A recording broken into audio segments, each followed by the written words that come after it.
Ju-chan was playing a game when his terminal illness finally claimed him. He collapsed. But when he opened his eyes, something was terribly wrong. He looked in the mirror and saw the face of Nock Zanehofer. But this new body wasn't exactly an upgrade. Nock was one of the infamous dark mages from the world of Inner Lunatic. He was the youngest of 5 siblings in the Zanehofer family, a clan tied to the most wicked crime syndicate in the entire world. For generations, the Zanehofer family had produced geniuses in both magic and swordsmanship. But among all these prodigies, there was one total failure who brought nothing but shame to the family name. And that failure was Nock. Born talentless, he made a pact with a forbidden demon, becoming the single greatest disaster in the entire story of Inner Lunatic. Stuck inside Nock's body, Ju-chan felt utterly hopeless, disgusted by his character's stats. But then again, his life back on Earth was just as bleak. He'd suffered from a terminal illness ever since he was a kid. As death loomed, he found a game called Inner Lunatic. It was a brutal, high-difficulty fantasy RPG. That game became his entire world before he logged out one last, lonely time. Ju-chan had made up his mind he was going to conquer this game. He even designed his character with a similar background to his own, determined to make him stronger than anyone else. In that final moment, his world spun out of control. Ju-chan felt himself falling as death finally came to claim him. In the original game, this scene was a bloody, merciless battle. In the dead of night, a sea of spears rose from the darkness. The piercing screams of a massive mob echoed through the air. They were here to kill the demon before them, and they were hunting Nock. With just a single move, he sent a massive wave of his pursuers flying. A flick of his wrist, and another group was completely wiped out. Nock casually rested the tip of his sword on the ground. Behind him, something terrifying opened. 3 portals, like 3 giant, all-seeing eyes. But just as the battle hit its peak, a girl stepped forward, screaming at him with a heart-wrenching cry, asking why Nock had betrayed her. He coldly turned his back, telling her they were the ones who betrayed him first. So waking up in this useless body, Ju-chan could only curse his rotten luck. From this moment on, Ju-chan had to survive as Nock von Zanehofer, the absolute worst villain of the game's entire first act. Nock was just stunned, realizing that his old world was completely gone for good. Even harder to accept was that this game was now his reality. His fists clenched as a cold sweat trickled down. It was absurd. A mysterious system told him it couldn't reveal much about itself yet. However, the system did offer to help Nock. Not that this made him feel any more secure. It gave him a mission. Join Elyud Academy, develop his powers, and stick closely to the main plot. The screen faded, leaving one final instruction: the whole truth would reveal itself naturally over time. He panicked, yelling, "Wait, that's it?" After confirming the system was gone, Nock buried his head in his hands, trying to sort through the chaos. He looked in the mirror, positive he had been reborn as the final boss of Inner Lunatic. He thought about the mission and a chill ran down his spine. Sticking to the story meant being killed by the main characters. He remembered the words that gave him his new name, and he quietly made a promise. Even if Inner Lunatic was now reality, Nock would never give up searching for his memories. He was determined to find out why he was here, using the main plot and his lost memories as a guide. Nock knew he would do whatever it took to survive and reach his goal. He was ready to become a true villain, just as the story demanded. He couldn't help but laugh at the irony. This was just like his old life. 2 years before losing his memories, he was diagnosed with a terminal illness. Every moment had been a step closer to death, his whole life consumed by that fear. But this time was different. This time he had the system and a world he knew inside and out. Inner Lunatic. He asked it, "What is today's date?" The answer appeared instantly. February 4th, 1812. He let out a long, stressed sigh. He was already running out of time. Nock immediately steeled himself, wondering how to begin his 28th playthrough. He opened the door to experience his new world, and immediately hit his first snag. A sharp pain shot through Nock's wrist. He was baffled. What was happening? The system reappeared. Adverse attribute has been activated. You have developed level 1 carpal tunnel due to chronic illness. Please rest. Nock's friendly reply? What the hell is this? After a bit of a struggle, he finally reached the hallway, wondering, what is wrong with this body? Am I really this fragile? Whoops. Nock bumped right into a maid. The dishes she was holding shattered on the floor. The maid grimaced, looking up to see who she'd hit. The moment everyone saw him, they froze in terror. Master Nock! He was clutching his sore wrist, nearly in tears. When he recognized her brown hair and pale orange eyes, it was Jonah. She was already on the ground, begging Nock for forgiveness. As far as Nock recalled, Jonah was just a minor character, the very same maid who slandered her master in the original story. Looking at this innocent face, he had his doubts. Even if Nock was a villain, how could someone who looked this sweet be so completely two-faced? He leaned down to Jonah's level with a friendly smile, saying she was forgiven this time. Then, his smile turned villainous. "If you make another mistake?" Her face turned pale. "I won't, I swear." He suddenly realized just how eerily quiet the room had become. The other servants had all gathered around. Every single one of them was white as a sheet, holding their breath. Nock had completely forgotten who he was now. He was acting like a total madman, wondering how the body's original owner even managed to survive. Jonah, brave soul, actually dared to ask, "Young master, where are you headed so early?" He answered with just 3 words. "The training room." All the other maids stared in disbelief. And since Jonah was the one who asked, Nox just grabbed her and dragged her along. Jonah was shaking in her boots. She was seriously worried she was about to get the honor of being his personal punching bag. The two of them strode down the massive hallway. Jonah watched him cautiously, trying to read his every move. But Nox's mind was elsewhere. "First, I have to survive." Especially after experiencing that agonizing ascension once before, he was absolutely certain he never wanted to go through that a second time. Nox scanned the huge mansion, thinking he had to adapt as quickly as possible just to stay alive. He muttered to himself, "That doesn't mean I can't change things." Jonah was walking right behind him and heard it all, but she had no idea what he meant. But Nox was confident. Having played the game 27 times, he was sure he knew most of its hidden secrets. He whispered quietly, "Status window." A black screen instantly appeared. Interlunatic, the story of an epic showdown between angels and demons that spanned the entire empire. The game had captivated players from all over the world. What made it special was the character customization, which let players experience a massive variety of different playstyles. While low-ranked traits like normal or talented could be assigned over and over, in most cases, a genius-level attribute could only be chosen once. Having a genius attribute meant you could reach the very top way faster, Nox thought calmly to himself. And somehow, I possessed 2 of them. The game had something called attribute penalties. This happened when you assigned a trait that went way beyond your character's natural limits.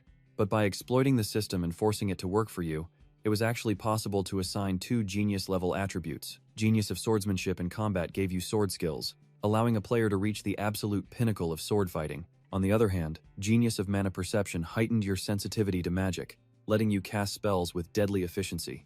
A smile crept onto his face as he remembered it all. There were so many benefits. The game's protagonist had a skill called Mind's Eye, which let you see the status windows of other players, and Master of Acting let you fake any expression in any situation. That, he thought, could be incredibly useful for his current predicament. Iron Mentality could be used during a fight, allowing the player to maintain an unshakable will and a cold, calculating exterior. But there was one massive, obvious problem: the disadvantageous traits. And terminal illness was the absolute worst of them all. Sure enough, Nox's status window listed his disadvantages clearly. Terminal illness, frailty curse, chronic disease, cold limbs, and demonic possession. A bitter laugh escaped him. He felt like a walking hospital. With the cold limbs debuff, unless a player had a warming skill, entering a cold region was practically impossible. And with chronic disease, he was doomed to pass out at least once per chapter. Nox ran a hand through his hair, exhausted. I guess there's no other choice, he thought, looking up at the sky. He would just have to take it one slow step at a time. Jonah was confused. They were standing right in front of the training room, but Nox just stood there, smiling to himself.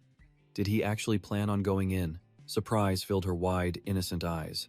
Nox was deep in thought, his gaze hardening with determination. Seeing this, Jonah took a small step back and waited obediently. He opened the door and stepped inside. First things first, Nox had to eliminate the frailty curse. Its effects were simply too dangerous. A player hit with the frailty curse from birth had their growth rate cut in half, and their resistance to negative effects from enemies was also halved. The tip of the wooden sword pointed to the sky, Nox's hand slick with sweat. No matter how long he thought it over, he always came to the same conclusion. Nox swung the sword down weakly, his face pale. I'm so screwed. The horrifying realization crashed down on him. Just like in the novel's intro, Nox grew dizzy with fatigue and tossed the wooden sword aside. He collapsed onto the floor, gasping for air, completely exhausted. After failing to even manage 10 swings, he came to a despairing conclusion. Nox was crushed. He never thought the weakening curse would be this powerful. He glanced around the family's training hall. The medieval-style design was seriously impressive. So many good weapons, Nox marveled. It made sense, since the foundation of House Zenhaver was built on the sword. When it came to the Zenhaver family, there was no shortage of high praise. Their most famous title was probably the Noble House of the Sword and Shadow. They earned it for their technique of channeling dark mana into their blades. They used it to completely overwhelm their enemies. It was all thanks to the commander's sword, known far and wide as the Tyrant's Blade of Shadow. It was passed down to the head of the family, a tradition that continued for generations. Nox wondered what any of this had to do with him. Besides sword skills, being part of a noble family had plenty of other perks. The most important one being money. As someone from the modern world, he knew that cash was king. House Zenhaver was one of the greatest families in the story, so, of course, they were filthy rich. So rich, in fact, that even their useless son had enough money to do nothing for his entire life. It was probably because Nox's father, Teo, didn't really care if his son spent his money wisely or not. Not that the original Nox was that type of character, anyway. As the youngest son of a noble house, his role was clear. He was expected to blow through every cent he had. Nox tried to get to his feet normally. However, his legs trembled uncontrollably, refusing to hold him up. Nox bitterly realized that until Jonah brought back the requested items, he couldn't even run for a few minutes. She had already brought some of the essentials earlier, just a few basic items needed for his training. Jonah bowed her head cautiously and reported, "The wooden sword, towel, and water are ready, young master." But she still couldn't believe it, wondering if Nox was actually serious about training. After checking that no one else was around, he waved Jonah to come closer. She immediately flinched like a scared animal, thinking she was about to be hit. Nox was annoyed, barely stopping himself from lashing out. He quietly asked Jonah what she was thinking.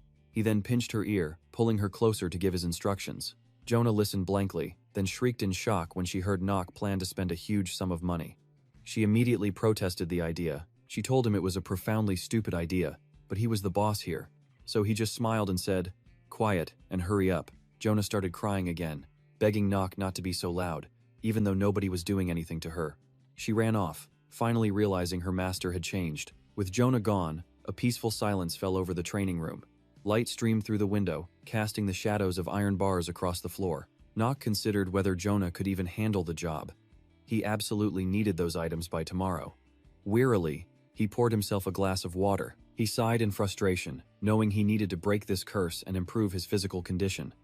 Nox never realized just how bad the curse was. Suddenly, a person appeared beside him and offered a greeting. He jumped in shock. It was the head butler, Jokel. As the manager of the Zenhaver family's assets, he was not a man that Nox could afford to take lightly. This was Jokel, advisor to his father, the head of the Telvan Zenhaver family. Nox trembled, the cup in his hand shaking uncontrollably. Nox tried to calm himself, thinking of this as just another trial to overcome. He knew Jokel had never paid him any attention before. He suspected the butler noticed something was off, but it didn't matter. Nox had a way to handle this. The character trait Master Actor was activated. His demeanor instantly became as elegant as a true noble's. He simply asked why Jokel was in the training room instead of serving him. The butler replied that he was sent by the family head with a message. Nox asked what it was. Jokel delivered the news. "You are required to attend the family dinner immediately." Nox was shaking internally, but his special trait kept a smile on his face. His mind was reeling. He barely understood the family, and now he had to meet all the officials and dine with the family head himself. This challenge was coming way too soon. So Nox opted for a tactical retreat, telling Jokel to report his absence to the family head. The butler sighed internally, wondering why the master wanted this son there anyway. Jokel then mentioned the daughter of the Sardakinner family was visiting. She was coming to be trained as a knight. He warned that if Nox didn't attend, the family head would be furious. The family's reputation was on the line, after all. Nox sighed and confirmed he would be there. Jokel looked surprised, noting that Nox seemed truly strange today. Nox pressed him, asking what was so strange. Jokel explained that Nox had never held a sword before, yet here he was in the training room. He respectfully asked for the reason. Nox gave him a cold, direct look and warned Jokel that he was overstepping his bounds by prying. He was, after all, just a butler. Whatever Nox did, whatever his purpose, the butler had no right to interfere. The one with the authority here was Nox, the young master of the Zenhaver family. Jokel fell silent, a flicker of surprise in his eyes. Looking tense, the butler immediately bowed his head in apology. Nox walked away, with Jokel's suspicious gaze following him. Jokel concluded that Nox had changed and he needed to report this to the master. Outside the training room, the sun was still shining. There was still plenty of time before dinner. Sweat dripped from his hands as Nox leaned against the door, completely exhausted. He gasped for breath, terrified because he was totally unprepared for that confrontation. Nox relaxed, wondering what might have happened if he'd shown any weakness. But never mind that. There was a bigger issue now, the daughter of the Sardakinner family. He wondered what her purpose here truly was. Soon, evening fell, and dinner was about to start. A couple of idiots were already seated, waiting to mock Knock, not even believing he would actually show up. They whined that his presence would ruin their appetite. Knock just sat in silence, giving no reaction. The twins, Heath and Alan, kept up their taunts. They mocked him, assuming he wasn't used to formal gatherings like this one. They couldn't believe Knock had appeared, certain he would just hide away. To be fair, they were partly right. The two fools casually insulted Knock, even bringing up a rumor that he was interested in a maid, likely Jonah. Knock remained silent, sighing to himself even though he'd done nothing wrong. The great doors swung open, and a charismatic voice rang out. "It seems everyone is here." Knock tensed up at the overwhelming aura. The man who had entered was the current head of the family, Telvan Zen Haver. Knock took a deep breath. The old man was finally here, and walking with him was an adorable, young, red-haired girl. The young woman was Tally Sardakinner, her smile like 1,000 blooming roses. Telvan announced that she would be training as a knight with their family. The twins immediately scoffed. "Training as a knight, is she?" The family head ordered them to treat Tally as one of their own. Knock knew this was a fateful encounter, because she was the hero of Inner Lunatic, and the one who would one day fight the future villain Knock himself. He was obviously a little tense, meeting the person destined to run a sword through his chest. According to the original story, on a dark night, Telvan announced he had summoned Knock for a reason. Knock tensed up. Tally's presence here today might just be that reason. Telvan began the meal, with each dish exquisitely prepared by the chefs. The two twins just kept staring at Knock with scheming smiles. Alan spoke up impatiently. He wanted to know who had been chosen to enter a Lion Academy, to become the family's next great talent. Hearing this, Knock looked up slightly. The family head stroked his chin, seeming to hesitate, realizing it was time to make the choice about a Lion Academy. This was the most important place in Inner Lunatic, because it was rumored that students there had to fight actual demons during their academy trials. Using his final ticket, Knock throws down the gauntlet, demanding a real competition among his brothers. The patriarch is shocked. He never expected this from Knock. The rules stated the duel was next month, with the candidate chosen based on their training performance. The twin brothers sneer, telling him to quit early, a weakling who has never even held a sword. How could he possibly win? But Knock remains unfazed, simply stating they should talk after they've won. Knock's basically calling them out for celebrating too early. One of them explodes, screaming there is absolutely no way he can win. He glances at the wine in his hand, thinking only of his chance to enter the academy. Their pathetic words don't even register. With a smirk, Knock declares that he will be the one going to the academy. Teo is genuinely surprised by his son's sudden confidence. The hot-headed twins, meanwhile, have been provoked into a silent fury. Lai, who's sitting with them, now seems quite interested in Knock. She smiles, remarking how confident the youngest of the Zenha clan has become. Her attention sends a chill down his spine, but he forces himself to hide it. Knock knows he's just caught the eye of a very dangerous woman. Late that night, the light in the Patriarch's office is still burning. A thick report sitting on his desk. He carefully reads the report detailing Knock's sudden drastic change in behavior. His subordinate, Jokel, bows and confirms its contents. "It is true, sir." Teo furrows his brow, unable to believe it without seeing it himself. What could be the reason?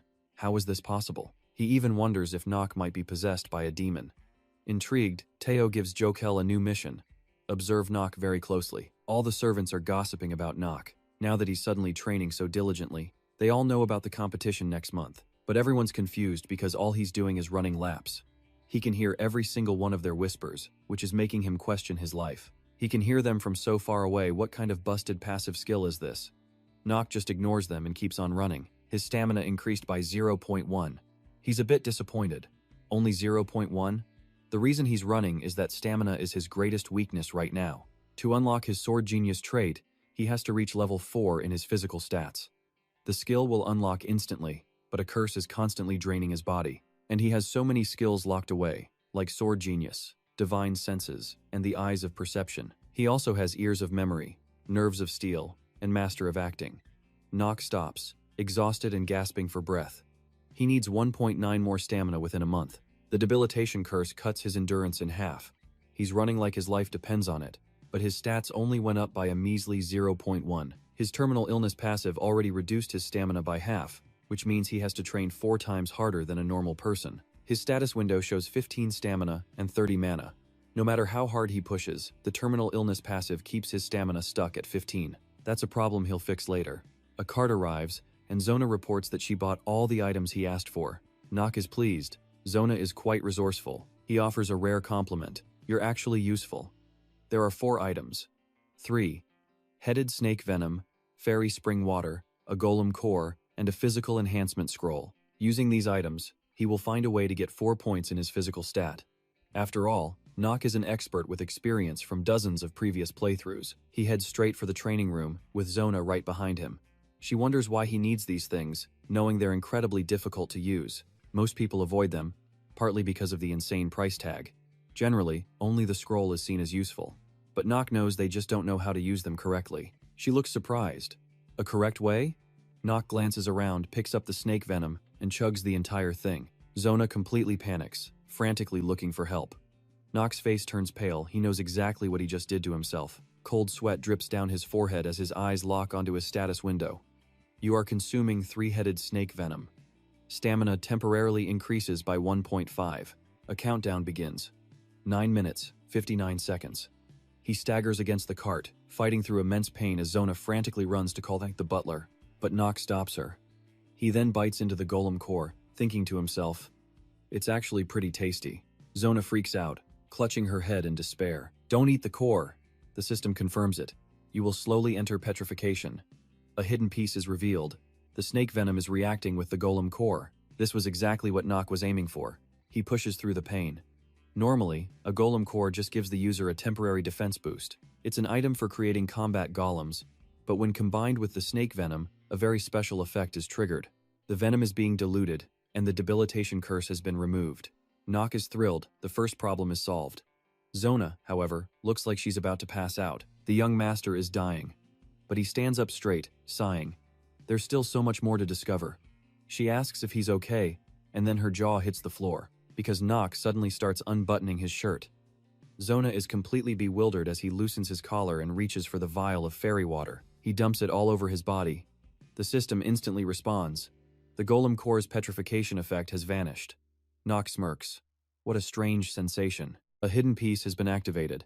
The user temporarily gains the First Son's Blessing trait. Nock is ecstatic. It's exactly as he planned. A positive trait. First Son's Blessing. Until his stamina stat hits 5, his growth rate will now be doubled. There's only one item left, the physical enhancement scroll. Without a moment's hesitation, Nock rips it open. The system confirms, you have used the physical enhancement scroll. Your stamina growth rate will be doubled. He quickly runs the numbers. The curse is gone. The blessing limits his illness, and he's used the scroll. This means his growth rate will be double that of a normal person. In conclusion, his stamina can now increase much, much faster. Suddenly, Zona rushes forward and hugs him, startling him as she bursts into tears. Rona watched with pure panic. Her master, Nock, was unbuttoning his shirt. She thought he'd completely lost his mind. Annoyed, he told her to bring a towel. Seeing Rona in tears, Nock felt a pang of guilt, thinking maybe he could be a little kinder. Nock insisted he was fine, but she still wanted to find the head butler to ensure he got proper rest. But Nock just kept saying he was fine. Rona asked what his next move was. His answer? Simple. Run. The weather was perfect for his training cycle, and just as he'd said, Nock began running like his life depended on it, Rona struggling to keep up. Not far away, someone was watching them. Tali found it bizarre. Why would someone so obviously weak agree to fight his 2 brothers? Her maid gently reminded her that a young lady shouldn't stare so intently at the young master of the Zenhaver house. She was always so careful about protecting her lady's image, but Tali had a stubborn streak. Tali pointed out that Nock was just jogging, even after all the knights had sincerely offered to help him, and he just flat out refused them all. Tali concluded that in 1 month, Nock would be beaten to a pulp, ending everything in total humiliation. It seemed like the only logical outcome. Still, she couldn't shake the feeling that he was some kind of strange variable, and Tali absolutely hated not knowing. Her maid watched in shock as Tali marched off with a strange determination. "I'll be right back," she said, striding onto the training grounds. She approached Nock, the source of her strange unease. Tali spoke first while he rested. Rona collapsed on the ground nearby, totally spent. She confidently introduced herself with a brilliant smile. Nock, meanwhile, was panicking. The villain being approached by the heroine? This was bad. He wearily got to his feet and coldly asked her purpose. Tali was stunned. She hadn't expected to be interrogated. But Tali quickly regained her confidence. Assuming his reaction was because of her heavenly beauty, she got straight to the point. She asked if he really thought he could beat his brothers. Nock just gave a bored, indifferent look as she mocked his stupid training, just running in circles around the field. Even Rona secretly agreed with her. Tali then confidently offered her help, but just like the others, she was flatly rejected. Tali's face flushed crimson as she screamed, her good intentions utterly rejected. Rona freaked out. Obviously no girl likes being spoken to that way. She yelled indignantly, "Forget it!" and angrily poked his arm, deciding to just ignore him from now on. He winced. Rona sighed, saying Nock didn't get it at all. And he didn't. He just froze, realizing things were getting complicated. Nock used his insight on Tali, pulling up her stats. Age 14, human, main element fire, no notable achievements yet. Her traits were interesting. Positive, energetic, chivalrous and straightforward, with a talent for swords and close combat. And the negatives? An inferiority complex, emotional instability, and a superiority complex. Still, Nock had to admit, her talents were insane. Her stats were also incredible. Most men only have a strength of 4. Tali was on another level. Nock tensed, remembering he's the villain here. For now, she was nothing compared to the 3 sword saints, or the 4 great archmages of the continent, but she absolutely had the potential to reach their level. Nock figured she could kill a few demons with that fire attribute. Her power would awaken into white fire, the exact flame destined to burn the demonized Nock in the future. An alliance with her. Tempting. But it would derail the plot too much. The main goal was to follow the story but avoid the worst possible end. He sighed. They were fated to be enemies. Trying to fix things was meaningless. A month passed, and the match day neared. Tali wandered the Zenhaver halls, clearly unhappy. Remembering her training, the knights were helpful, but they all just showered her with endless praise. They all claimed her family's talent was undeniable. But that one-word talent was the source of her deepest insecurity. The sharp, crimson eyes of her clan flashed in Tali's memory. A proud, powerful girl, standing tall on the training ground. Completely overwhelming. The more Tali thought about it, the weaker she felt in comparison. Gripping her sword, she wondered if she could ever be a real knight. A knight must never let greed blind them. They must always remain humble while sacrificing themselves for a greater cause. Above all, they have to master the way of the sword to be worthy. Tali sighed, wondering if Nock could really beat his brothers with nothing more than basic running drills. It seemed impossible. She just didn't believe he could do it. A night of surprises was coming. Early the next day, the duel was on. Nock and Alan faced off in the arena. A large crowd surrounded them, Tali among them, ready to watch. Teo's first wife watched from the stands, her expression unreadable. Teo called over his assistant, Jokel, to ask for his prediction. Jokel hesitated, not daring to answer. The referee shouted, "Attention please. The official match to decide who enters El Udon Academy will now begin." Nock tensed, gripping his sword. Alan charged, attacking head-on as sunlight streamed through the high windows. The fight began. Teo again asked Jokel who would win, and he predicted it would be Alan. Based on past performance, Teo agreed it was the obvious bet. His wife, however, just silently frowned. She looked displeased. Jokel wondered. He wondered if the family head considered another possibility. After all, though young Master Nuck had changed, his odds of winning were practically 0. The whole thing was just too strange, completely impossible. He himself was once a knight, who fought right alongside the family head. A sword is sometimes a complicated thing, but at other times, it's the simplest weapon in the world. The amount of time one spends training and reflecting determines their level. Only one thing could ever turn that tide. The one thing that makes a stronger foe submit, in other words, a genius. A pure, overwhelming talent. Jokel suspected Nuck was born with that kind of gift. Suddenly, Teo spoke up. He decided to place his hopes in his son, in the Zenhaver blood flowing through his veins. Could such a clever kid truly be born with the same power as the 3 sword emperors? The system still hadn't activated his genius attribute for swordsmanship. Nuck cursed. How could he have such a high luck stat and still be this unlucky? Or was the stat negative from the start? First off, after pushing his body to the brink, his stamina still hadn't hit 4. But after running non-stop from dawn till dusk, it reached 3.8. Jonah staggered behind him, calling for the young master. Her body ached all over, wondering why on earth she had to run with Nuck. He almost blurted out that there was nothing else for her to do, but quickly corrected himself, saying he needed a servant. Jonah cried. Nuck's real plan was exposed. He smiled, handing the towel back and deciding to give her one more task.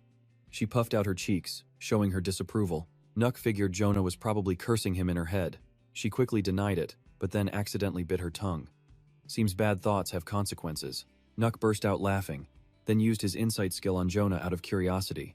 He was shocked to see an unbelievably high number 4.5. A maid who was stronger than an average man? How did the Zenhaver family even manage to hire someone like this? Nuck gritted his teeth. Another person with a starting stat higher than his month of hard work. So unfair. Jonah reminded him the competition was tomorrow, and it was late. Nuck clearly needed to rest. He looked wearily at the sunset, realizing he was out of time. That's when Alan's taunting voice cut through the air. He sneered, suggesting Nuck should just withdraw now. Alan shrugged, talking about brotherly love, saying he couldn't bear to strike his little brother too hard. But Nuck saw right through him. Alan didn't want him to withdraw at all. He flat out admitted he wanted to impress the young lady from the Sartini family. He even believed Nuck would be kind enough to help him. Nuck doubted that was a good idea. He sized up his opponent, realizing Alan's stamina stat was at an 8. A straight-up fight meant a guaranteed loss. Nuck was using every brain cell he had to come up with a plan.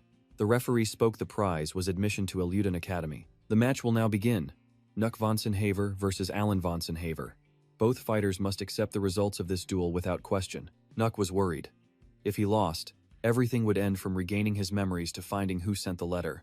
Even with a 1-year delay, Nuck von Zenhaver's life would be over. He gripped the hilt of his sword. The referee, looking quite tense himself, spoke up. Everyone was ready. Begin! Alan leaped high into the air, launching his attack. Meanwhile, Nuck ducked down into a defensive stance. He easily bounced to the side, dodging the first blow. The sword slammed into the ground with a deafening clap. Alan quickly threw a kick, but Nuck blocked it with his sword. The force was strong, sending him flying back a good distance, but he held his ground. The sword blade vibrated intensely, but Nuck's gaze was sharp and unwavering. Alan grinned, impressed. A good fight.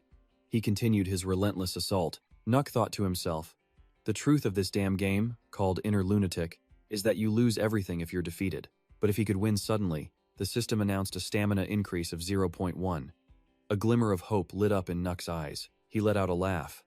If he won this, he felt like he could control anything. Alan raised an eyebrow, guessing the strong wind must have blown Nuck's brain away. His attacks became even more ferocious, trying to knock some sense into him. The madam chuckled softly. She'd been worried when Nuck suddenly changed. But after watching this fight, the madam was certain her son, Alan, would be the one entering the academy. Suddenly, a voice spoke from beside her. How pitiful. It was Teo, his face still as expressionless as ever. The madam smiled with her ambition to swallow the entire Zenhaver family whole. Teo was disappointed. He'd had some hope for Nuck's change, but this was nothing special. Jokul suggested stopping the fight, because if it continued, Nuck would need a long time to recover. He thought to himself, Nuck and Alan are talented, but they're hardly diamonds in the rough. Compared to the eldest son, these two were severely lacking. The law of the Black Sword's power had brought him everything and forced his enemies into submission. It was an overwhelming power. Nuck gasped for breath, his body nearly exhausted, but he still gripped his sword tightly. Teo sighed. Unsure where the boy had learned his skills, he decided to stop the match. Just then, stamina increased by 0.1. The genius swordsmanship and martial arts attribute has been activated. A powerful aura erupted as Nuck gave a tired smile. He had waited so long for this moment. Alan, completely oblivious, stupidly taunted his opponent. The system announced, skill time reversal has been activated. Teo was stunned, feeling an invisible pressure. Glowing gears slowly materialized around Nuck, and time froze. Where have I heard this before? A genius and a commoner live their lives in different moments. He laughed. This was time reversal. It's a skill that makes the perception of time slow down several times over. It was the complete opposite of Nuck simply moving faster. It was going to be difficult to use this to its full potential. But his genius attribute for swordsmanship and martial arts had finally awakened, and just like that, it was over. Nuck casually deflected, sending Alan's weapon flying out of his hand. Alan stood there, completely stunned, his mind reeling. Nuck just offered a confident smirk, knowing victory was his. The sword clattered and skidded across the ground. Alan clutched his aching wrist, glaring at his opponent. Nuck gave his sword a casual twirl, full of confidence. He grinned, a wicked look in his eyes. This is going to be fun. He cautiously backed away, asking, what in the world are you? But Nuck remained vigilant. His skill's time limit was only 5 minutes. He had to end this fight within that window. He announced he'd been going easy on Alan until now, but he was getting bored, and it was time to get serious. The fight was about to end. He challenged both of them at once. The sheer confidence left Hack and Alan speechless. Nuck quickly asked Teo for permission, who looked shocked. He was lost for words. Jokel took a deep, tense breath. Tali worried he was about to do something unbelievably stupid, but Teo was fascinated by his son's transformation. He wanted to see what other secrets Nock was hiding, so he allowed the 2-versus-1 match. His mother shot up, wanting to intervene, but her worries were useless. Teo immediately ordered the fight to begin. Ale gritted his teeth and retrieved his sword. Hack glared, furious they were losing face. Nock calmly raised his blade, ready. They prepared to advance, their aura practically screaming with frustration. Without a signal, they both lunged, one attacking high, the other low. It was a full-on pincer assault. The clang of steel echoed through the training hall, but he easily parried their attacks. Alan impatiently yelled for his brother to push left. Annoyed, Hack just screamed back, "Just shut up!"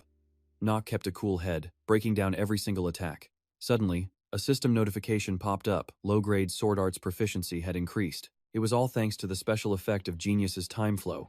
He grinned.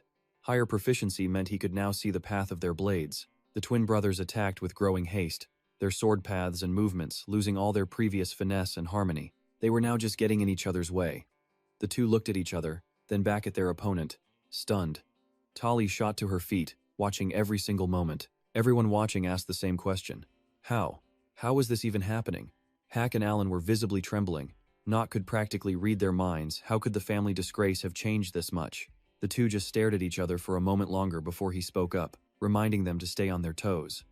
They were still in the middle of a fight, after all. Nock casually walked right between the two of them.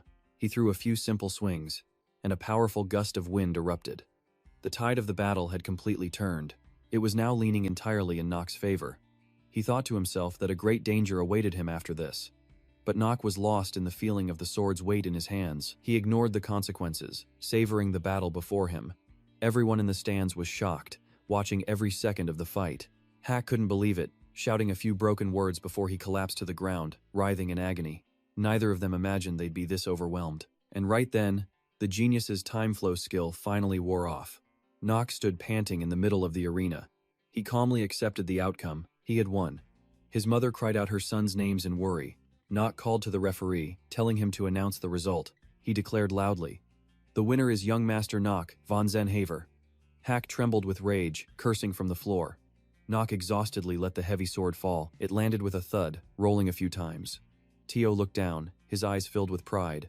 Utterly spent, Nock smiled at the family head, then bowed and asked to be excused. Tali moved fast, hurrying after him. He was trying to walk away quickly, but she was determined to catch him and get some answers. That evening at the Zenhaver estate, he staggered down a path, his breathing labored. Nock saw himself cough up blood, realizing he'd gone past the skill's time limit. The Genius's time flow skill had one fatal weakness. If used beyond the set time, the user gets hit with a debilitating status effect called backlash. A system message appeared. The player's lifespan has been reduced by 2 days and 17 hours due to the side effects of Genius's time flow. A portion of the user's health is permanently stolen, and it's the worst kind of debuff, because it makes the body extremely susceptible to disease. Nock was dejected. He already had a terminal illness, but at least no one else had seen him like this. Otherwise, his ticket to the academy would be gone for sure. But just then, someone appeared. Terrible luck. Tali had caught up, asking if he was okay. Tali guessed the wound was from the fight. This is bad, he thought grimly. Why did it always have to be Tali who found him like this? He couldn't let her learn his secrets. He was about to warn her off when Tali cut in. The fact that Nock had beaten his brothers with such a frail body. He cringed, unsure what she was thinking. Tali blushed a little, awkwardly playing with her fiery hair. She admitted that she might have been wrong about Nock. For the past month, she had never seen him hold a sword properly. On her first day, she'd only seen him swinging a wooden one with total clumsiness. How could someone like that actually win? She came to one conclusion: he had to be a hidden talent. That's why Tali had run after him. She needed to know how he activated his talent, and she wanted to ask about his bizarre training methods. But after all the matches were over, the look on his face when he thought he was finally alone, Tali was stunned. Why would someone with such overwhelming talent and intelligence be in a state like that? She concluded the useless Nock was just a rumor, a baseless rumor. Tali figured he must have trained relentlessly to achieve this result. Nock coughed again, the pain and exhaustion obvious. Worried, she stepped forward to check on him. He flinched and coldly pushed her hand away, telling her not to worry about it. Nock glared, silently telling her not to touch him. He was kicking himself for getting too strong, too fast, and messing with the plot. And now, the very person scripted to kill him was getting close. Tali fidgeted nervously, trying to find the words to explain herself. She bowed her head. "I'm sorry," she said. Nock was completely baffled by this turn of events. Tali hadn't realized he was serious. He'd been seen as a weakling since birth, which was why he only ever trained his physical body. She apologized for misunderstanding him. Tali kept talking as if Nock had been faking his incompetence the whole time, saying anyone could make that mistake. He was speechless. Her honesty was straight out of her character profile in the game. Nock was surprised, even knowing she had the traits of a knight. But for the daughter of a prestigious duke's family, admitting you were wrong had to be incredibly difficult. He told her if she really meant it, then she needed to keep quiet. About his wounds, Tali instantly promised she'd be silent. Nock was still worried, but hoped no one would notice. He pushed it aside, reminded her of her promise, and decided to leave. Tali stood in the courtyard a while longer, her mind a total mess. As the night deepened, Teo smiled, pleased with his own judgment. He asked Jokel for his opinion on the boy's talent. Jokel couldn't understand why Nock had let himself get beaten up at first, but overall, his talent was the best he'd seen for his age, even among the other young masters. Teo completely agreed. However, Teo had a gut feeling that Nock was still hiding other talents. So, he ordered Jokel to keep a close watch on him. Just observe, no matter what Nock did. He wondered if the boy had enough potential to inherit the power of the Supreme Black Sword. Teo clenched his fist, his own time was running out. He reminded Jokel that this mission was of the utmost importance. Jokel bowed, vowing to do his absolute best. At that same moment, back in Nock's private room, the system interface appeared. Training mission completed. You have emerged victorious from your first battle. He was amazed. This world was now reality, yet the game's systems were still active. And Nock had just received his mission reward. 3 free stat points obtained. Nock's eyes lit up, he'd hit the jackpot. He grumbled, thinking how it took a whole month to raise his stamina by 2. The system should have given him this way sooner. He thought about which stats to raise and opened his status window. He saw his luck stat was at 7 and immediately pushed it to 10. He wouldn't touch his stamina for now. That couldn't be raised by just training hard. Besides, it was the single most valuable stat in all of Inner Lunatic. Nock wanted to test its power right away. 27 wide area sweep benefits granted. The system announced he'd received a random gacha ticket and a one-time skill confirmation ticket. He grinned, relieved the benefit system was still active. He hit the gacha button instantly. A giant prize wheel materialized from thin air. He sighed at its over-the-top magical appearance. He calculated the odds. The chance of getting an intermediate item was over 95%. The gacha machine began to shake violently. Basic was white, intermediate was silver, high grade was gold, and the highest tier was rainbow. He was praying for gold or better. The spinning orb slowly came to a halt. A brilliant flash of light erupted as the gacha ball opened. Nock kept a neutral face, bracing for the result. But his expression instantly broke into joy when he saw he'd received a grade-defining item. Congratulations! You have received a high-grade unique trait. Nock was absolutely ecstatic. He immediately checked the skills information. The Supreme Tower, a high-grade trait. Property: incompatible. Effect: reduces the total stats of others by 20%. Nock was hyped, it even came with a debuff effect. On top of that, he still had another reward. A prompt appeared. Use the one-time skill confirmation ticket. Nock knew the skills he obtained were tied to one of the hidden pieces, one that required help from the Zenhaver clan. To achieve his goal, he needed that skill. Teo would be gathering everyone in the training grounds soon enough. That would be the crucial moment. Nock suddenly realized that time was just around the corner. It had been a while since his academy graduation. Gia Ein von Zenhaver, the second son of the family, was probably off traveling somewhere to continue his nightly training. Nock needed to find the hidden piece and deal with him. He was a busy guy. The only good news was that he didn't have to worry about Tali. She wasn't the type to break a promise, meaning there would be no more connection between them. The next morning in the Great Hall, Nock braced for his fate. But completely contradicting his thoughts, Tali stood there right in front of him, her eyes filled with a new determination. Nock sighed in frustration, asking her what she wanted now. Tali started to speak shyly. He narrowed his eyes, trying to figure out her angle. She asked Nock to tell her how to become so strong in such a short period. He frowned, completely blindsided by this request. Nock decided to blow her off, telling her to find out by secretly following him for a month. Tali was shocked. Wasn't it strange for a noble lady to stalk someone? She ran after him, begging him to at least spar or tell her his methods. He remembered that Tali's character was always seeking her older sister's approval. Nock coldly advised her to re-examine her own training methods first. Everyone had gathered. He wondered if this was the Zenhaver family's famous training ground, the place that produced the continent's strongest warriors. Jokel bowed, announcing his presence. Teo confirmed they were all there, then faced his sons, saying they should already know why they were summoned. According to tradition, They would each choose a warhorse to bond with for life.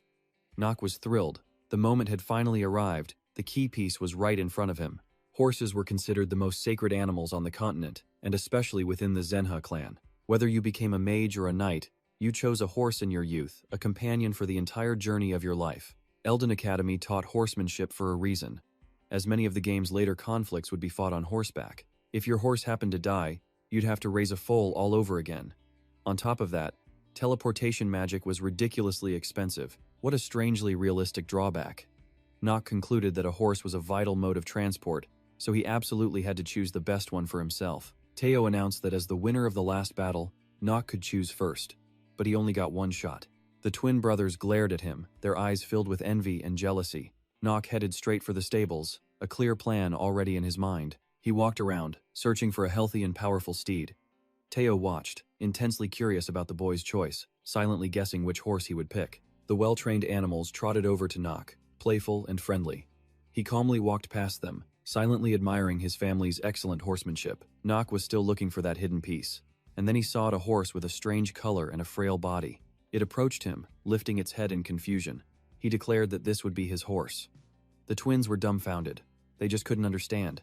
Teo was also stunned by the choice. He broke protocol, offering Nock another chance. Nock knew they thought he was making a terrible mistake.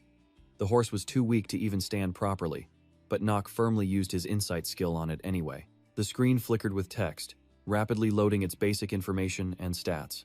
It displayed the species, a black-faced stone horse with a dark attribute, and what interested him most, it was a high-grade creature with the potential to grow even one level higher. This meant the horse could, at minimum, reach the highest possible rank.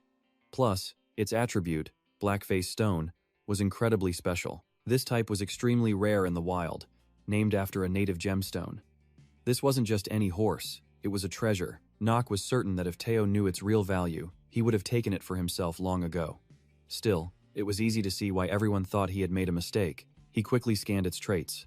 Positive traits like strong as steel and courage were inactive due to a negative effect. Its neutral trait was steadfast heart. The negative trait, determined death, was currently active. Time remaining was just 2 days, 16 hours, and 12 minutes. Any way you looked at it, this was worse than a terminal illness. Nock announced loudly that he wouldn't change his mind. This horse was his only choice. He thought to himself that he could definitely save it. Teo's face darkened, completely unable to comprehend the decision. He assumed Nock saw himself in the horse and pitied it like a weak, insecure child. What a letdown. Teo allowed it, hoping Nock wouldn't regret his choice. With that, he turned and left, abandoning everyone else in the training grounds. H and Alan, completely ignored, shouted for Teo to wait. Nock felt a pang of doubt, wondering if he was really that much of a disappointment. The other knights had to act as witnesses for the twins' selection. Jokel approached Nock, reminding him to name his new horse. As Nock thought, the horse lowered its head and gently nuzzled his hand. Surprised for a moment, an idea sparked. Nock decided to name him Khan. It was the name he had used to clear the game, Inner Lunatic. To him, this name meant everything. Time ticked by. By evening, a warm bed had been prepared for Khan in Nock's room. He'd brought the horse inside, not wanting anyone to know what he was planning. Nock noticed it staring right at him, its dark eyes trying to say something. He could see they were still full of life. Nock felt a connection with Khan. After all, he was also fighting just to stay alive. Nock called out loudly for Jonah, knowing she was lurking nearby. Jonah tumbled onto the floor along with her pile of cleaning supplies. She wondered aloud how she'd been discovered. He told her he literally just saw her, and why was she always falling over? Nock gave a simple order, take care of Khan. She was shocked to see a horse on the bed. Jonah puffed out her cheeks, annoyed at the mess she'd have to clean up. He just smiled, telling her the horse was sick and needed her best care. Khan's eyes shifted toward her, a mix of worry and apology. Jonah seemed to understand and promised to be careful. Nock felt a bit guilty. What was about to happen would be a shock and a huge mess. He just hoped Jonah could handle it. She spent her time trying to communicate with the sick animal. 3 days later, a heartbreaking cry echoed through the entire mansion. Jonah sobbed, clutching Khan, who was no longer breathing. Nock just stood there with his arms crossed, watching her cry as if the horse had truly died. He had to admit, Jonah had sincerely cared for Khan. It was a pity, really. But Nock knew this was coming from the start, which explained his calm demeanor. He stated that Khan was beyond saving and told her to stop crying and get up. He needed to concentrate, and honestly, the crying was getting annoying. Jonah just kept sobbing. holding Khan close. Nock calmly stated that the horse would be healthy again soon. She looked at him like he'd lost his mind. It was an understandable reaction. Tired of waiting, Nock told Jonah to back away. He pulled a scroll from his pocket. She crept closer, curious about the strange magic circle drawn on it. Nock began channeling mana into the scroll, and intense purple flames erupted. Jonah jumped back in complete shock. After a moment, the mana began to subside. She realized with horror what Nock had just done. Using mana was illegal. He gritted his teeth, pushing his power again. Nock threatened her, saying if she kept making noise, he'd let Khan meet his ancestors for a second time. If something went wrong, it would be all Jonah's fault. She went silent immediately. He took a deep breath to focus, pushing aside the fact that he wasn't even allowed to use mana. In this empire, there's a strict rule. No one under 15 can use mana. Unless, of course, you're a member of the royal family. This one law gives the royal children a massive head start, letting them master magic skills while everyone else is still in the dark. All he can do is pour mana into the object like a waterfall. He can feel a faint energy begin to gather at his fingertips. That feeling, it was definitely mana. Nock smirks, deciding to use his one-time skill confirmation ticket. He suspected he had been wrong about something. The skill Nock unleashes is straight-up black magic. The system announces, "You have received the one-time use Necronomicon." A dark, skeletal hand appears, clutching the book. The target is designated. Khan can now become one of the undead. A confirmation window pops up, asking if he wants to use the magic. The undead and inner lunatic have two key characteristics. First, they are creatures literally brought back from the dead through dark magic and forbidden mana. And second, just because they're reanimated doesn't mean they're mindless puppets without their own will. In fact, they're reborn as something far more powerful. Most importantly, they show absolute, unconditional loyalty to their master. There's just one problem: only a single family can turn corpses into undead. The infamous Dark Clan, the Maybart family. The Zen Havel family is also known as a Dark Clan, but they're knights.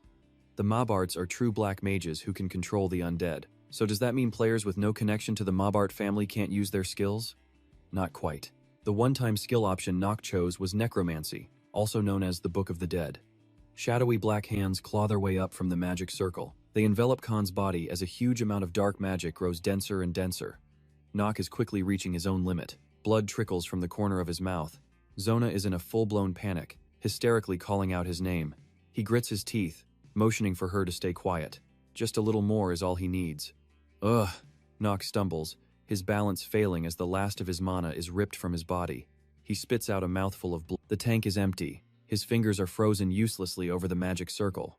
Nock looks up, shocked by the brilliant light erupting before him. Khan's body tenses with incredible strength, his form as rigid as a true undead. It worked. The skill was a success. His companion has been reborn as an undead. Its eyes are no longer a simple black but now glow with an eerie, sharp intelligence. Nock lets his body go limp, relief washing over him now that it's finally over. Zona, worried to tears, still stays right by his side. Nock wearily stands, wiping the blood from his mouth. He turns to welcome his new partner, Khan. A quick check of its stats reveals its new positive traits. Steel-like stamina, an extraordinary warhorse, fearless, and completely dedicated. Its species and element remain unchanged. Better yet, the trait destined death within 1 year has been completely removed. The companion's growth rate is now 1.5 times faster, and it can be summoned or dismissed according to the player's mana. Nock pats its head, affirming himself as its master. Suddenly, something comes between them as Zona leaps in, hugging both of their necks. He asks what she's doing, completely confused. For a maid, she is definitely overstepping her boundaries. Zona just bursts into tears pathetically. She was terrified, thinking something horrible had happened to Khan, and Nock using illegal mana was just too bizarre. He shows his annoyance clearly, turning away with a huff. Zona gets mad and yells at Khan, showing how much she really treasures him. She demands her payment of carrots for taking such good care of him. Nock just smiles with satisfaction, his current goal now complete. Nock immediately begins preparing for the next piece of the puzzle. A few days later, deep in the night, he moves silently through the Zen Hovel estate. Almost everyone is asleep. Nock is fully equipped for his night hunt. The perfect darkness provides all the cover he needs. He pulls out a stone and a map. Nock realizes the path ahead is exactly the same as it was in the game. The familiar layout brings him a huge sense of relief. Nock heads straight for the second hidden piece of the Zen Havel family. It's an item he absolutely has to get his hands on, a key that can cure negative stats and even so-called incurable diseases. The deep forest is treacherous, Unsettling sounds echo all around him. Nock has to stay on high alert for anything and everything. He tries to calm himself, thinking he's just overly stressed. But then he sees the sign ahead, and a fresh wave of unease washes over him. Nock has to remind himself this is reality now. The warning sign is clear. Forest of the Lost Children. Minors are forbidden to enter, because any child who dares to set foot inside will get lost and die, and he has no desire to experience death a second time. A system warning flashes. You have entered the Forest of the Lost Children. If you cannot complete the mission, you will die here. Without a single moment of hesitation, Nock continues to walk forward. This forest on Zenhava land is considered absolutely taboo. Because of the crushing darkness and the dense fog, even the most skilled navigator would find it nearly impossible to find a way out. That's the true meaning of the place's name. It's a place where anyone, no matter how skilled, can become a lost child. In the game, it had another hidden meaning. If you were a strong adult who could defeat the magical beasts, you would get absolutely zero. On top of that, the system would dramatically increase the beast's difficulty for any adult players. He quickly lights a torch, its fire pushing back the darkness. Turns out the key to conquering the Forest of Lost Children was the direction of the new mist, or, more specifically, the opposite path from the last one. As he pressed on, Nock kept a hand on his sword, his eyes scanning the trees. He'd already sensed someone following him, but the woods were silent. Nock sighed. So they wanted to keep hiding. He drew his blade, having no time for complications. With a clean motion, he slashed toward the bushes. A sharp scream echoed out. Let's jump back a bit. Not long ago, Tali was complaining that her stunning beauty was having absolutely no effect, and she couldn't understand why. Her personal maid sighed wearily. My lady. She was worried, begging Tali not to follow Nock, knowing she would be punished right alongside her. Tali confidently promised the maid wouldn't get fired. But that wasn't even the point. Elsewhere, Emma paced a dark corridor, thinking to herself that if it weren't for Lady Ciel, Tali was a serious contender to be the next heir. She was strong enough to be Grand Duke. Emma suspected her hot-headedness came from the pressure of trying to live up to her sister. She entered the bedroom for a final check before retiring, assuming Tali was already sound asleep. But the room was empty. Nobody. Emma's face went pale. She knew. She was shaking so badly, the candle nearly fell from her hand. Emma scrambled to wake everyone up. Tali following Nock was a catastrophe in the making. And worse, her guess was dead on. The follower in the forest was Tali. Nock was stunned, totally unprepared for this. Caught red-handed, Tali awkwardly stood and said, "Hello." Nock sheathed his sword, demanding to know why she was in the forest. As she fumbled for an excuse, a bush rustled behind her. He sensed danger instantly.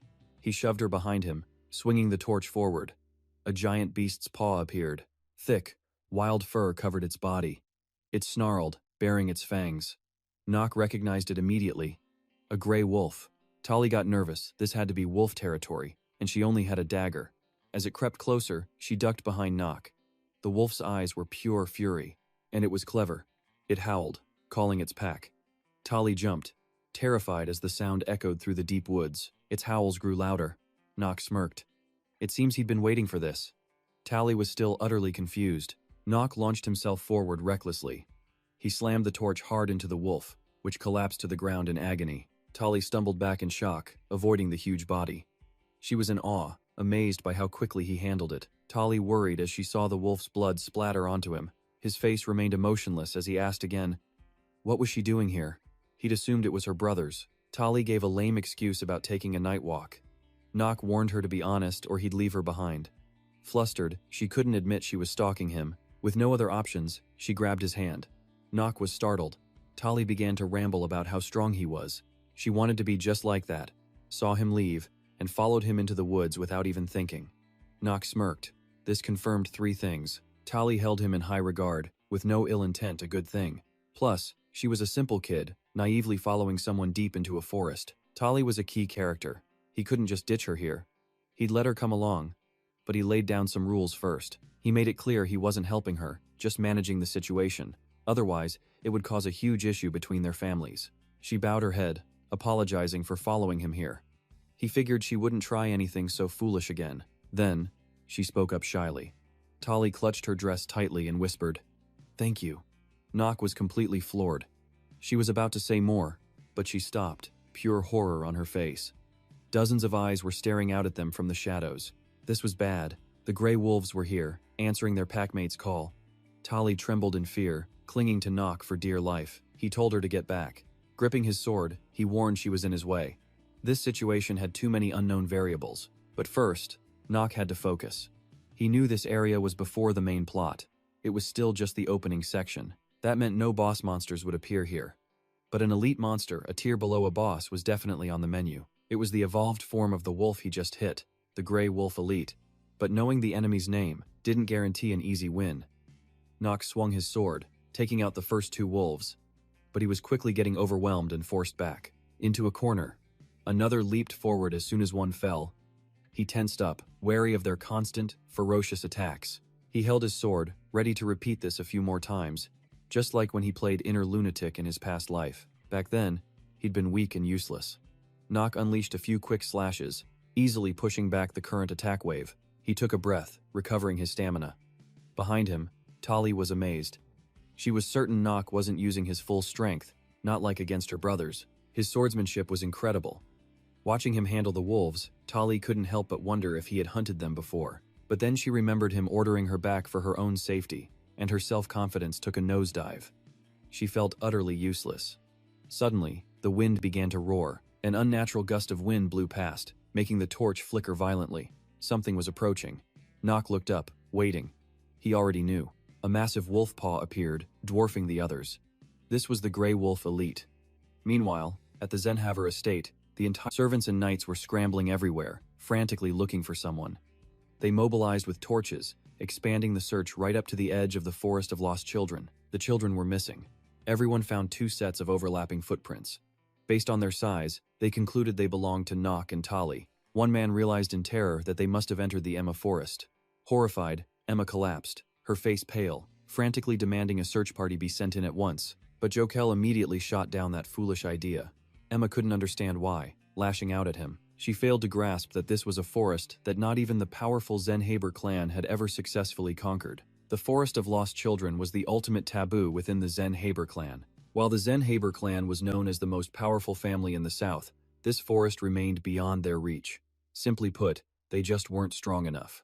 Of course, the secret truth was that only children could enter the forest, and it could only be conquered by them. This fact was not public. Jokel wondered why Nock would enter the woods. He doubted it was due to the lure of a psychic monster. The footprints showed their movements were cautious, and there was no sign anyone had broken the area's most powerful mana barrier. This meant Nock had entered the forest willingly. He clenched his fists, blaming himself for his terrible misjudgment. Nock was no longer the weak, timid young master he once was. Jokel knew there was only one way to bring them back. They had to place their faith in Nock. He would have to use his own intelligence to find a way out. Emma cried, her heart racing with anxiety. The others stopped advancing and spread out, hoping the two hadn't truly gone into the woods. She was pale and trembling, blaming herself for letting Tali get lost and put in danger.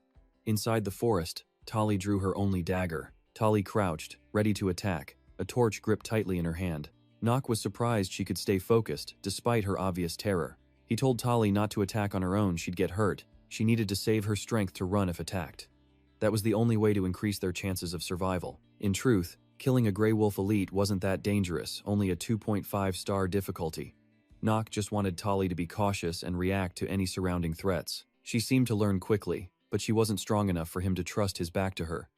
Now, it was time for his next move. He'd activate Genius's moment and finish the Wolf Elite in a single strike. But somehow, it seemed to sense Nock's plan. He noticed something was off, and Tali looked confused too. The Grey Wolf Elite lay on the ground, surrounded by its pack. Nock frowned, realizing their strategy. The first wolf charged forward and was immediately cut down. The other Grey Wolves hesitated for a moment, faltering. Nock carefully watched his opponent's every move. The Wolf Elite casually watched its packmates sacrifice themselves to stall for time. They attacked suddenly, trying to wear him down. But with his Genius's moment skill, these wolves were completely out of their league. Another one lunged from behind in a sneak attack. It let out a ferocious roar. Nock was caught by surprise, unable to react in time. A dagger flew past him, sinking perfectly into the wolf's throat. He glanced toward the direction the support came from. Tali had assisted him perfectly in that dangerous moment. She was hiding up in a tree. The Grey Wolves below were desperately trying to climb up. Even though he told her to run, Tali had decided to stay and help. He was stunned she was trying to aid him. She called out, worried, asking if he was hurt. Nock was shocked that Tali had just saved him. The pack's growling snapped him out of his daze. Nock quickly cut down two more wolves. He adjusted his fighting stance, tightening his grip on his sword. He reminded himself this was no time to get lost in thought. He coldly replied that he was fine. Tali breathed a sigh of relief. He was frustrated that she had seen him in such a pathetic state. The situation was getting worse, as his skill's side effects began to kick in. His time was up. The fight, however, was far from over. The Grey Wolf elite stood up to join the battle. The cunning beast knew the perfect moment to strike. Nock refocused his mind. It was time. The two opponents sized each other up. The beast paced slowly, each step cautious. The tension slowly began to build. The Grey Wolf elite growled. It crouched low, then launched itself forward like an arrow. He could feel it approaching in the darkness, but the wolf didn't attack. It ran straight into the deep woods. Nock was startled. His time was running out. He cursed, realizing its true goal. The Grey Wolf elite ambushed him from the shadows, its huge, sharp claws swiping at Nock's body. Tali watched in absolute terror. She held out her torch, trying to light the path. The beast vanished back into the bushes. In a flash, his right arm was sliced open. This difficulty was far higher than the initial 2.5-star rating. The wolf elite was unbelievably strong. Nock steeled himself and scanned his surroundings. The creature he was facing was leagues smarter than its version in the game. Nock had been far too careless and overconfident. He should have realized it the moment he saw it commanding the other beasts. He never thought it could use the terrain to fight. A small sound, the wolf lunged from the bushes again. Nock was forced onto the defensive, waiting for a chance to counterattack. The beast easily dodged his first sword slash. He was shocked by its incredibly fast reflexes. The Grey Wolf elite bared its fangs as if mocking him. It let out a low growl, seeming to wait for the perfect moment. Nock swung his sword wide, gritting his teeth for another attack, but time was up. The skill's backlash hit him hard. Fresh blood began to trickle from the corner of Nock's mouth. The wolf elite immediately lunged forward, ready to tear him to pieces. Nock wondered, had he gotten too arrogant after beating this game so many times? He had never anticipated something like this. He was a fool for recklessly entering the forest, believing he could handle anything that came his way. He squeezed his eyes shut, accepting his tragic fate. Just then, a beast's roar of pain cut through the air. A dagger was embedded in the wolf elite's right eye. If the beast could exploit their weakness, then they could do the same to it. More importantly, they now had a huge opening. Tali and Nock immediately gripped their swords. He charged forward, pouring all his strength into one final attack, his blade piercing through the creature's massive body. The wolf elite howled in agony. The more it struggled, the deeper the wounds became. Nock trembled, using his hands to keep himself from collapsing. And then, the wolf elite stopped breathing. They had actually won. Tali rushed towards him, only to stop dead in her tracks. They weren't alone. The other Grey Wolves were still there, but seeing their leader defeated, the pack turned and fled. Tali landed softly, worriedly asking how he was. Nock simply wiped the blood from his face. He was grateful for Tali's help, but the whole situation felt incredibly strange. He'd almost thanked the very person destined to be his future enemy. Nock kept his distance, telling her not to worry. But the wound on his arm was deep, and blood was still seeping out. Tali burst into tears seeing it. Nock was clearly not okay at all. But he insisted it was just a minor scratch, and that he was perfectly fine. She breathed a sigh of relief that it was his only wound. Then a friendly spider crawled onto Tali, shattering the tense silence. Her face went pale as she screamed in terror. Nock flinched, thinking another monster was nearby. She ran and clung to him without a second thought. He was too stunned to react. Tali cried that there was a spider, pointing frantically. Nock glanced down to see the multi-legged insect staring right back at her, with what looked like pure adoration. She clung to Nock, screaming her head off. He was exhausted but couldn't help but crack a small smile. She was really scared of spiders. He brushed it off easily, wondering why a girl afraid of insects would willingly follow a boy into a deep forest. Tali was still trembling, even asking if Nock wasn't scared too. He teased that she'd never become a knight acting like this. A moment later, she shot back, her face beat red. Nock sighed, finally free from her death grip. He winced, letting out a dry cough. Immediately, she was asking if he was okay. He told her not to worry for what felt like the 10th time. Nock figured Tali must have her own troubles to deal with. Nock had wanted to thank her. After all, she'd saved his life. But her sudden screaming totally ruined the moment, so he could only thank her silently. His enemy of the future. The sun was rising, illuminating the woods. It was time to head back. They made sure to collect the items dropped by the wolf elite. The objective was complete. Back at the forest's edge, sunlight streamed through the trees. Emma was still there, crying her eyes out with regret. She thought her mistake had gotten Tali killed. Emma kept asking herself, what if they didn't return? It would cause a massive problem between the two ducal families. It wasn't uncommon for children to go missing in this area. Outsiders even rumored that the Zenhava family's incompetence was the cause of so many tragedies. Suddenly, the knights shouted and pointed. Zokul looked toward the forest. The sinister mist covering the woods had vanished. Everyone stared in amazement. That could only mean the area had been conquered. Emma stood up, trembling as she asked for confirmation. He was just as stunned but confirmed that the forest had been cleared. It was hard to believe, but it was the only possible explanation. She was overwhelmed with happiness knowing her lady was coming home. The silhouettes of two children approached from the woods. The crowd erupted. "The young master is here." The knights were in absolute awe, seeing Nock return looking impossibly unharmed after conquering the forest of lost children, as if nothing had even happened. Zokul couldn't hide his excitement. He knew one thing for sure: the hierarchy of the Zenhava family was about to change. Nock was confused by the large crowd. "My lady!" Emma cried out, pulling Tali into a hug. Zokul explained that all the fuss was because of Tali. Nock was indifferent, surprised his family even worried about him. So much for their dark family reputation. Tali was busy comforting her crying maid. Then, Emma snapped back, grabbing her master by the collar. She shook her, promising to drill all 71 rules of the Street Kinor family back into her. Tali apologized sheepishly. Emma smirked. How could a mere maid blame her own lady? Besides, the head of the house would be educating her personally. Watching her reminded him of his own maid, Zona, who had a strength stat of 4.5. This maid was clearly tough, too. Emma then bowed low to thank him for protecting Tali and bringing her back safely. Nock explained that he hadn't intended to go, but Tali had handled herself and returned on her own. She should be proud. Tali was touched. His praise meant the world to someone so insecure. Time passed, and the crowd left. After an exhausting night, he threw his gear into a corner. He sighed in relief and started to change. The sudden appearance of Zokul caught him completely by surprise. He figured it was about Tali, but it didn't really matter. He had already gotten what he needed. The mysterious fragment, a new holy relic, the Ring of Black Fire. Basic information. A low to mid-grade piece of equipment with the darkness attribute. It gave a +1 bonus to both stamina and mana. Its special effect allowed the wearer to steal a small portion of an enemy's life force upon defeating them, making it their own. The higher the level of the opponent, the more life force was stolen. The Ring of Black Fire was the only holy relic that could steal life itself. Just having the ring didn't mean Nock would live that much longer. After all, a person's life could not be extended indefinitely. A tiny bit of stolen vitality wouldn't easily cure his terminal illness. He slipped on the ring, thinking that as long as he could fight and grow, it was far better than living a hopeless life on the brink of death. Nock could already feel his vitality and mana slowly increasing. He called out for Zona, knowing she was hiding in the next room. A small head peeked out, asking if Nock had an X-ray vision skill. He just played along with a simple, maybe. Zona panicked, thinking he could see through her clothes. He responded with a light flick to her forehead. Jonah muttered, "Stop with the wild accusations. Why did that forehead flick hurt so much?" Nock ignored her, demanding an arm wrestle. She was so over this it happened all the time. Still, Jonah happily agreed. A win meant a pay raise, but a loss meant docking 20% of her wages. They got ready, counting 1, 2. He looked so confident this time, and sure enough, on 3, Jonah's hand slammed onto the table. She broke into a cold sweat.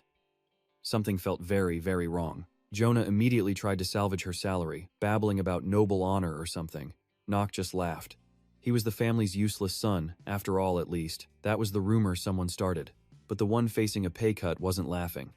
Nock's smirk made it clear he couldn't care less about honor right now. Jonah apologized over and over. Suddenly, Nock felt dizzy, his vision blurring. A system notification popped up. Effect of the chronic sickness trait has been activated. You have received a level 2 wrist nodule. You have received a level 1 flu. Nock seethed with annoyance. He decided against cutting her pay. Instead, he ordered her to bring a towel and ice. Jonah looked at Nock's pale face with concern. He looked terrible and needed to rest. Later, while admiring his new fire ring in the dead of night, a mysterious whisper echoed. A silver-haired boy with a glitching image appeared, calling out the name Duchen, the 2 remaining secret pieces, the scarf and the black flame ring. It had been 6 months since Nock obtained them. Too bad he never got a single chance to use them. The reason? Nock von Zenhaver had been punished. He sighed in frustration. After single-handedly clearing the lost children's forest, he didn't even get a reward. Instead, he was stuck under house arrest. He looked for some sympathy from Jonah, but she was a family maid and couldn't say a word. So Nock dangled a new offer. He wouldn't cut Jonah's pay if she sided with him. She flipped instantly, stammering that the family head was far too strict. that he had no understanding of others' feelings. While Jonah babbled, Nock thought about how hard he'd tried to fit into this world, to be a useful citizen while the stress was immense, especially as his own lifespan dwindled at an alarming rate due to a terminal illness. The number of days he had left to live was just 147. It was agonizing how detailed the system was, more attentive than the owner of this failing body. Out of options, he decided to see the family head and asked for permission to go out. Jonah had just left to draw a bath, and already Nock had a new plan. She called out in surprise. Suddenly, a knock echoed at the door. Coincidentally, it was Jokel, who announced that Teo wanted to see him. Nock was completely speechless. Old memories came flooding back. Dozens of knights lay dead in pools of blood. And a young Teo was the only one left standing. His hand was clenched around his sword. Years before, on the night of the purge, monstrous creatures had swarmed everywhere. Their numbers were horrifying, almost completely dominating the sky. They all surged forward to attack Teo, the last one remaining. He gripped his sword tightly as dark mana began to pour from him. His eyes showed no hesitation, only a cold indifference. Back in the present, Teo closed his eyes, recalling the horde of monsters, the people taken, and the night of the purge. Dark mana enveloped his body as he wearily opened them. It was all just one endless nightmare. His mana flared violently, filling the entire room. He thought that one day, one of his sons would learn to use the Supreme Black Sword, but he couldn't be sentimental. He had to choose someone with real talent, because that child would eventually have to strike him down to become the next Duke. Jokel knocked and entered the room. He announced that Nock had arrived.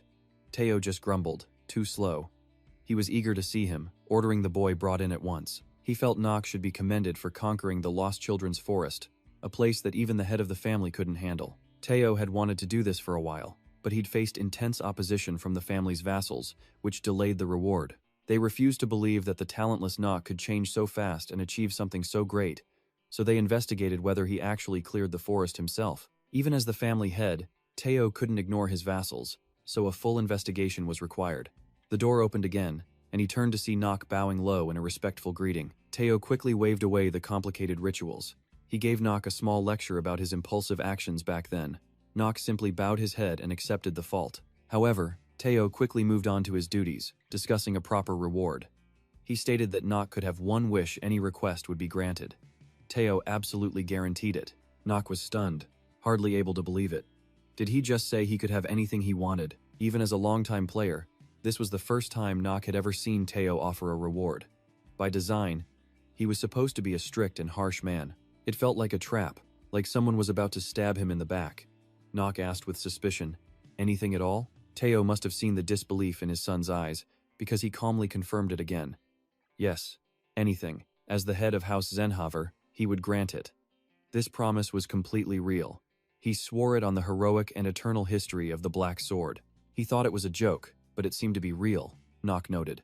Teo then added that any ridiculous request would need to be reviewed. Still, he trusted that Nock wouldn't ask for something like that. Nock asked for a moment to think, promising to make a suitable request. Teo also lifted his house arrest on the spot, but it came with one condition: no more causing trouble like before. For now, this was more than good enough. Nock cheerfully obeyed. His father added one last reminder: always remember in your heart that you are a member of the Zenhaver family. The next morning in the Grand Hall, Tali was all packed and ready to go. Emma offered a gentle smile, telling Nock she'd see him at the academy. Nock gave her the silent treatment, still trying to keep his distance. But she didn't give up, promising with a huge smile that she'd definitely come see him. Jokel even chimed in, telling him to at least answer the lady. Stubborn as ever, Nock set a condition. She had to become an official knight first. Fired up, she made a solemn promise. He just had to mock her. Just try not to freak out over a big spider. That pushed her over the edge. Red-faced, she punched him so hard he coughed up blood. He instantly regretted mentioning spiders, thinking a wolf might have hurt less. Tali then loudly declared she would return once she was an official knight. "Take care of that head of yours," she warned. "Keep it safe." Nock's heart nearly stopped. It sounded like she was planning on taking it from him. Emma then stepped forward, bowing deeply in gratitude. He had no idea what for. She was thanking him for saving the young lady of her house. It clicked for Nock and he sighed. He never meant to save anyone. "Just go," he said. "Don't bother me." And with that, Tali's training at House Zenhavor was over. Nock watched the carriage vanish, thinking he'd said goodbye to one more person. He found himself getting strangely used to this bizarre life. He wasn't sure why, but it was kind of fun. Then the system popped up, a harsh reminder of his terminal illness. 146 days left. Nock sighed at the ticking clock. He felt like time was moving way, way too fast. On the plus side, he was developing well, despite the sickness. He stared out the window. Soon he'd be at the academy, where the main plot really kicks off. Jonah was already packing excitedly. Only 2 more months until he was set to leave. He figured she was just happy her master was finally leaving. But suddenly she shrieked, bursting into tears and wailing about how much she'd miss him. But he could read her like an open book, telling her not to overreact. He wasn't docking her pay. And just like that, the tears vanished without a trace. Nock realized he didn't have time for these games anymore. In the next 2 months, he had to grind his stats to survive at Eldon Academy, the most prestigious school in the entire empire. It was a gathering place for geniuses from all over the continent.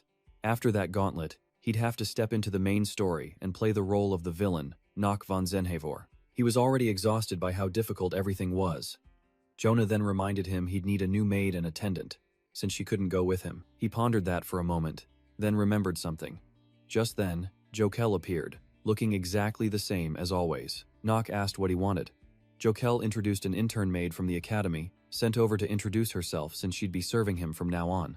She bowed with perfect professionalism. Dachi, his exclusive maid.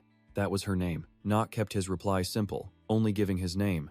He immediately activated his insight skill, scanning her stats. Age 15, human race, main element, active skills, current situation, user-controlled, and currently following the orders of Telvon Zenhaver. The conclusion was obvious.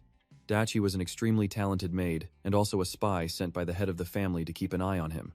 She gave a sweet smile, promising her full support. He knew it. The family wasn't about to let him leave so easily. Telvon Zenhaver, one of the story's biggest villains, and one of the most powerful people in this entire world. People always wondered how he clawed his way to his current position, many asking if he did it with his swordsmanship alone. The man was skilled, there was no denying that. But the real reason Teo became the head of House Zenhavor was his deep-seated paranoia, his complete and utter distrust of everyone around him. So Teo planted Dachi on Nock. He had high hopes for her. She was like a soulless machine that simply confirmed her orders. Dachi had already lost her place as the heir to the Lavilia family, so if she performed well, House Zenhaver would gladly help her get it back. She swore to support Nock completely, but Teo immediately shut that down. When Dachi looked up, confused, she was met with a terrifying dark aura and an ice-cold glare from the family head. She turned pale with fright and quickly understood, promising to watch Nock closely and report everything to Teo. Outside the room, Dachi finally breathed a sigh of relief. She had to remember who her true master was, or the consequences would be unimaginable. A single look from him carried bone-chilling pressure. Dachi pulled out a locket hidden in her clothes, her expression turning sad as she looked at the tiny photo inside. She told herself there could be no more hesitation. Later that night, Nock lay in his bed, thinking about the spy. He guessed Teo just wanted to confirm if the soul in this body was really his son. Demonic possession wasn't exactly a rare thing in Inner Lunatic, and the original Nock soul was stolen by demons countless times in the main storyline. A spy wouldn't be a huge problem, as long as Teo didn't discover the truth. The thought alone was stressful. Dachi was no small problem. Dachi Lavilia. While she didn't play a huge role in the main story, it would be a total waste to just cast her aside. Originally, she was supposed to become the next head of the Lavilia family, but then her own uncle stepped in and murdered both of her parents. And just like that, Dachi lost her place as the next in line. What followed was inevitable. She ended up becoming a maid for House Zenhaver. To escape the constant surveillance of her own family, she had to wear a cheerful mask and a constant smile. But her character stats told a completely different story. Dachi's mind was exhausted, rotted from the inside. She was a character on the verge of collapse. When a person is completely broken, what is their final choice? Before the main storyline even began, Dachi had decided to end her own life. But by asking himself what he should do, he created a ripple that would change the entire plot. After saving someone who was fated to die, was this the right call, or did he just put his own neck on the line? The next morning, Nock stood before Zona and Ichi, declaring the three of them would be hunting monsters in the forest on his land. Their role? Support. Zona immediately protested, clearly wanting no part of it. She tried faking an illness, but Dachi's calm acceptance left her no room to refuse. On the verge of tears, she grabbed her colleague's hand, pleading with her not to agree to everything so easily. He figured it was normal for a maid to fear monster hunting. It was a ridiculous request, after all. But Ichi's response came instantly. A closer look revealed her hands were trembling in fear.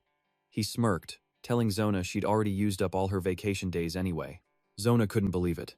Nock then calmly announced that a talentless bum like him wouldn't hesitate to cut the pay of anyone who disobeyed, starting with half their salary. She tearfully accepted her fate, wondering if she should bring a bow or a sword.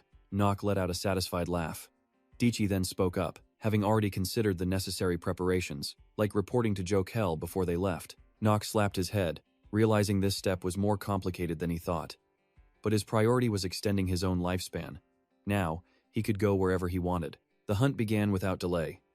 Watching from high above, a man looked down on them, intrigued by Nock's next move. A few days later, after being cleared out, the once dangerous forest was slowly returning to normal. The gray wolves, however, were as ferocious as ever. But Nock was faster, reacting with ease as he sliced through the monster. The effect from his fire ring activated, granting him a tiny fraction of the wolf's life force.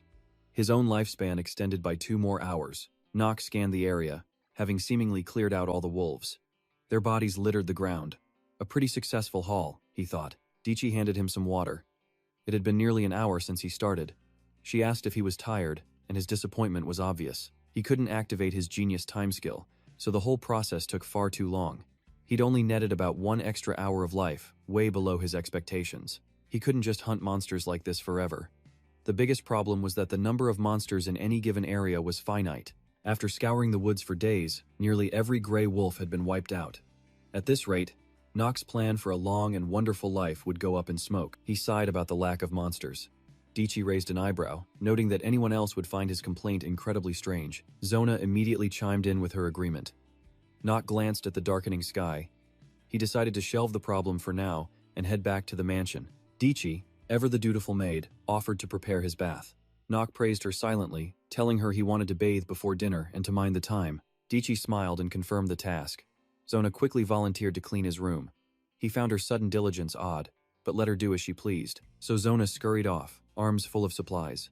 Dichi calmly packed up, unable to hold back a small laugh at her cute colleague. Nock called out to her, and she responded instantly. He had a question for Dichi, waiting just for her.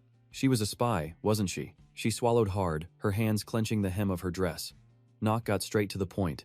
Who is Dichi's master? She froze, completely caught off guard. Dichi possessed a genius-level support attribute. But no matter how beautiful a greatsword is, if you can't use it, you throw it away without a second thought. She was speechless. Nock took her silence as a confession of her status as a spy. Dichi's face was covered in a cold sweat. She tried to argue that she hadn't said anything, but he cut her off before she could explain. It was easy enough to figure out. Nock drew a clear line, stating he had no intention of forcing a confession. He even thanked her for not lying to him. He said it didn't matter who she served. He would still treat Dichi as one of his own people. Every word that seemed to offer her a lifeline also felt like a sharp knife twisting in her heart. He even permitted her to use him as she pleased, with a shocking lack of concern. Nock believed that instead of trust, a relationship of mutual exploitation was a much better fit for them. That's what he truly wanted. Later that night, under a high moon, the sound of complaints echoed in the room. Zona was bad-mouthing Nock while snacking in bed, just like any other day. She fumed, recalling how he'd drag her along on his training runs just for fun, and how he tried to get Dichi to join too. But Dichi just offered a polite smile and kept writing. Dichi looked out at the peaceful night. She remembered the rumors about Nock back when she was with the Lavilia family. Dichi had assumed they were baseless after all. No one changes that drastically overnight. But they said Nock had defeated the twins in a single blow, and with that, he'd earned the right to enter the academy. He had secured his place in the family, completely unlike her, who had fallen from grace. Despite once being the rightful heir to her own family, Dichi sighed, thinking about what Nock said today. To use him however she wanted. It was impossible to understand the true meaning behind his words. A short time later, a baseless rumor began to spread through the Genhaver household. The rumor claimed Dichi had been exiled from her family and was no longer worthy of being a maid for the Genhaver clan. She received an anonymous letter, its words dripping with contempt. You, the head of a useless family, sold off by your own blood, you will receive the punishment you deserve. It said she'd been stripped of all rights as the direct heir. The letter was a blade, reopening all her old wounds. Before Ichiza, she sighed, not at all surprised. It made sense she'd be kicked out. The Zenhava clan was, after all, a top-tier dark family. Teo had simply assigned Dichi to be a supervising maid.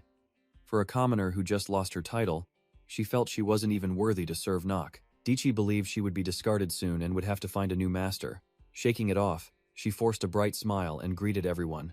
But anyone who saw Dichi immediately recoiled with obvious avoidance. The rumors had clearly already spread. She was used to these kinds of stares. Still, a wave of sadness washed over her. Suddenly, a familiar voice called out, calling her Zona.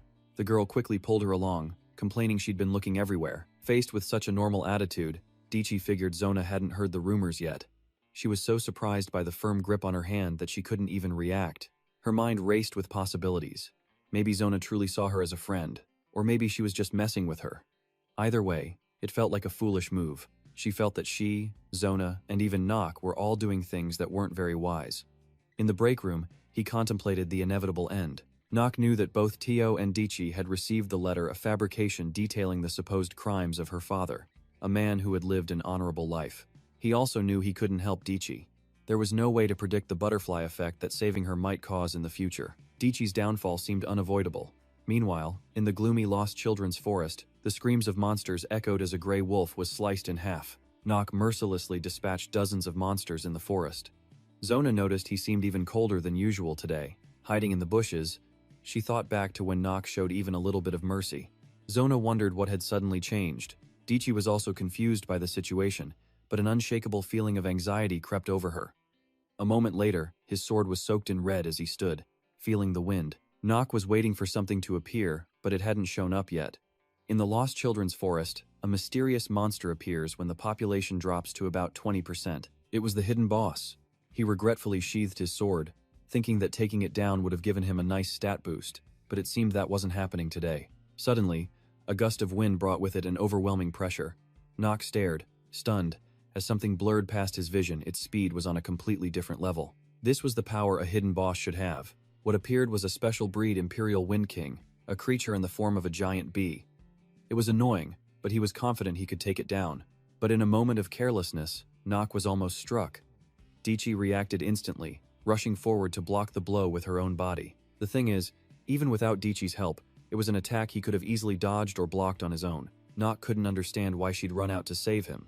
How many people would actually charge at a monster that appeared out of nowhere? He decided to make the most of this moment, all to save her in the end. Nock gritted his teeth and activated his skill. Genius time. The scene shifted to Dichi's childhood. A clumsy, crybaby girl who never had a day where the scrapes on her knees had fully healed. Dichi's parents used to say that her wounds never seemed to heal completely. Unfortunately, that didn't just apply to her knees, but to the wounds on her heart as well. Dichi wondered if it was a prophecy for her own future. Nock's question echoed in her mind. Who do you serve? Dichi let out a bitter laugh. Serve who?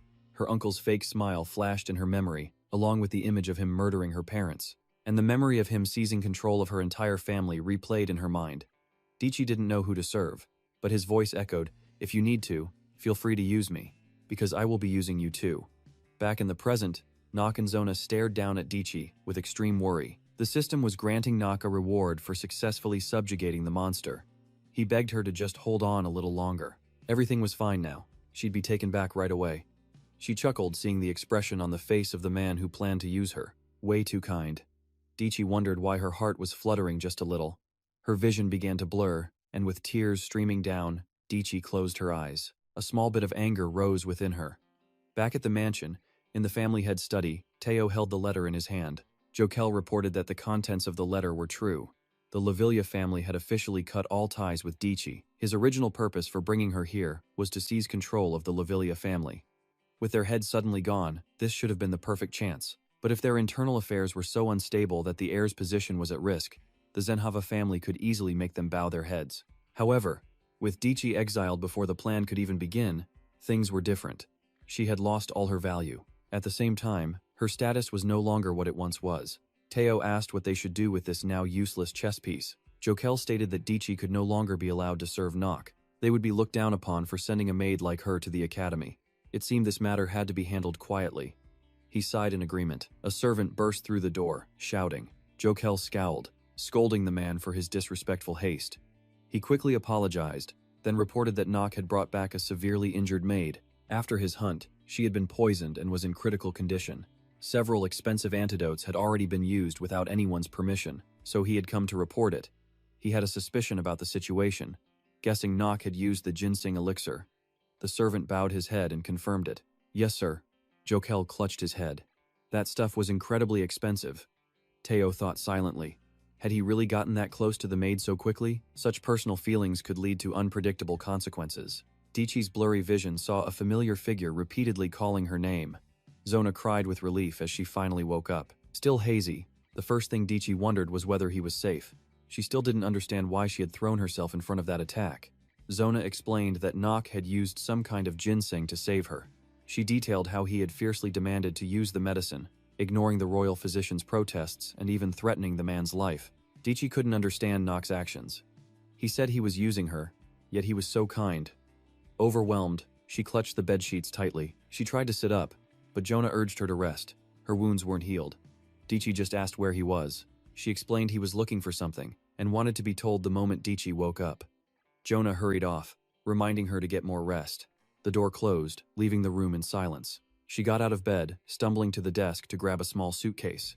Dichi began packing, ready to leave. She knew she had nowhere left to go. Dichi clutched the pendant in her hand, trying to hold back the pain, and carefully put away a photo of her parents. Dichi left the necklace behind with a note, a message of thanks and farewell.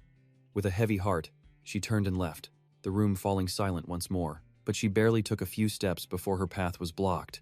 A cold voice asked, "Where do you think you're going?" He stood there, an invisible pressure filling the air. His sharp eyes seemed to see right through her soul. He asked again, "Where are you trying to go?" The icy voice then shifted, recalling a question for the physician. With someone's life on the line, was the doctor really more concerned with how expensive the medicine was? The panicked physician immediately denied it. He explained this medicine required the family head's permission to be used. All while Dichi lay on the bed, her life force fading with every moment. Nock asked the physician, did he really have more authority in this family than him? Cowering in fear, the doctor could only stammer out an apology. Nock would deal with Teo later. His patience was wearing thin, and he ordered the man to use the medicine immediately. The physician trembled as he complied. Jonah, crying with worry, asked if Dichi would be okay. He assured her the poison's effects were gone. She would recover soon. Jonah breathed a sigh of relief, then looked over as Nock was leaving, calling out to him. Nock simply told her to report back when Dichi woke up. He immediately went to the family head's room. Teo feigned surprise, remarking how rare it was for Nock to visit. The reason could only be that maid. Nock was in such a rush he hadn't even changed out of his blood-stained clothes. He took a deep breath, preparing to activate his master actor skill. Nock spoke up. Just one thing. He decided to use the fulfill any request reward he'd earned from clearing the Lost Children's Forest. Nock wanted Teo to hand over Dichi, a person already cast out from the family. The patriarch lowered his eyes slightly, a hint of displeasure in his purple pupils. He knew that saving her would trigger a butterfly effect, changing the original story. After all, Dichi was a spy, planted by Teo himself. But none of that mattered anymore. Because today, Dichi had tried to save him, and in that moment, he realized something. The answer she could never say out loud before Dichi had proven it with her own life. So Nock had to fulfill his duty as a true master and save his person. After some thought, Teo gave his permission the transfer would be done. Nock stood to leave but suddenly stopped, turning back to face him. He said there was one more thing he'd like to report. Teo allowed him to continue. Nock was about to play an absolutely brilliant hand, but then, a warning popped up. The master actor skill was losing effectiveness due to his agitated state. Ignoring the system, Nock's gaze sharpened. He requested that Teo stop one thing. He wanted the family head to stop interfering with his people to leave Dichi alone. And back in the dark hallway, Nock and Dichi stood face to face. Dichi had planned to leave in silence. He asked her directly, "Where are you going?" She trembled, admitting she no longer belonged here and had decided to leave. She tried her best to offer her most sincere thanks. But Nock just asked the question again. Dichi flinched. He arrogantly demanded to know where she thought she was going. Instead of serving her master, Dichi bowed her head, not daring to meet his eyes. Nock should have already known the reason why. She confessed that she was under orders from the family head to monitor and deceive him. Dichi couldn't understand why Nock was trying to keep her. With tears streaming down her face, she screamed that she had deliberately deceived him. Because of that, no one could say a thing if Nock kicked her out right now. He smirked, finally seeing her true face. This was much more human, someone who doesn't give up, constantly struggling to overcome the harshest of times.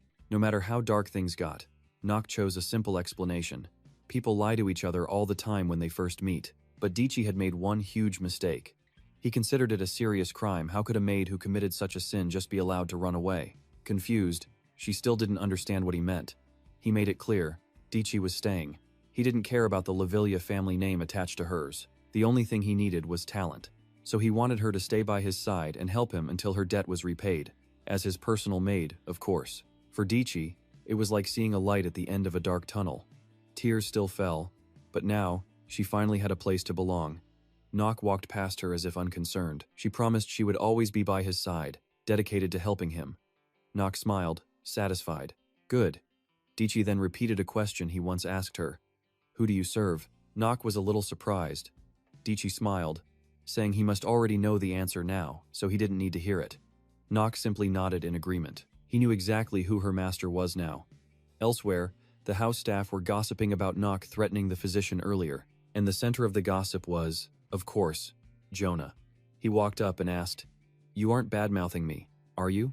Jonah jumped but was caught before she could even Nock guessed she would claim she hadn't said anything to avoid responsibility.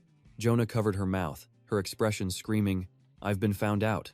She immediately looked for an escape, turning to Dichi to offer help with her basket before grabbing it and bolting out of sight in seconds. He sighed at how Jonah was always causing trouble. Later, Dichi went with Nock to the academy. With 2 months' notice, she was already well prepared. Surprised, Nock listened as she listed off essentials, books, and medicine, emergency supplies, clothes, and even a spare uniform for long trips. And that wasn't even everything. Nock was happy to see it. She no longer forced herself to smile in front of him. Dichi once admitted she was a bad actor, and faking a smile was exhausting. Nock preferred it this way, no need for fake compliments between them. No pointless pleasantries, no empty social niceties. Even if they were backed into a corner, even if the world turned against them, they wouldn't betray each other. He smirked in satisfaction. This was enough. Their relationship was perfect just the way it was. Dichi was worried about Nock's current situation. He calmly waited for her to say more. She told him that some nasty rumors were going around about him. He shot up in surprise. He thought his reputation was already bad, but he never imagined it could actually get any worse. She hesitated for a moment before finally spilling it. They were saying Nock only hired her as a maid because he had a thing for her. His hand almost slipped from the chair. Nock was completely speechless, feeling a wave of embarrassment. He composed himself and apologized. He was sorry for causing her trouble, but Dichi wasn't bothered. She was only worried the rumors would affect Nock's state of mind. He was unfazed. After all, the previous rumors called him a totally incompetent idiot, the useless, untalented youngest son of the family. Dichi claimed it didn't sound so bad. He threatened to fire her on the spot for lying like that. She grimaced, confirming she'd heard the rumors, but some people were even calling him a pervert. Dichi then asked if it was true. That one hit him hard, sending his spirits plummeting. Nock tried to console himself, thinking things weren't as bad lately. He'd gone from being a total deadbeat to just a troublemaking punk, but he needed to fix his reputation, and fast. The more ruthless the villain, the more the main character gets to shine. And since he wasn't the main character of this game, Nock decided to just brush off the rumors. Instead, he gave Dichi a new assignment. To survive at the academy, they both needed to prepare thoroughly. She immediately understood the hidden meaning in his words. She wondered what kind of preparations he meant. Since Dichi had the loyalty trait and only trusted him, he could let her in on part of the plan. It would make giving her orders much easier. He wanted to learn magic before arriving at the academy and would need Dichi's help. She asked in shock if he was serious, knowing full well that using magic was illegal in this kingdom. Was Nock really determined to learn it? He calmly admitted he was. When she called him shameless, Nock just laughed. He told her he was also rotten, useless, and a pervert. Dichi sighed, realizing her master held one heck of a grudge. She agreed to help immediately, laying out a plan. First, they needed to find basic books that could be useful. She trusted he had his reasons for doing this. Nock was extremely satisfied with his capable assistant. Suddenly, a commotion echoed from outside. He looked curiously in that direction. Nock stood up and walked out onto the veranda. From the urgent shouts, he could tell Rain Vonsenhaver had returned after graduating from the academy. He'd almost forgotten about this event. The chance to change his life had finally arrived for Nock. He called Dichi to announce a new schedule. Nock grinned, saying it looked like they had a trip coming up. She was already used to his erratic personality. Dichi sighed, wondering what kind of plan he was cooking up now. He just looked down below, humming a happy tune. An exquisite, luxurious meal had been laid out. Teo congratulated his eldest son on his graduation and return. Jane politely responded with a word of thanks. He was the second son of the family and one of Nock's older brothers. Nock immediately used his analysis skill to size up his opponent. Status windows began to appear. Jane was 16 years old. His main element was darkness, and his innate skill was unknown. His active skill was reading people's minds. In short, he He was a pervert known for getting involved with many materialistic women, and he was a total opportunist. The only reason John's true colors hadn't been exposed was because Nock's reputation was far worse. He was someone who knew how to get along with the political elite. Thanks to his political talent, Jane easily graduated. The academy was extremely famous and notoriously hard to graduate from. Fewer than 1,000 people even managed to pass the entrance exam, and only half of them would actually make it to graduation. Teo spoke up, asking Jane if he had decided on his debut date. Jane's hand froze for a second. He quickly composed himself, replying that he would depart in 3 days. Their father knew that if he went there, at this time of year, there would be a commission to hunt monsters in Chadar, a humble place outside Genhaver territory, a neutral southern domain. It was also located on the border with the eastern region. Chadar used its vast desert as a natural frontier. It wasn't just desolate, it was teeming with monsters. You could say it was the most terrifying wasteland imaginable. The royal family's mission for Jane was to stop the monsters wreaking havoc in Chadar. According to the kingdom's law, a person must complete the first mission given by the king to become a knight, officially recognized by the royal family. Jane noted that Chadar was always crawling with monsters when winter came. It seemed the royal family wanted them dealt with. Teo confirmed it. Though the place was a wasteland, if monsters overran it, the neighboring regions would also be affected. He gave an order. No matter what, he was not to bring shame upon their family. Jean bowed respectfully, promising to succeed. But Nock knew this. Chadar mission wasn't just about hunting monsters. The place was mentioned in several more complex storylines. This definitely wasn't just some side quest. He thought to himself while finishing his meal, Chadar was a place worth exploring. Nock spoke up, asking Jine a question. Was he planning on going to Chadar? The guy confirmed it, looking baffled. Nock then coolly proposed to join him, aiming to get himself on that Chadar expedition. Both men stared with wide eyes. Jane raised an eyebrow, probing Nock's knowledge. He knew that place was full of sudden monster attacks, and it was also where bandits were secretly recruiting soldiers. Jane nodded, his eyes saying Nock knew all that and still dared to go. Jane switched topics, focusing on the rumors about Nock and his mind-reading abilities. The first question: did he really conquer the Lost Forest with the stick and daughter? Nock's reply was short: yes. He knew that skill could detect a person's reckless motives, and if their stats were lower, Jane could see right through them. To put it simply, it was a skill that made him a master of social warfare, letting Jean predict every move on the political chessboard. So the rumors must be true then. He really did defeat the twins and take in a commoner maid. Nock activates his steel will to counter the mind reading, admitting to everything. Jane just sighs, guessing Nock has defeated plenty of people recently, but John refused, using the excuse that Nock hadn't even been accepted into the academy. He bluntly said he wouldn't clean up his little brother's messes, and then Jane sensed something was off. Theo stood up, vowing to ensure nothing would happen, then requested Nock be brought along to keep an eye on things. Suddenly forced into babysitting, he clearly wanted to object, but a single glare from Theo announced that this was an order. Theo then shot that same sharp gaze over to Nock, making him flinch. He promised to provide all the gear for the mission, which was departing in 3 days. Nock stared at the closed door, unable to stop wondering why Theo had agreed so easily. Maybe the lady had influenced him. What in the world was he actually planning? Jane suddenly spoke up, demanding to know what Nock wanted. He was visibly angry, thinking his brother had lost his mind. Nock calmly replied, "Not as crazy as I used to be." This only infuriated John more, and he violently grabbed Nock by the collar. He warned Nock to be careful. His chance to change his life had just arrived, and getting hurt now would ruin it. At that exact moment, a panicked scream rang out, and Nock spun around in surprise. As if on cue, Dichi spilled a bottle of wine, stumbling right into Nock in a move that looked completely accidental. She picked up the bottle, only for it to slip again. Oh my goodness.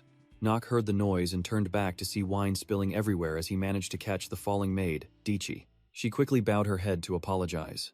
"Forgive me, young Master Nock. I will clean it for you, right now. Please, go on ahead to your room without me." Watching this whole scene just annoyed John. Nock simply smiled. "Brother, I'm truly sorry, but it seems my maid has made a mistake." He then excused himself, turning to leave. But he didn't just leave, he took Dichi with him. With an incredibly smug look, he said, "See you in 3 days, after we crush the Chaiters." Hearing that, Jane wanted nothing more than to punch him, but he stopped himself, thinking Nock was the story's golden boy and couldn't be touched. Once they were a safe distance away, Nock stopped and said, "Thank you." Nock spoke calmly. "Thanks to you, I was able to get out of that very awkward situation." Dichi seemed helpless. "Seriously, you have a real talent for stumbling straight into trouble, don't you?" Then she asked with concern, "Are you going to be okay?" "The Chaters are." Nock knew she was worried for him. He said he'd be fine and told her not to worry. As he reached to open a door, a voice called out, "Young Master Nock?" A girl hurried inside, asking, "Where did you say you were going?" Nock looked at the situation and thought to himself, "Has she forgotten I'm her master?" He simply walked past her calmly. Rumors sure do travel fast, huh? Everything's already been decided. He wondered if the news about the useless son joining the conquering team was truly that shocking. Dichi then spoke up. "For once, I have to agree with Zona. I think the Chater territory is too dangerous. There must be hundreds of monsters and bandits there." But that, Nock thought, was exactly why he had to go. It was a chance to extend his own life. Though his heart was racing with excitement, on the outside he was pure ice. "It will be fine. I know what I'm doing. I'm going on this mission without you two. So I want you both to stay right here." Before he could finish, Dichi interrupted. "But I can't let you do that." She argued that as his exclusive maid, she had a duty to support him no matter where he went, so she would go too. Nock worriedly protested, "You could get hurt." Dichi remained perfectly calm. "Yes, but that could also happen to you, sir." Then Dichi continued, "I heard from Zona that you are very weak and get sick quite easily. With a condition like that, how could you possibly travel such a long distance without me?" Her words struck Nock like a well-aimed arrow, and she wasn't done yet. "Besides, you're also incredibly forgetful and always leave your personal belongings behind. Your clothes also need to be changed and washed daily. Can you really handle all that by yourself?" Hearing this, Nock felt helpless. She had a point. This world is his reality now. The things she mentioned were basic needs he never had to think about, back when this was nothing more than a game.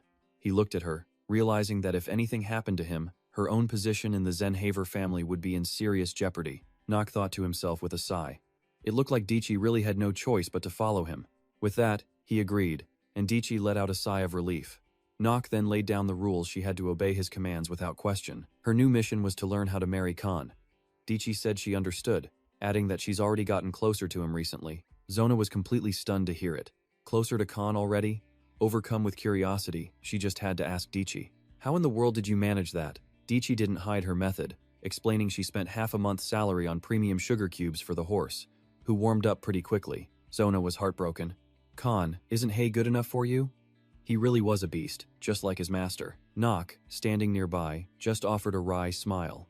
He announced that either way, Zona would be staying here. Then Nock turned and led Dichi away, telling her she'd be assisting him and would need to prepare thoroughly for their journey. He recalled her anxious expression from a moment ago, wondering to himself if she was going to be all right. Meanwhile, Zona was still rubbing her head from where Nock had flicked her.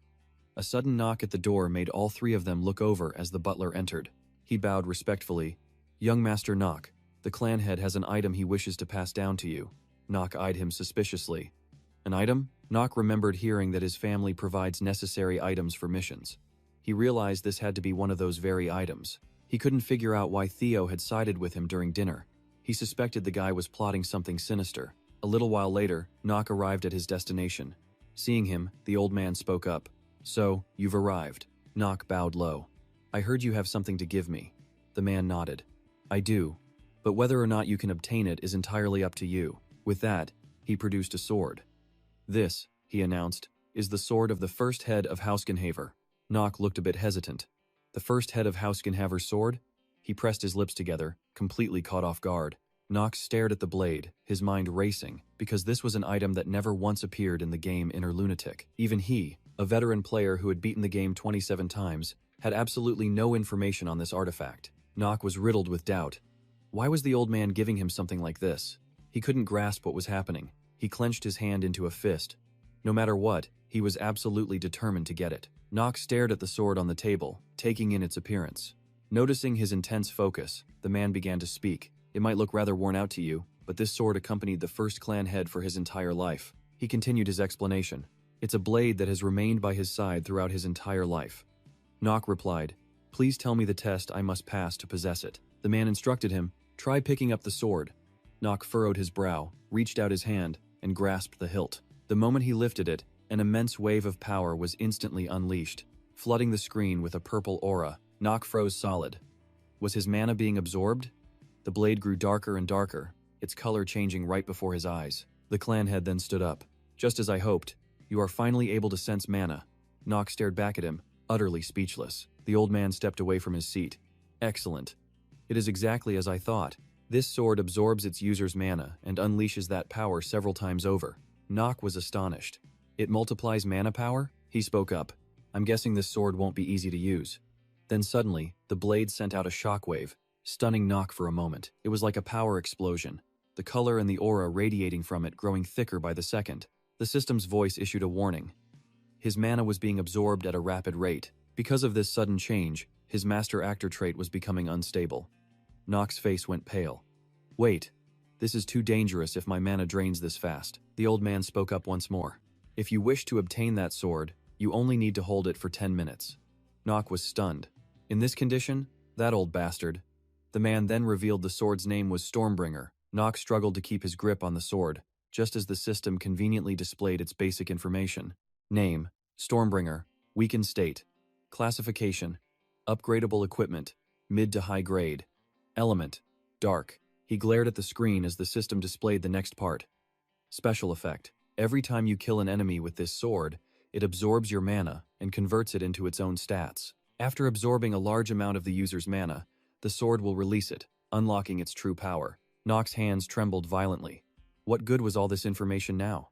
His mana was completely depleted, and the system was switching power sources. The next second left him in pure shock as the system window appeared again, forcibly converting players' life force into mana. The sword in Nock's hand pulsed violently, greedily sucking away his life force. Danger alerts flashed from the system. His life was draining away fast. Nock's face went pale as he cursed under his breath. Damn it. But with his unwavering will, he refused to give up. He tried to lift the sword, thinking he had to give up. But no matter how hard he struggled to toss it aside, his hand wouldn't release the blade. Unable to bear it any longer, Nock finally cursed out loud. This damn sword! Teo stood nearby, witnessing the entire spectacle. He watched his youngest son with cold, sharp eyes. Frowning, the sight of Nock made him recall the legendary Stormbringer. Anyone who laid eyes on it would have the exact same thought. What in the world is that sword? A demon sword, capable of granting its wielder terrifying power, but only by consuming the very life of its master. The first patriarch of the Genhaver clan had used this very blade to build their legacy. But the descendants of this dark family could never control it. 9 out of 10 who even attempted to wield the sword would simply collapse from pure exhaustion. Clanhead Teo stared at the ground. Just holding onto that sword for 10 minutes was considered an incredible achievement. But seeing Nock's endurance made him hesitate. Even I could only last for about an hour with it. And yet, he'd ordered his youngest son, who had yet to master mana control, to use this exact weapon. Connecting the dots, Nock saving a servant recently, other events around the family, it all linked back to him. This wasn't coincidence. The boy was progressing. Nock finally collapsed, having held the demon sword far longer than imagined. Teo realized his supposedly talentless son might just have the gift of a sword emperor. That's the reason I decided I had to test the boy. If he could hold this sword for 10 minutes, Nock had the potential to become the greatest clan head in their history. Teo's mind raced with possibilities. He realized he'd made the right call. This boy would one day surpass him. Just then, Nock used his last bit of strength to sit back up. Gasping for breath, Nock gritted his teeth, his fury clear on his face. And Teo now saw the truth. His youngest son would be the one to finally kill him. The clan head stared down at Nock. Just as I thought. You've been hiding your power. Nock shot back. Father, what are you talking about? Teo then turned and left abruptly, hands clasped behind his back as he declared, From now on, this sword is yours. Nock's jaw dropped, cursing his dear father under his breath. Drenched in sweat, he thought, you could at least give my life force back before you go. 3 days later, the expedition to Cha Doi began.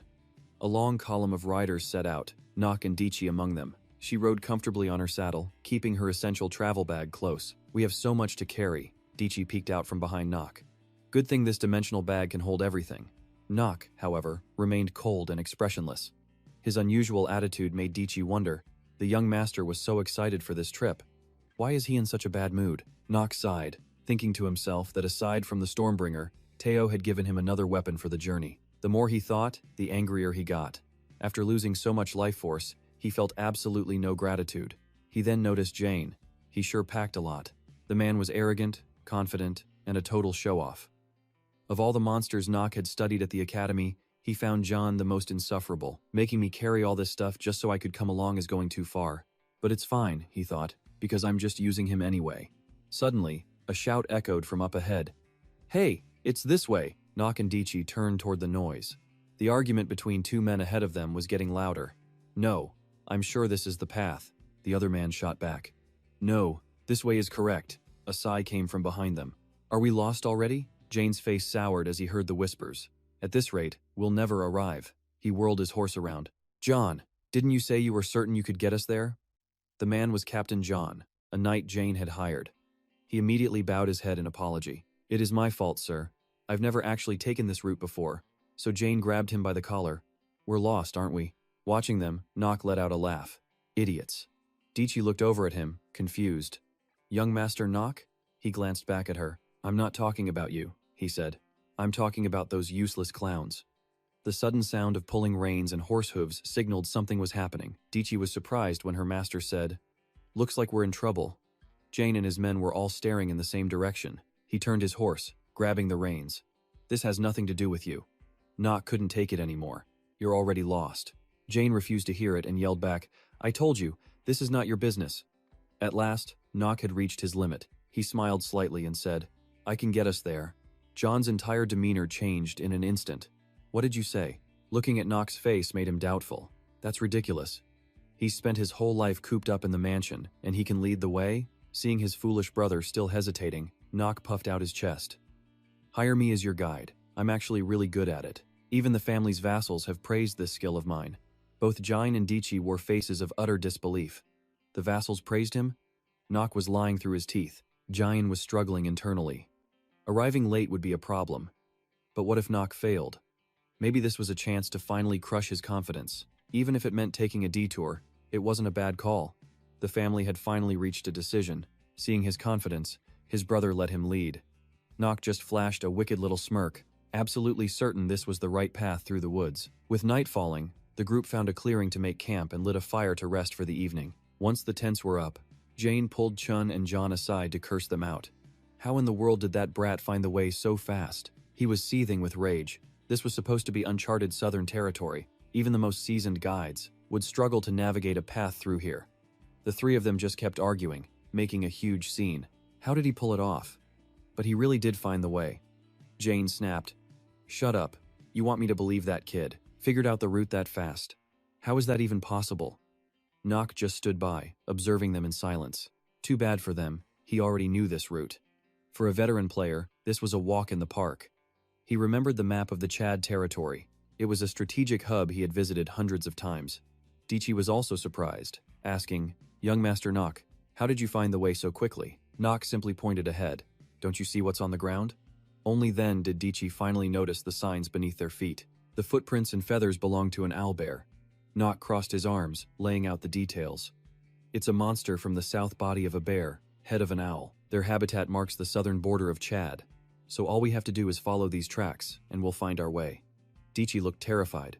Is it really okay to camp in owlbear territory? They fear fire. They won't approach a large camp with this many people. The others began to whisper amongst themselves. I heard young Master Nock had changed, but this is incredible. I never thought he'd be even more talented than the two young masters who graduated from the academy. Jane's group overheard this, and their faces turned sour. He grit his teeth. Be quiet. He then ordered his subordinate. Chun, you said Hath and Allen lost to him, right? The man was Gale's butler, and he bowed his head. That is correct. The two young masters looked serious. We need to verify his strength for ourselves. Chun just grinned and reached into his coat. As it happens, I have the perfect weapon for that. He pulled out a cloth bundle. This thing is. At the same time, Jane let out a cold, calculating laugh, turning his gaze toward his younger brother. It looked like it was going to be a very long night for Nock. As darkness fell, the campfire slowly died down. Even the soldiers on watch had fallen deep asleep.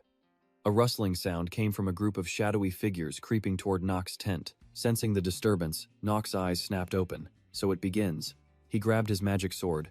Dichi woke with a start, calling out, Young Master Nock! He wanted to check the situation, so he grabbed Storm's messenger and headed outside. Just wait here for me. Stepping out into the dead of night, Nock saw them. Large, dark figures were emerging from the shadows. He knew exactly what they were. They were 4 hulking orcs. Nock instantly remembered what he'd found earlier, realizing it had to be the cause. The dirt and rocks had been mixed with female orc pheromones. Someone was taking advantage of the orcs' mating season to lure them straight to the camp. While Jane planned to use them to scare him, Nock remained perfectly calm. Come on then, my prey and my life force. The Tomb Raider artifact was already responding to its user's will and mana. One of the orcs charged forward. Nock countered with a swift upward slash into the air.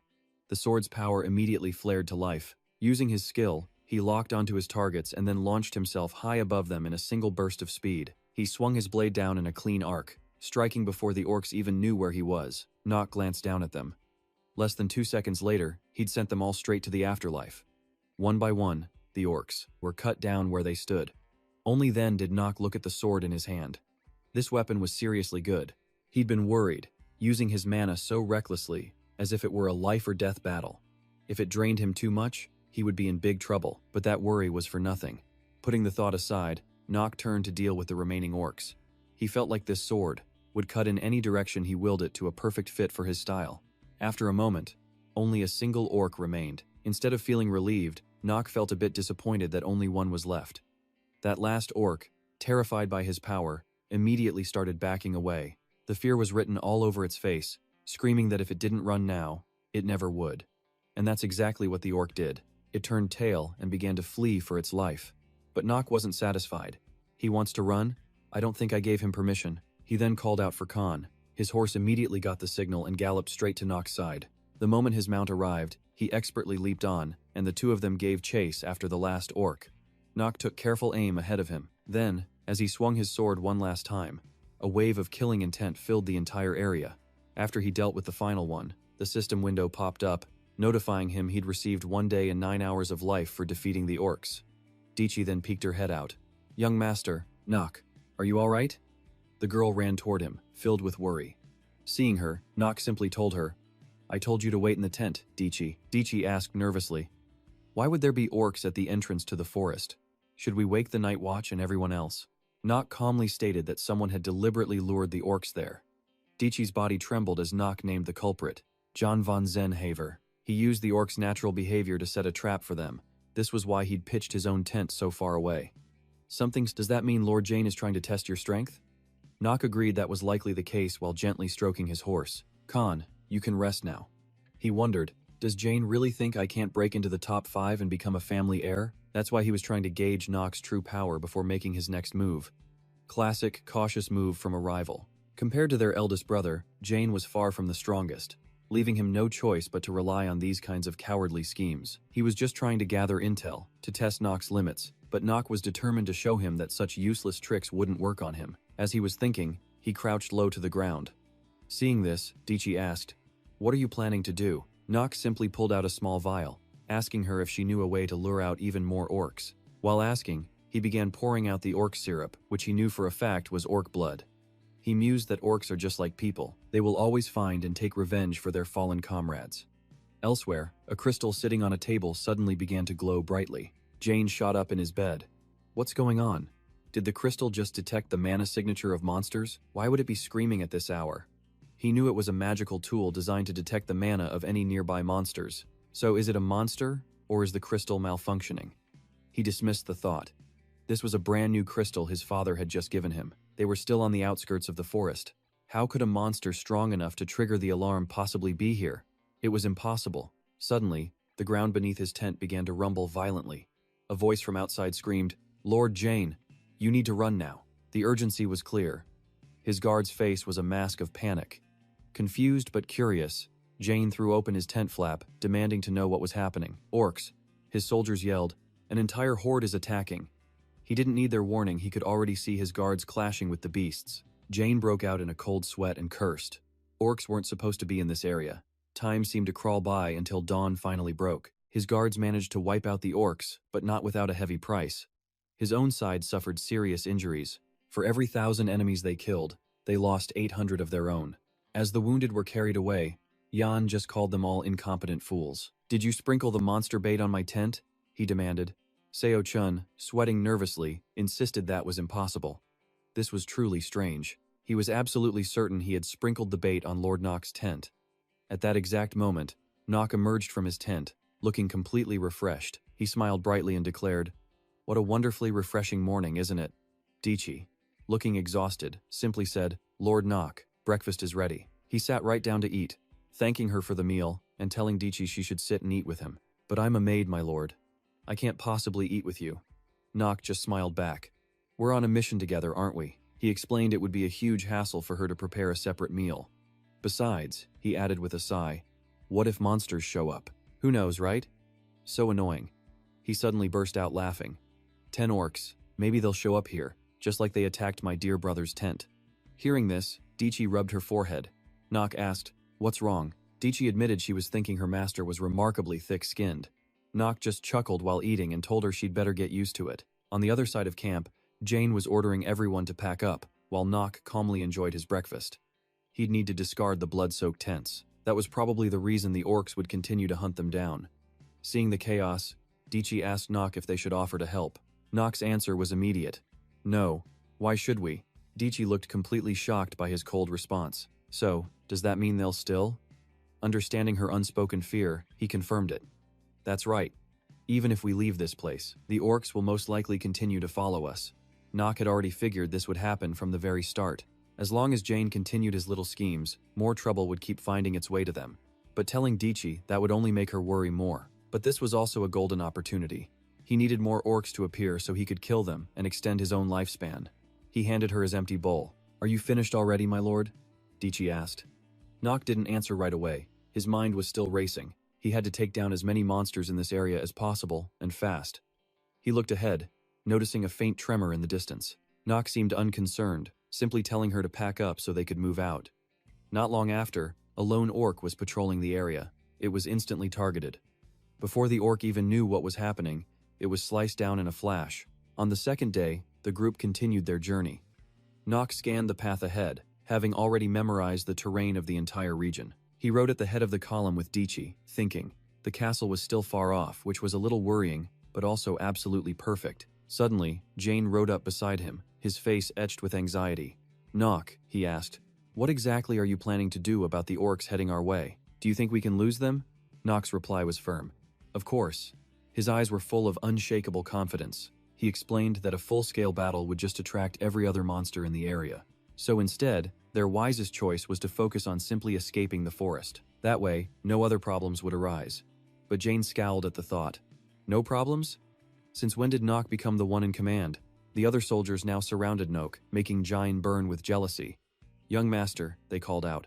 Sir Nock, how do you know so much about the orcs? Another soldier asked, riding up beside him. And why are you stomping the ground? Nock answered him plainly. Because monsters could appear at any moment. The word alone made their faces turn pale. Monsters? A slight smile played on Nock's lips. That's right.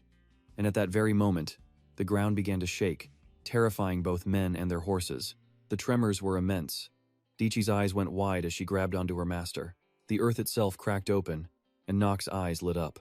It was as if he had been expecting this. It's coming, he yelled. A colossal, snake-like worm erupted from the ground. Its mouth was a nightmare of sharp teeth and drool, bursting from the earth. This giant worm was a creature from inner lunar, part snake, part worm. They were known as a bizarre, not quite evolved species of dragon, a truly primitive terror. Nock knew that this meant they couldn't use magic. But even so, this single worm was far more dangerous than facing a dozen orcs at once. But in reality, this was exactly what he'd been hoping for.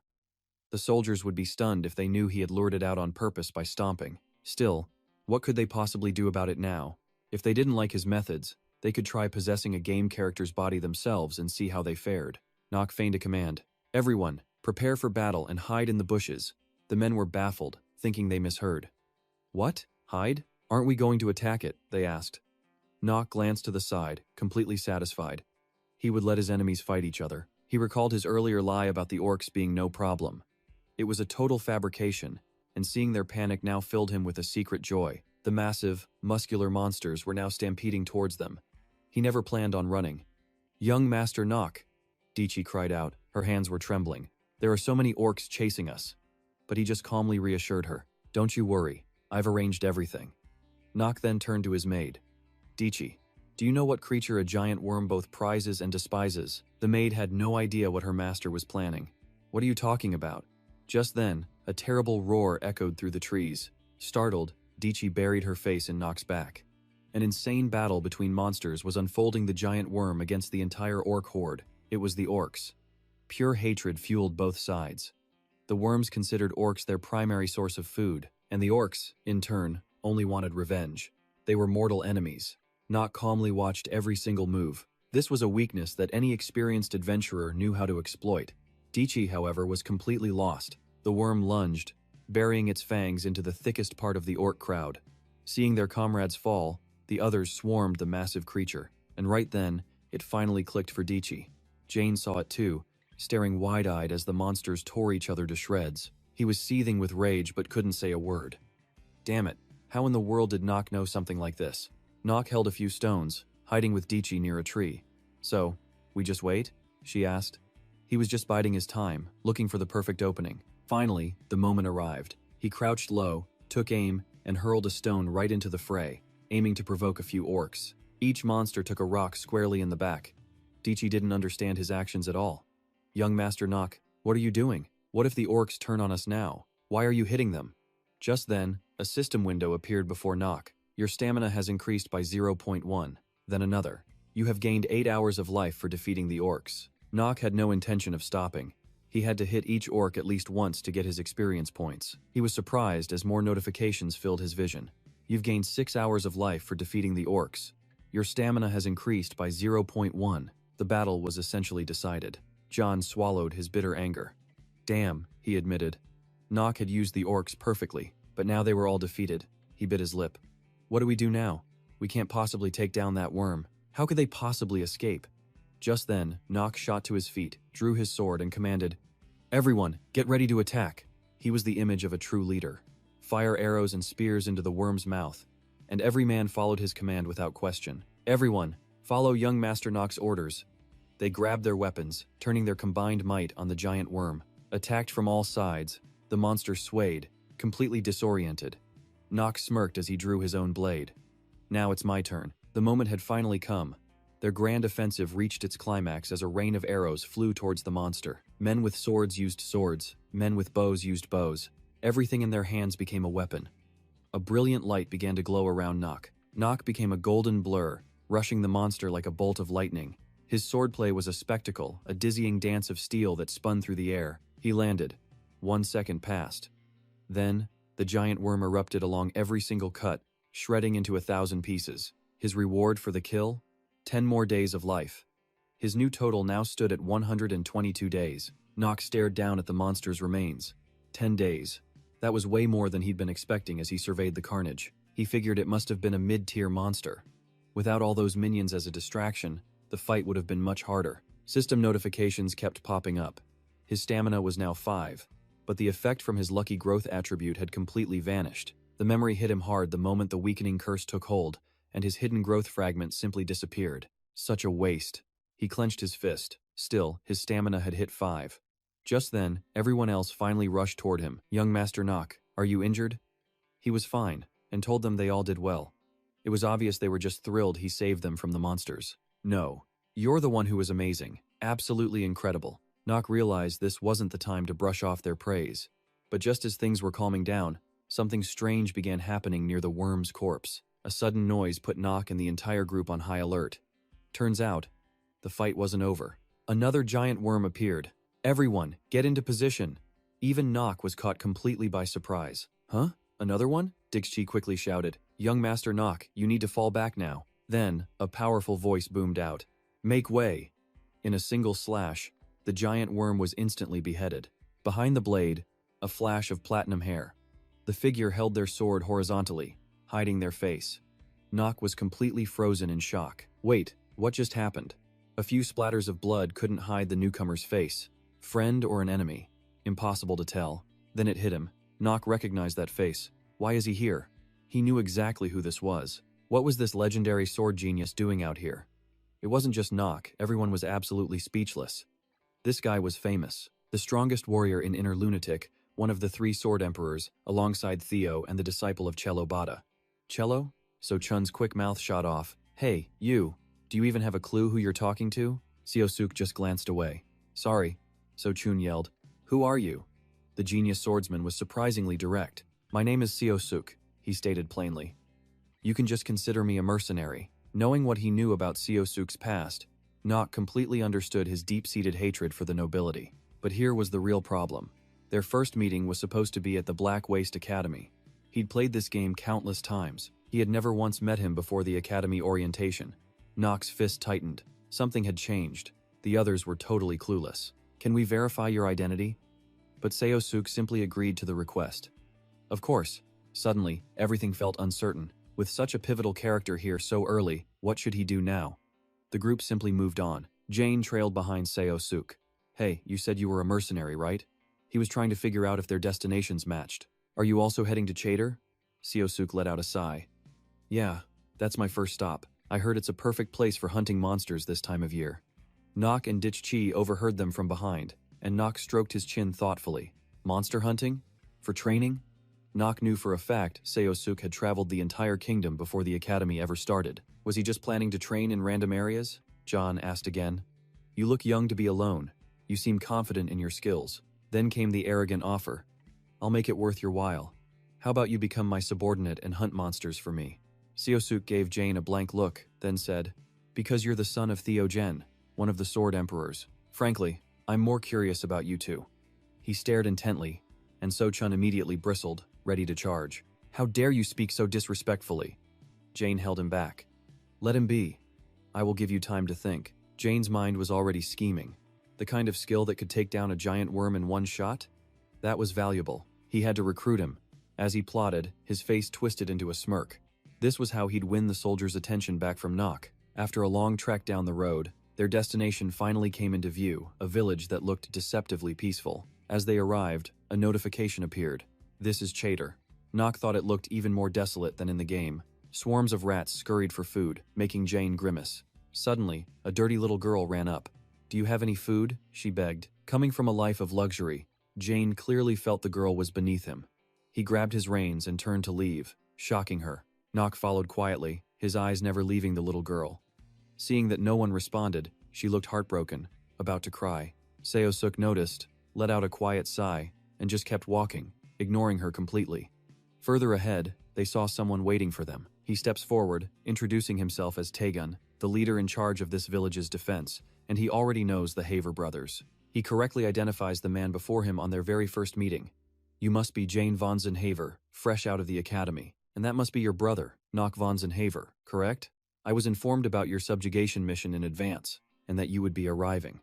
Nock thinks to himself about this chance meeting between a sword emperor and the sons of Teo Vonsen Haver. He had such high expectations after hearing about the famous Vonsen Haver clan. They were supposed to handle the Cha-doi subjugation all on their own. But as he watched him dispatch that giant worm with such exquisite skill, he realized that Kid was the real deal, a true talent.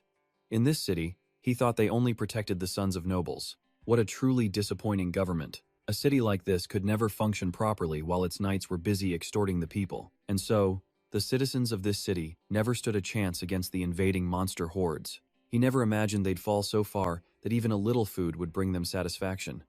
After the meeting, Taegun leads the group to an inn for the night. He ushers them all inside, noting that it's getting late. "I'll discuss the mission details with you tomorrow. This inn is simple, but I hope you can get some rest after such a long journey." He then tells everyone to settle in and get some sleep. "How many more rooms are there?" Jane asks, turning his gaze towards Cello. Understanding immediately, Cello gets straight to the point. "About the offer you just made?" John breaks into a wide grin. "Have you decided?" Cello's answer is blunt. "I refuse." Hearing that, John's brow furrows. "Huh? Then what do you plan to do? You don't intend to fight that army of monsters all by yourself, do you?" Nock watches intently, wondering what they'll do. Cello remains polite. He bows to the two young masters of the Genhaver family. "For now, I plan to follow my original plan. I wish you a safe expedition." Jane sneers in contempt, such a disagreeable commoner. But Cello doesn't mind. In this world, having skills is what guarantees success. The more capable a person is, the more rumors surround them. Nock never expected this particular person to show up here. They'd met again sooner than planned. As night settles in, everyone prepares for bed. Nock tells his maid, "Dichi, you should rest. We'll be moving on again tomorrow." He then locks the door securely and walks to the window, silently observing the scene below. He sees the little girl from earlier. The village children were all dozing off by the fire. "Hey kid," a voice suddenly calls out, waking the girl. Nock approaches, holding a bag of food. "Want something to eat?" he asks them. He opens the bag and passes it around. "Here you go. Eat up." The little girl is almost in tears. "We can eat all of this?" Nock's heart aches. He knows he can't save everyone. but he figures this is just what a kind and generous person would do. A little girl thanks him, crying as she eats. The sight causes another pang in Nock's heart. He wants to build a future where children like these never have to beg for food again. And to make that a reality, he first has to survive Cha Doi himself. From behind a nearby wall, Dichi quietly watches her master. She realizes her young master isn't a heartless person at all. I knew it, she thinks. He's just pretending to be cold. The next day, Tegan takes them around town. As you know, he explains, the southern part of Cha Doi is always where monsters gather in the winter. Because of this, we always request more funding and reinforcements from the royal family. John points to a pile of wooden logs. You protect the village with just these? Tegan nods. Yes, and they're quite old, so they're in desperate need of repair. The sight of the crude barrier makes Nock's heart sink. How grim, he thinks to himself. When the monster tide arrives, they'll have less than an hour before being completely wiped out. This is one of those moments where he has to decide if this village is even worth saving. And in most cases, he always chooses to help the Cha Doi region. The reason is simple, the profit for him is just that much greater. Nock smiles, knowing this land will soon be priceless. Tegan keeps talking. And now the monsters are completely different from past years. There are more of them, and they are far more ferocious. Only Nock understands the truth. These people have no idea how the increasingly aggressive monsters will actually benefit them in the future. But what the village leader says next leaves everyone completely stunned. What's worse is that some villages have already reported seeing an ice horse. John's expression grows grim. An ice horse makes things far more serious. He immediately asks, where did they see it? Tegan points to a desolate spot in the wilderness. And from what Nock already knows, one of the key reasons the Cha Doi region gets conquered is whether or not people can avoid the attack of this very ice horse. The ice horse, the undisputed lord of the wilderness. It's a creature born to be unstoppable, completely unbeatable. But I intend to destroy it, Nock thinks. Someone then asks, is that the place they call the wilderness's endless horizon? As a village leader himself, Tegan knows the area like the back of his hand. It borders Tahalan to the east, a neutral zone. The area is famous for being a barren wasteland. A memory clicks for Nock. Aha, that place. But something isn't right. Nox continued to drop some info about the demon beasts. They weren't usually found near the village, preferring the Tahalan region. So did anyone know why they were suddenly appearing here now? Jine and everyone else were dead silent. Not a single person dared to speak. And just like that, Nock saw it all. He knew exactly who had betrayed them in this massacre. The mission had begun. First, he'd cut out the rotten parts of this village. Inside a certain inn, a man was flipping through a book but quickly lost his patience. This was Seo Chun, one of Jean's loyal subordinates. He crumpled the paper in his fist, whispering Nox's full name. He'd always heard Nox was a good-for-nothing, so he never worried about him. But who knew he'd fall for Nox's scheme and lose Jayen's favor? The more he stewed on it, the more furious he became. He had worked so hard to get on Jane's good side. He wasn't about to let Nox get away with this. Just then, Dichi came downstairs with a bag. Seo Chun watched her with a scheming smile, recognizing her as Dichi. He stared intently, recalling she was just a commoner, a maid. Suddenly, Seo Chun's hand shot out in front of Dichi, startling her. But he didn't stop there, grabbing her wrist and pulling her close. Sensing trouble, Dichi demanded, "Sir, is there a problem?" Seo Chun just leaned in with a smug look on his face. "Oh, there are many problems. No need to be so tense. I just want to have a little chat. Just the two of us." As he loosened his grip to grab her again, she snatched her hand back just in time, stumbling away. "I don't think we have anything to talk about in private." Seo Chun sighed dramatically. "Come on now. I may be a knight serving young Master Jane, but even I need to have a little fun sometimes." Despite Dichi's struggles, he was ready to assault her in broad daylight. "You feel the same way, don't you?" She tried to dodge him, but it was too late. "Let me go." Dichi's face darkened with a terrible realization. Wait, if she refused him, Lord Nox would lose Lord Jane's favor. He would be in so much trouble, and it would draw unnecessary, malicious attention from the family. So, Dichi closed her eyes, preparing for the worst. She didn't want Lord Nox to get hurt. Seo Chun leaned in with a piggish grin. "Thanks to that damned master of yours, I lost more than 15 years of hard work. So right here, right now, I'm going to make you pay for it." Just as he was about to get what he wanted, a sudden attack struck his arm, forcing him back. Through teary eyes, Dichi looked to see who it was. Lord Nox had arrived just in time. His smoky violet eyes glowed, ready to swallow Seo Chun whole. "Now, tell me, what is it you want me to pay for?" Jane's subordinate clutched his bleeding arm, gasping. "What do you think you're doing? Even you won't get away with this after what you've done to me," he yelled. his voice cracking. "Do you think Lord Jane will just stand by and watch you do this to me?" Nox wasn't scared. His face was pure ice. "Are you threatening me with my brother?" One clean strike, and Seo-chun's right hand went flying. He collapsed in agony. The pain was blinding, but he was helpless. "Nox, you bastard! Even with your family's backing, you will." Nox held his sword at his chest. "No, I'm not the arrogant one hiding behind my family." The blade's reflection gleamed in Seo-chun's eyes. "You are." Without hesitation, Nox thrust his sword straight through the man's gut. The scene left Dichi horrified. "Lord Nox, what have you done? Lord Jane will never let this go. And speak of the devil." Jane himself stormed in with his men. "What the hell is going on in here, Nox?" he demanded. "Don't tell me you just killed Seo-chun." Nox didn't even flinch. "Yes, brother, I did." John was speechless. "How dare you?" He lunged forward. "How dare you act like nothing happened after killing my knight?" But Nox stood his ground. He replied, "Brother, you're approaching this the wrong way. Shouldn't you first ask what happened here?" Without a second thought, John grabbed Nox by the collar, clearly unable to accept the death of his trusted knight. "Why did you kill Seo-chun? If you don't have a good reason, you better be ready to face the family's judgment." Nox was completely unfazed. "I saw him trying to sexually assault my maid." Dichi stared at her master as he spoke. As her master, how could I possibly stand by and do nothing? But Jane wouldn't accept that reason. Just for that? She's just a commoner. Those words were enough to awaken the demon inside Nox. "What did you just say?" A thick, murderous aura exploded from him. "Can you take responsibility for those words?" Jane stared into his younger brother's eyes. That gaze wasn't human anymore. John was terrified. "What is this? This is Nox's power?" He yanked his hand back in fear. How could his incompetent little brother be this strong? Jane's tone softened. "You should have reported this to me first." Nox immediately cut him off. "Have you forgotten?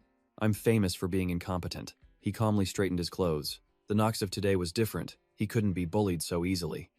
"I've never been one to report anything to anyone.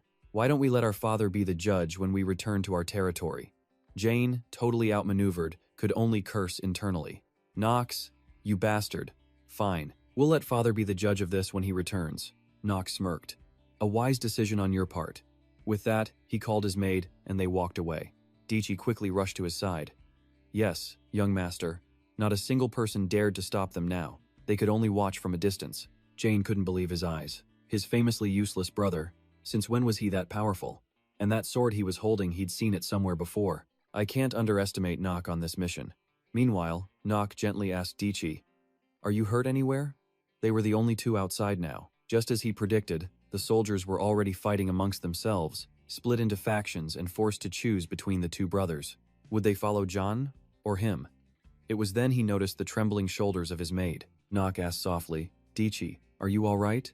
Although she replied, her voice was still shaking. "Yes." She slowly turned to him, her eyes welling up. "Young Master Nock, you're not going to be in trouble, are you? Why did you do that? Making a big scene will only create more enemies for you. You'll just be in more danger." But Nock didn't seem fazed at all, speaking with confidence. "Have you forgotten who you serve? I am the failure of the Genhaver family, so no matter where we are, we never bow our heads." Hearing Nock say this seemed to calm Dichi down a bit. She immediately stopped crying, using her hand to wipe away the last of her tears. "Yes, young master, I'll remember that." Back in his room, John was drowning his sorrows in booze, absolutely furious. How dare that talentless brat walk all over me? When father first told me to bring Nock, I figured he'd just be a massive burden. But now, on this mission, he was nothing like Jane imagined. The image of Nock holding that black sword flashed in his mind. That sword, it must just be a coincidence, right? It can't be father's. He had to be cautious. With So-chun gone, who could he trust to spy on him now? Suddenly, a knock on the door shattered the tense atmosphere. It was John, reporting in. "Young Master Jane, the situation on the first floor has been handled." He hesitated for a moment. "But, young Master Nock is quite different from what the rumors say." Jane thought to himself, "He's not the only one who's different, so are you. Aren't you the captain of the knights who's been managing this place for years?" He had even run a background check to confirm it. So how could Nock, a total bookworm, possibly know this place better than him? "I'm not paying you a fortune to do nothing for me." Since the monsters hadn't attacked yet, he'd just have to use the captain's knights a little longer. Jane waved his hand dismissively. "Make sure you eliminate all the bandits and monsters around here," he added with emphasis. "If Nock makes any strange moves, you report to me immediately." John obeyed and left at once. Understood. It was pitch black outside, but Nock and Dichi were still wandering around. What have you been doing all day? Nock was busy examining some strange items. Dichi pressed on. Young master, are you just observing the walls of this village? Yeah, he replied. They're not very sturdy. She had no idea what their next step was. So how do we stop the monsters? Nock didn't answer, simply giving an order. Let's go. The maid was surprised. Huh? Where are we going? This is the opposite direction of the inn. Nock just smiled. I think it's time we recruit some more people to our side. Even in a small village like this, there's bound to be talent. He knew of someone in this very village, Eli. A genius pharmacist he recruited every single time he came to Cha Doi. Nock and Dichi rushed off into the night. To him, she was basically a walking pharmacy. Dressed in black cloaks, Nock led the way with Dichi trailing behind. Could there really be a genius pharmacist hiding out in a dump like this? Since it was just the two of them on the road, Nock wasn't hiding anything. That's right, but Dichi was still confused. I don't get it. If they're that talented— He paused for a moment. She has her reasons. Because this place was a secret passage for conquering Cha Doi. And in the future, Eli was destined to join another empire, not a Hem. If someone didn't use this secret passage to conquer Cha Doi, they would never be able to capture Eli. When he saw the gate to the secret passage below, Nock instructed his maid, "This way, follow me. Watch your step, don't fall." Dichi followed right behind him. Is there really someone living down here? As they neared the end of the path, a faint light appeared, and the maid cried out, "A light!" Nock wondered if this was her. A drunkard was chugging down booze, groaning to themselves, "I can't believe I'm stuck in this place." A girl with blue hair was slumped over on a wooden chair, completely hammered. How did my life turn into this? Following the sound of her voice, Nock and Dichi finally found her. He pulled back his hood. "Found you, my pharmacist." The sudden appearance of two strangers sent a jolt of fear through Eli. "Who are you?" she stammered, terrified. "How did outsiders get in here?" Dichi was just as surprised. No way. She couldn't believe what she was seeing as she took in Eli's messy appearance. "Young master, is this drunk the genius pharmacist you were talking about?" The alchemist's secret lab was an absolute disaster zone. Eli quickly tried to compose herself, inviting the two of them to sit down. "My apologies. I didn't realize you came from a prestigious family." Nock didn't seem to care. "It's fine. Forget about it. I came here to discuss something important with you, so listen carefully." All right, he still remembered that special event. At this point in the story, she was a prodigy with the highest growth potential and a genius pharmacist named Alina. He had to recruit her, but even she had a weakness. Nock's system glanced over her basic stats. Name, Alina. Gender, female. Age 21. Race, demi-human. Primary element, wood. Achievements and positive traits, cheerful, genius pharmacist, skilled craftsman, open-minded, and an unawakened low-level spirit mage. He racked his brain. A talent like this, recruited by the failure of the Jen Haver family? Impossible. There was no one else, certainly not a precious genius pharmacist. Alina trembled, sitting obediently, too scared to move as Nock spoke. She was a bit of a handful, but he had no other options. She whispered back, "I don't understand, but I'm sorry if I angered you." Dichi leaned in, murmuring to his master, "Young Master Nock, I may be out of line, but I don't think hiring an alcoholic is a good idea." He felt the same way. He knew it, but his options were completely gone. Dichi sensed this trip was going to be more trouble than it was worth. He thought, this is going to be complicated, isn't it? Alina finally dared to ask, "Besides that, can I ask why you came looking for me?" Nock got serious. "I'll be direct. Work with me, Alina. If you join me, I'll give you what you need most." The offer was so sudden it made her head spin. "Wait, what?" Nock stared down Alina, making her shrink back timidly. But an offer like this, she couldn't just accept it. "I'm sorry, but I can't agree. I have things I need to do here. I'm truly sorry." Nock read her like an open book. "This is about your friend, May, isn't it?" Alina was stunned. "How did you know?"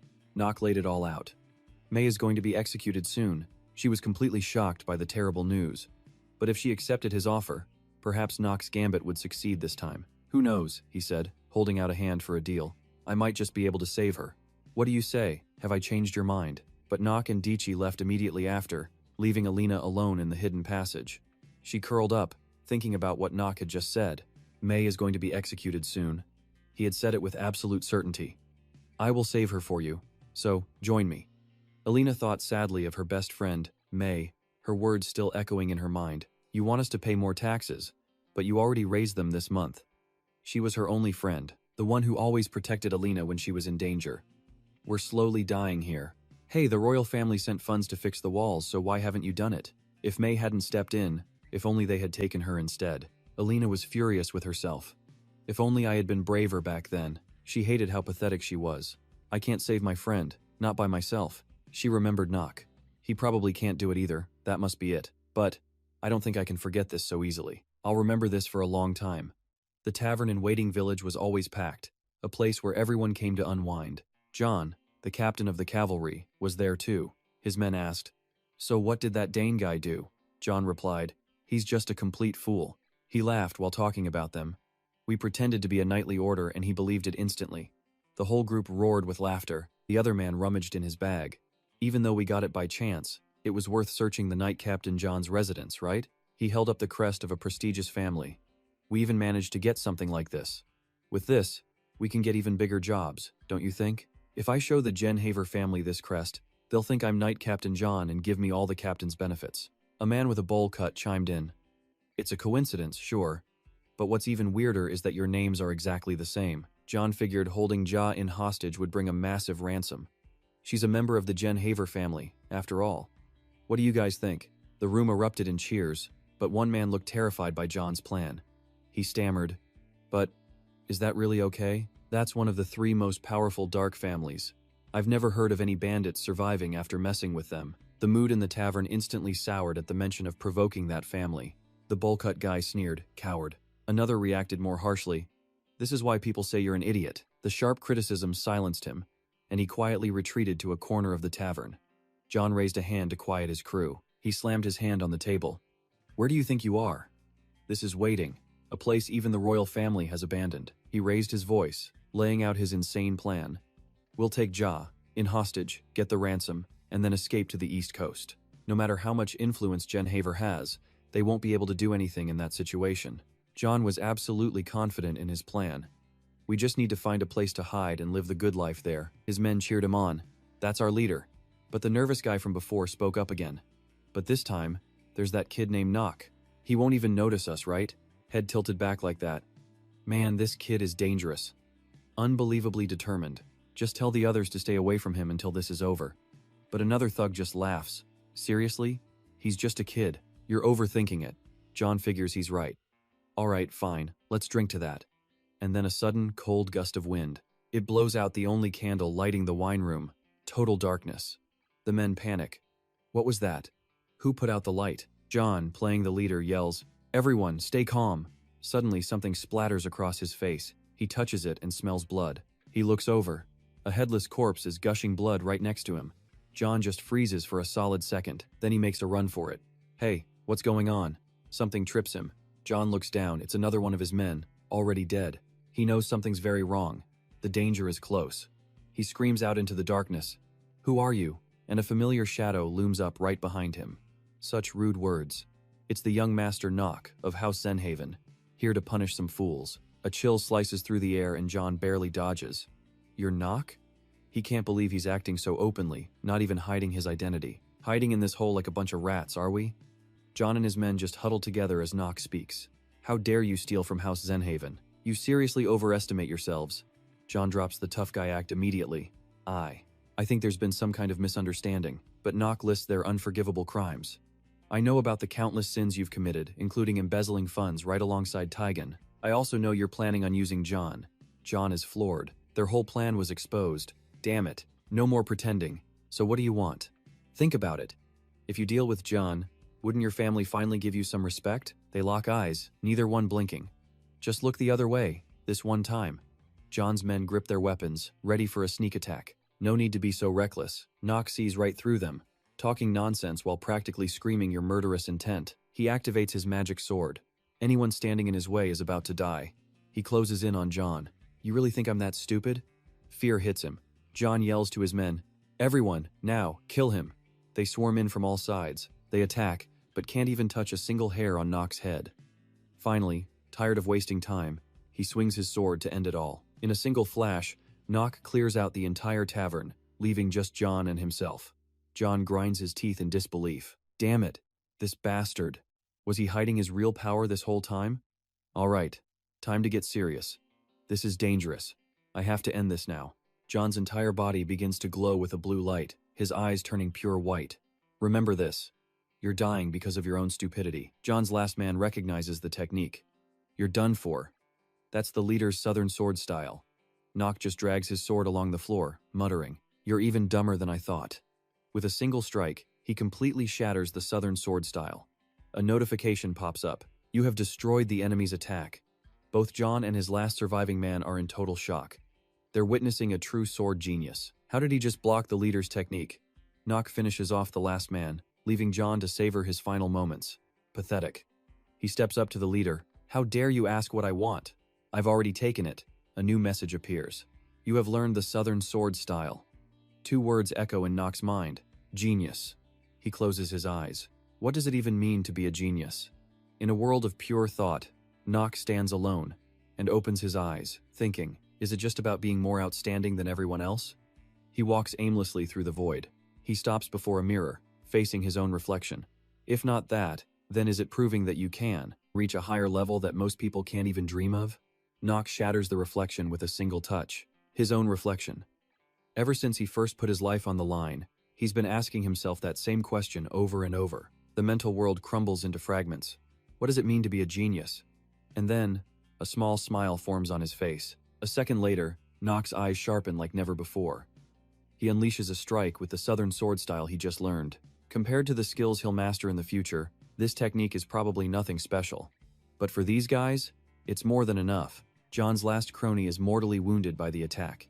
He lets out one final scream before hitting the floor. The horrifying sight makes John collapse completely. He wants to scream, but he's powerless. The commander sits there in a daze, full of regret. My father's southern sword style, the technique that took me 15 years to master. How did a kid like him learn it? Nock walks over and plants his foot on John's sword. A freezing cold aura pours off of him. The terrified leader lets out a whimper and scrambles away into a corner. John is so scared he can barely speak. If you kill me, Taigen will never forgive you. He might have already heard what you're doing. Nock gives him an icy stare. Don't be ridiculous. What witness is going to say they saw me kill you? John snaps back. Anyone left alive, here we'll see. Nock leans in close. Listen carefully, John, you little bandit leader. This is simple. I'm assassinating you. The reality of the situation hits him like a ton of bricks. What? The young master of House Zenhaven explains. It seems you still don't get it. If there's no one left alive to be a witness, then this just looks like an assassination, right? He draws his magic sword from its sheath. It looked like the end of the line for John. A final, fond farewell, that's what the world must have been thinking. And from that day on, John never uttered another word. Meanwhile, deep inside a dungeon, a young woman was in chains. She was the best friend of Eli, the apothecary. Her tattered state was proof of the horrific torture she'd endured. And the man responsible was Taigen. She refused to work for him, refused to be sold off to other nobles. For that, he struck May hard across the face. Taigen had no intention of stopping. He leaned in, taunting her. But May wasn't afraid of anyone, this was nothing to her. I will never obey a creature like you. Taigen didn't like the sound of that, so he grabbed her jaw. Ha, what can you do now? He sneered down at her. The only thing a lowlife like you can do is struggle in the dirt. With his guard down, May spat right in his face. He recoiled for a second, staring at the mark on his pristine clothes before regaining his composure. What do you think you're doing? Unable to stomach the humiliation, Taigen slapped her again. May gasped for air, her consciousness starting to fade. Or maybe you'd prefer being sold to the dark mages? The threat sent a memory rushing back. May, I know you tried your best. You tried so hard, but this concoction is wrong too. Even as a child, May faced criticism from her teacher, but this was about raw talent. I just don't think you have a gift for this. How could she say that? The words stung. Was she really that worthless? She felt like she'd never been good at anything, not alchemy, not swordsmanship, absolutely nothing. But with Eli, it was the complete opposite. Her teacher would shower Eli with endless praise. Oh my goodness, I have nothing left to teach you. How can someone so gifted exist in our small village? Eli was just on another level. The teacher's blatant favoritism between the two children was almost cruel, especially toward Eli. If only you weren't a war orphan, but the child of a noble, even a low-ranking one. The teacher would stroke Eli's hair, her voice full of regret. No, if you could just leave this orphanage. May felt the immense gap between them. Eli was a true genius of alchemy. It was obvious from the start that Eli didn't belong there. She was dazzling, practically glowing. And yet, Eli always sought May out. Want to be friends? May, let's play together. Eli's innocence was so clear, her smile absolutely radiant. That very radiance made May's heart ache with an envy she couldn't control. Now, back in reality, she had no strength left. That's why I decided to sacrifice myself for her. May wasn't crying. Instead, she just smiled, because I'm certain that someone like me could never achieve the things she can. I'm used to struggling down in the dirt. She held her head high. After I'm dead, do whatever you want. She stuck her tongue out, mocking him. It's not my problem anymore. Reaching her limit, May coughed up blood.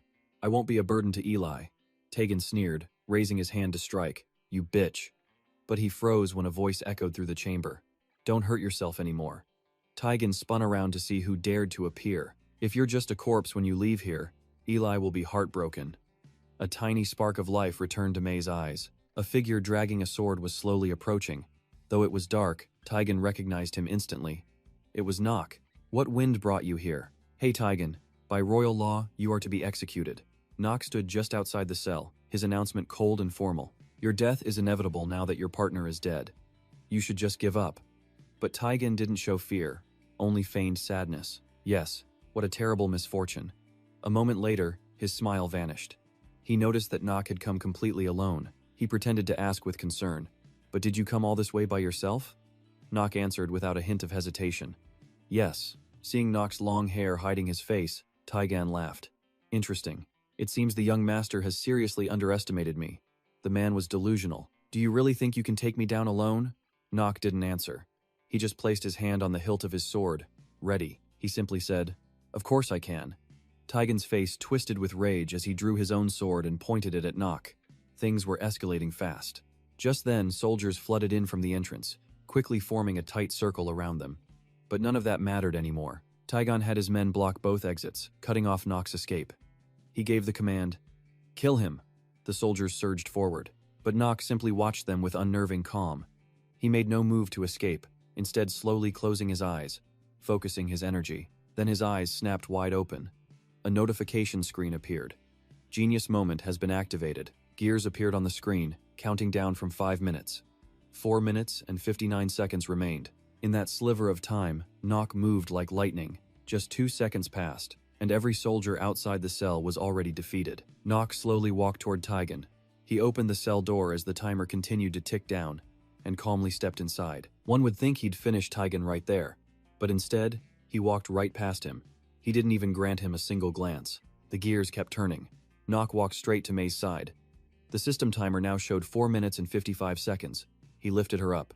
He then poured a blue recovery potion down her throat. A moment later, May awoke, weakly asking who he was. She wasn't fully conscious, but she knew it was Nock. Vonsenhaver gently told her, When you wake up, everything will be over. Hearing this, May closed her eyes. At that same moment, Tegan had recovered. He started screaming in disbelief. How is this possible? How could you have taken them all down? But suddenly, he stopped cold. He lost his balance and collapsed to the ground. A glance behind him revealed the truth. Nock had sliced right through his leg. The man could only stare in shock, his eyes seeing countless afterimages of sword strikes cutting through the air. More slashes filled the screen. Tegan was panicking, but Nock was already right in front of him. He said, Don't think for a second I'll let you die easily. As soon as Nock finished speaking, Tegan was immediately plunged into the illusion of the deep abyss. All he could see was the image of Nock. But this wasn't the boy he'd been fighting. This was an absolutely terrifying monster. He was stunned, completely unable to believe what was happening. How can this be real? Am I really losing to a kid like this? Me, a man who always outsmarts everyone, defeated just like that? All the while, Nock just stood there, perfectly still and silent. In that moment, Tegan questioned his entire life. He'd wondered what a true genius was before. But now, he was staring right at one. Nock's sword was aimed at him. Tegan looked helplessly at the monster before him, watching as Nock's eyes grew colder and more lifeless. And in that instant, he accepted it. Nock was a true genius. As the thought crossed his mind, Nock raised his sword. In the end, Tegan never understood what any of this really meant to the young swordsman. But perhaps it was the ultimate mockery of his own life, to be finished off so easily. The sight of Nock filled him with pure, unimaginable terror. He couldn't help but ask himself, Am I really supposed to believe this is happening? That I lost to some kid? The thought was staggering. The great Tegan? He remembered another figure, the cavalry captain of the Chater mercenaries. A man he deeply admired. My father was the most famous man in our village. He recalled those days, his father and mother together. Everyone wanted to be him, and everyone respected his power. While grabbing his wife by the hair, the man turned to Taigen and asked, "Do you know why these men follow me?" Taigen avoided his gaze and answered, "No, I don't." His father then grabbed him by the head, explaining that it was all because of power. If you possess strength that's far beyond normal, you can get away with absolutely anything. That was the only law that mattered in this city, on the outer edge of the Akan Empire. Hearing this, Taigen asked, "Father, are you the strongest on the continent?" The man just frowned, tossing Taigen's mother aside before replying, "No, even I am just one of countless nobodies. There are countless swordsmen out there, so strong it's unbelievable, and many of them are kids your own age." He put a hand on Taigen's shoulder, confirming, "They are geniuses, far stronger than I could ever be. That is what you can expect from a continent completely drowning in the blood of war." As the black sword swung past him, Taigen was still lost in that memory. "The reason I survived this long is because I chose not to fight monsters like him." Looking at Nok, he couldn't help but speak his name, Nok Fonzahaver. Staring at the boy before him, Taigen said with awe, "You must be one of those untouchable geniuses my father warned me about, to achieve a level of talent that no one could ever reach. That's what I tried to avoid." Before he could finish the thought, Taigen sighed in self-pity. "The reason I'm facing death right now is because I chose to fight you." As the black sword plunged into him, his blood sprayed across Nok's face. Meanwhile, Eli was hugging her knees in a room when a familiar voice called out her name. When she saw it was May and DG, she trembled, barely managing to say May's name. She broke down, hugging May tightly as she cried, "I was so scared. I thought you had really abandoned me." Hearing this, May gently comforted her. Then May sincerely apologized.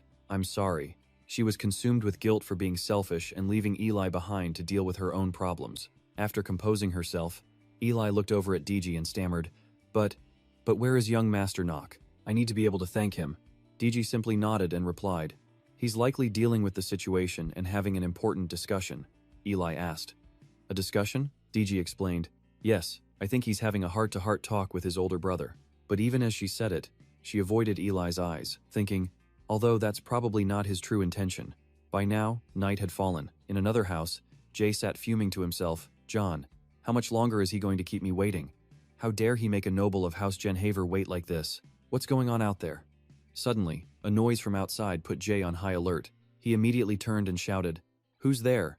A voice calmly replied, "It's your younger brother." Seeing who had appeared, Jay called out, confused, "Knock." Knock cut straight to the point and said, "If you're free right now, we have something to discuss. This is important." With a sigh, an annoyed Jane shot back, "So why are you even wasting your breath talking to me?" A red slash marking his face, a dark aura radiating off him, Knock just coldly repeated himself. Like I said, this was crucial. Knowing he was cornered, John finally relented. "Fine, just sit down."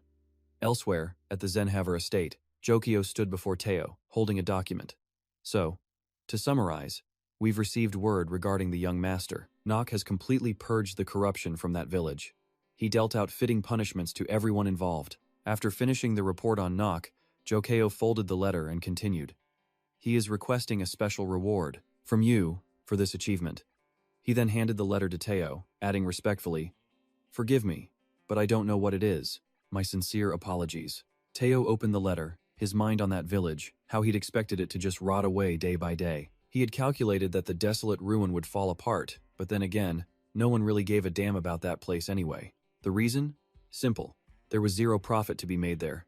Still, even with that cold logic, something bothered him. However, it was never that simple. That territory had always been a massive headache for the powerful families of the empire. The eastern border of Chater was the final defensive line.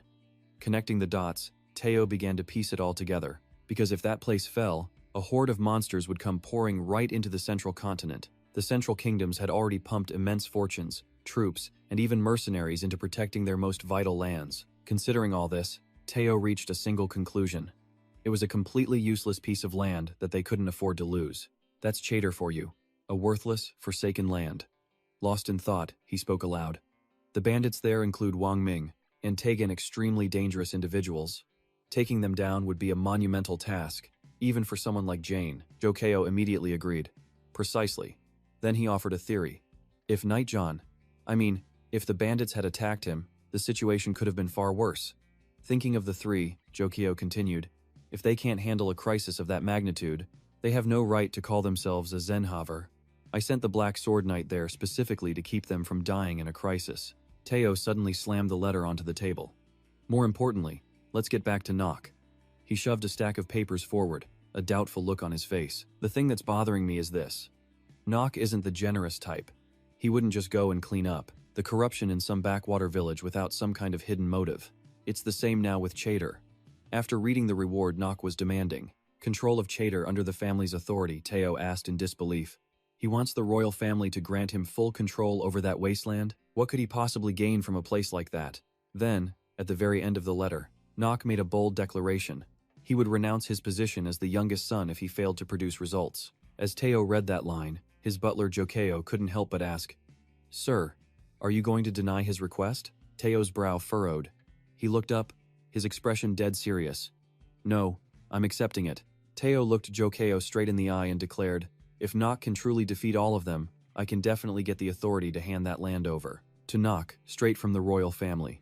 Besides, this is the perfect chance to test his management skills." A smile crept across Teo's face. Without a moment's hesitation, Jokeo bowed. "Understood. If that is your wish, I will immediately dispatch a letter to the Empire and begin negotiations to acquire Chater." Teo urged him to act fast. Once he was alone in the room, Teo muttered Nock's name under his breath, a sense of wonder in his voice. "Just how many steps ahead are you?" Meanwhile, back at the cabin, Jane was trembling. "You mean John and Tegan want to kill me?" His face grew dark. "And I was just their pawn?" Nock didn't beat around the bush, he just confirmed it. Shaking with rage, Jane cursed internally. "Damn it, the family must have vetted them. How dare they deceive House Zenhover just to get rid of me? The bastards." The thought sent a fresh wave of panic through him. Jane looked up at Nock, a new thought crystallizing in his mind. "No, the bigger problem right now is him." Seeing the look on his face, Nock sneered. "What are you looking at? Scared?" Jane gritted his teeth, pure rage boiling just under the surface. He was furious, but he clenched his fists, forcing himself to calm down. Jane knew if he failed this test, his dream of becoming a knight was over. He let out a heavy sigh, defeated. "In the end, I have no choice but to accept this kid's proposal." And so, Jane looked at Nock with grim determination. "What do you want?" A grin spread across Nock's face. "There's my brother, always so pragmatic." Then he laid out his terms. "I don't need much. First things first. Give me full command of all the soldiers under you." Jane agreed without a fight. What was the point? He thought. Even without the army, this kid already has my life in his hands. Staring at the young man before him, Jane couldn't shake the bitter feeling of resentment, even if he refused to admit it. But the scariest part? He had absolutely no idea just how powerful this kid truly was. Jia Din laid out the terms. Nock had to protect his life, and all the rewards would be his. Nock agreed, but with a sly smile added, "Protecting your life and claiming the rewards are two separate requests, aren't they?" Cornered, Jia Din could only grit his teeth in fury. Fine, he'd sweeten the deal. He'd throw in the mining rights and all items from his great mine, just as long as Nock handled everything perfectly. Nock rose, his voice calm. "This is still a cheap price to pay for your life, so don't get too attached to it. In that case, I'll take care of you while I'm here." Then, his eyes went cold as he gave a final warning. "I hope you won't be impatient, brother." Meanwhile, in the alchemy room, a voice muttered over a list. A gold transformation potion, and a vial of corrosion potion. Eli stared at the formula. "I've never made these." "Yes, I think it's possible," Dichi said, though her praise was tinged with doubt. She just had to ask. "The young master's plan is far too dangerous, and I know it isn't the place of a simple maid to question it. But why do you have to kill the Frost Stallion?" May jumped in, agreeing. "Exactly. We can't be sacrificed for nothing. Their savior couldn't die in vain." Nock had to reassure them. "Don't be afraid. If it wasn't possible, I wouldn't have even mentioned it." Even as he spoke, he knew why they were so worried. It was because he hadn't told them the full story. They had no idea he needed something after killing the beast. He had to lie. "I've already thought this through carefully," he announced, "so don't ask any more questions." Hearing his firm tone, Dichi replied, "Yes, sir. I will do my best to prepare what you need." As Nock looked at the three worried faces, he couldn't deny the truth. The chances of killing the Frost Stallion this early in the game were practically zero because no one had ever done it before. A smirk touched his lips as he thought, if it wasn't for me, that would be true. Of course, no one else could pull this off. With that, he picked up a pen. "All right then, I'll explain the plan. I won't repeat myself, so listen closely." He pointed to a map, considering the secret route. Killing the Frost Stallion normally here was impossible. It was hidden, only appearing, before players known as Deathwater. And Nock was Deathwater, a player who'd beaten Inner Lunatic 26 times. As his thought ended, so did his explanation. "Do you all understand?" he asked. In unison, the three girls responded, "Yes." He could see their newfound determination. A thrill shot through him. This was exactly why he had to kill the Frost Stallion now, in the early game. Simply put, the reward he would get would be absolutely enormous. Outside the city, as evening fell, a determined voice declared, "Then we're done talking. Tomorrow, the plan goes into motion." Nock fed his horse, muttering, "If you don't risk your life, you can't survive." He gripped his sword tightly, his resolve hardening. This was the kind of world he'd been thrown into. Just then, the road ahead began to tremble. From his high perch, Nock watched the swarm of monsters below, thick as ants around the city. "So, has it begun?" He shouted the command, "Everyone, get ready!" Eli and May quickly confirmed. Nock didn't waste a single moment more. "We only get one chance," he reminded them. "Remember that." Looking at the army below, he felt a strange sense of déjà vu. He wasn't sure why, but this memory felt so fresh. The memory of becoming Nock Vonsenhaver, the world's only strategist. Dichi's worried voice broke his focus. "Young master, you really will come back safely, won't you? I asked yesterday." "I know, but this is just too dangerous." Nock immediately cut her off. He looked directly at Dichi. "Trust your young master," he ordered. "I am not going to die." Hearing those words, Dichi wondered, is this that moment? At the same time, Nock launched himself off the city wall, a bitter thought crossing his mind. The exact moment he promised something he couldn't be sure of, all because he was a man fated to die an early death. Right then, Nock drew his black sword, plunging it into the wall as an anchor. He then pulled out a potion that Eli's team had prepared. He launched it toward a golem, the chemicals instantly taking effect. Without delay, Nock raised his sword and moved in. One clean strike, right through the golem's body. At the same time, a system notification flashed. "You have slain the golem. Azure sword style proficiency has increased." After cutting down another wave of monsters, his mind returned to the promise he'd just made. Without it, he probably would have died for real. With that thought fueling him, Nock charged forward again. "It has become my stepping stone. If you do that for me," he thought, "I can enjoy this game even more." As his blade flashed, the soldiers behind him let out a ferocious battle cry. Nock couldn't hold back his joy, ecstatic that this game had become his reality. The smile on his face was terrifyingly calm. He glanced at the sky and saw a massive eagle flying past. Their eyes met for a split second. Nock grinned. "Well then, shall we begin?" Under Nock's sharp gaze and wicked smile, the giant beast spread its wings, blotting out the sky before him. On the fortress wall, everyone watched in anxious silence. Below them, the ground was completely covered in monster corpses. The colossal beast stood directly in front of Nock. A shocked voice cried out, "Is that rain?" Eli stared down in utter disbelief. "I have never seen a night fight like that. Is a human even capable of that?" May was just as stunned by the sight, but she managed to explain to Eli, "I knew he was skilled, but I never imagined his movements could be so fast, that the naked eye can't even follow them. What kind of place is the Haver clan?" she wondered. "A family renowned for its swordsmanship. A lone figure approaches. For this clan, the heir to the black sword is decided by combat."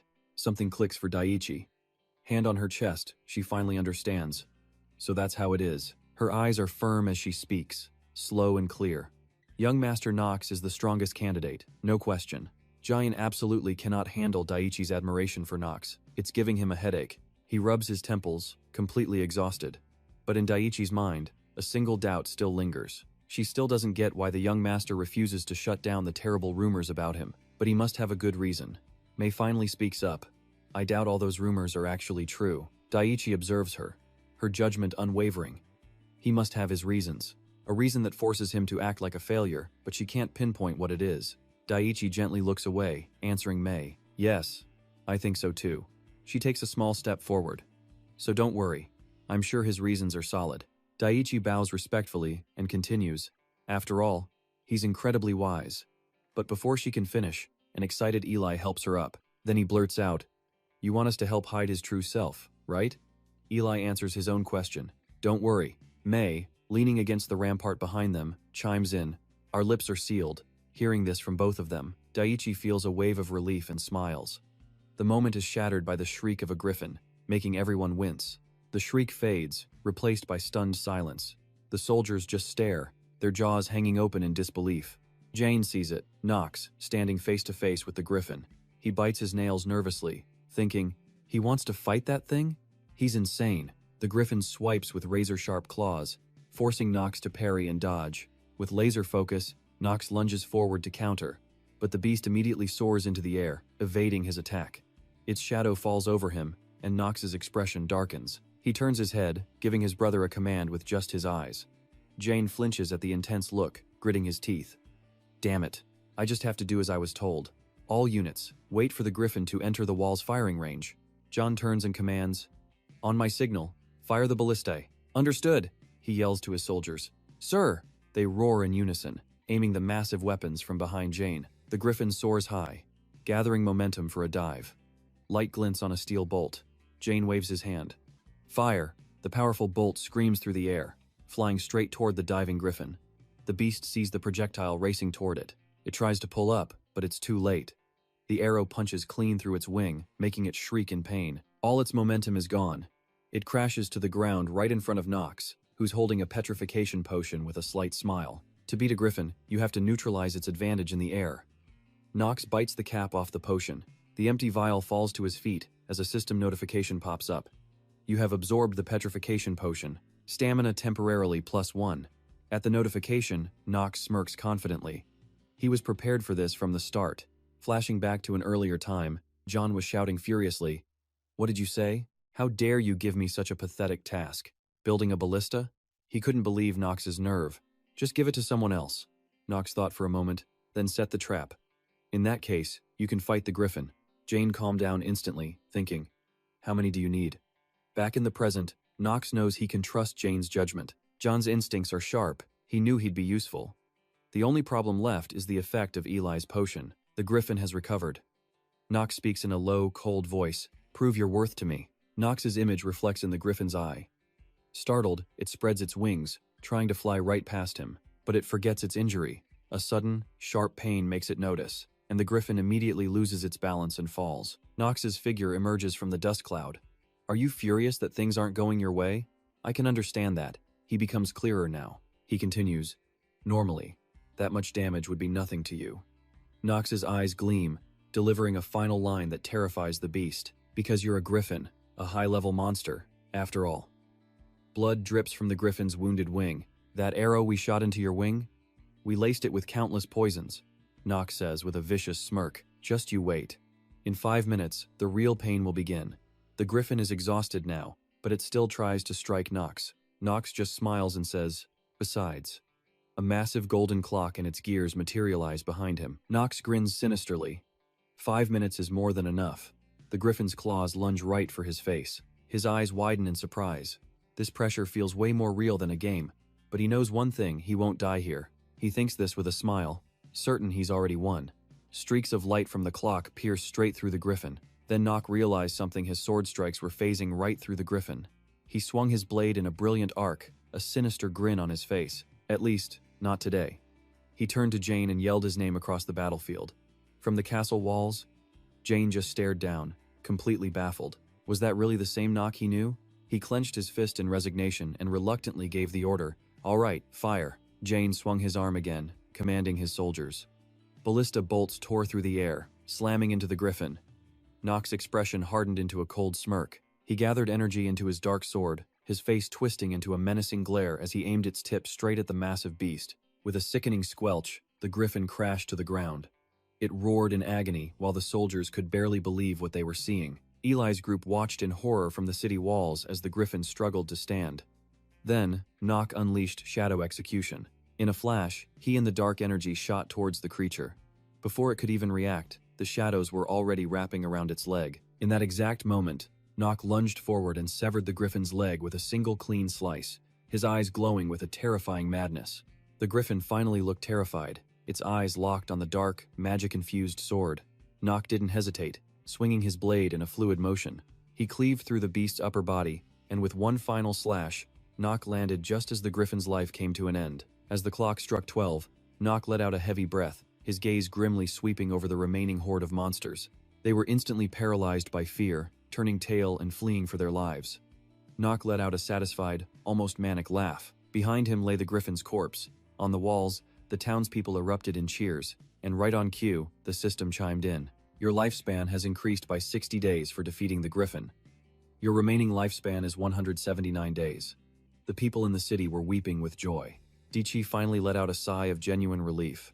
Watching them, Nock murmured, "Seeing everyone this happy makes me happy too." Jane, thinking about the griffin, was still in shock. Damn it, how was any of this even possible? He wondered. The griffin was a high-level monster. He remembered the look of pure terror in the beast's eyes and couldn't process it. How could something that powerful get completely overwhelmed by some no-name kid? He beat it, and he made it look easy. A feat like that would put him on par with a swordmaster. At that thought, Jane couldn't help but grind his teeth. Looking down at Nock, he struggled with the question. Did he have any choice left but to finally acknowledge this kid's insane strength? Remembering his family's crest, Jane silently seethed Nock von Zenhaver's full name. If everything he'd shown so far was real, if that was his true power, then he could make a serious play for the position of heir to the entire family. At this realization, a look of helplessness crossed Jane's face. His hands, once limp at his sides, now clenched into tight fists. He calmly told himself, "I need to be absolutely sure I'm choosing the right side." Just then, Nock made his way up, leaving a field of monster corpses below. Jane stepped aside and said in a low voice, "I'll handle getting the griffin's body into the city for safe processing. You handle dividing the spoils after Nock." Nock had no idea what he was planning, but simply watched John's retreating back. Before leaving, John added, "Now, go get some rest." Nock thought happily to himself, "Looks like I managed to scare him a little bit. Perfect. Now to check for hidden quests." The moment Nock opened the system menu, a new notification popped up, displaying the item he'd just received, the Heart of the Griffin. It was a special item, the Heart of the Griffin, the untamable child of the wild, and a key ingredient for crafting elixirs. These potions could alter the drinker's stamina and speed, but whether those stats increased or decreased was another question. It all came down to the skill of the alchemist. Back in her room, Eli examined the heart, her mind already analyzing it. This heart has the power of wind sealed inside it. Just as you said, if we can figure out how to use it properly, we could create legendary potions, or even equipment that people have only ever heard about in rumors. Hearing this, Nock quickly cut her off. "I don't have that kind of time. Don't worry about finding the right way, just use it to make a normal elixir." "How long will that take, Eli?" Eli answered calmly, "That depends. But with the tools I have right now, it will probably take quite a while." Hearing that, Nock replied, "I will provide you with every tool you need." Then he looked at both of the women and continued, "While we're at it, I'd like to invite both of you, Eli and May, to become retainers of the Genhaver family." The two girls were stunned. May spoke up, her voice a bit loud. "But we're just commoners," Nock asked coolly. "Is that supposed to be important?" He looked at them both and said, "You have talent, so I will make use of it. If you need anything from me, just say the word." Suddenly, Nock's eyes turned sharp as steel. He warned them in a cold voice. "However, I will not tolerate any form of betrayal, no matter the reason." He thought of the still-locked heart. The truth was, nobody in the present day knew how to use it.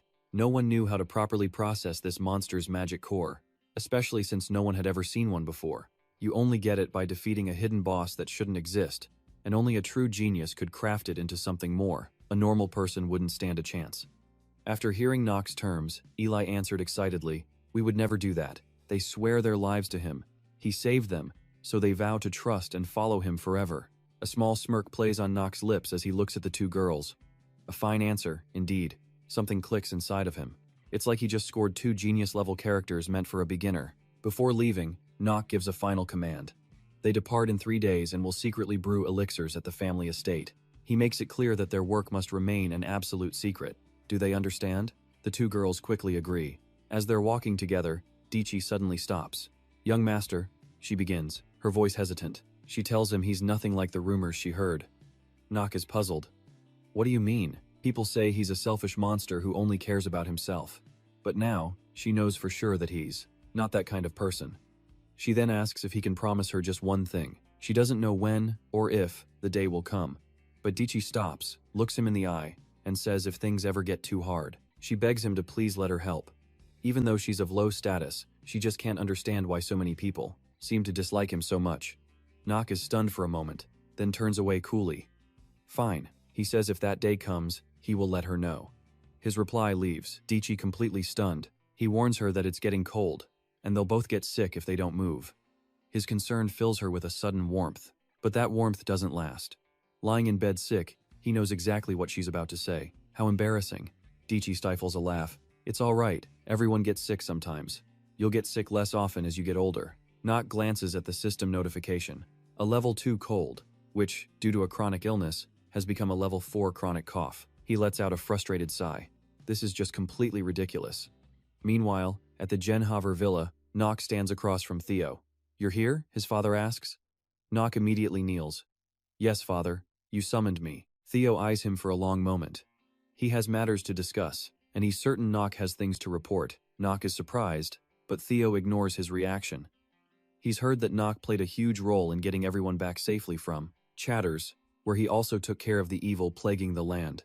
Even Jane, he explains, acknowledged his brother's skill. Knock grits his teeth. He said that to you in a letter, father?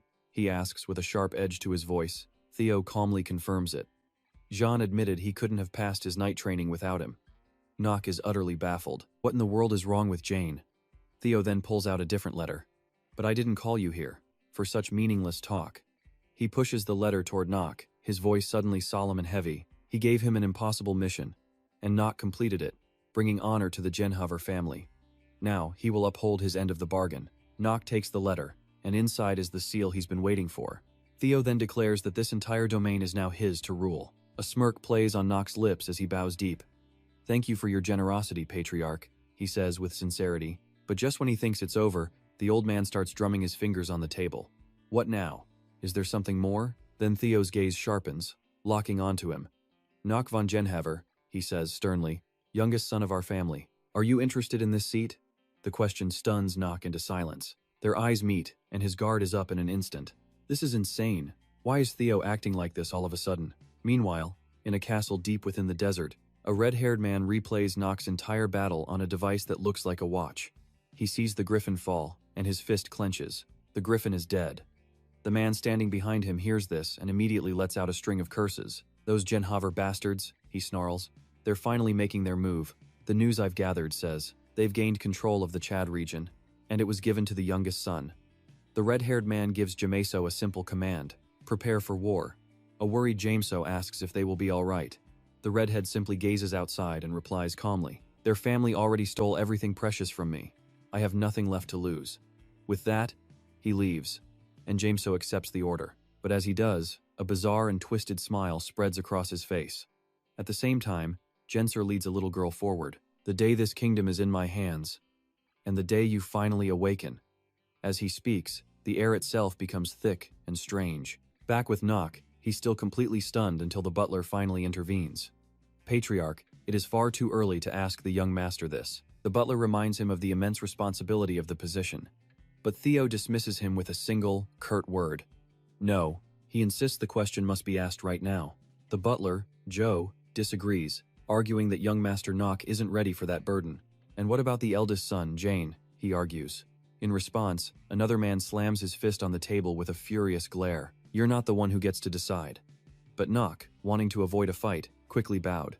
Father, I don't want the patriarch's seat. Besides, he was worried about the crushing weight of responsibility.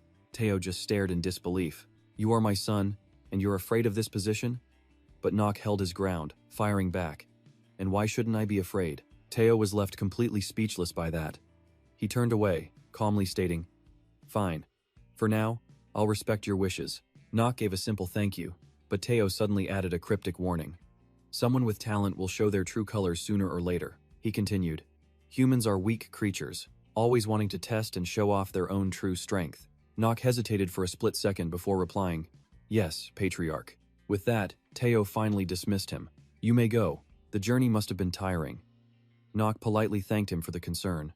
As he left, Dichi asked worriedly, Did the Patriarch scold you? No, don't worry. Knock denied it immediately. It was nothing, and it wasn't a fight I couldn't refuse. Dichi let out a sigh of relief before making her report. Oh, by the way, Eli and May's rooms are all set up. Knock simply nodded, encouraging her. You've worked hard. Dichi got flustered. Oh, it's nothing. I'm just doing my job as your servant. Knock heard this and spoke casually. If everything in this world actually followed the rules, there'd be no hatred, fighting, or war. While she stood there, stunned by his words, Knock praised her again. Dichi quickly thanked him once more. Knock's eyes hardened as he thought to himself, Is it finally time to get serious? Ambition burned within him. Elden Academy, the best training ground for mages and knights. I will become the absolute best there. Back at the Genhaver estate, Teo sighed, talking with my son. It's truly difficult. Jokel, his aide, tried to explain. What you're asking is too much for him right now. If he knew the true meaning of your position, his answer might change. But Teo shot that idea down. No. The look in his eyes was of someone who has already made their decision. He has his path figured out. He looks like he's afraid of something terrible, not me, not this title, but something else. Like the fear of looking into an abyss. In that moment, a series of thoughts suddenly clicked into place, shocking Teo to his core. Death. He's afraid of dying. But why now? It was then that Jokel dared to speak his mind. This might be overstepping, sir. But I think what happened with his mother left a massive scar on young Master Nock's heart. Teo let out a bitter laugh. Of course. The boy must resent me. I was just a pathetic failure who couldn't even protect his mother. Jokel then shifted to a more urgent topic. Patriarch, more importantly, I think young Master Zane has begun to make his move. And this time, it's a big one. Teo muttered darkly. I know. The scene then flashes to a bloody battlefield from the past. A younger Teo stood there calmly. Father, surrender and accept your fate. The power of a Grand Duke will belong to me. The scene shifts to a lavish room, where a girl named Tali is admiring her reflection. She turns anxiously to her maid to ask a question. What do you think? Do I look okay, Ima? Her maid replied with a tired sigh. My lady, I believe you've tried on this outfit 20 times. But Tali just kept frantically picking out clothes. This one looks alright. This one is good too. What jewelry should I wear with it? Looking at the pile of accessories, Ima had to ask, are you really that excited? Tali happily confirmed it. Of course. We are talking about me getting into Elden Academy, after all. But Ima sighed, correcting her. That's not what I was talking about. I mean young Master Nock. This is the first time you'll meet him since he became your official fiancé. Tali's face slowly turned bright red. She quickly changed the subject. I think this bow would be better, don't you? Ima's bland response only annoyed her. Ima, you're just giving me half-hearted answers, aren't you? The maid quickly looked away. You always wear things like that anyway. Meanwhile, in the potion-making room, Nock looked over to see Eli slumped weakly over a table. She spoke, exhausted. You're here. Nock looked at her, confused. An elixir? Were you okay before this? You don't look so good. May walked over with a sigh. She gets like this when she focuses too hard on something. I'll take care of her. Hearing his question, Eli just waved her hand shyly. May smiled at her. You're the best. Then Eli turned to Nock. All business. Enough chatter. Please, look at this. When he turned, he saw a single potion vial. The moment Nock touched it, a system window popped up detailing the elixir of wind. Eli asked nervously, So, how is it? The second she spoke, the system updated. Effect increased by 200%, crafted by a genius alchemist. Eli. Nock stared at the vial, his mind racing with pure excitement. I finally got it. The elixir of wind. It not only boosts stamina by 1, it also increases dexterity, a hidden stat. Dexterity and his genius moment skill are a perfect combination. Getting this item right now was an insane stroke of luck, exactly as he expected from a genius alchemist. Looking at the worried girl, Nock felt a deep sense of admiration. Eli. Things were already so much better with her as his aide. He looked at her and said aloud, Good work. After saying that, Nock immediately drank the potion. Instantly, a brilliant light wrapped around Nock's body, filling him with a sense of satisfaction. Then, Nock announced, All preparations are complete. Time to head to the Black Maw, right? As he was leaving, the system was blowing up with stat increases and the mana perception talent. It activated because his mana stat hit 10. Meanwhile, Nock's group had finally arrived at the Black Maw Academy. The moment he stepped out of the carriage, the gossip started. White hair and purple eyes, could that be the youngest son of the Genhaver family? I heard he's enrolling this term. That troublemaker? Hey, watch your mouth. You'll get killed if anyone hears you. Nock just smirked before his expression darkened. What's all this noise? Is there some dog barking around here? Hearing that, the crowd immediately clammed up in fear. Nock and Dichi headed inside together. She let out a small sigh before noticing something. Ima stepped down from her carriage, politely calling out, Young Master Nock. He saw her and muttered, Looks like you guys got here early too. Just then, the system pinged again. Acting genius is trembling. You are trembling. Ima gestured to the carriage and respectfully answered, Yes, we were just discussing the Black Maw entrance ceremony as well. She then turned to look at Tali, saying, Milady, please come down and greet young Master Nock.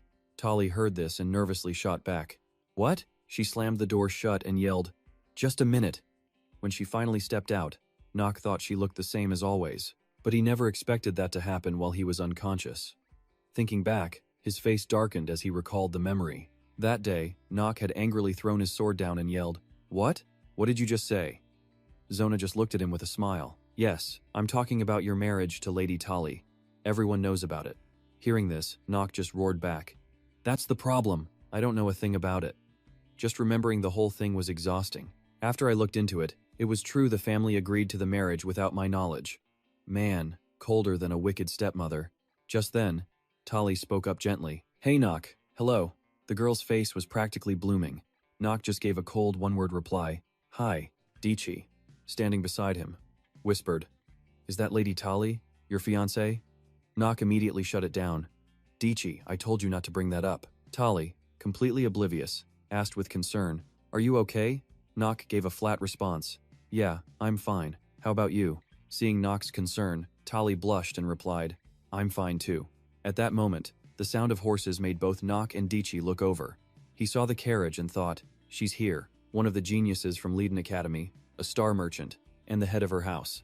The Zivelin family, rulers of 6 territories. Lenzi Valin." Nock thought to himself, "I really didn't see this coming." Then she spoke with a sickly sweet voice. "Oh my, who do we have here?" As Lenzi looked towards Nock, she said cheerfully, "Isn't it young Master Nock from the Gen Haver family? I didn't think you'd get accepted into Leiden Academy. It's so good to see you." Nock glanced at her and concluded she definitely meant him no good. But he still greeted her politely, Lenzi. She beamed back. "Yes, that's me. The noble from the merchant family. The one you've always looked down on. I'm Lenzi Valin. I never expected to meet you here." Her eyes turned dangerous as she spat out his name. Nock van Zenhaver. Nock repeated her name quietly, thinking, the only child of the incredibly wealthy Zivelin family. Their fortune is large enough to shake the entire continent, and she's one of the rising stars destined to rule the financial world. Her nickname is the Fox of Fortune. As Nock was thinking this, the system pinged. Master of Acting is temporarily shaken. As they faced off, Nock remembered that he had met her when they were younger. An image of a lonely little girl at a party flashed in his mind. The Nock from back then walked up to her and said with contempt, "A lowly thing like you is a noble? How pathetic. I can't believe you bought your way into a title. You think that can change your family's past?" The other noble kids all ganged up on Lenzi. "Tisk, you stupid girl. Get out of my sight." These words were more than enough to make Lenzi's blood boil with humiliation. Nock grimly thought, this hostile relationship is just one more piece of karma the old Nock built up, and now it's my mess to clean up. Damn it. With that thought, Nock avoided Lenzi's gaze. Looking at the 2 girls in front of him, a horrifying realization hit him. "I can't believe it. There are 2 people right here who could stab me through the heart," Lenzi asked cheerfully. "What's going on here? You're acting so different from usual." Nock, confused, asked back, "How am I usually?" Hearing his question, Lenzi mockingly replied, "I'm sure you already know. Are you the type who likes to hear the truth from others?" Nock was reaching his limit. He cursed inwardly. In every life, I always have to deal with this headache. He couldn't hold back his anger anymore. "If you want to cause trouble, then get lost." Lenzi just giggled and said sarcastically, "Just as I thought. You haven't changed one bit." Nock couldn't stand Lenzi's attitude. He provoked her, saying, "What do you want? Are you looking for my approval or something?" But this girl refused to back down, immediately turning it back on Nock. "Sorry, but I want nothing from a useless Gen Haver."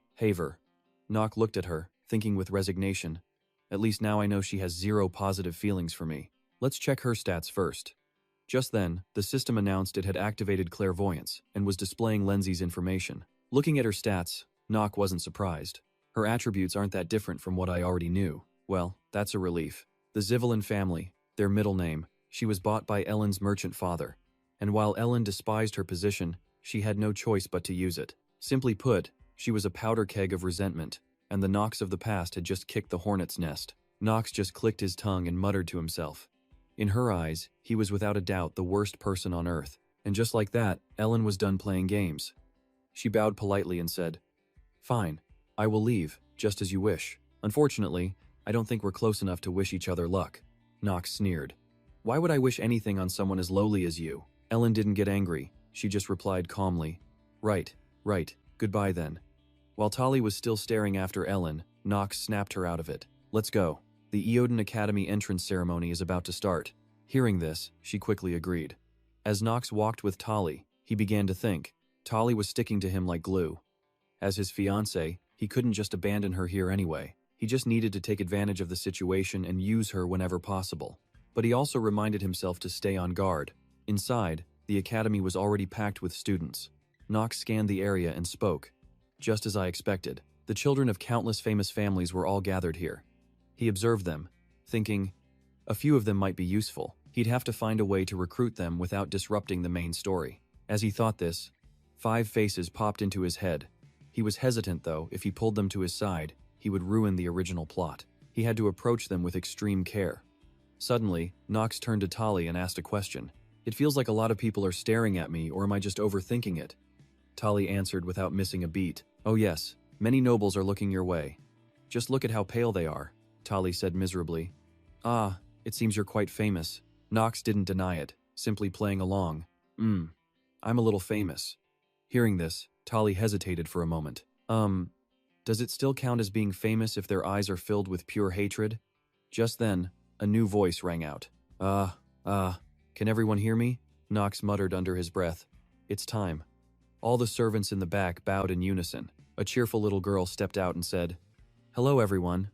The students saw this and began whispering, She's so tiny, so small, who is this child? Where are the professors? One student shouted in anger, What is a child doing at the sacred entrance ceremony of Eoden Academy? Did she get lost from her parents? But she's greeting us. She's probably just being polite. From a distance, Nox cursed them internally. These idiots. Looking at the girl on the stage, Nox thought in horror, she's a certified monster, not someone you can judge by her looks. At that moment, Noah Von Trinity's basic information appeared. Glancing over her stats, Nox reminded himself to never, ever get on her bad side. Tali looked confused, but Nox cut her off to explain. It's nothing. Just stay quiet if you don't want to die. On the stage, Noah spoke cheerfully. It's a pleasure to meet you all. I am Noah Von Trinity, the Academy's newly appointed headmaster. You may not know this yet, she said, her eyes turning cold. But the next person I hear use the word small is going to die. Got it? After her threat, Noah put on a cute face again. Now, the Eoden Academy entrance ceremony will begin. A student spoke up, asking, What? We were never told about any of this. Noah casually replied, Of course not. Then her expression shifted to one of contempt. This is a new rule established by the new headmaster to weed out the worthless trash. Light began to glow under the students' feet as Noah spoke. To all of you. At the same time, a massive magic circle appeared. Noah continued, I hope you can make it back alive. Looking at the circle beneath his feet, Nox thought, It's time to begin. I have to survive no matter what. Just then, the entire group of students was teleported to the edge of a forest. A man suddenly appeared and shouted, Wake up! He roared again. You little rats. How dare you sleep in front of me? Have you all lost your minds? The group began to stir, waking up in a daze. But something suddenly caught Burnon's attention. Nox was already struggling to his feet. At least he was better than some, he figured. He had tried to endure it, but the after effects of a forced teleportation spell couldn't be ignored. The more he thought, the paler Nox's face became. Burnon continued to watch Nox intently. Nox looked at the man's bald head and couldn't help but think, it's as shiny as it was in the game. It was practically glowing like a halo. The story had mentioned that his head used to have a lot of hair. As he thought, Nox remembered an image of Burnon before he went bald. He couldn't help but inwardly shame Burnon, the combat professor and a former graduate. From the early days, players had given him the rather embarrassing nickname of Takozaki Burnon. Because of his bald head, he was quite skilled in techniques involving footwork. Thinking it over, Nox figured nothing bad would happen if he approached him. Burnon was still observing Nox when he suddenly exploded in anger. Is there a problem, Whitehair? Why do you keep looking at me with those eyes? Hearing that, Nox cursed internally. Damn it, was I too focused? He had been staring at the man unconsciously. He had no choice but to reply wearily. It's nothing, sir. At the same time, the system announces that Acting Genius has been activated. Burnon speaks with gravity. I'll give you some advice, and you better remember it. My instincts are good. If you dare to think a single disrespectful thought about me, I won't forgive you. In response, Nox just politely raises his hand. Please, tell us the contents of the test. Can we discuss other topics later, Professor? All around Nox, the other students are still out cold. Burnon agrees, but adds, Before that, I'm going to wake up these sleepyheads. I suggest you cover your ears if you don't want a concussion. Nox doesn't need to be told twice. The moment he covers his ears, Burnon begins to cast his magic. With a sonic boom, sound waves blast through the area. One student yells out, What the hell was that sound? Another student, much ruder, shouts, "Which son of a bitch made that noise?" and is immediately smacked upside the head. Vernon's face darkens. "I did. Is there a problem?" As he speaks, his polished bald head radiates an aura that stuns the students into silence. Still glowing, Vernon lays into him. "Not only do you curse me, you dare to frown at me too? You got a death wish?" The student immediately deflates. He wilts, saying, "My mistake, Professor." Meanwhile, other students are being carried away on stretchers. Vernon shouts an order, "Take the ones who are still unconscious to the safe zone." His tone then becomes serious. "Now, I will begin my explanation. This is the entrance exam for Eden Academy." Nock's mind drifts, recalling the details. The first test is on a magically created island. The mission is to hunt monsters with everything they have. The prize? A magic stone that drops from each one. But here's the twist: the less mana the stone contains, the more valuable it is. Anyone else would be asking why. Isn't more mana always better? Nock just smirks, thinking to himself, that's only half of the story. He knows they're testing two things. First is mana sensitivity, which was already measured by how quickly you woke up. Waking up fast after taking the headmaster's spell proved your aptitude. It was just like the pain Nock felt after teleporting. The second test is the ability to sense faint traces of mana, a skill that allows a mage to push their absolute limits on the battlefield. Nock can't help but mutter. So they were filtering us from the very beginning. He realizes this is just standard procedure here. Just then, Vernon starts introducing the testing ground. This place is a labyrinth, created by the headmaster of Elden Academy himself, Noir Von Trinity. There are so many enemies here that little insects like you can't even imagine fighting them all. So I'll make an exception and allow you to work in teams. Hearing this, the students immediately start chattering amongst themselves. Just then, weapons begin to materialize for Nock and the others. Vernon warns them, "You'd all better start moving quickly." The students just stand there, completely stunned. But Vernon coldly states, "I'll be waiting for you at the top." Finally, the confused students start yelling, "Professor Vernon, I still have questions. Is he really leaving? He's actually gone." The student who got hit earlier whines, "My head still hurts. Damn it. Who would have expected this to happen here?" Celsus and Bennett's group just stands there, totally dumbfounded. Finally, Archie is the first one to step up and ask, "Does anyone want to help the princess with me?" Len also makes her own offer. "If you work for me to pass this test, I swear, on my family's honor, I will reward you handsomely." Though she says it to no one in particular, everyone's eyes immediately land on Nock, but he couldn't care less. Nock just turns and walks away, a confident, knowing smile playing on his lips. In a world like Inner Lunatic, common sense and high status mean absolutely nothing when it comes to survival. The only thing that truly matters here is knowledge. And to stop his terminal illness, he needs to monopolize every single advantage. As these thoughts run through his mind, Nock heads deep into the forest, stopping before a dark cave. To do what must be done, he has no other choice. But to work alone, Nock mutters cheerfully before diving right in. From high above, Vernon is watching his every move. Looking down, he mumbles, confused, "He's better than I thought, but this is still weird. How can a total rookie not only endure the headmaster's intermediate magic, but then decide to raid the forest all by himself?" Vernon sighs, wondering, is this kid not afraid of danger? Then he immediately rejects that idea. No, that's not it. It's the complete opposite. There's a reason that kid doesn't feel an ounce of fear. Based on his expression, I'm guessing that a diamond found in a pile of filth is still, at the end of the day, a diamond. Show me what you can do, hidden dragon of House Genhaver. Vernon's brow furrows with challenge. Show me your true talent. Back with Nock, he's already been hard at work, slaying monsters and collecting a total of 10 crystals. Just as Nock leaves the area, a shadowy figure emerges from the cave, smirks, and begins to secretly follow him from a distance. Meanwhile, Tali's group is completely surrounded by monsters. She worries, thinking, where in the world did Nock go? I knew I should have gone with him when I had the chance. Seeing her spaced out, Eddie screams, Tali, what are you doing? Never forget your duty to protect Princess Benet. Let that be your joy as you kill this monster, Tali. Hearing this, she grudgingly agreed. After building a small grave for the monsters, Benet finally spoke up. We've climbed pretty high now. From this altitude, this must be the purple crystal, right? Ecchi immediately shot that down, saying, I doubt it. She's one of the 4 sages. She definitely put a twist in this test. It's never going to be this easy. Benet could only nod in agreement. She glanced worriedly at the other students and said, in our current state, climbing any higher is going to be brutal. Ecchi's brow furrowed at the thought, but it had to be done. Looking at Benet, her resolve hardened. She had promised to help the princess reach the very top. The Akam Empire was rotten to its core and needed a ruler like her. To restore its former glory, she would do absolutely whatever it takes to make that happen. Tali also reassured them, "I am fine, princess. Allow me to gather those who can still move forward and continue." "If you're okay with that," Echi quickly agreed, saying, "I think so too."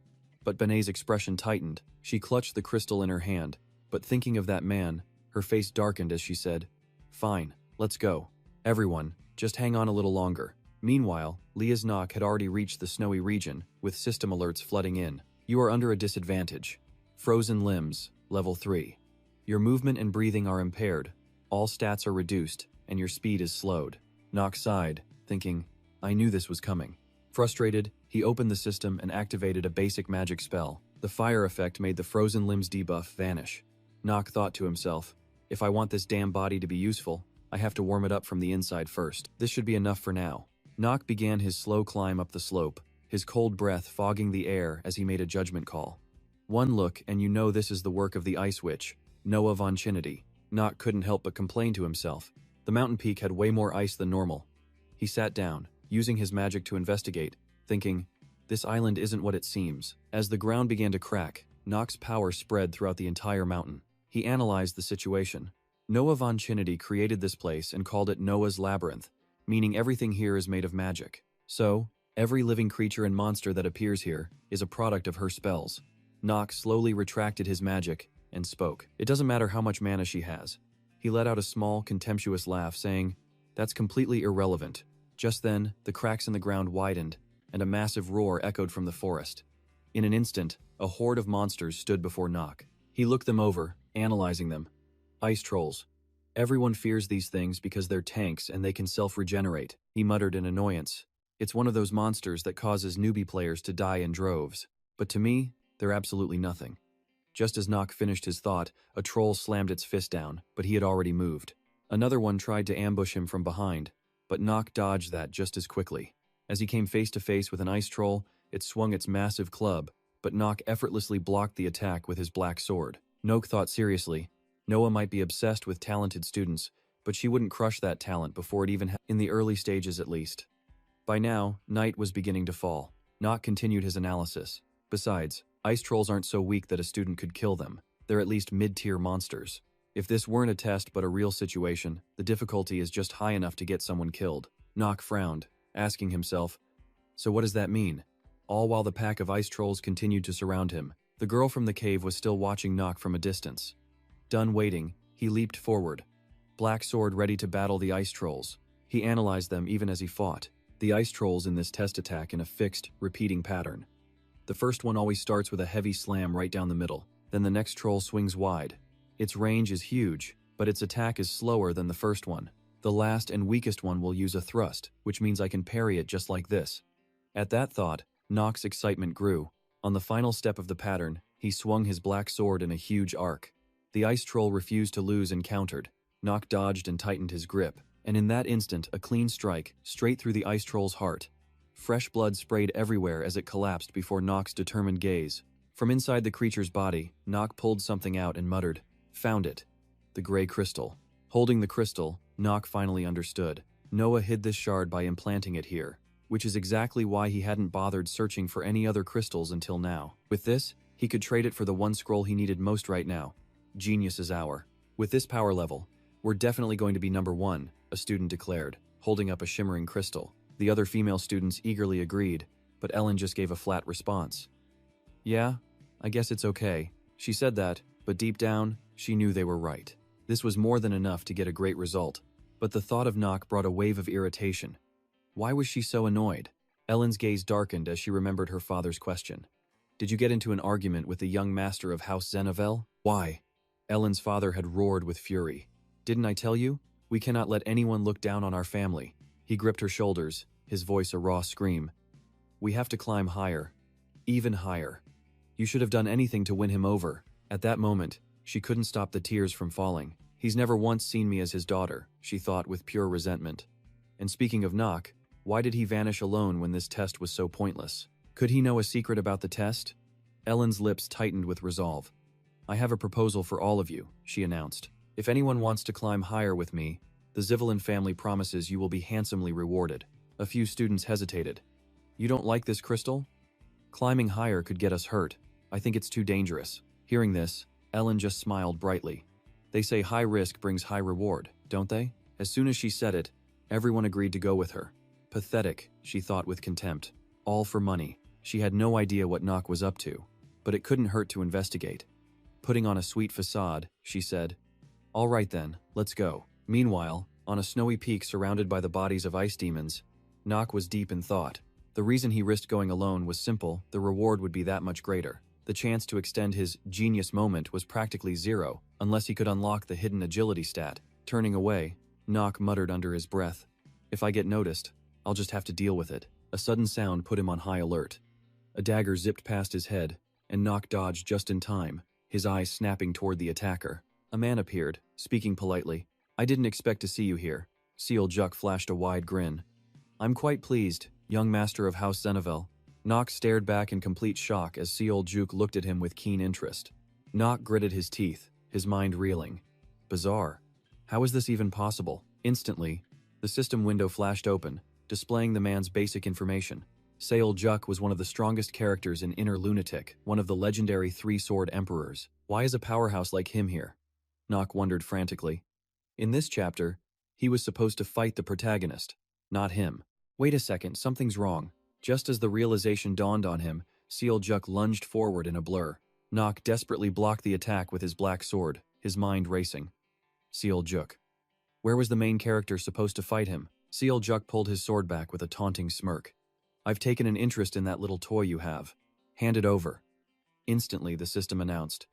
Acting genius has been activated. Nock's face darkened as he spat out, "You filthy piece of trash." He dodged another sweeping strike from Sealjuk, a cold thought taking root.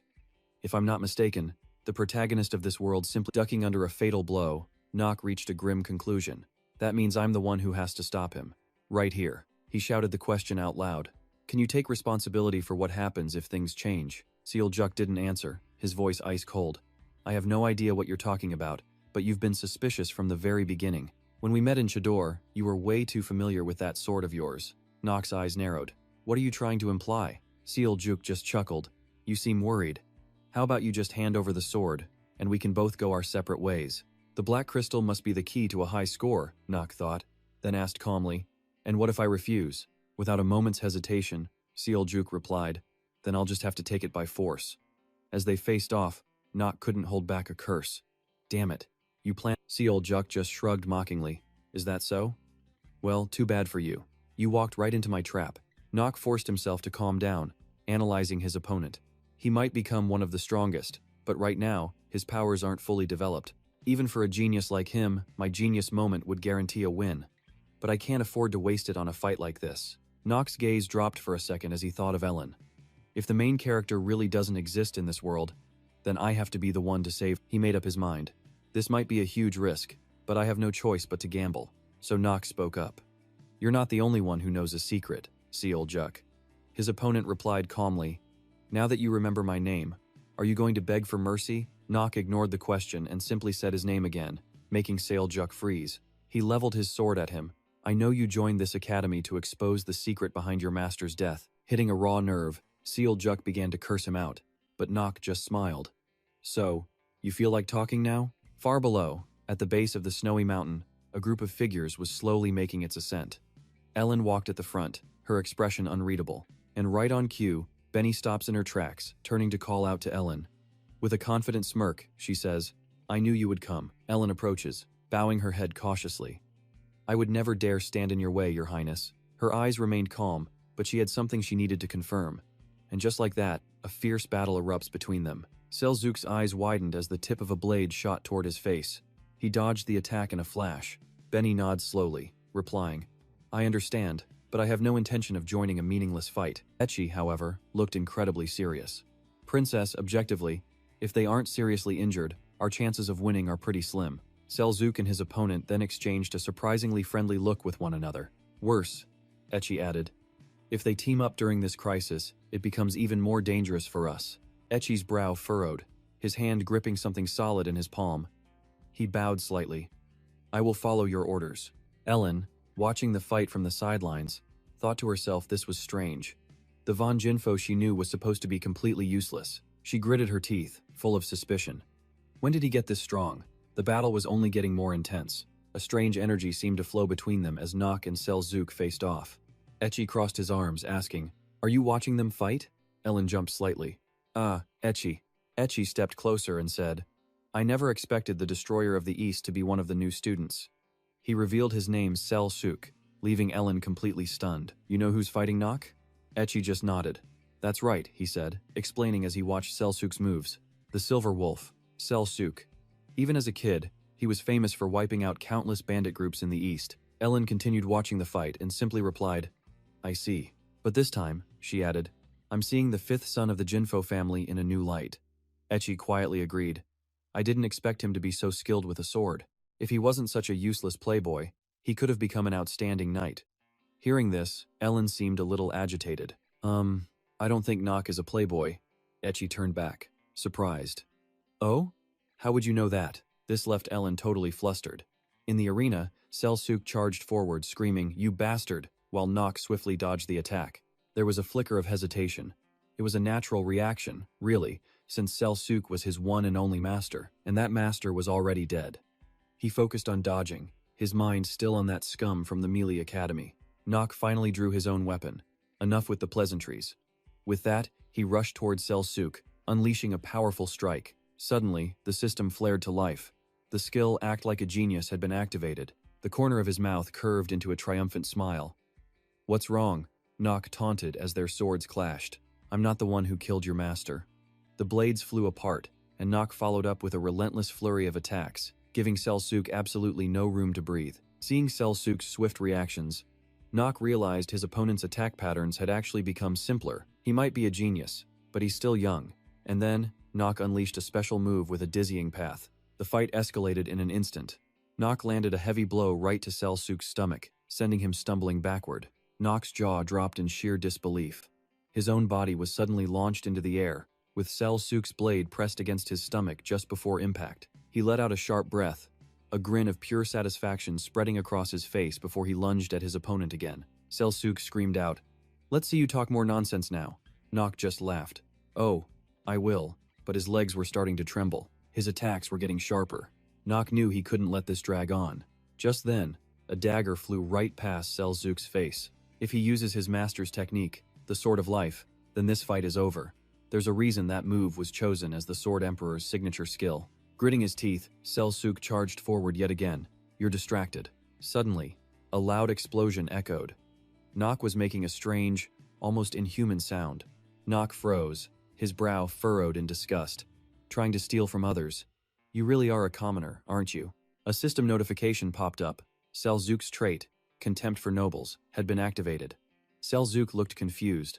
It was the nobles above us who made this damn world. They clashed again, locking blades once more. "Ridiculous. You just need someone to hate. You're wasting your own time."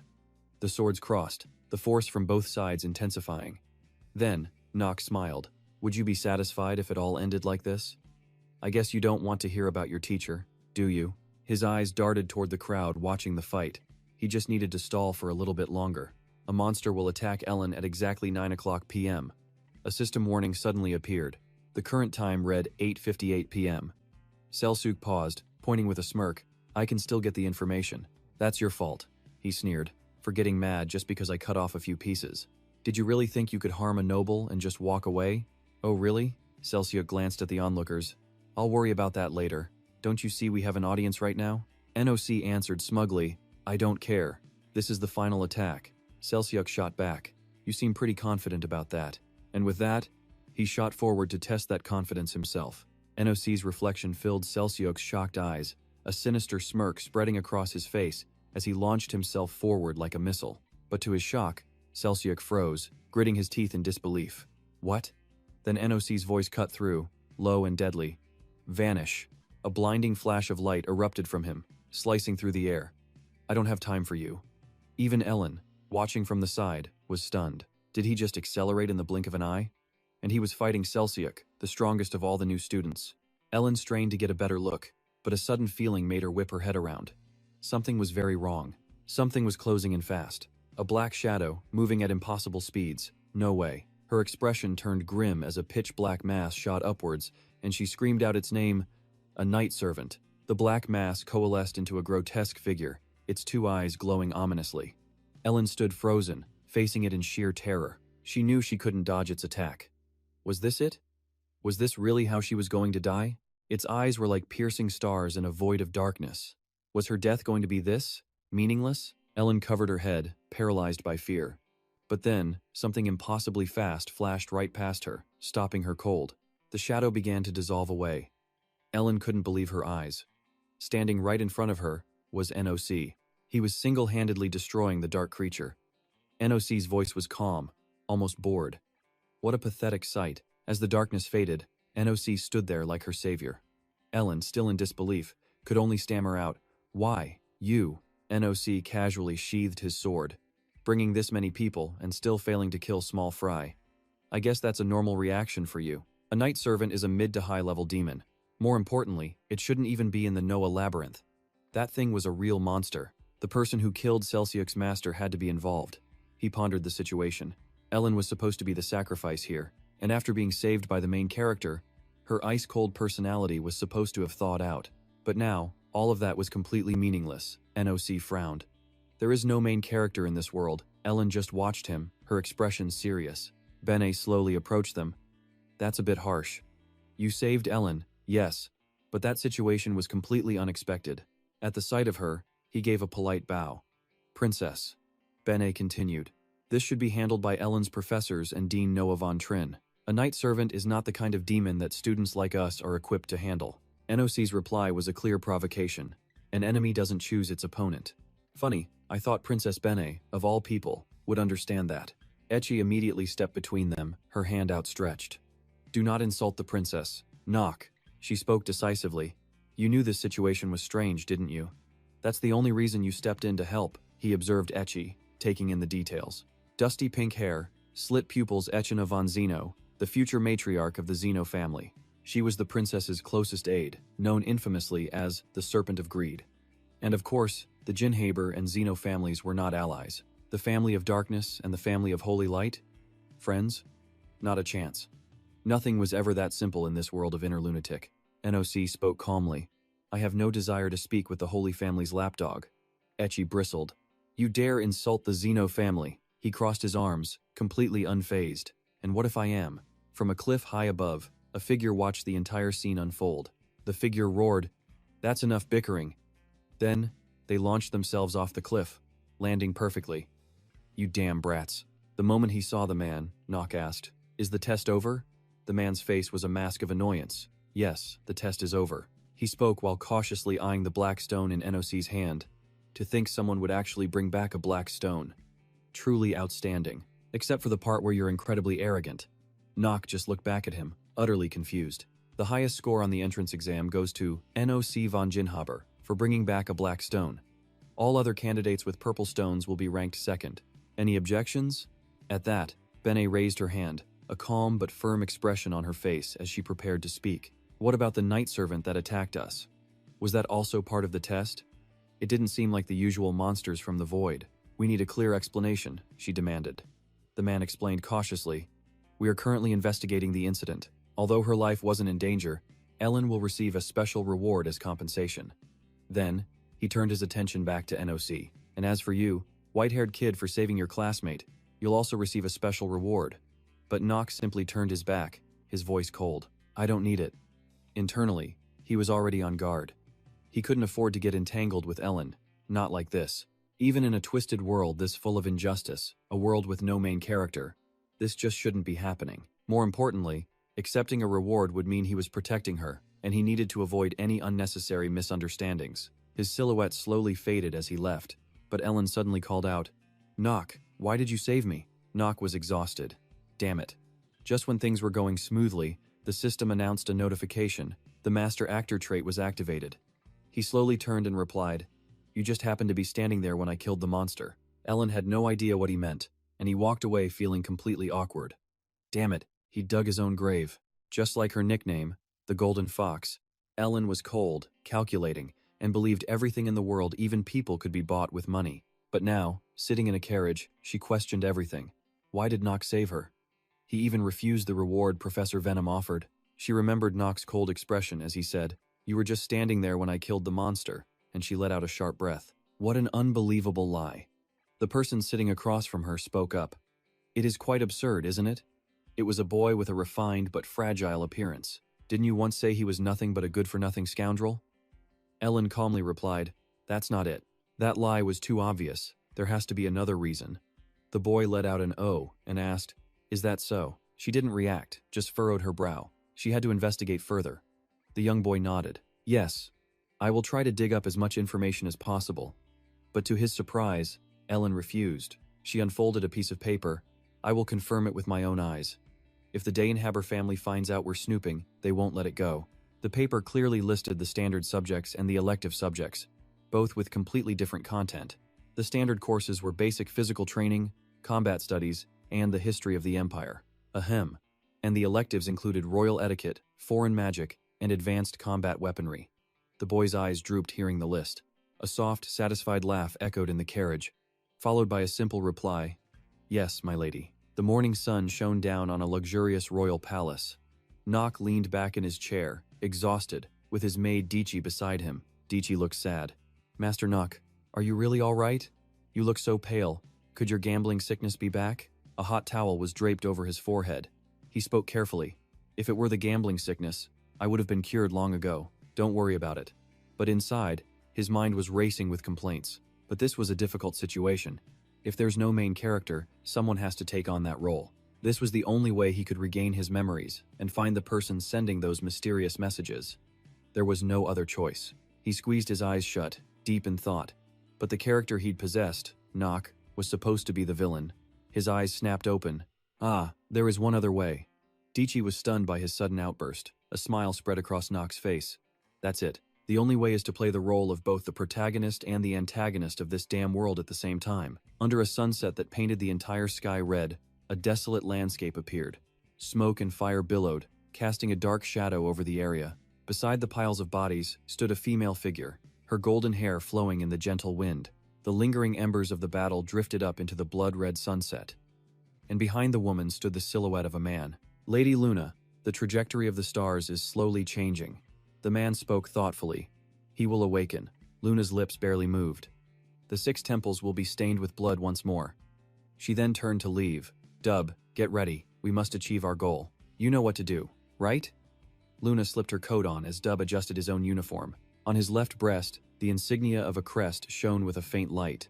Dub quickly followed after Luna. She strode forward, filled with determination for the collapse of the Ahan Empire. At a messy desk covered in scattered papers, a figure was intently focused on a computer. The bright screen reflected in Nock's eyes. There's one thing that gamers who have played countless games can see: the incredibly thin line that separates a protagonist from a villain. By the end of the game, I agreed with that idea. The back of the character in the game looked incredibly dignified. Nock's gaze didn't waver for even a second. Both sides had many similar experiences, including facing final bosses who were absolute evil.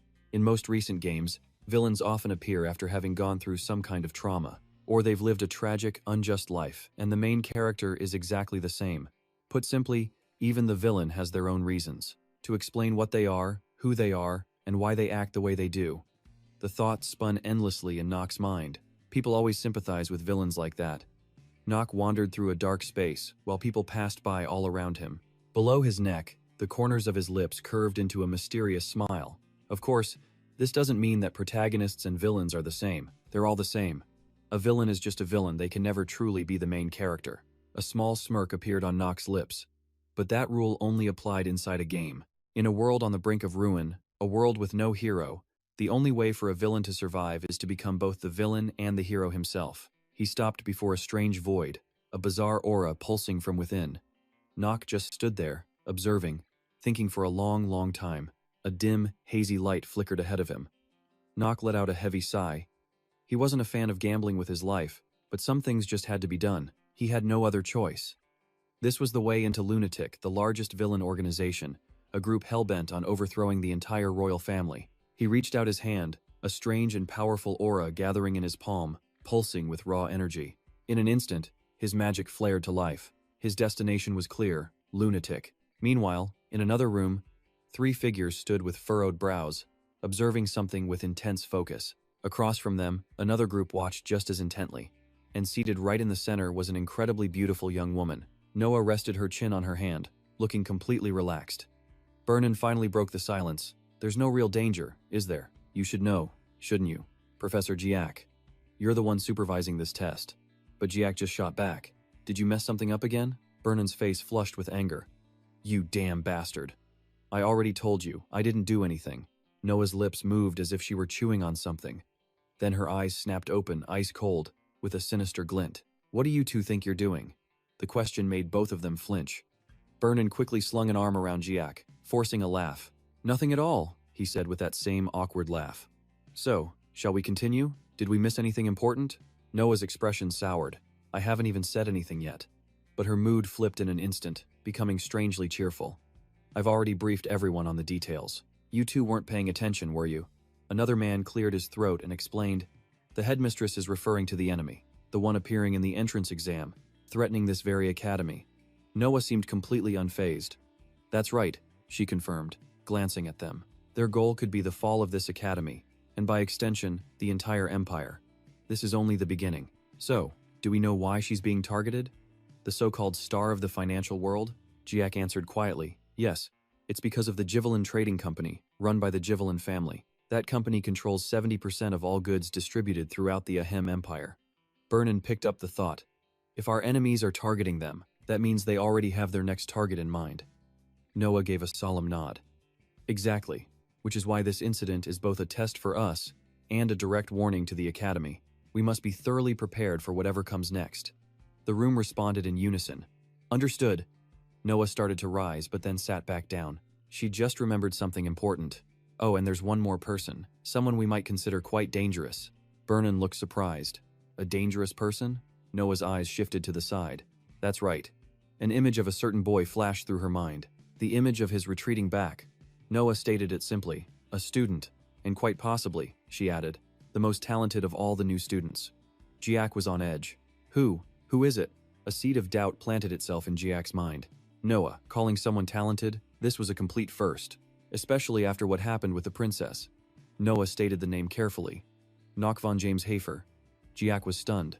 Nock? The worthless, infamous burnout from the James Hafer family? Noah stood to leave, giving a simple nod.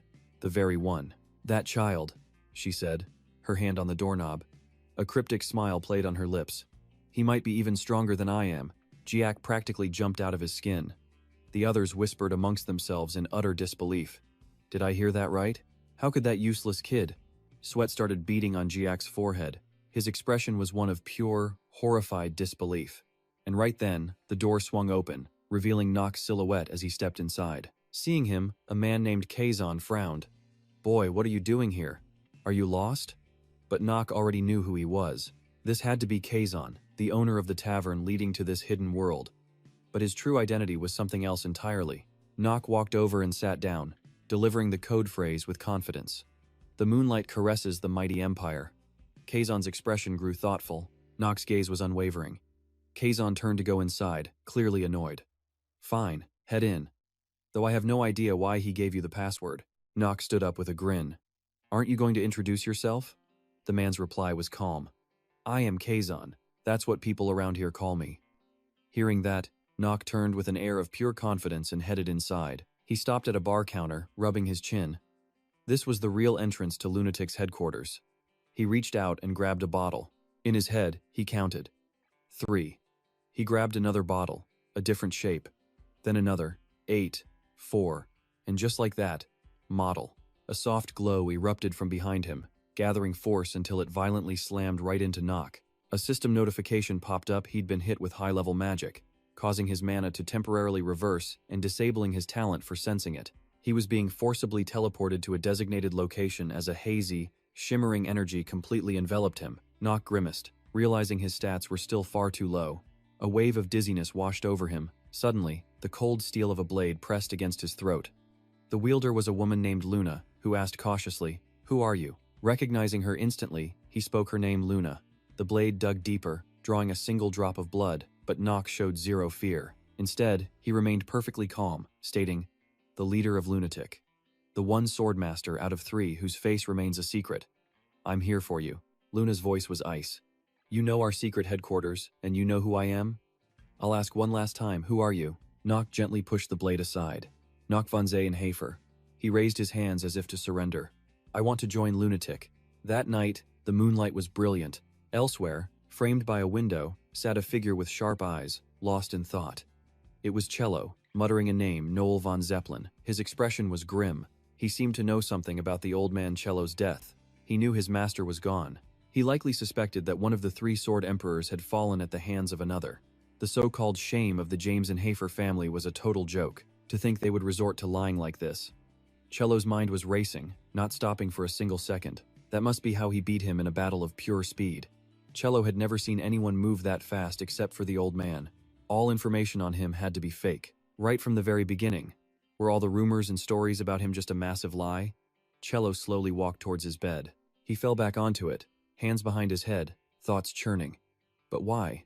He couldn't help but wonder why the Zay and Hafer family would hide someone that talented. Then again, was it really his business?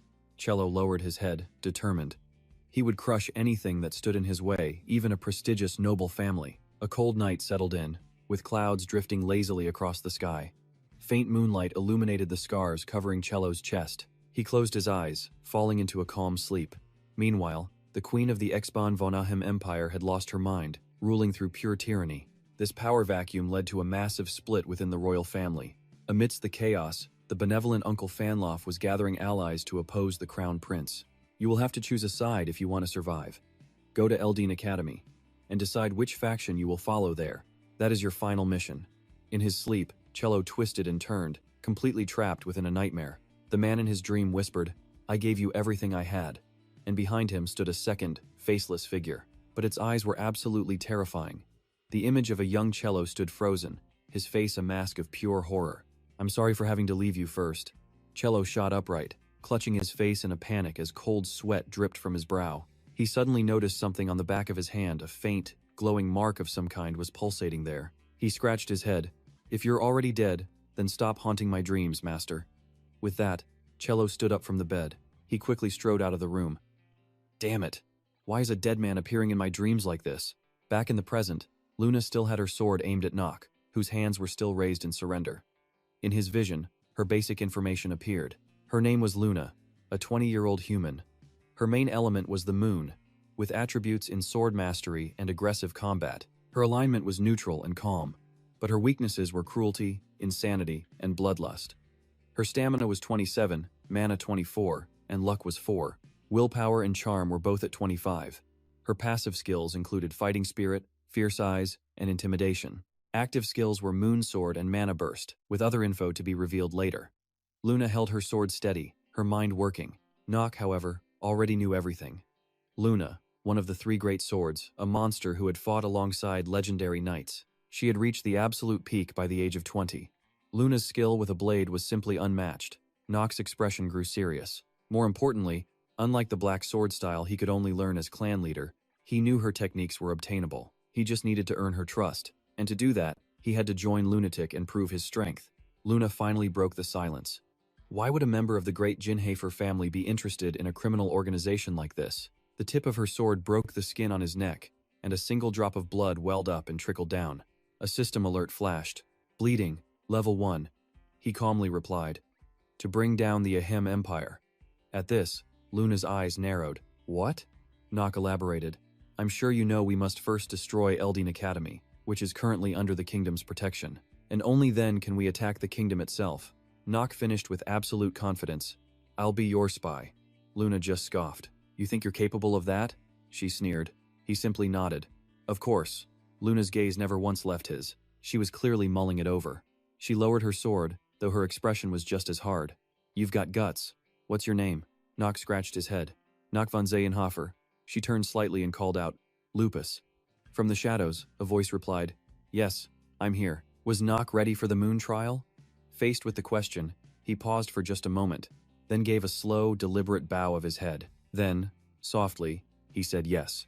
Dub handed him a black cloak. Put this on and follow me. Nock accepted it a moment later. A brilliant moonlight suddenly flooded his vision. Nock saw it and was satisfied. Good, he thought. Everything is going exactly according to plan. Dub led the way, giving his orders. Once you reach the top of the altar, enemies will appear. You are to kill them all. And remember, the cloak you're wearing must not come off. Nock briefly wondered why. It's the only way to keep yourself from being exposed. Exposed to the berserk state. Nock glanced over, thinking to himself, actually, I already knew the reason. The berserk state was one of the worst traits possible, trading sanity for power that shattered all limits.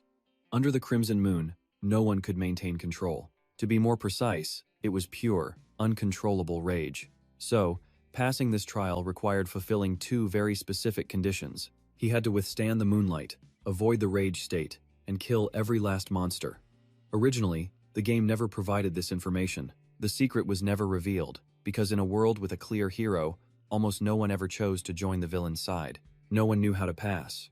A small, confident smirk instantly curled on Nock's lips as he watched the blood-red moon. But I can do this. Trailing behind him, Luna spoke up. Once you take this trial, only two outcomes are possible. Her voice was firm, completely unyielding. You either pass and become one of Lunatic's own, or you die and vanish. Hearing this, Nock's eyes widened in mock surprise, before curving into a knowing smile. He turned, whispering, "We'll see about that." Just then, Dub drew a blood-stained sword. As a drop of blood fell, a crimson aura radiated out from the ground. The power exploded violently. Dub's eyes shot to the side as something charged madly towards them. It was a horde of monsters. Their eyes glowed in the darkness, a grotesque and terrifying sight. This was definitely a situation he couldn't handle in his current state. Every single one was a chimera, and at least an intermediate-level threat or higher. He waved a hand dismissively. The sheer numbers alone were daunting. But it didn't matter. There was still a way. Under the blood-red halo of the full moon, Nock grabbed his cloak and simply tossed it aside, a smile of pure confidence on his face. Luna watched from the sidelines, her brow furrowed in disbelief. Is he insane? She thought, as a system warning flashed before Nock. The blood moon is inducing the berserk state in the player. Caution. You may lose control of your mind. Caution. Control will not be regained once lost. All player stats increased by 1 point, 5 times. A fierce light suddenly ignited in Nock's eyes.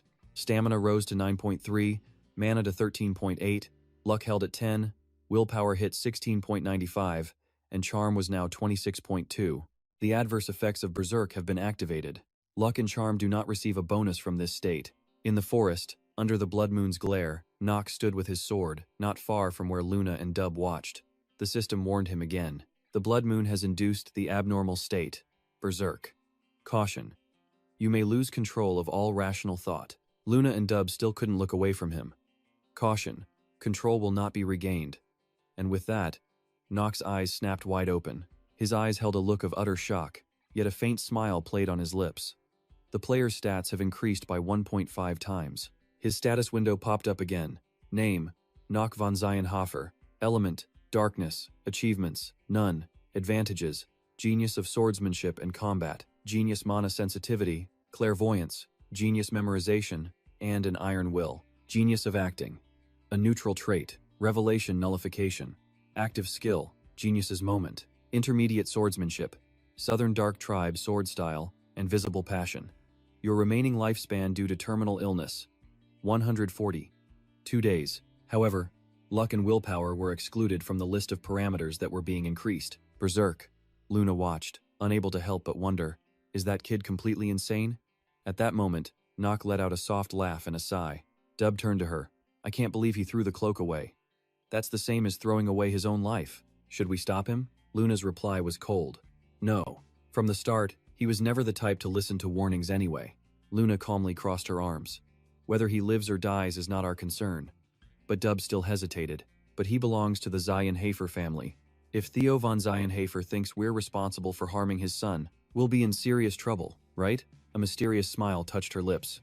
That's not going to happen. Luna's voice was full of absolute confidence. No. I will personally make sure that does not happen. She paused for a beat, then continued. Did you really think Theo von Zienhofer was some kind of loving, doting father? Dub immediately began to backtrack. No, of course not. Her silhouette shifted. For now, we just observe. Her gaze was razor sharp. A kid that reckless must have some kind of plan. Dub slowly nodded. I will follow your lead. Beneath the blood-colored sky, Nock stood alone, facing a horde of ferocious monsters, every last one of them bearing its fangs. Sharp and massive, they closed in on him. One, like a crazed dinosaur, lunged forward. Surrounded, Nock's body moved gracefully, floating just above the ground. In a single motion, he summoned a pitch-black sword.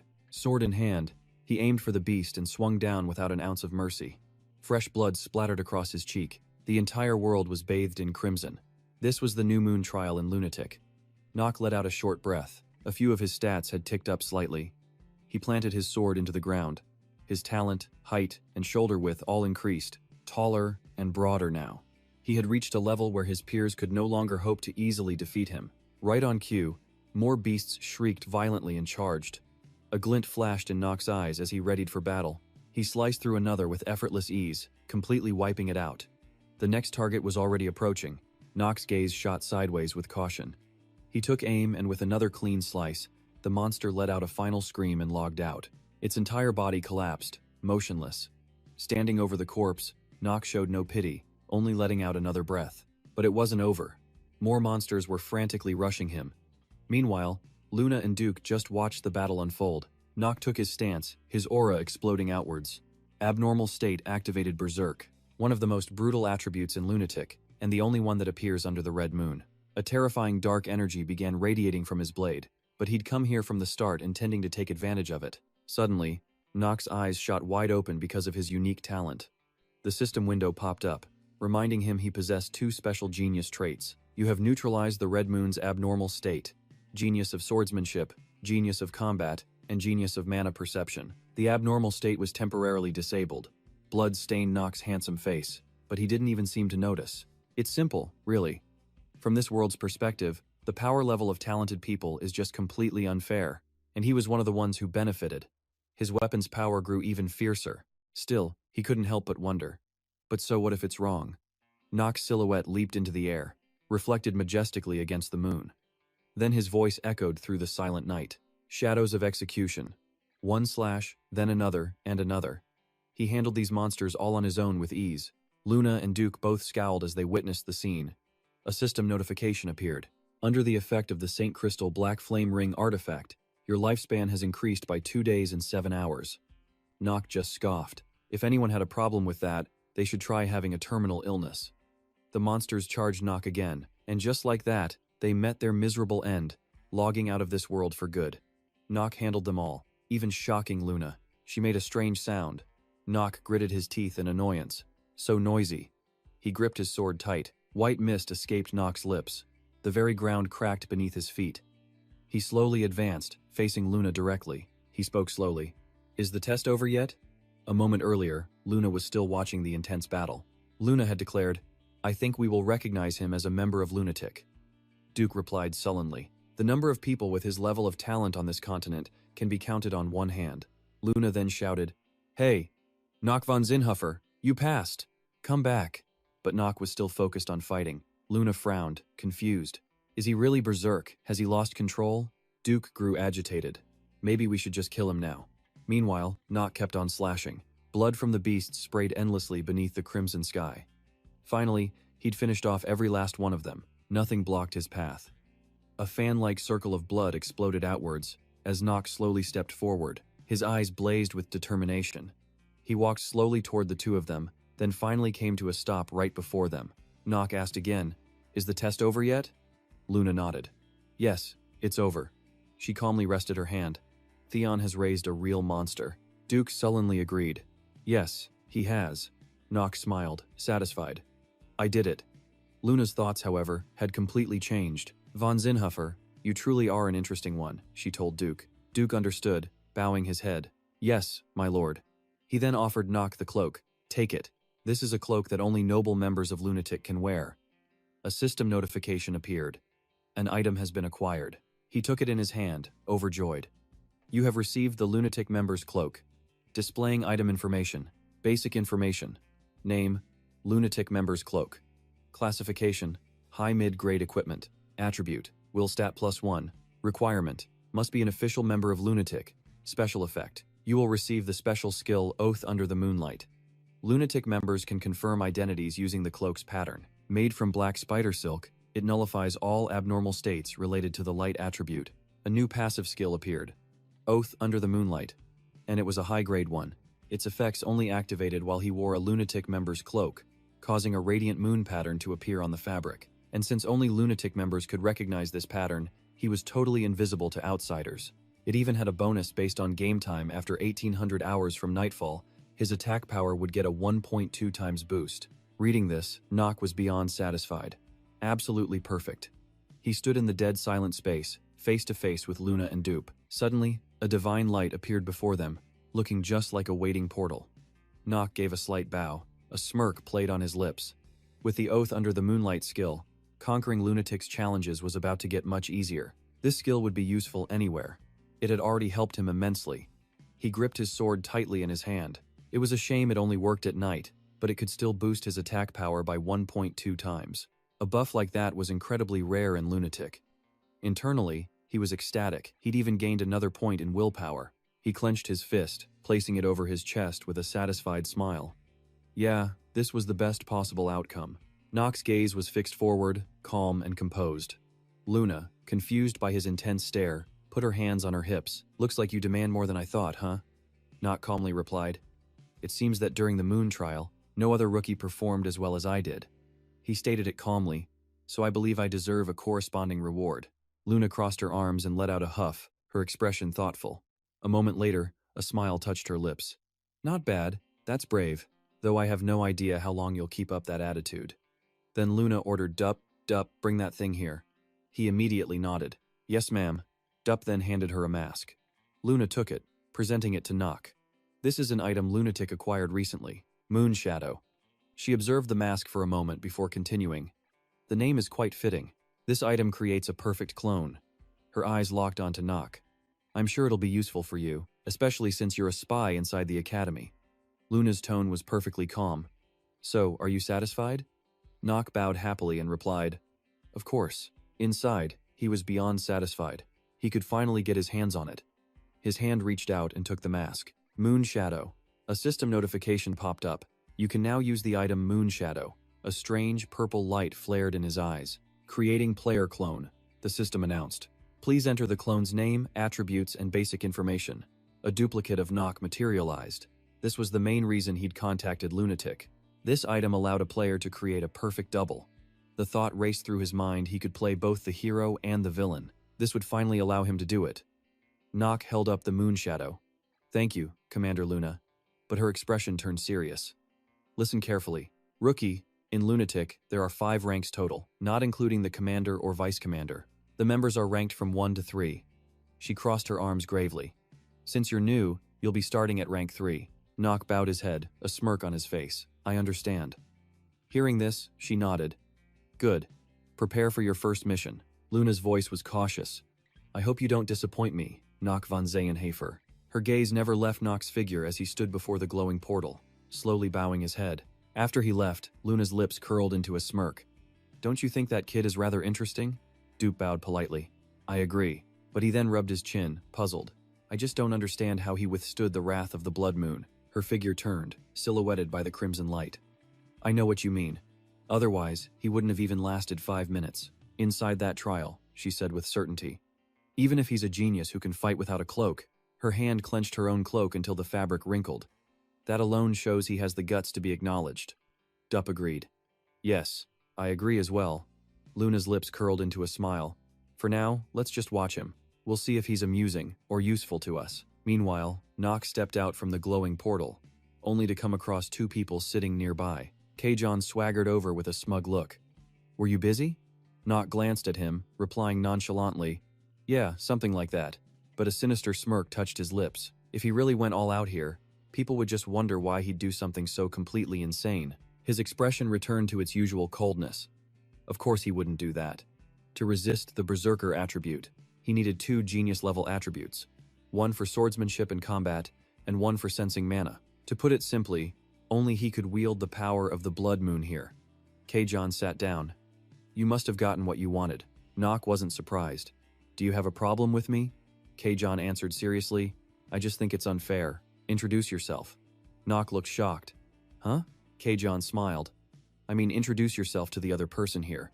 Understanding, Nock simply replied, I'm Nock von Zehenhafer. And with that, his business was done. Kaizen nodded. Right. See you around. Watching Nock walk away, Kazan adds a final thought. Keeping up with classes won't be easy, he muses. But for you? Hiding your true power will be the real challenge. Nock opens the door and takes the first step down the stairs.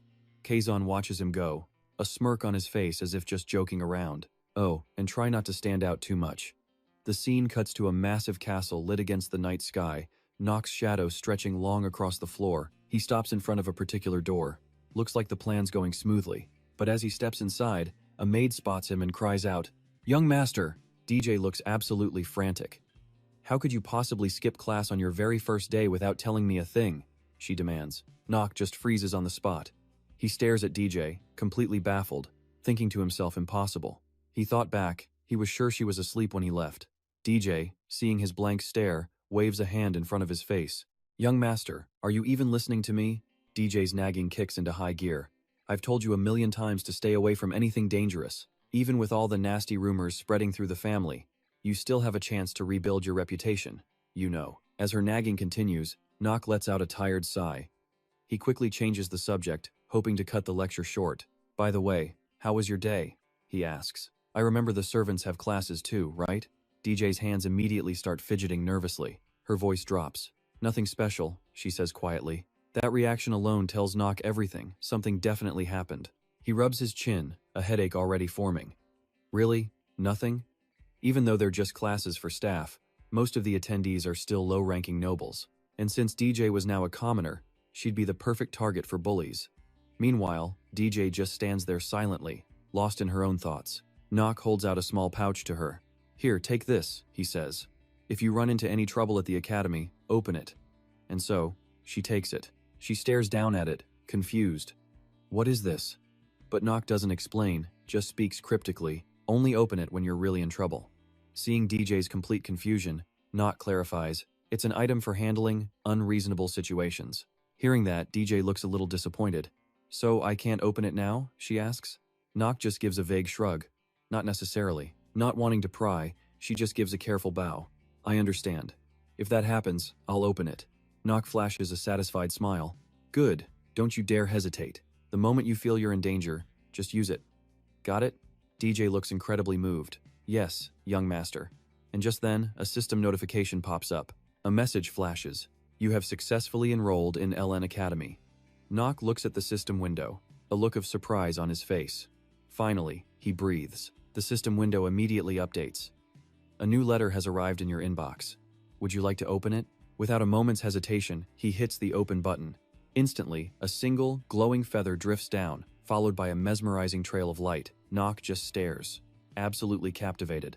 Before him materializes the figure of a girl with brilliant white wings, like an angel descending from the heavens. He reaches out a hand, almost in a daze, trying to touch the vision. He's frozen like a statue, the word "open" echoing in his mind. And then, the text of a letter begins to appear. "Hello, Nock. It's been a while. If you're reading this, you've successfully enrolled in LN Academy. I knew you'd have no trouble getting into LN Academy, of course. This is certainly cause for celebration." Nock skims the first few lines, rubbing his chin in thought. The tone, it's like this person sees right through him. His expression hardens in an instant. This person, they definitely know who he is. And the voice from the letter continues to speak. "However, your true ordeal is only just beginning. Things must be difficult for you right now. But what awaits you is a path far more arduous and painful than anything you've faced. Besides you, there is no one else who can do this." Nock stares intently at the words, his mind racing with a million thoughts. That voice, it's speaking with absolute certainty, because only you can see how this story ends. He listens in silence as the message continues to unfold before him. "I know this sounds incredibly irresponsible, but I promise to find ways to help you as much as I can." He sinks into a chair as the letter continues. "It isn't much, but please accept the item attached to this letter." Nock reaches out and takes hold of the ethereal message. After reading it all, he isn't particularly surprised. The letter's contents didn't really help much. As the system window fades away, Nock wastes no time. He needs to sort through the new information. The sender is most likely a master-level lunatic who can freely interfere with the system itself and even send items. With that, he has almost enough information to draw a conclusion. But a new resolve hardens in Nock's eyes. He has to focus on completing the main story quests as much as he possibly can, recover his lost memories, and clear the game. He decides to push all the other mysteries aside for now. his decision finally made. Nock looks at the letter's icon in the system, rubbing his chin. First, let's see what this gift is. He clicks it, and a new line of text appears. He hesitates for a second. Character system. Then, Nock's eyes widen as something shocking appears on the screen. A new window pops up, displaying 4 distinct cards, each bearing a different name from the Jenna Hafer family. Nock pauses.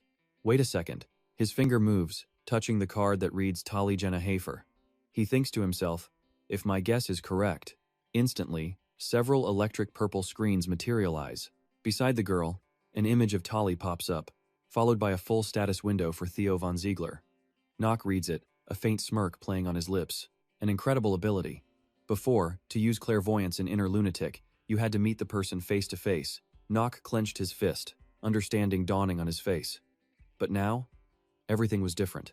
He could check anyone's status on command. He props his hands on the bed, leaning back slightly. Satisfied, he muttered, only a master could send this. But his gaze sharpened. Still, Theo, that old man, his stamina jumped by 0.2 in such a short time. He's already the Sword Emperor, and he's still getting stronger? Suddenly, something clicked. Oh, right. He began to sink deep into his thoughts. Looking at Theo's stats reminded him of what he saw in the mirror. His reflection was now a completely different person from the man he used to be. This world is like a game, but it's not. Annoyed, he tossed the letter aside. This is insane, but he picked it back up. I guess I should be glad class selection went smoothly. It read, Combat Techniques, Technique Tracking, Incantation, Imperial History of Akem, and Horseback Riding. Morning arrives. Below the towering building, people mill about. Inside, the maid Dichi walks quietly past, all eyes fix on her, filled with judgment. Hey, isn't that her? They whisper as Dichi passes. The whispering doesn't stop. The Lovely family are all commoners now. The gossip is absolutely merciless. I think that's her. How shameless, coming all the way to EOE with her young master. Other maids in the same uniform don't sympathize, they just sneer. If I were her, I would be too ashamed to even show my face. She is definitely aiming high. With a pretty face like that, it will be easy to seduce a rich family's son. Dichi hears it all, her expression filled with pure resentment. She stays silent, but another maid scoffs. Well, what do you expect? She serves that young master, the one who's supposedly useless. The insults keep coming. I heard he's a total pervert, too. She obviously knows how to use her assets. They all nod in agreement. Yeah, isn't it obvious? Yeah, exactly. The maids laugh. Where is her family from again? Oh well, it's not like they have a reputation left, so we don't need to worry about her. Dichi's hands are clasped tight, her expression anything but calm. She has had to endure so many insults. Her eyes fall. A fallen noble has no bright future. Everything here feels too luxurious. She reminds herself over and over. She must not cause any trouble for young Master Nock. She slowly steps forward, speaking politely. Excuse me, but could I have just a moment of your time? The others look at Dichi, wary and dismissive. One of the maids just scoffs. Ha, my time? The girl scoffs, introducing herself confidently. I am the daughter of a count. I am Jayo, of the Florat family, currently serving young Master Kan. She crosses her arms, sneering. You think I have time to talk to a commoner like you? Dichi frowns. I just heard you spreading baseless rumors about my young master. Gio looks smug. So what? It is obvious. It is not my fault bad rumors about your master spread through high society. Gio's expression is smug. If you want an apology, you are not getting one. Dichi is clearly uncomfortable. Just as Master Nock warned, status is everything in this place.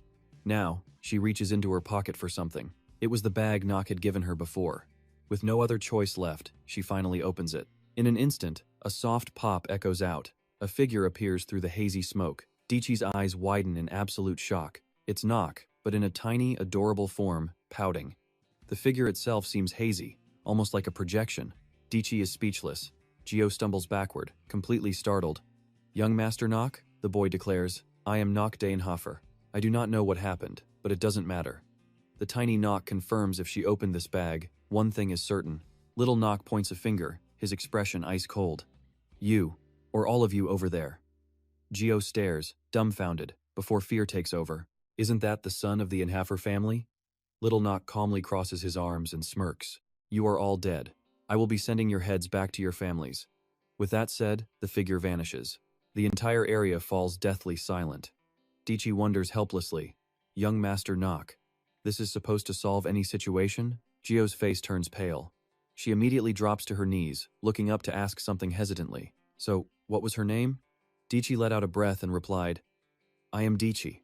Hearing the name, the girl's face went white as a sheet. She sighed in defeat. I'm done for. The Enhafer family could wipe my entire clan off the map in a heartbeat. Then, in front of everyone, Video immediately dropped to her knees, bowing repeatedly. Miss Dichi, I'm so sorry for being disrespectful. I swear I'll never do it again. Please forgive me this one time. The others watching this scene were completely stunned. Dichi herself seemed a bit surprised. Well, that worked. But this is only going to spark even worse rumors, isn't it? She let out another sigh, wondering about the girl's logic, before simply walking right past her. While the girl remained frozen in fear, Dichi walked away with the air of a goddess, every eye now seeing her in a completely new light. Later, Nox and Dichi walked quietly down a deserted street. She could tell that he wasn't in a very good mood. Dichi had to ask him, Sir Nox, are you all right? She looked deep into his eyes, searching for an answer. She was shocked to see dark circles like a panda's under his eyes. Those dark circles, they're getting really bad. Hearing this, Nox gently rubbed his eyes. I'm fine, he said, though his expression didn't improve. Somehow, I finished my class selection at the academy without even realizing what I was doing. Suddenly, they spotted someone waiting for them up ahead. This person smiled, tipping a hat down to hide his face before removing it to offer a polite bow. Greetings to the youngest son of the Jennifer Hafer family. At this, Nox's expression turned serious. Who are you? He demanded while the man remained bowed. My apologies for the delay. I am Zith, servant to Lady Ellen Daisy Valine. He flashed a bright smile. It is a pleasure to meet you. Nox muttered the name under his breath. Zith? His brow furrowed. Damn it, what the hell is happening right now? A system warning suddenly appeared. You are trembling. The skill Act Like a Genius is activated. Fear has been suppressed. His mind was racing. A dangerous character like this wasn't supposed to appear until much later in the story. He knew Zith was a master of deception. Behind that pure and innocent smile was nothing less than a wolf in sheep's clothing. In the next 3 story arcs, this was the man who betrayed the J. Valen Merchant Guild to carry out his own evil plans. He was a servant of demons and a devil worshipper. As Nox recalled this, his expression grew dark, his brows knitting together. This was the traitor who would eventually stab Ellen in the back. Nox crossed his arms, his eyes narrowing in thought. The saying the enemy of my enemy is my friend was dead wrong in this case. Zith was the worst of the worst. Getting involved with him was all risk, no reward. Zith produced a sparkling box. This is a gift to you from my lady. It is a precious artifact. The box was a beautiful sea blue, practically glowing with a mesmerizing light. Nox's response was ice cold. Get lost. His mind was made up. I'm curious about the artifact, he thought, but this is a poisoned apple. I can't accept it. Zith was taken aback. Sir? Nox's voice was frigid. Do you need me to repeat myself? At the same time, his hand went to the hilt of his sword. Zith's face went pale, his jaw hanging open in shock. Nox's eyes flashed with a dangerous light, his brows furrowed in a deep scowl. He saw his opponent's hand resting on his sword, ready to act. The threat was enough to make the servant stumble back in fear. Nox coldly turned his back and walked away, while Dichi offered a polite parting bow. Yes, sir. She quickly hurried after him. Sir Nox, please wait. You're clearly exhausted. What if you collapse from walking so fast? He truly did look worn out. Do you think I'm that weak? Dichi stated plainly. You just got over a cold. The flu, to be exact. With chills, she added firmly. Honestly, I don't think I've met anyone as weak as you. He swallowed hard. I can't really deny it, but I'm fine now. He slowed his pace as he continued walking. I'm not going to just drop dead, he said. Dichi nodded slightly. Yes, I know that. But still, I have a bad feeling. You're always at the center of everything that happens. This seemed to surprise Nox a bit. I guess I'm pretty well known. Huh? Dichi just glanced over at him, silent for a moment. Their eyes met as they walked on, their footsteps falling into a perfect, steady rhythm. He knew that to her, he was more than just a master. He was the one who had saved her life. Looking at her worried expression, he continued to reflect. Characters with a high loyalty stat always worry about being separated from their master, he thought. Dichi suddenly spoke up. Oh, and one more thing. Why did you act that way towards that man? Nox frowned. Zith? Dichi nodded seriously. Yes. You seemed more agitated than usual. He suddenly stopped, placing a hand on her shoulder. Listen to me very carefully, Dichi. The sudden intensity caught her off guard as Nox gave his warning. I don't know what might happen down the line, but you are to have absolutely nothing to do with him. Hearing this, Dichi's mind began to race. Is this because of his problem with Lady Ellen, she wondered? He's not the type of person to act like this without a very good reason. I'm sure there's a reason, she decided. She then bowed her head respectfully. Yes, sir, I understand. I will keep my distance from him.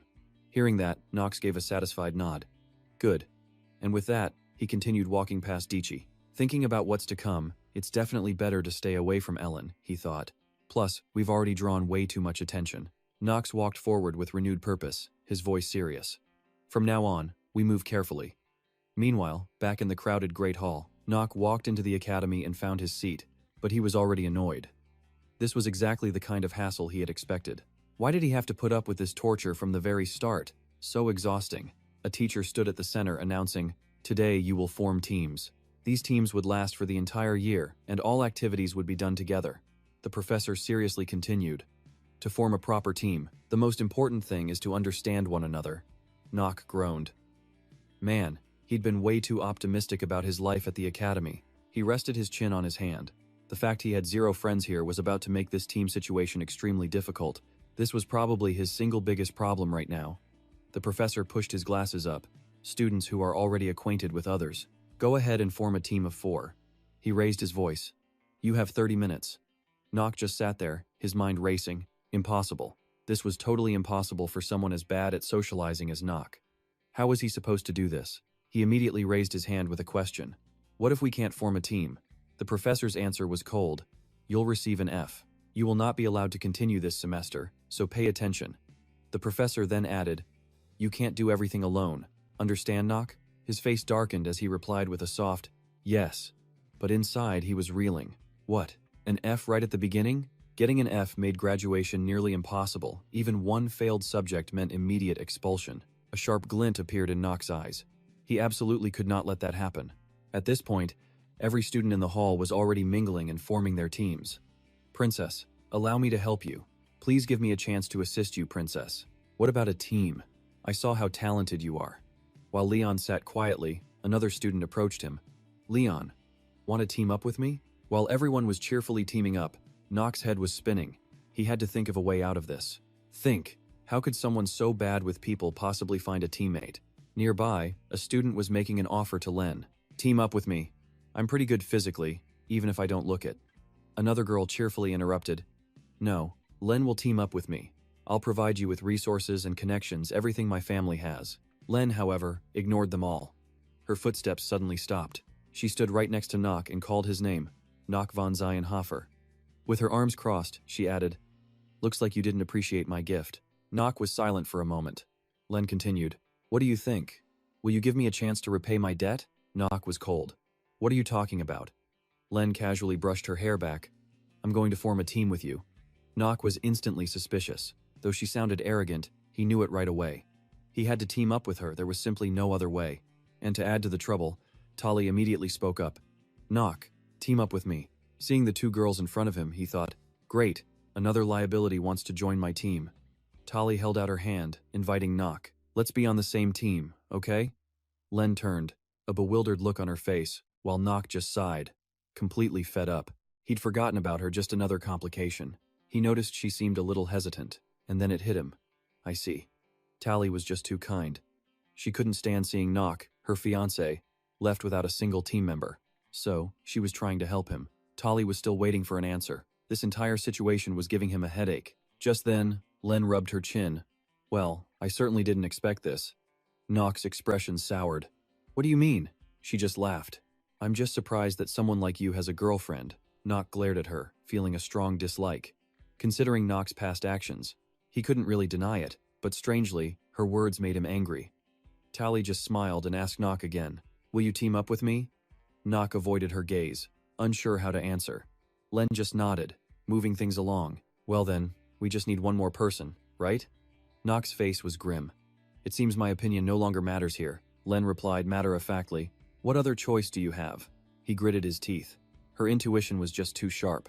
It was just as Len had said before. To restore his memories, he needed to stay at this academy. And not only that, he needed to get good grades. Nox frowned, thinking. To do that, he had to rank in the top 10% of students here. The first battle with the Demon King. That would be the first time he'd have to play the part of both the villain and the hero. Nock considered his options and made his decision. The hall was still buzzing with noise. Team formations. Just then, a good-looking boy approached them. "Hi, I'm Bio. I'd be happy to join your group." Nock looked at him and sighed. Just his luck, the final member of his group was a commoner. The character information system popped up with Bio's name, male, age 15. His attributes were listed as positive and negative, with the positives slightly outweighing the negatives. His stats didn't look very stable, but Nock's attention was focused on one thing: his skills. He had no passive skills, but his active skill was Power of Blessing. Seeing that, he was quite satisfied. Whoa, hold on, incredible. His stats are absolute trash, but he's got the blessing power. That's one of the most powerful skills in Lunatic, capable of awakening the ultimate potential of the entire party. Luke dismisses the system window. It has no effect on the caster, he thinks, glancing at Bay. Still, this is strange. How could a brand new student possess a skill this powerful? It's the kind of thing only priests and nuns should have. He decides he'll figure it out later. Bio smiles warmly, saying he's looking forward to working with everyone. Eln introduces herself next. "I'm Eln Daisy Valen. Let's all do our best." Tali shyly follows. "I'm Tali Avon Stevener. It's nice to meet all of you." Luke's expression sours. "Do I really need to introduce myself too? Just make sure you don't get in my way." Just then, the professor taps his desk. He announces, "It seems you've all formed your teams. I expect you to get acquainted over the coming week." He adds one more thing. "By the way, your groups will be fixed until the next semester." "All right, class dismissed." Nock scowls.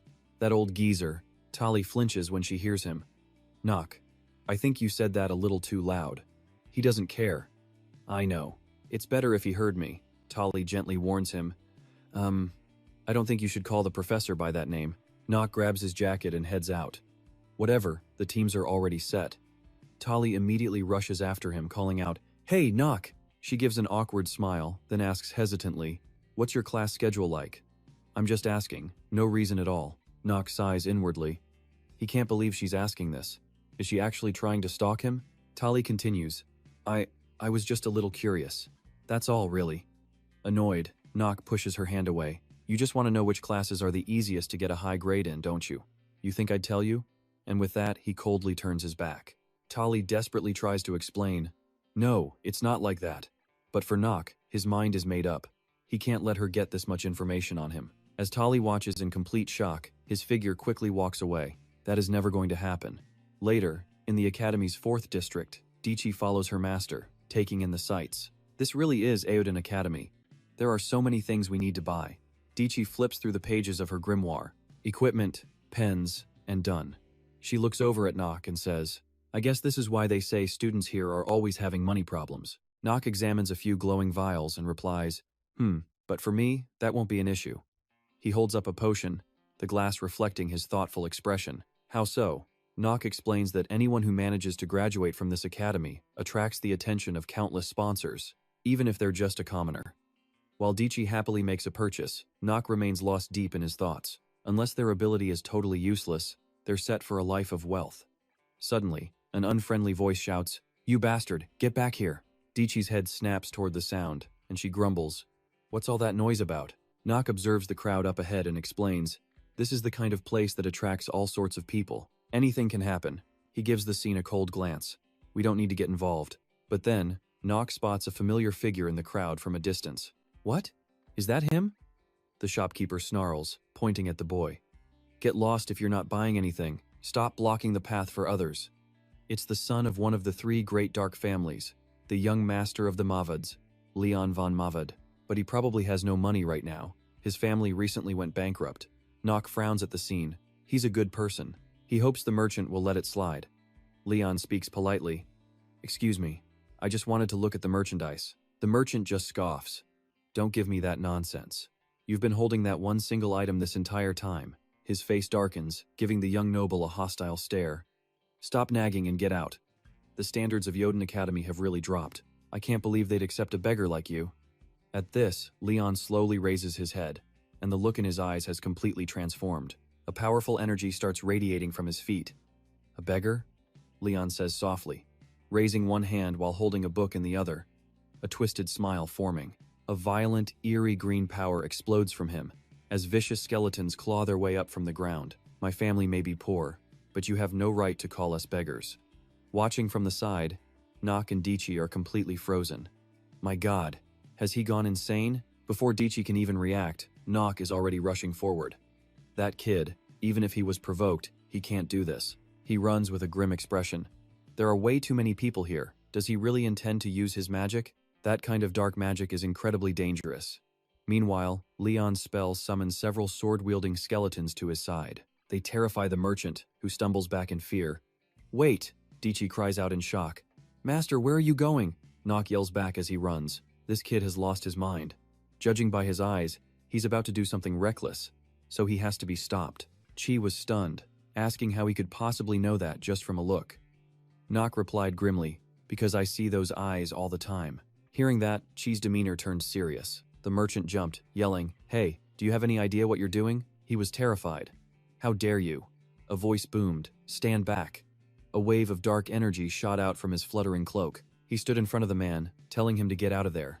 His aura was overwhelmingly bleak as Nock growled, Unless you want to die. The man went ballistic. What? How dare you give me orders? Do you have any idea who I am? I am. But before he could finish his sentence, Nock coldly cut him off. Ridiculous. He then pulled down the hood of his cloak. Everyone who witnessed this became horrified when they saw his face. Nock, with a stone-cold expression, asked, Do I need to tell you who I am? Under the soft light of dusk, a grand mansion appeared. A maid stood there looking not just unhappy, but deeply hesitant. The maid closed her eyes as she listened, thinking, So what you're saying is, even though I'm with Nock, he won't tell me a thing about his schedule? Tali turned her back, still speaking. Is it because he's embarrassed? He must be going through puberty, right? Tali immediately spun back around to ask, Am I right about what I said? Emma? Tali's eyes sparkled, her lips twisted into a playful pout. All Emma could do was offer a strained smile. Lady Tali, please calm down. Things aren't nearly as bad as you're making them out to be. Though I can't guess Master Nock's intentions, I think he'll pay more attention to you. Tali looked away. I get it, but I'm grown up now. She knew many things, and had a gut feeling for what was right or wrong. She knew she was still lacking, so she tried not to bother Nock. She hoped that would earn her some goodwill in Nock's eyes. She anxiously wrung her hands and said, But, Emma looked worried. What is it? A deep sense of dread filled her. This was not good at all. If things kept going like this, Tali would become too depressed to do anything else. Emma knew she had to do something. If she'd known it would turn out this way, she never would have praised Master Nock so highly in front of the young lady. Outside a lavish golden gate, a horse-drawn carriage was waiting. From inside, a voice called out, Emma. Tali sat inside, dressed in a gorgeous gown, asking, Do you feel like my fiancé treats me a bit coldly? Emma, sitting across from her, replied, Yes, but it might be because he's still shy from being in his teenage years, my lady. Tali seemed a little surprised. Teenage years? Emma explained. Yes, boys that age can be quite moody. They often act in ways that are impossible to predict. So, it's not unusual for Master Nock to treat you this way. Hearing this, Tali gazed out the window, a happy smile gracing her lips.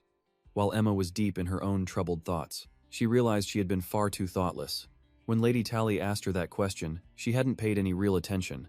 Now, thinking back, it was clear that the young lady had started to develop feelings for Master Nock. But at the time, she completely missed it. She never thought it would become such a serious issue. If she had known, she would have offered some much better advice, not just a dismissive answer to get the conversation over with. Emma let out a quiet, embarrassed cough. Now, she could finally conclude. Lady Tali had fallen for Master Nock. This was all happening way too fast. Truly, matters of the heart are impossible to predict. My lady, there is something I need to tell you. Master Nock isn't really a person like that. Tali was surprised. Oh? Then what do you think he's like? Emma hesitated. Since he's already your betrothed, the fact he seems distant at the academy might be because, well, it's the academy. There are many people there, so he can't possibly act the same way he does with his family. Suddenly, Tali grabbed both of Emma's hands. She said with a bright, cheerful smile, That must be it. Thank you for telling me. People with experience really know more about love. Emma could only force a smile and agree. Tali was so happy she pulled Emma's hand. Thank you. After hearing what you said, my worries are all gone. You're like some kind of romance expert. From now on, whenever I have trouble with love, I'll come to you for advice. Emma was completely flustered. Oh, my lady. Seeing her so happy, Emma's heart ached with pity. She knew what she did was wrong, but she had to do it to cheer her up. I'm so sorry, my lady. As Tali held her hands, Emma broke into a cold sweat. On the outside, the maid kept up a natural smile. but on the inside, she was having a complete meltdown. She had never been in love before either, so she was just as clueless about romance. Just then, someone knocked on the door. Both of them turned their attention. Emma spoke up. "I am Emma, a maid of the Stewart family. May I ask why you're here?" It was Ellen, smiling brightly as she introduced herself. "Ah, hello. I am Ellen Daisy Vallon. We're fellow students." She was in the academy with the young lady, part of the same magic combat study group. "Does Tali have a moment to speak today?" Len's sudden appearance made Tali's mind race. Len, here? Now this was a surprise. Without an appointment, she was told to come back another time. Len just smirked. Levon James Hafer. The moment she dropped that name, the two guards tensed up. Her voice was firm. "I'm here to talk about him." And with that, the door opened. Tali immediately saw Len, who greeted her first. "It's a pleasure, Tali." The directness left Tali stunned. Len casually tucked her hair back and smiled. "We've met twice today, haven't we? In the main hall, and now here." Elsewhere, Nock's voice was heavy with menace. "Do you need me to tell you who I am?" The merchant took one look at him and his jaw dropped. White hair and purple eyes, it could only be one person. He gasped in shock. "You're from the James Hafer family? You're a student here at the academy?" Nock's brow furrowed. "Do you need to verify that?" The merchant immediately stumbled back, terrified. "My apologies, sir. I didn't recognize your status sooner. It was the cloak you were wearing, it concealed." Nock had heard enough, his voice turning ice cold. "All right, that's enough. Stop talking." A strange transformation took place in Nock's eyes, the black irises shifting into an unnerving shade of purple. "Now get out of my sight before I lose my temper over your behavior." The merchant didn't need to be told twice. "Yes, I understand," he stammered, scrambling away. Nearby, Leon stood silently, his hands still crackling with magic as he watched. Leon snapped with irritation. "I was talking to him. Why did you feel the need to interfere?" His skeleton minion froze, then suddenly lurched forward. At Leon's command, it lunged straight for Nock, but he blocked it effortlessly before sending it flying with a single, brutal strike. "Is this how you talk to people?" Nock asked coldly. "With dark magic?" His hand shot out, grabbing the skeleton's head. Then, with immense pressure, he crushed the skull until it shattered. In an instant, the entire construct was destroyed, bones raining to the ground. Before a shocked crowd, Nock's judging gaze fell on Leon. "You really think the royal guards will just let this slide?" The words hit Leon like a physical blow. "Huh?" He looked down at the dark magic still swirling in his hands as if seeing it for the first time. "I understand your point now," he conceded. "It seems I may have lost my composure. Using forbidden dark magic was a crime against the kingdom." He admitted he'd lost control when the merchant insulted his family. Leon lowered his head in a gesture of respect. "Thank you for stopping me and making me see reason." Nock pulled out a small pouch. "Good, as long as you understand. By the way, did you get what you came here for?" He then tossed the bag to Leon. "If you're out of cash, go ahead and use some of mine." Leon opened it to find it was full of gold coins, leaving him speechless. He looked up, bewildered. "Why are you helping me like this? We don't even know each other, do we?" he said, his voice measured. "If you think this little gesture will make me indebted to you, you're wrong. I won't owe you anything for this." Nock simply shrugged. "It's just a bit of money. It's nothing to me. Don't overthink it," he said, his expression turning serious. "But I'll admit I do have a small ulterior motive for doing this." Leon froze for a second, then turned away. "Of course, I understand." He then raised a hand, and the skeleton he had summoned dissolved into dust, along with two others.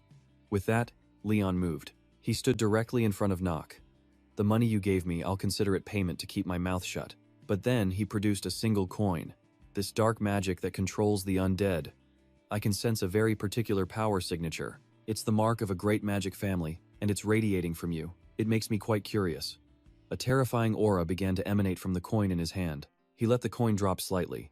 "So I want to ask you, Mr. James Hafer," he began, his face twisting into a look of feigned pity, "why is it that you possess the unique skeleton-controlling magic that belongs to my family?" Back in the room, the two young women sat opposite each other, 2 cups of tea poured and waiting between them. Tali spoke gently. "You said you had something to tell me. May I ask what it is?" Len seemed baffled by her calm demeanor. What was this? Tali's reaction was nothing like she'd imagined. The girl was so elegant. Len stroked her chin, a seed of doubt planted. Did Nock really have feelings for this girl? But then a smirk touched her lips. No way. A man like him would only see an arranged marriage as a cage. I should just get straight to the point, she thought. And then she said it out loud. Nock is a dangerous person. The words made Tali freeze instantly, but she just smiled. lifting her teacup. First of all, he is the son of one of the 3 most dangerous noble families in the entire kingdom. She took a delicate sip of tea. Len continued, completely unfazed. And the truth is, there are countless negative rumors about his behavior. At that, Tali's expression finally hardened. She stated with conviction that she didn't believe Nock was a bad person, an image of them as children flashing in her mind. His face flashed in her memory, along with the horrified judgments of everyone who was there. Hearing this, Ellen's brow furrowed instantly. She set her teacup down and let out a soft laugh, wondering if anyone else felt the same way she did. Tali was surprised by her reaction. But inside, Ellen was thinking one thing. Tali Avon Stewart Jenner, you are a very strange woman. How could an honest person like her fall for a good-for-nothing like Nock? Ellen's gaze bored into her, but the emotion she saw in Tali's eyes was an unwavering, burning fire. Tali was giving her a look filled with undisguised hostility and raw anger. Tali finally responded, saying, "Let me make myself clear. Nock might have his shortcomings, but I don't believe he's the kind of person who would do something evil." Her voice remained steady, even as she admitted he was easily misunderstood, because of his cold attitude towards others. But that's just a part of his personality. This statement made Ellen freeze, but her eyes didn't blink. She regained her composure, her expression now deadly serious. "I've heard about your engagement to him, but that's no reason to speak well of him," she said, placing her cup on the table. She continued, "I also know that engagements between nobles can be changed easily." Tali wouldn't back down. "That's not the reason. I trust Nock." Ellen smirked faintly. "People don't change that easily." Looking out the window, she added, "That may be true, but I hope you remember one thing." Ellen frowned at her words. Tali's voice was firm. "Nock saved you. If he hadn't been there, you would have died, and I believe you know that." Tali listed all of Nock's good deeds, then asked, "So why do you still doubt him?" Ellen paused, a conflicted silence hanging in the air. Then she sighed. "It seems I misspoke." She stood up. "Let's end this conversation here. Thank you for your time." Tali simply nodded. "All right, goodbye." With that, Ellen's resentful figure disappeared, leaving under a clear blue sky. In another house, Ellen stood alone in a vast courtyard. Just then, someone approached, calling her name. "Lady Ellen." It was Rit, who walked up with a playful smile. "Was the conversation all right? You don't seem angry." Ellen lowered her gaze. "Rit, what do you think is the most important thing for a merchant?" Rit answered without a thought. "Of course, it's having a cautious eye that doubts everything." She zoned out, lost in thought. Doubt? That very thing earned her the titles of Financial Fox and Star of Finance. But did he really change? Don't make me laugh with such a thought. Her hands clenched the fabric of her dress, her eyes filled with sorrow. There's no way that's true after all this time, right? Change is impossible. Meanwhile, in another location, Leon was unleashing a violent torrent of magic. It threatened to explode and consume the entire space as Nock spun around. He quickly warned, "Everyone, get out of here now." Then he glared at Leon, gritting his teeth, as everyone scrambled away in a panic. Waves of Leon's magic shot out toward them, but Nock took his stance, unleashing his own jet-black aura. He watched the magic twist and turn, grinding his teeth. A magical shield? This just got a lot more complicated. Nock frowned, thinking to himself, no matter how obsessed with money Leon is, it's impossible for him to stay calm.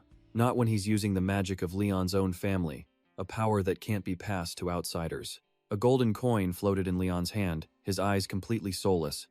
"If you want to negotiate with me, you have to bring something worth negotiating for," Nock scoffed. "Huh, you're telling me what to offer? This magic is tied to your family. I'm afraid you would trade anything for this." Leon shot back angrily. "You talk as if you know me so well." Nock's tone turned serious. "Leon von Mavad, your family is one of the 3 great and dangerous dark houses. Like the Jenna Hafer clan, a family that once held immense influence in the kingdom." The magical energy radiating from Leon grew even more intense. "I don't like how you use the words 'once held.'" Nock faced him, unfazed. "You have to know that your family isn't as strong as it used to be." Hearing this, Leon's already foul mood soured even more. The bizarre magical energy swirled around him, growing stronger. "I know they used a war of invasion to defeat the head of your Mavad family, and after that, they took most of the Mavad family's territory." Leon's expression shifted at these words, his jaw clenched and trembling. He tried to appear calm. "Are you trying to prove you have more information about my family than I do? Are you provoking me into seeking revenge for my clan?" Nock let a small smile show. "Revenge? I'm not acting for that purpose. I want your family's revival, for a talented young master to be recognized, and for your family to once again become one of the top houses on this continent." He spoke with absolute confidence.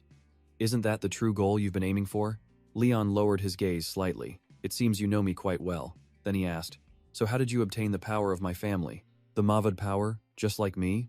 Nock stared straight at him and answered seriously. It was by chance. He admitted the magic he held was the very power that belonged to Leon's own family.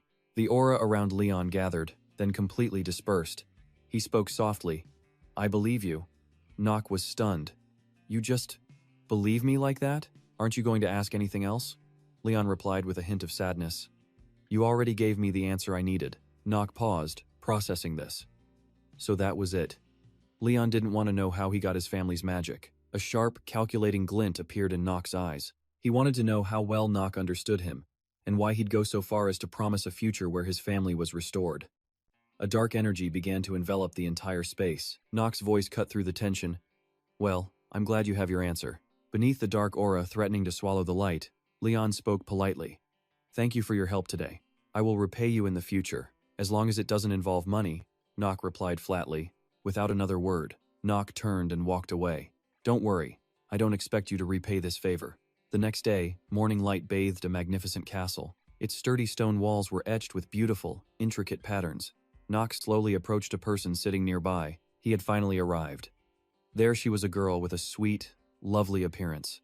Nock's source of vitality, strength, and rest. The time had come to enhance his genius moment. Seeing her, Nock gave a slight, meaningful smile as countless clocks spun wildly in another dimension. Genius moment.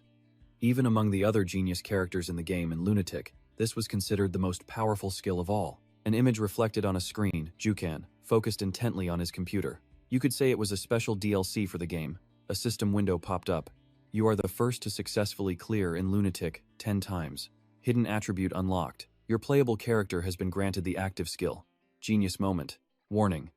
This skill can only be acquired when your character possesses at least 2 genius-type attributes. Nock stood there, taking in the scene. At first, this was just a game he loved. He didn't even know what was in the DLC. If it weren't for that one decision, he'd be dead many times over. He gave a wry smile. Just thinking about it gave him chills. The girl sitting before him held a lollipop and spoke. You did very well this round, Nock von Zienhofer. It seems your family is raising quite the monster, aren't they? Nock replied calmly. Calling someone a monster, don't you think that's a bit harsh? Headmaster Loa just chuckled. But I'm not wrong, am I? She lightly tapped her toe on the ground, and a soft, gentle light emanated from the spot. Then, a shimmering magic circle appeared right behind her. So, how do you explain fighting that troll with such unnatural calm? With a sparkle in her eyes, Loa softly continued. Why would someone as talented as you be called useless? I still don't get it. Is it because of the Sword Emperor, Theo von Zienhofer, and his terrible reputation? She spoke smugly, chewing on her candy. No, that couldn't possibly be it, could it? Nock's brow furrowed, his expression turning grim. Damn it. She was suspicious of him, and she had every right to be. After all, the original Nock was completely useless. A system window popped up. Acting genius has been activated. A slight smirk formed on Nock's lips. But not anymore. The system confirmed. You have stopped trembling. He stood perfectly still. Whatever I was in the past is none of your concern. The headmaster nodded. Fair enough. But you know what? Her smug expression grew wider. Your talent intrigues me. So interesting. Loa said it casually, calling him a toy she wanted to kidnap. Nock replied calmly. Headmaster, I don't think that's appropriate to say. I'll just pretend I didn't hear that. A memory flashed a mysterious figure watching from behind a rock. Nock pointed confidently. Besides, you transformed yourself just to spy on me. Loa didn't seem surprised at all. Oh, you noticed? At that moment, she produced a letter. All right. Let's see how long you can keep your secrets. Seeing it, Nock was satisfied. He was finally getting what he came for. This is why I called you here, she continued, revealing a skill enhancement scroll that unfurled before them. It was covered in incomprehensible text. Loa held it out, explaining, it can maximize the effectiveness of one of your skills. This was an incredibly precious item. Nock acted surprised. This is the first I've ever heard of such an item. Loa smiled cheerfully. All right then. Go on, take it. As the scroll was offered, he quickly reached out for it. The moment it was in his hand, Nock's expression shifted as Loa watched him silently, a knowing smile on her face. Nock couldn't understand it. That fleeting look of panic on her face. Did he imagine it? He quickly unrolled the scroll, his excitement building for what was about to happen next. And as the scroll opened, a system window appeared, announcing, You have received a new artifact. A system window displays the item's info. Basic information name. Skill enhancement scroll. Type. Consumable. Grade. Superior. Its special effect can increase the efficiency of one of the user's skills by 1.5 times. A skill enhancement scroll is available. Use it? Nock immediately presses yes. A prompt appears. Please select the skill you wish to enhance. He instantly chooses the Genius Moment skill. Just like that, Nock receives the upgrade, making his signature ability far more powerful. The cold, blue space is suddenly bathed in a golden glow. You have acquired an artifact in the early stages. An additional effect is provided. Skill effect doubled. The duration of Genius Moment is now 10 minutes. Nock looks up with pure satisfaction. Genius Moment was an extremely difficult skill to enhance because it was already so overpowered. So there weren't many ways to make it stronger, a scroll being one of the few. Getting this artifact early on was a huge win. Loa, sitting nearby, finally speaks up. Did you get the result you wanted? But Nock tells himself he can't get any more involved with him. Outwardly, he simply nods. Yes, sir. If there's nothing else, I'll take my leave. Loa smiles. All right, go on. You must be tired from rescuing your classmate during that test, right? Nock's expression shifts. There's really no point in trying to hide it anymore. He sighs. Yes, but it was just by chance. He turns slightly. Please, let's just forget about it. I don't want to get noticed by the academy. Loa waves a friendly hand. Of course, don't worry, go get some rest. Nock offers a polite bow. Thank you for your generosity, sir. Loa gives a slight nod, and then Nock leaves immediately. Loa von Chinity is a dangerous man. Nock knew he had to be more careful, leaving the headmaster alone in the deafening silence. Then, the sound of sobs echoes through the room. But despite the act, Loa is actually just curious, eager to see what kind of monster Nock becomes. He stares ahead, a vacant smile on his face. Don't you think so? Morning at the massive Eoden Academy. The professor on the podium announces, and that's why you must learn the properties of each element. Nock rests his chin on his hand, deep in thought. The Empire's basic magic. It wasn't mentioned much in the original story, but the lesson isn't the important part, it's the professor. Giap von Celestia. A status window with his basic information pops up. A professor at Eoden Academy. He has some considerable attributes, but also quite a few disadvantages.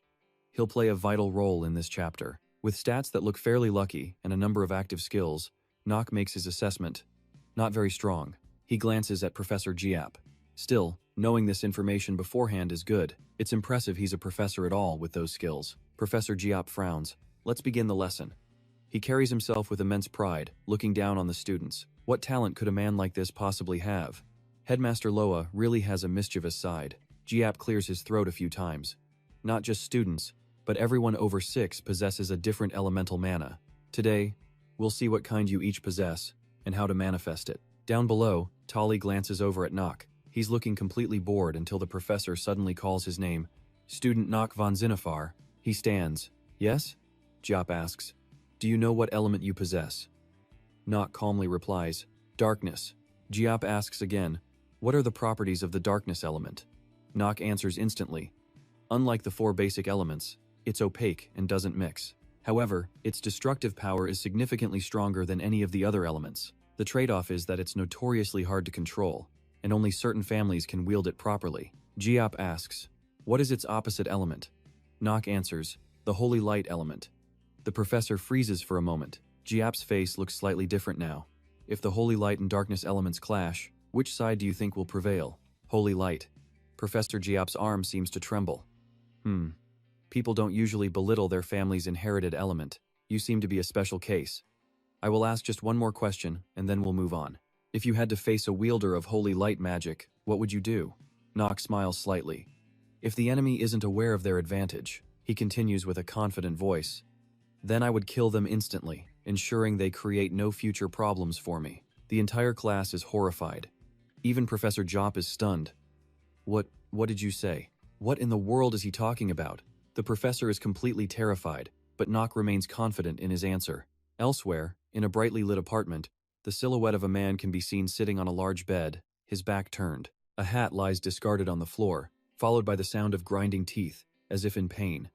It's Hao Chun. He holds a white bandage in his mouth, wrapping it tightly around his arm while gripping a needle in his other hand. A sharp needle points directly at his bandaged arm. This is clearly going to be a slow and agonizing process. Hao Chun lets out a pained groan as the needle sinks deep into his skin.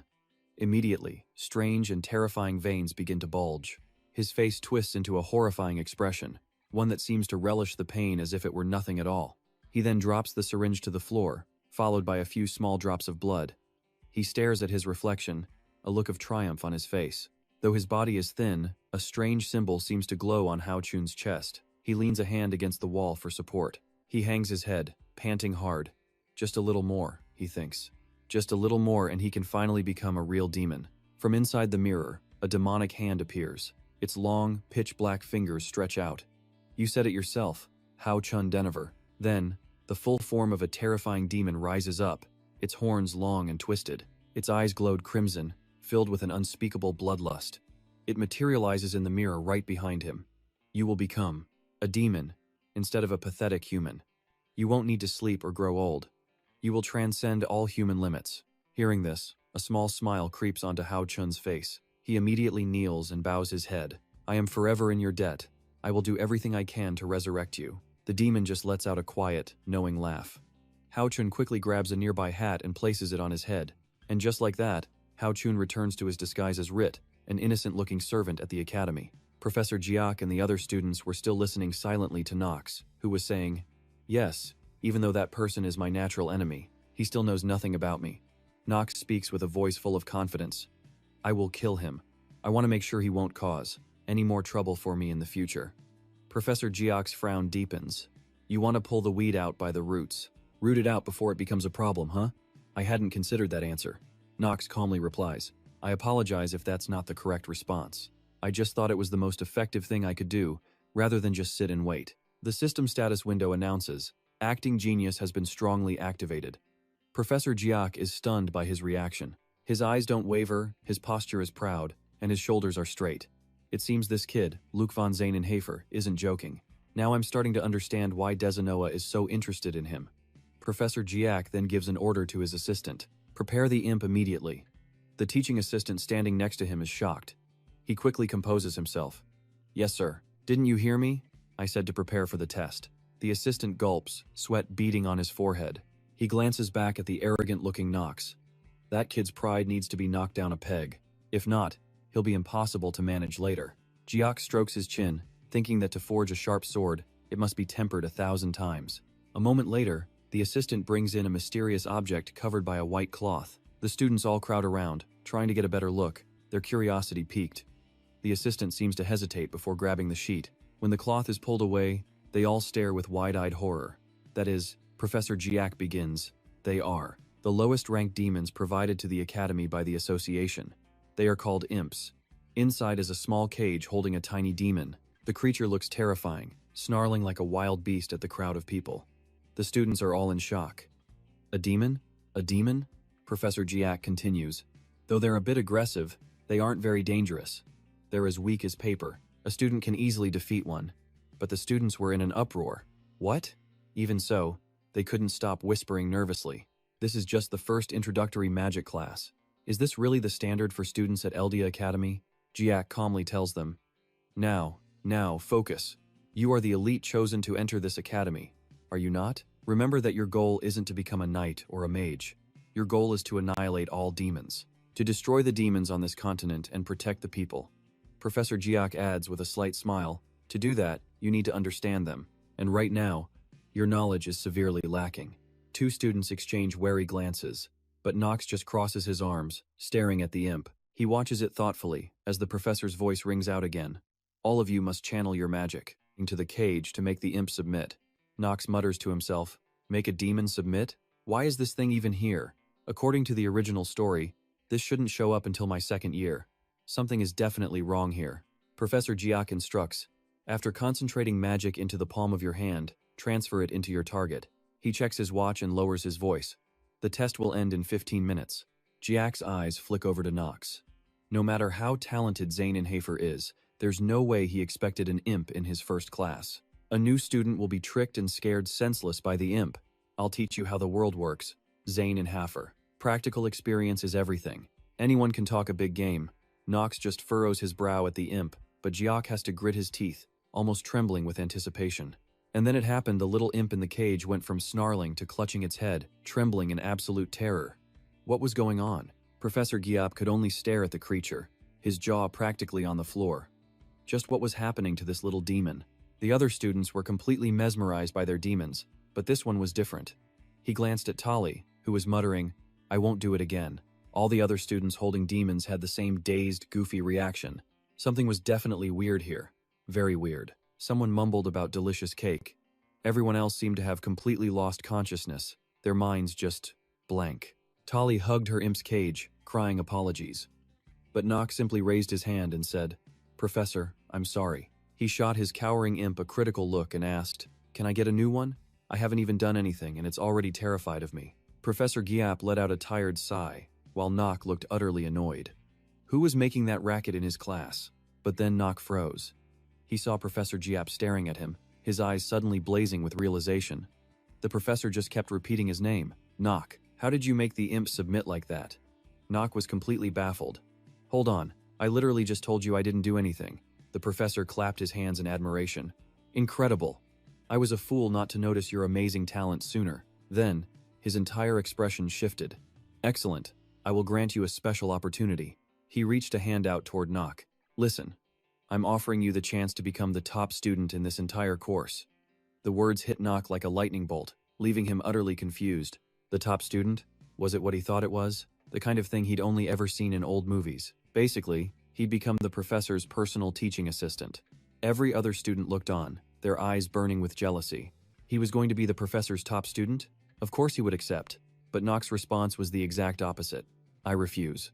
In his mind, top student was just a fancy term for teacher's slave. The entire atmosphere in the room turned ice cold. Professor Giap couldn't believe his ears. You, what?"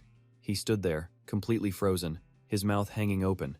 "You're refusing my offer?" The other students were in an uproar. "What do you think you're even saying?" Ian and another student were literally gasping for air. Two female students had the exact same shocked expression.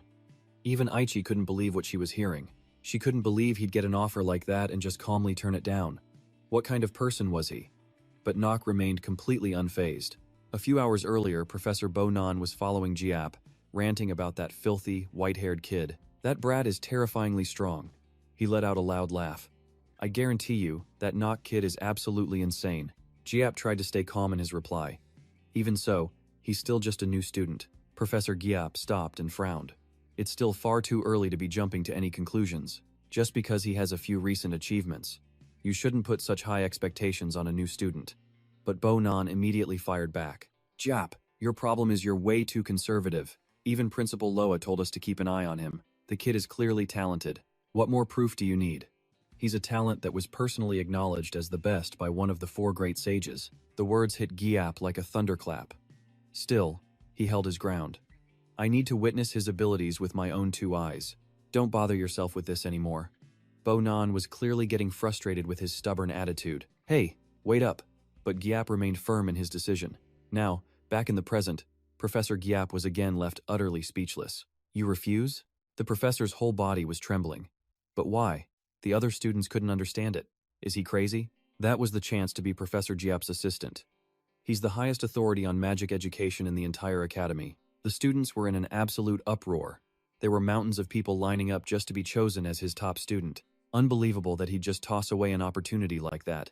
It was exactly what you'd expect from a worthless member of the Inhofer clan. He literally just threw away a golden opportunity that fell right into his lap, which only proved their point. A useless person like him doesn't even belong here. Nock heard all their whispers but just tuned them out.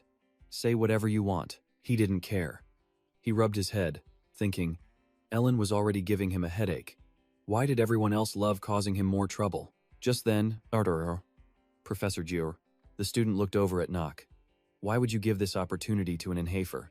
Surely there are many students more outstanding than him. He then gestured toward Aichi and Bene. Besides, your specialty is light magic, right? I think the princess and Aichi are far more suitable. They are more deserving of consideration. Nock watched, arms crossed, as the guy used his family status to suck up to the princess. What a snake. He let out a tired sigh, but inside, his mind was already taking notes and remembering names. The guy was smart though. At least he knew the right people to flatter. Nock thought to himself, I'll be remembering your face. The professor coughed. regaining his composure. I am the one who makes the decisions here, and trust me, I have my reasons. If he didn't explain, he knew the other students wouldn't accept it, and rumors would surely start to spread. Nasty rumors that he was favoring Nock's talent. So, with a calm voice, Giap decided to be blunt, glaring at the cause of the problem. Nock was the most suitable person to become his top student and teaching assistant. And just like that, the professor's expression completely changed. He did a complete 180, his face now bright and cheerful as he looked at Nock. But Nock just looked exhausted by it all, thinking he'd already said no. The man was just too persistent. Professor Giap immediately launched into a long list of praises, starting with the way he managed to subdue a demon, his control over magic, and how he restrained the demon in broad daylight within the Grand Castle. Nock, however, just sat in his room, frowning. He stroked his chin, trying to make sense of the professor's logic. First, for some reason, he had managed to subdue the demon with shocking speed. Even though it was a low-level demon, doing that on the first try? That wasn't easy, so it was no surprise Professor Giap was hooked. The second reason was his raw talent, a genius-level sensitivity for sensing mana. Nock sat there, lost in thought. Professor Giap had been pursuing magic for a very long time. A man like him could easily distinguish between someone with magical talent and someone without. After laying out a whole series of reasons to praise Nock, Professor Giap admitted he was completely fascinated by him. He declared it was only fair that Nock become his #1 student. Hearing this, Nock just scowled judgmentally. I already told you I'm not going to be your teaching assistant, Professor. Still, Giap refused to give up. Nock, please, just think about it some more. He placed a hand on his shoulder, his expression full of hope. You're making a hasty decision. Nock was just done. Sir, please wipe your drool before you speak. He turned his back, raising his voice. There's a much more suitable candidate here already, so I'd appreciate it if you'd just drop the offer. For a moment, Professor Giap was completely stunned. Nock. Suddenly, both Lin and Echi were staring at him with judging eyes. Tali and the other students were, too. Bene was surprised. He's different from what I heard. Echi, standing beside him, could only apologize. It's my fault, Echi said. My information gathering skills are still lacking, but Bene didn't blame him. It's okay, Echi. Bene looked on, a spark of curiosity in his eyes. I think I'm starting to get a little interested in him. This Nock von Jennifer. Will he become a beacon of light? One who can help the royal family? Or will he be a dark cloud hanging over our heads? With that, Nock walked out of the room. As soon as the door closed, he let out a huge sigh of relief. He couldn't believe it. Why is he suddenly acting like that? He was looking at me like a bee that found honey, his palm clenched into a fist. Why isn't there a single normal character in this insane lunatic novel? Nock leaned back against the door. He glanced up, muttering to himself. I have to push that man as far away as possible if I want to live a peaceful life at this academy. That night at Nock's home, he sat in his room, chin in his hand, looking anything but happy. Did something terrible happen at the academy, young master? He gave a bitter laugh. Yeah, something truly awful. The scene cuts to a hallway in the academy. Professor Giap was constantly whispering in his ear, become my #1 student. The cafeteria wasn't any better. Professor Giap sat right across from him. Become my #1 student. Even when he was in the washroom. And the worst part? The professor even followed him all the way here. You will become my #1 student. He wouldn't even give him peace in the bathroom. The other guys outside were listening in as Professor Giap questioned Nock again. Have you made up your mind yet? Become my #1 student. Nock walked out, only to freeze. Professor Giap. He turned away, annoyed. Please, just stop. Leave me alone. You're crazy. Giap, however, was ecstatic. Ha ha ha, I love the rude way you talk, I really do. At this point, Nock was recounting the entire, helpless story to DJ. That damn Professor Giap keeps telling me to become his #1 student. DJ just smiled. I think he's just overexcited about finding a talent like you.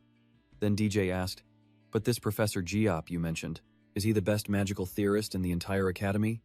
Nock just nodded. Yeah. DJ was stunned. I feel like something's off here, that's really strange. From what other people say, I remember him being a great and kind professor, so why would he latch onto you like that, young master? Nock propped his chin up, grumbling. I know he's a pretty good person, too. And then, the status window for Professor Giap's attributes popped up. Disadvantages included being prone to obsession, paranoia, psychological trauma, weakness, and apathy. Seeing this, Nock finally explained. The main problem is his attributes. The scene cuts to a different, lavish mansion, where a chaotic battle seems to be raging. Men who looked like soldiers were on high alert. Stop him, don't let him pass. On the floor, A sword tip was already stained with fresh blood. It was dragged across the floor, leaving a sickening trail of red behind it. The one holding it was Garen. Garen held the sword with a heavy, murderous aura as he slowly advanced. His sheer presence was suffocating. It filled the entire space with a terrifying darkness. Meanwhile, the men across from him were on maximum alert. "Everyone, stop him! Didn't you hear the clan head's orders? We can't let young Master Garen get through." A cruel, triumphant smile spreads across Garen's face as dark energy coils ominously around his feet. In a flash, he was standing right behind one of the soldiers, who froze in absolute terror. Garen slowly opens his eyes, staring at the man with a twisted, loving gaze as his lips begin to move. That's hardly how a father should treat his son, right? Inside a lit room, 2 other men were waiting, their eyes locked on the entrance. Suddenly, the door flies open and Garen storms aggressively into the room. The patriarch's brow furrows, thinking how pathetic he looks, unable to even move under that terrifying pressure. Had young Master Garen really become this monstrously strong in such a short amount of time? The clan head, Theo, speaks calmly. "Garen, I never thought you would return to Jinhafer." Garen scoffs. "Do I need a reason to return to my own home, father?" Theo's expression darkens. "Is this place still your home?" Garen pauses for a moment in thought before a slow smile appears. "I'm sure I told you already. It's time to give up. You don't have much time left, do you?" Theo just frowns. "That is none of your concern." Garen continues. "The demons are always lurking around you. When you grow weak, they grow stronger, devouring everything in their path." Theo remains perfectly calm. "It sounds like you want that to happen to me, doesn't it?" Garen replies casually. "Father, what I need to do here is actually quite simple." His tone then turns threatening. "Where did you hide that sword?" Theo is visibly startled. "What?" Garen repeats calmly. "The sword of the first clan head." Garen's aura becomes even more menacing. "Where did you hide the Stormbringer? The sword of the first family head. Where have you hidden the sword, Stormbringer?" Theo's face twists. "Jin von Jinharfer? How dare you speak the first patriarch's name? You should forget about that." Garen just laughs. "Does that really matter now? What's important now is getting stronger and building a greater force. That is what truly matters for a nobleman." The old man quietly retorts, "You don't know what's truly important." Garen remains composed. "If you know so well, then why did you let that woman die?" Joe Quayo looks horrified. "No, you must not speak of that woman in front of the patriarch." Theo's face hardens into a scowl. "Did you just say that woman? You're being disrespectful to your mother." He answers coldly, "My mother is Fushel Lavon Azio. She is the only mother I have. That woman was your mistake, and she was merely a guest in the Jinhafer family." Theo's voice turns to ice. "Get out." Garen is furious. "Father," but the patriarch stands his ground. "I said get out." His energy flares wildly around him. His expression is murderous. "I don't want to behead my own son." Garen is visibly irritated. "You will regret this." He angrily turns to leave, the other 2 watching in silence. "Soon, father, you will understand. This was for me." He stops and repeats himself. "This was all for me." Theo doesn't answer, just watches him in silence. Seeing his master's pained expression, Joe Quio asks with concern, "Patriarch, are you all right?" Theo turns away. "My apologies for letting you see that side of me." Joe Quio shakes his head. "Please, do not say such a thing. I have sworn my loyalty to the Jinnifer family. But if the world learns that Lord Garen is working with the treasurer, I fear things will become dangerous." Joe Quayo adjusts his tone, speaking carefully. "Therefore, I think you should consider choosing a new successor." Hearing this, Theo sinks into deep thought. "A new heir, you say?" His gaze drifts over to several unopened letters on the table. "Yes, as it happens, we have just received some good news." Joe Quayo explains. "Lord Knox was the top student in Aoden's recent entrance exam." Theo looks surprised. "Is that so?" If I recall, the new headmaster of Aoden Academy is Rolovan Chanidi. Joe Quayo calmly adds while opening a letter, "One of the 4 sages has acknowledged Lord Knox's talent." Theo murmurs the name to himself, Knox von Jinhafer. Joe Quayo holds his breath, thinking, he may be young, but if his talent is as real as what I've witnessed, his potential is truly immense. He considers the possibility. Lord Knox might be the one to take that seat. Meanwhile, Professor Giap is relentlessly trying to persuade Knox. "Become my student," he insists. But Knox holds his ground. "I don't want to." Still, Giap tries to sweeten the deal. "I will provide you with generous funding. You can graduate from Eoden Academy without worrying about a single fee." Knox scoffs, "I have plenty of money. Don't you know I'm from the Jinhafer family?" But the professor moves on. "Along with great fame, he offers." Knox clicks his tongue. "What good is fame? It's just a useless luxury to me." Professor Giap pleads sadly. "Knox, please reconsider." But the boy is at his wit's end. This old man just won't give up. Knox lets out a long, frustrated sigh. He recalls what Ditchy had said the night before. Shouldn't you listen to him if he's being truly sincere? She had asked in a low voice. Luke observed Professor Giap more closely, noticing this behavior was completely out of character for him. People said he was a teacher who only ever focused on helping the weakest students. Luke listened quietly, running a hand through his hair. You're right. I can't keep avoiding this. No matter how crazy he is, he'll give up once he finds out what I'm lacking. DG nodded along. Yes.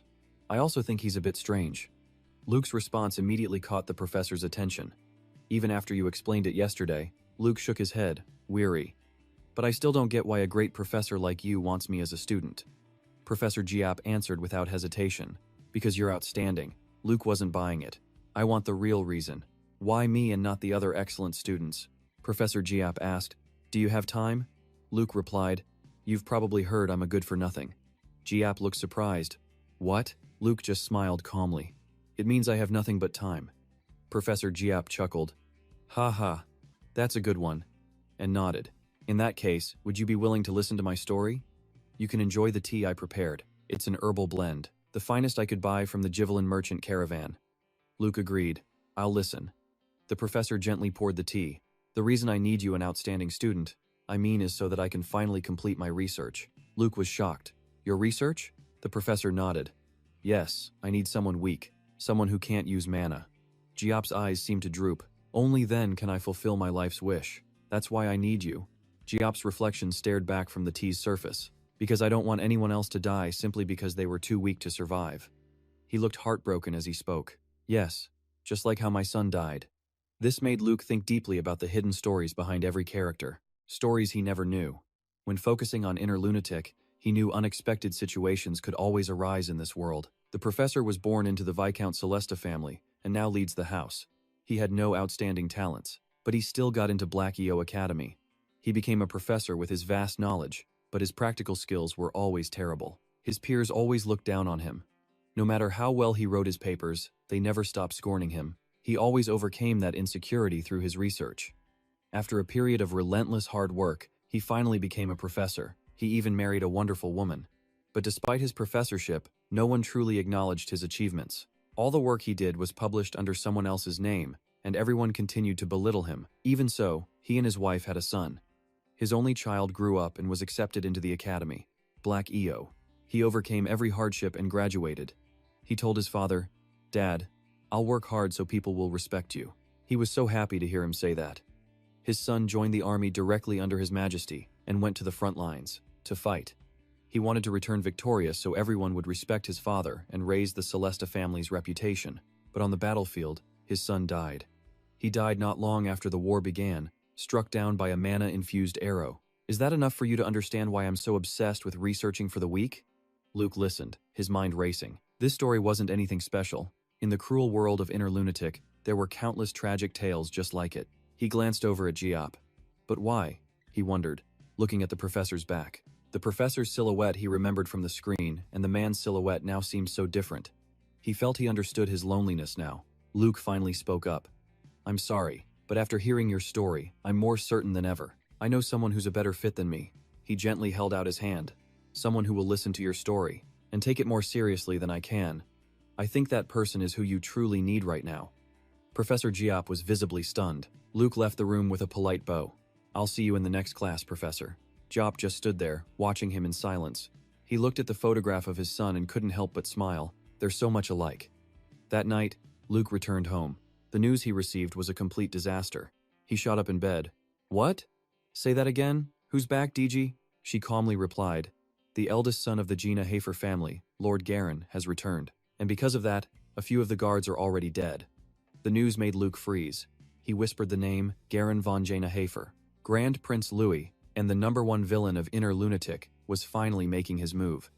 A heavy sigh escaped Luke's lips. DG was surprised by his reaction, while Luke was already agonizing over the man who brings about the worst ending. Suddenly, his voice made her jump.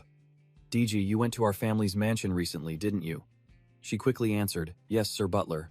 Joe Quayo summoned us, so I went there with Zona. This just raised more questions. What? Luke thought. That guy despises the Master's second wife. Then there was Nox's mother. The woman Lord Theon truly loved not Garen's own mother. He wondered if Garen hated him for it, and if so, would he even try to harm Dichi? Nock sighed. Why did he have so many enemies? He asked with concern. Did Garen do anything to you? Seeing Dichi's hesitation, he could already guess part of the answer. That bastard, did he really harass her? Dichi just sighed and said, Master Garen was following me. Nock froze. She seemed unsure how to explain it all. But Dichi quickly began her story. She was chatting with another maid when a man approached them. It was Garen. The moment he passed by, the two of them went quiet and bowed their heads cautiously. But Garen suddenly stopped, his attention caught. He eyed Dichi with curiosity. Who's that maid? She seems special. He called out abruptly. Hey, you, making her jump. Garen asked, Who are you? I've never seen you before. Dichi immediately gave a polite curtsy, replying, Greetings, young master. I am Master Nock's personal maid. My name is Dichi. It's an honor to meet you. Hearing this, Garen gave a slight smirk. That's enough formality. Then, he made his offer. I want you to become my maid. I can tell you're capable of many things, Garen said with a strange intent in his eyes. You have enough ambition in you to satisfy me. Dichi immediately refused. I'm sorry, but I already serve Master Nock. I'm afraid I must refuse your offer. At her words, he grew annoyed. What? I'm sure you know who I am. So why are you refusing me? Does that brat Nock pay you that much? Dichi didn't answer right away. After a moment, she replied, No, sir. It's simply because I wish to serve him. He gritted his teeth. You wish? Accepting or refusing isn't a choice for a commoner like you to make. But Dichi held her ground. That is precisely why you are different. Master Nock always respects me. I apologize. I didn't realize what kind of person you were. The maid next to her could only stare, completely stunned. With a firm voice, she declared, Above all, I want to be by Master Nock's side to see what his future holds. Garen was furious. He couldn't believe she'd want to serve a little mouse like Nock. What a truly strange person. He scoffed, I'll pay you 3 times what he pays you. But Dichi just bowed low, refusing once more. My apologies. Garen was now grinding his teeth in utter frustration. Back in the present, Dichi finished her story. He wanted me to be his maid and even offered to increase my salary. Nock asked, How much? Dichi calmly stated, 3 times. At that, Nock realized that while he had plenty of money, his real journey hadn't even truly begun yet. There was so much left to do. He couldn't spend that much money right now, but he absolutely could not give up Dichi. Dichi looked confused by his intense stare. Nock gave a helpless sigh, then made his decision. If you want a raise, I'll also triple your salary, just like he offered. Her eyes widened in surprise. Don't worry about it and just focus on your work. Dichi clearly hadn't expected this from him, and then she burst out laughing. Nock had no idea what was going on. Seeing his look, she quickly stopped. I apologize. Nock was stunned. What just happened? Did she laugh? No way. Nock hesitated before asking, Have you decided to work with Garen? Dichi casually replied, You're overthinking things, she said cautiously. I won't be going with Master Garen, and the salary I currently receive is enough. Nock was puzzled. Then why did you laugh? Dichi just shook her head. I can't say. He crossed his arms. That's an order, she answered calmly. I just thought of something pleasant, and it made me laugh. Nock could see right through it. You're a terrible liar. Dichi simply smiled, saying nothing more. He knew there was more to it, but he let it go. Whatever, as long as he didn't lose her. But inside, Nock was fuming. Garen, that bastard. Once he got his hands on him, there would be no escape. Of course, that would have to wait until he was much stronger. Dichi's gaze remained fixed on Nock's back. Meanwhile, at the academy training grounds, the students were practicing hard. There were 5 mandatory classes at Aeon Academy that all new students had to take. The first was the history of the Akem Empire. It told of the creator god Aiden and the mightiest unified kingdom, long forgotten by mankind. The second was horsemanship, the third was the knight's code and etiquette, and the fourth was basic imperial magic. And finally, the subject that gave Nock the most trouble, cursed physical training. He gasped for breath as he ran. From running laps to doing pull-ups, Nock looked like a fish flopping on dry land. Exhausted, he collapsed onto a bench with his water. His stamina was at its absolute limit. Suddenly, a figure approached and stood beside him as he drank. It was a professor, like a mayfly. Hearing that, Nock spat out his water. He wiped his mouth. What is that supposed to mean? The professor explained, You're excellent at achieving results in the short term, but it seems you have trouble when it comes to stamina. It felt like he was hitting a wall he could never break through. Nock stewed in his own thoughts. Just as you'd expect from an Elden Academy instructor. The man was right, it was Nock's terminal illness attribute. His stamina was capped at 15, barely half of its maximum. Nock got annoyed. Aren't you supposed to be a teacher? Why say something so hopeless? The professor apologized. Sorry if that was too blunt, but you'd be wise to listen. If you keep training this recklessly, you could actually shorten your own lifespan. Nock just nodded to get it over with. All right, I'll remember that. But inside, he was fuming. I'm already on a countdown. How could I possibly ignore it? A system message flashed. Due to the terminal illness attribute, your lifespan is rapidly decreasing. Nock let out his frustration. This is getting on my nerves. Nearby, Zelixus watched him with a judging stare before muttering, I still can't figure him out. He went all out in the entrance exam to snag the #1 spot. But now he's hiding his true strength. Zelixus glared at him. This had to be connected to his act of playing the useless fool. Nock, taking a drink, caught Zelixus's stare and forced a weak smile. Annoying bastard. If we had a rematch now, I'd probably lose to him. The scene shifts to a crowded marketplace. Nock was walking alone through the bustling streets. Suddenly, a voice called out, making him stop and turn his head. Well now, I didn't expect to see you in a place like this. It was Zid, the youngest son of Jason Hafer. Nock gritted his teeth. Why did seeing Zid make him so furious? Why is he following me? This is the freak who completely ruined the game. Amidst the bustling market, Zid's voice rang out. Well, fancy meeting you here. A faint smirk touched the corner of his lips. Long time no see, youngest master of House Jane Hafer. Zid looked at Nock with an intense, almost loving gaze. Nock frowned, thinking, his name is Zid, but his real name is Houchun Denifer, the one who causes the worst ending, on par with Crown Prince Louis. The system's status window popped up, showing the basic intel. Name, Zid. Real name, Houchun Denifer, age 15. His advantages were negotiation and hidden weapon talent, but his disadvantages were just as telling. Cunning, traitor, and deceiver. He had Northern Gumiel swordsmanship, but his stats were nothing special. Nock had pulled up the info to get a better read. Passive skill, negotiation modification. No active skills were listed. His brow furrowed in thought. Later on, he attacks the Jivelin Merchant Guild and betrays Elm. He's the #1 person I need to avoid. Nock kept his cool. You're the one who brought me that gift before. What do you want? A system alert appeared. Acting genius is wavering.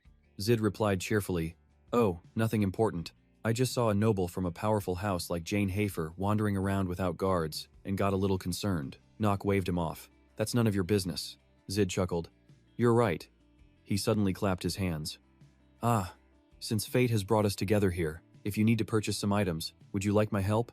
I have plenty of free time. Nock inwardly scoffed. I suspect that's the only mission the Jivelin family head gave you. Zid bowed slightly. The great nobles have always turned a blind eye to servants who stray a little from their work, but his eyes held a triumphant glint. Nock frowned, his expression unreadable. Inside, however, he knew he had to figure out this guy's angle. There had to be a reason Zid approached him. I don't like people who talk too much. Zid nodded happily. Yes, sir. He bowed low, but his smile held 1,000 hidden meanings. I will keep that in mind. In a grand mansion, a servant brought a file and handed it to Eln. Here are the documents you requested, milady. She took them. Thank you, she said, immediately opening the folder. Inside was a file on Nock, complete with a picture. As she scanned it, a question lingered in her mind. Nock von Zion-Hafer, why did he save me? In the vast, quiet room, Eln sat alone, completely absorbed in her thoughts. She was serious. He had no logical reason to intervene. First, House Zion-Hafer hardly ever dealt with House Jivelin. If he wanted something, he could have simply accepted Professor Banan's offer, but he refused it point blank. Eln's hand clenched into a fist. The youngest son of Zion-Hafer that she knew wasn't this kind. The one thing she knew for sure was that his behavior changed after the Lost Children's Forest incident, but she couldn't figure out why. Eln sat in silence, then sighed. Her thoughts drifted to Zid. His recent actions had been a bit strange. He was also gathering people within the Merchant Guild. Eln glanced at the documents and brushed it off. He probably can't cause much trouble. Eln then gently closed the file and looked out the window, lost in her memories as her eyes slowly drifted shut. She remembered that day clearly. Foolish girl, why would you do that? Her father's furious words echoed in her mind. If you must, you will offer up everything you own. As a child, she could only weep helplessly in a church as the sun set. Back then, a woman held Eln's hand, sobbing tragically, as Eln looked upon her own mother's face with a heart full of sorrow. Her gaze shifted forward, and she realized it was her mother's funeral. Young Eln could only bow her head and stare at the floor. Tears streamed down her cheeks. She was all alone, lost in this vast, empty room. Outside, Zeit was charming a few shopkeepers. He told them they didn't need a high-end crystal ball for magic class. He explained they'd get a much better one for free once they reached their second year. For alchemy, though, he suggested a special iron cauldron. Zeit enthusiastically noted that most basic items were made in the chemistry labs. They just had to meet the minimum requirements.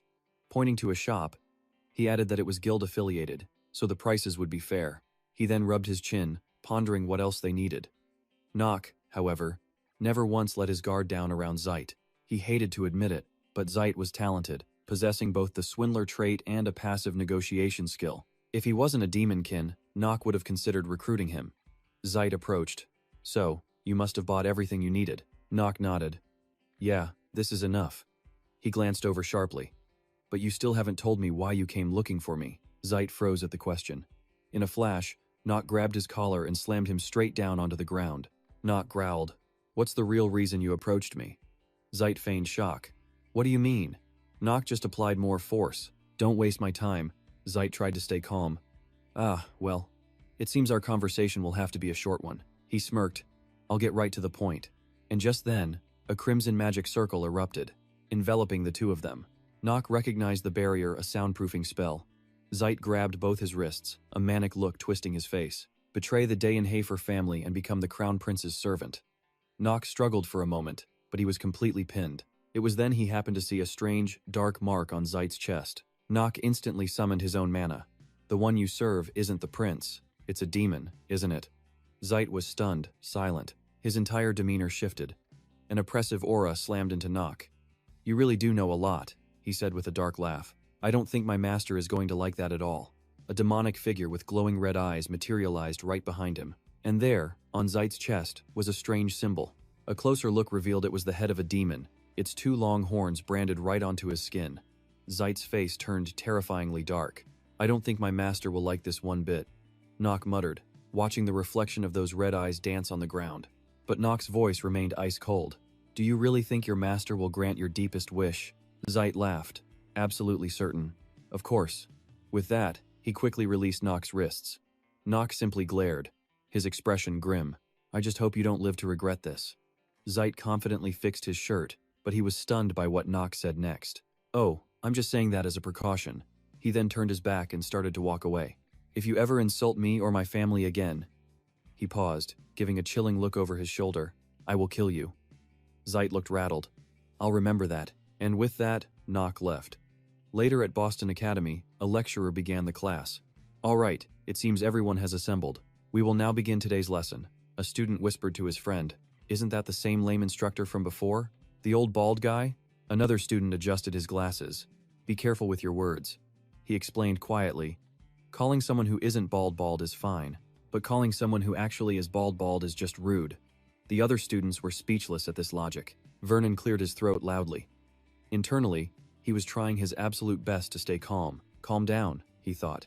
"You can't just crush the Academy's future geniuses over a little comment about your head." Vernon got right to the point. "First, I'll tell you all the location for today's lesson. This is the Clausio Plain, a place renowned within Eldon Academy for its many fragrant flowers and rare herbs." As he spoke, his gaze drifted across the peaceful landscape. "You will be learning basic horse riding here." Behind him, several horses stood, already prepared and waiting for the class. And then he gave his instructions. "All right, try to ride the horse you were assigned, or the one you brought with you." The students looked anxious. "I haven't even had a chance to visit this place yet." "Wait, people brought their own horses?" a female student asked nervously. "A horse? I've never ridden one before in my life." The guy behind her sighed in frustration. "Ugh," he groaned. "Why do we have to come all the way to Eldon Academy just for horse riding? It's not like we have a choice. It's a required course. Get an F, and you're expelled, you know?" But at that moment, Nock spoke up quietly. Nock was gently stroking his horse's mane. Vernon then raised his voice. "All right, everyone try mounting up. Hold the reins tight or you'll fall." Nock glanced over at Seoshuk, already on his horse, and couldn't help but admire his skill. He's a natural at this. But his own expression was grim. Well, since he lived in the East for so long, he should be good with a camel or horse, but still. When the other trainees saw Nock on his ridiculously cool black horse, they were filled with admiration. "Whoa, isn't that a purebred shadow steed? How does a loser like him get a horse that good?" Well, the Jinhua family is rich, after all. although they're still not as wealthy as the Giveline clan. He heard their whispers and felt satisfied with his horse. Kata was a fine steed indeed. This was one of the perks of being a former player. A moment later, a breeze rustled by as another student, having finally mounted, beamed with happiness. I did it! Vernon nodded, looking pleased with the progress. Very good. Now, slowly communicate with your horse and begin to ride. After a quick scan, Vernon's voice boomed. All right, it seems you've all bonded with your mounts. Now it's time for the main event of today's lesson, the race. The students heard this and just stared blankly back at him, asking, race? But isn't this everyone's first day riding a horse? What? Isn't that a little unreasonable? One male student even pointed at a furious horse behind him. Sir, that thing is trying to kick me to death. The complaints and grumbling just wouldn't stop. This is crazy. Is he just angry because you guys called him bald? But then, Vernon appeared like a god. He delivered a swift backhand to the student who had pointed at the wild horse. The kid hit the ground, reeling from the pain, as Vernon roared in fury. The rules are simple. You will ride your horses to a point at the end of the unnamed forest, and then you will return. The first person back gets extra credit. Any questions? They could only respond with dead silence. No one dared to answer. Hearing this, Nock thought to himself that the rules were as simple as the instructor's hairline. Nock frowned and said, Whatever, that doesn't matter, let's go. Tali heard him and looked surprised. What did you just say? He gently patted his horse. Kata. Nothing, just worry about yourself. While riding was a required class, this particular event was incredibly important. This was the chapter where the demons first appeared. Because it was their first appearance, the plot was set up for the main character to run right into them. The demon that appeared in that chapter trapped all the students in the unnamed forest. Then, the protagonist defeated it. He did it alongside the other academy students. That's how the chapter was supposed to go. But there's no main character here. In a place full of so many strong personalities, he wondered how things would play out without that central leader. He narrowed his eyes and thought. Thinking things through is important, but action is what matters now. Tali spoke up. Nock, want to go together? I'm not scared or anything, it's just a precaution. The forest is a pretty dangerous place, after all. Len, standing behind them, chimed in. My, you seem confident enough to worry about others during a race, don't you? Nock shot Len a look of pure disgust. Could you please stop bothering me and just go your own way? Len frowned, but said nothing more, turning on her heel and stalking off in a huff. Tali just smiled. Well, I guess a race is a race. The best plan is to get back as fast as possible. She then gave Nock a weak smile. You go on ahead. I'm not very good at riding. Nock replied immediately. The race doesn't matter. Tali's eyes widened as Nock led his horse forward. She worried. If the race isn't important, then what is? Once all the students were ready, Vernon gave the signal. The race begins. Go. Instantly, the students spurred their horses, charging ahead. They handled their mounts with surprising skill. They were all fiercely competing with one another. Hurry up! One of the guys shouted back with a smug look. I'm not losing to a bunch of commoners who've never even ridden before. But then the riders behind him hesitated, noticing a strange light from Nock's horse. Its eyes were glowing with a sharp blue light. The horse neighed, eager for action. Nock calmed Kata down. I know. From the effect of the spell, a magic circle appeared on the ground. The entire group of riders up front was completely stunned. Right beneath their horses' hooves was a circle filled with bizarre symbols. The circle seemed to have a force that held them back, emitting a blinding light. They never saw this coming. Huh? What's going on? Nock warned them. It's a teleportation spell. Everyone stay still.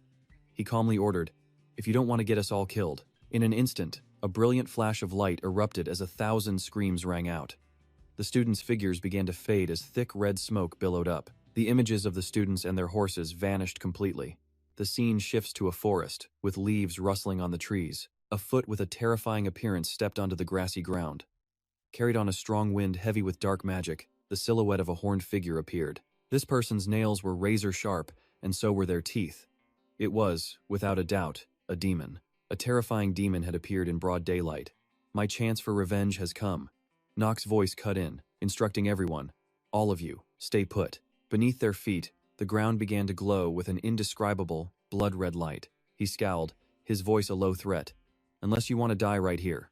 Then Nock dismounted and pushed his horse away. This one's on you. Suddenly, the red light intensified, and the winds began to howl, throwing the students into an absolute panic. What was happening? The wind whipped into a massive vortex, and suddenly the students and their horses began to fade away completely. Under the rustling trees, swaying in the breeze, The students found themselves teleported into the middle of a dense forest. They were sprawled on the ground, gasping for breath. One of the girls rubbed her head in pain, groaning. Ugh, my head hurts. Where are we? It looks like we're in a forest now. Another student added to the growing confusion and panic. No way, we were just on the plains. What in the world is going on? Is this just another one of their tests? But amidst everyone's confusion, Luke sensed something was deeply wrong here. He locked his eyes on a strange energy radiating nearby. He looked up, absolutely certain. This was teleportation magic, no doubt, but it felt different from Headmaster Noah's. The spell itself felt unstable. Just then, Bene walked over and asked, "Do you have any idea what's happening?" Luke replied, "I'm trying to figure that out. But one thing's for sure besides us. There are others here who aren't from the academy." Ecchi shot back, annoyed. "What are you talking about? If you know something, you better tell us everything." Luke just shrugged. "Know your place, Ecchi. You're not a princess." He wasn't scared of her at all. "There's no reason I have to tell you anything." Ecchi was absolutely fuming inside. She was so furious she turned purple, completely lost for words. Len stepped in from behind. "Teleportation magic. That's what you said, right? And this was caused by an outside influence?" Luke simply nodded. "That's right." Len was surprised. "What makes you think that?" Tali also seemed wary. "I'm also curious why you'd think that. This could easily be a test from one of the other professors." Luke could only sigh internally. This is exactly why people who've lived comfortable lives just don't get it. They were far too complacent. This was, in lunatic, they were trapped in a game notorious for being one of the absolute hardest. Luke gritted his teeth and shouted, "The magical energy is way too unstable." A system notification popped up. "Activating acting genius. An unstable formation." The proof was that it completely disregarded the target's safety, and it was focused only on its primary function. A classmate agreed. "He's right. The formation is strange. Besides, if the professors did this, they would never intentionally put us in danger. There's no reason to risk the children of Eden's most prestigious families." He then said, "I agree with Luke. What do you all think?" Benny thought to herself, "I hate to admit it, but he's right." She glanced over at the magical formation behind them. It was wildly unstable. This had to be an outside attack, but a sudden thought made Bene hesitate. Could it be her brother? Another student just sighed in frustration. "Whatever, we need to get out of here as fast as possible." The boy next to him immediately agreed. "I agree." He looked at the swirling energy. "I don't think staying inside this kind of mana for long is a good idea." Ecchi scowled, her voice dripping with contempt. "Is this guy from the Dark Clan trying to decide everything by himself?" Ecchi snapped. "Prove what you're saying before you start ordering us around." Bene quickly intervened. "Stop it, Ecchi," Benny explained. "Ecchi, everything they said is true. If we stay in this unstable mana vortex for too long, we will die." Ecchi was stunned. "Princess Bene?" Immediately, the others started discussing it among themselves. Come to think of it, the way the circle was deployed was really strange. Yeah, it was way too inefficient. They looked on in admiration. "The princess is incredibly sharp. She started learning magic way earlier than us, right?" But Saksuk just stared intently at the group. Then he frowned, his gaze shifting. Suddenly, his entire body tensed as he drew his sword. Saksuk was on high alert. Ichi was shocked. "What are you doing?" Saksuk glanced over. "Can't you smell the blood?" he explained. "This is a mid-tier monster, maybe higher. Its position is," he continued without pause, "directly above us." At that exact moment, a massive bird dove down from the sky. It swooped past them in a flash, but Luke was faster. He launched himself into the air, slicing straight through the giant monster with ease. A streak of its blood splattered across his cheek. Luke's voice boomed with authority. "Everyone, prepare for battle." The giant bird, its wing now slashed open, let out a piercing shriek as it crashed hard onto the ground. Luke stared at its unmoving body. In a situation this dangerous, he didn't hesitate. "I will take command of this battle." Everyone looked at him like he was insane. "What? Who's taking command?" They couldn't believe their ears. "Luke? That incompetent fool? He's lost his mind." Even Bene was completely stunned. A monster attacked, and she hadn't even sensed its presence. "You were the first one to notice it? The so-called failure of House Jennifer?" The entire group fell silent for a moment. They all had the exact same thought. Why had he suddenly changed so drastically? Back on the vast, peaceful field, a voice cried out in disbelief. "Seriously?" Professor Bonan stared at his watch. "The current students don't know how to ride a horse? Huh?" Staring at the empty plains, he wondered aloud, "Why isn't a single one of them here yet? This is the worst test in history." Just then, Professor Gyap galloped toward him at full speed. "Bonan, we have a problem." As Giap dismounted, Bonan walked over. Professor Giap, what are you doing here? Shouldn't you be teaching the second years right now? Professor Giap brushed it off, saying that wasn't important. Where are the students? Vernon replied. They're at the plains for their horseback riding class. But the moment he said it, Vernon felt something was wrong. Wait, this feeling? He immediately understood and asked, What's going on, Professor? Giap was frantic. A dark magic user has been detected inside the academy. 3 hours ago, a massive magic circle was activated, and we've been tracking its magical signature ever since. The trail led right here, to these plains. Vernon felt a flash of anger. Trouble always strikes when Headmaster Loa is away. Damn it, we have to move now. Just then, Nock's horse came running over. Vernon immediately noticed a letter tied to its back. It's a letter from the white-haired student. When he opened it, the message inside was crystal clear. A demon has appeared. The nameless forest needs immediate aid. Vernon read the words, thinking it over. Immediate aid. He quickly realized. The nameless forest. Is it that place? Professor Giap didn't hesitate. Let's go. And with that, both instructors quickly took off. They rode towards the forest. It would take at least 2 days to get there. Too late to use another teleportation spell. They spurred their horses on, pushing them to their limits, just hoping everyone was safe. Meanwhile, inside the nameless forest, the students all stared at the massive monster lying defeated on the ground. Nock was calmly inspecting his sword. Then he wiped it clean. Ecchi grumbled, I hate to admit it, but your judgment was correct. Nock casually replied, Forget it. I don't need a forced apology, Princess. Bene then walked over to ask, Are you serious? This entire incident is a result of what happened before. Now give me command over all the students. She cited royal law. Bene still seemed untrusting, but she knew this could get dangerous. She made her own declaration. I, the princess, will personally take charge of all the students. Nock just sighed internally. What a pain.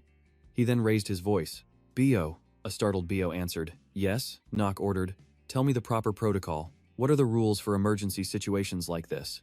Bio agreed. Sure. He then began to explain. The top priority is protecting the royal family member, and command is given to the most exceptional knight or mage present. Nock looked directly at the princess. You're the only royal here, and you're also the biggest threat to the monsters they'll have to defeat in the future. Because your lightning magic and its destructive power are passed down only through the royal line, Nock continued his cold explanation. Furthermore, even if every single person here dies, you must protect your own life at all costs. That is the law of the royal family. Bene was left speechless, with no way to argue back. Nock then scanned the other students and continued. Besides, the person with the fastest judgment during that ambush, he said with a voice full of confidence, and the fastest reaction time was me. So, give me command. Hearing this, Bene just froze, her face a mask of surprise. Nock pressed on, relentless. The authority to decide the life and death of everyone here, including you, belongs only to me right now. Only Tali was blushing, her cheeks turning red. She couldn't believe it. He actually wants to be the commander, when everyone's life is on the line? How incredible. I was right about him. Nock is a knight truly worth following. Nock noticed Tali staring at him with this strange, adoring gaze. He was bewildered. What the hell is wrong with her? He then turned back to the group and spoke loudly. If no one has any objections, I'll take command and full responsibility for this situation. But if you don't like it, then prove it. Prove you're more worthy of this position. Nock's voice was sharp with confidence. Do that, and I'll gladly step down. The students were completely silent. No one dared to object. But somewhere in the crowd, one male student cracked a twisted smile. He glanced at Bene, thinking that if anything bad happened while protecting the princess, then the commander would face severe punishment. He let out a sinister chuckle. Even if Nock does well at first, he's bound to make a mistake eventually. He was basically drinking poison to quench his thirst, trying to solve one problem, but only creating a bigger one for himself down the line. The student coughed, muttering, "Haha, what an idiot. Do whatever you want." But Nock's gaze was fixed on him, sharp as ice. The student immediately felt a chill, thinking, damn it, those eyes are terrifying. And with that, Nock slammed the tip of his sword into the ground. The decision has been made. He spoke with authority. From now on, you follow my orders, disobey, and you'll be punished according to the law. Bene watched him in silence. Only Ecchi seemed resentful, glaring at the princess before angrily looking away. Nock announced, "We're moving out. Everyone, follow me." But this time, Ecchi spoke up to stop him. "Wait, shouldn't you at least tell us where we're going first?" Nock's expression didn't change. I'm not good at explaining things, so everyone was to stick as close as possible. He then immediately took the lead and moved out. If she knew how many times he'd played this chapter, she would be absolutely terrified. The leaves rustled in the breeze, because he was a veteran of this damn game. Behind the dense, overgrown branches, inside a dark cave, a crystal ball clearly showed students from Aodin Academy surrounding and fighting a wild boar. With long hair flowing in the wind, a man leaned back in a large chair, a faint smirk playing on his lips as he watched. A spearhead pointed forward, pulsing with terrifying magic. But it wasn't a spear, it was a sharp stone, hovering near the demon in the cave. At the same time, it radiated an aura of pure dread. It bared its teeth, ready to devour the humans. 10 eyes snapped open, and a monstrous laugh echoed, shaking the entire space. Eliminate them all. Meanwhile, the other demon raised its hand, as if to welcome the dark energy. The multi-eyed creature's terrifying voice boomed out. If you can do it. His entire arm turned purple, covered in strange, pulsing veins. For a moment, a bizarre sensation washed over him, freezing his body soft. I will grant you my power, even though you are unworthy of it. His palm clenched into a fist as he replied, Yes, master. As it closed, the demon let out a sneer. I'll handle everything. I will not disappoint you. The small stone immediately dropped to the ground. He paid it no mind, his eyes locked on the crystal ball. His voice was soft, Iadon, a perfect mission for me. He clutched his other arm. I will punish you for abandoning me. The orb suddenly glowed blood red, showing an image of two professors, Vernon and Giap, riding hard towards this unnamed forest. The image showed Giap with a look of intense seriousness on his face. The man watched with a sinister grin. Giap, son of Celtia. A violent, dark energy erupted from the cave, so grim it made the whole forest seem to tremble. The evil twilight began to fall, and the birds were now flying back to their nests. The group from Aodin Academy had successfully taken down the three beasts. Just then, Nox spoke up. From now on, we need to assign roles. He pointed at Cello and Leon, saying, You two, help me. Cello sighed. Well, you beat me, so I guess I have to listen. Leon gave a slight bow. I may be lacking, but if I can help, I will do my best. Seeing them both agree, Nox was satisfied. Good, he'd secured the strongest new students for his side. Nox glanced over at the next person, thinking that there were two ways out of this forest. They could break the barrier from the outside. A massive, invisible barrier was indeed blocking the forest's edge, trapping them inside. Or, they could kill the wizard who cast the teleportation magic within it. Bene replied, In that case. Nox nodded. Exactly. It's dangerous, but we don't have another choice. Hearing this, there was some hesitation. It would take Professor Vernon 2 days to reach them from the plains, even as the crow flies. Their best option was to survive for as long as possible while trying to kill this wizard. Nox frowned, thinking. He already knew this event couldn't be solved the first way. If they wanted out, they had to kill the wizard, Rasker the demonkin living in this forest. Under the crimson sunset, deep in the woods, were the academy students truly ready for what was coming? Nox surveyed the scene and sighed. First, we gather food. We have to survive for the next 2 days on this stuff. Zausuk looked stunned. Hey, noble boy, you want us to eat what now? Nox replied. It's a wild boar. Is there a problem? Zausuk sighed heavily. Look, I know you're skilled, but I think your idea is a little off. This is a mountain, a noble uses for hunting. He stomped on the boar's corpse. We can't just eat magical beasts like this. They're poisonous. Nox replied matter-of-factly. I know that. He scanned the area around them. I also know the plants around here can't be eaten carelessly. Zausuk was shocked to hear this. Then why tell us to eat it? How can we possibly eat the meat of a magical beast? No matter how hungry we got back in the east, I never touched this stuff, he complained, whining. Do you have any idea how long your stomach will hurt? Nox shot him a judgmental look. This idiot thought eating monster meat just gave you a stomachache? Better not get involved with him, Nox grimaced. Just come and see, I have my own way. He then gathered a particular type of plant branch. Nox ordered Leon to summon his undead and have them protect the other students from monsters. Leon nodded. Understood. Nox glanced at Zausuk and exhaled. I need you to protect the princess. Your mouth is a bit insolent, but your skills are good. Zausuk tried to suppress his trembling anger. I'm going to beat you to a pulp later. But, getting the point, he walked away. Nox smiled faintly. Time to begin. He picked up a slab of rock, then unleashed a strange and powerful technique.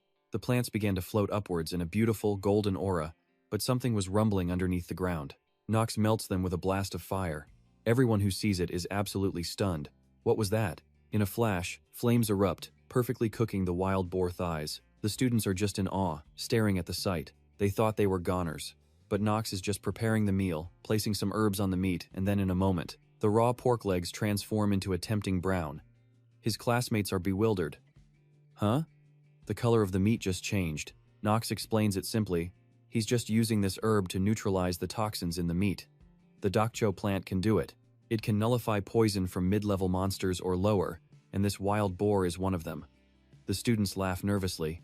Is that so? One of them thinks he read that in a book. But why would a noble ever need to know that? How does he know this stuff? No one has an answer. The meat is now sliced up. Knox turns and offers some to Bene, asking her very gently, "So princess, would you like it rare or medium rare?" He purposely skips well done, since Lena mentioned in the game that overcooked meat gets tossed. The other students are now staring at the food with an indescribable hunger. Seeing the sizzling, perfectly cooked meat, Bene is stunned. For a second, she's completely frozen. She doesn't say a word, just staring at it cautiously. The scene shifts to two riders on a windy field. Professor Jayap asks, "Burnin, can you hear me?" Burnin replies, "Yes. The demon has to be at least mid-level or higher. The Academy has determined this is a serious problem." Burnin rides hard against the wind, frowning as he says, "I'm on my way to rescue the kids." Professor Giap is with him. The sound of hooves thunders on. He continues, "The other professors are also ready to be deployed on missions." Suddenly, Professor Giap flinches at a strange sound. What was that? It sounds like someone is eating. He looks around, confused. "Headmaster, are you having a snack?" He thinks, "No. I know he's a little eccentric, but surely not in a situation like this." A voice crackles from the communicator. "Oh, you can hear that?" Burnin and Professor Giap just stare down at the device. No need to worry so much. The voice says, "They'll all return safely." The headmaster munches on some candy, thinking, if they were second-year students, this wouldn't be so serious. But still, hearing that, Burnin immediately replies, "They are only first years. They haven't even been enrolled that long.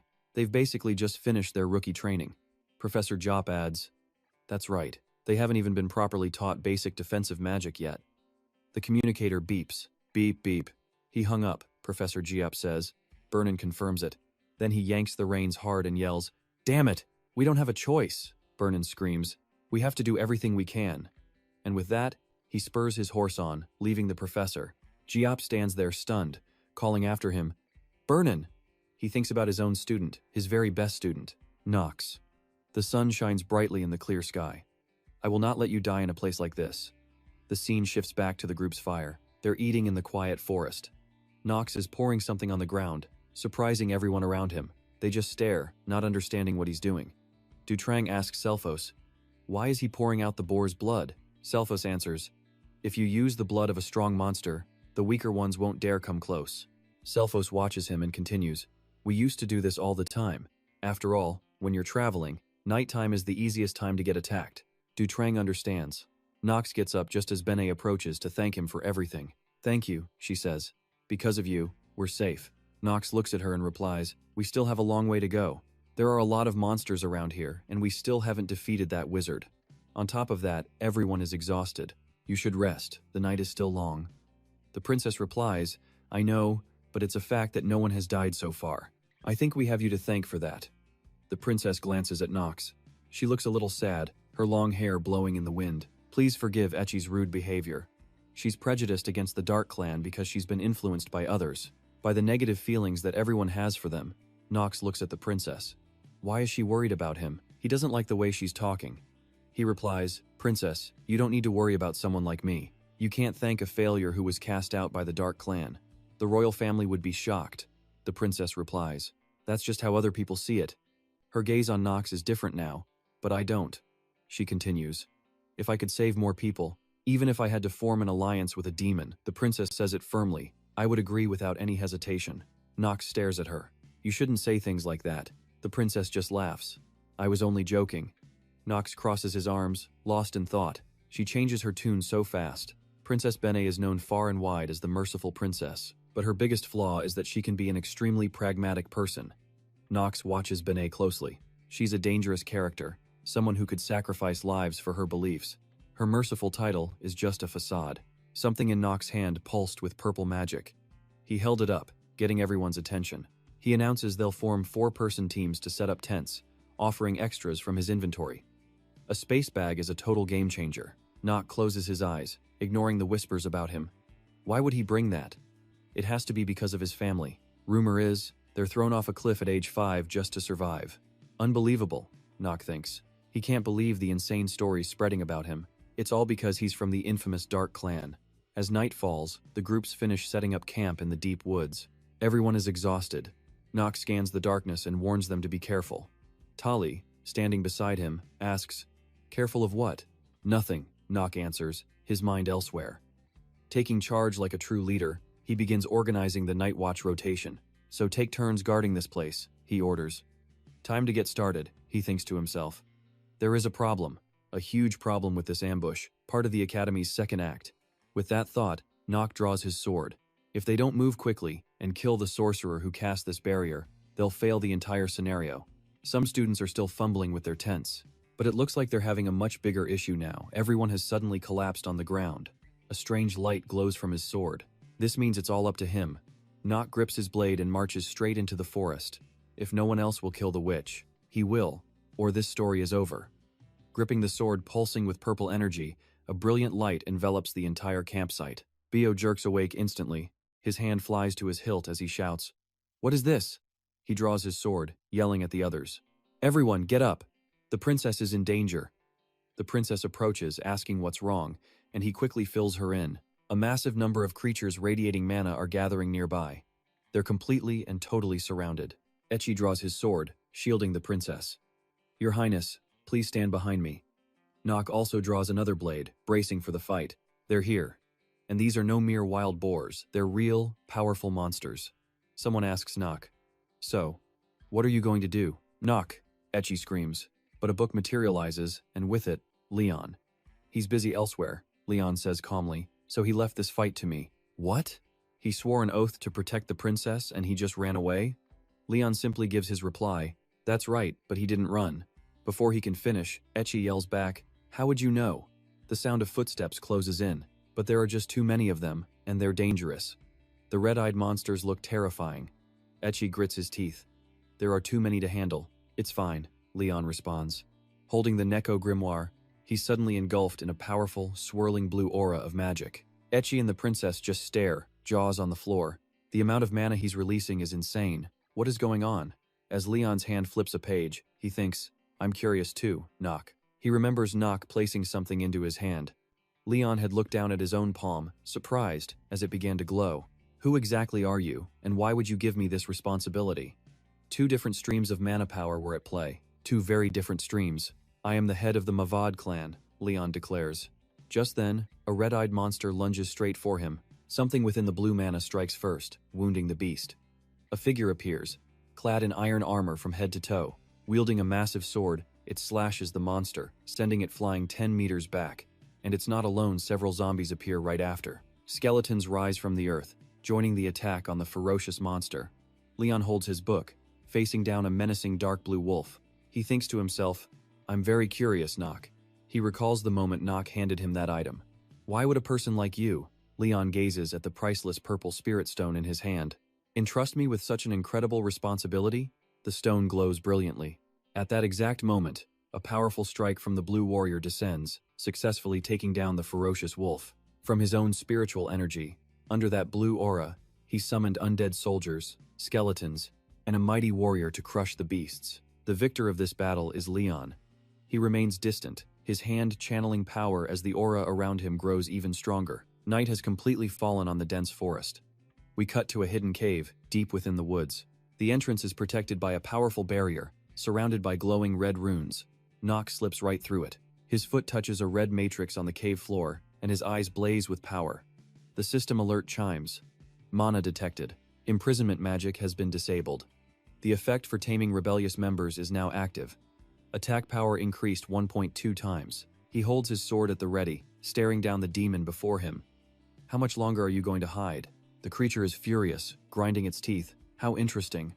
A dark aura begins to radiate from its body as it speaks. "Who would have thought a pathetic little academy student could not only find my location but actually dare to challenge me?" Nock watches him in silence. His eyes are shining. A small smile plays on his lips, and his entire body radiates with immense power. A system notification pops up. Attribute: Master of Acting is now activating. He looks at the demon and speaks slowly. Those words don't really suit someone like you. His taunt hangs in the air. You should learn your place. Luger absolutely exploded with rage, grinding his teeth.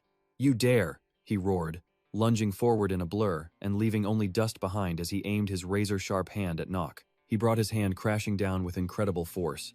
But just as fast, Nock raised his sword, blocking the strike in a flash of steel. Nock immediately countered with a flash of purple energy from his sword.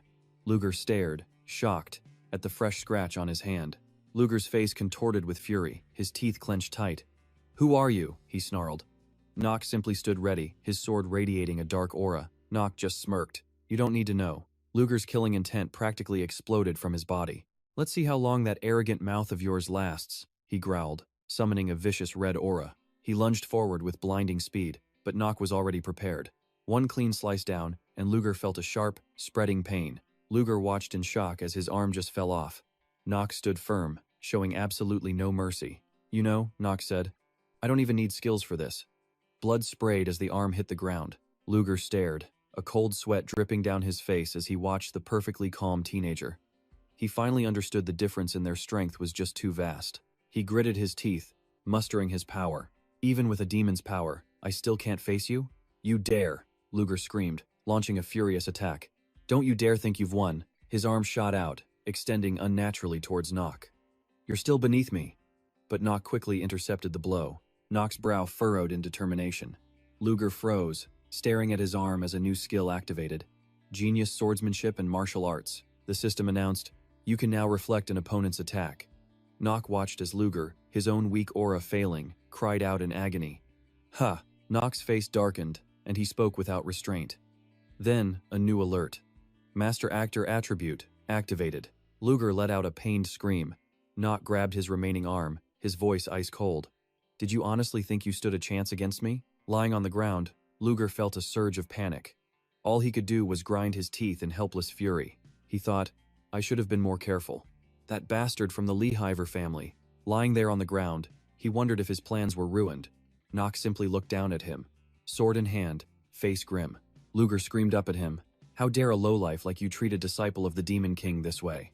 Nock's face went cold as he raised his sword to strike. Sweat poured down Luger's face. Suddenly, a voice yelled, Stop! Professor Jiak rushed onto the scene, calling out, Nock. The professor was tense, sweat rolling down his cheek. That person, he's my student. Nock whipped his head around. What? The old man lowered his gaze. I am sincerely sorry for what happened here, he said. But it is the truth, I promise you. That man, Luger, he is my student. But Luger just let out a cold, bitter laugh. How absurd, Professor Jiak, he managed to say. Have you ever once thought of me as your student? His words dripped with poison. You abandoned me when I lost an arm in the Royal War. I was kicked out of the academy, branded as useless trash, he roared. How dare you still call yourself a professor? You're a fraud. Professor Jiak clenched his fist. It's true. I wasn't there for you, he began, trying his best to explain. But you've misunderstood. I did it because I was worried about you. The professor's voice was filled with pain. I didn't want you to repeat my son's mistakes. He continued speaking, and his words seemed to finally get through, startling Luger. I had no other choice but to announce your expulsion when you insisted on going to war, he explained. Luger's scowl only deepened. A man has to decide his own destiny. Luger shot back. Jiak, you're just too arrogant.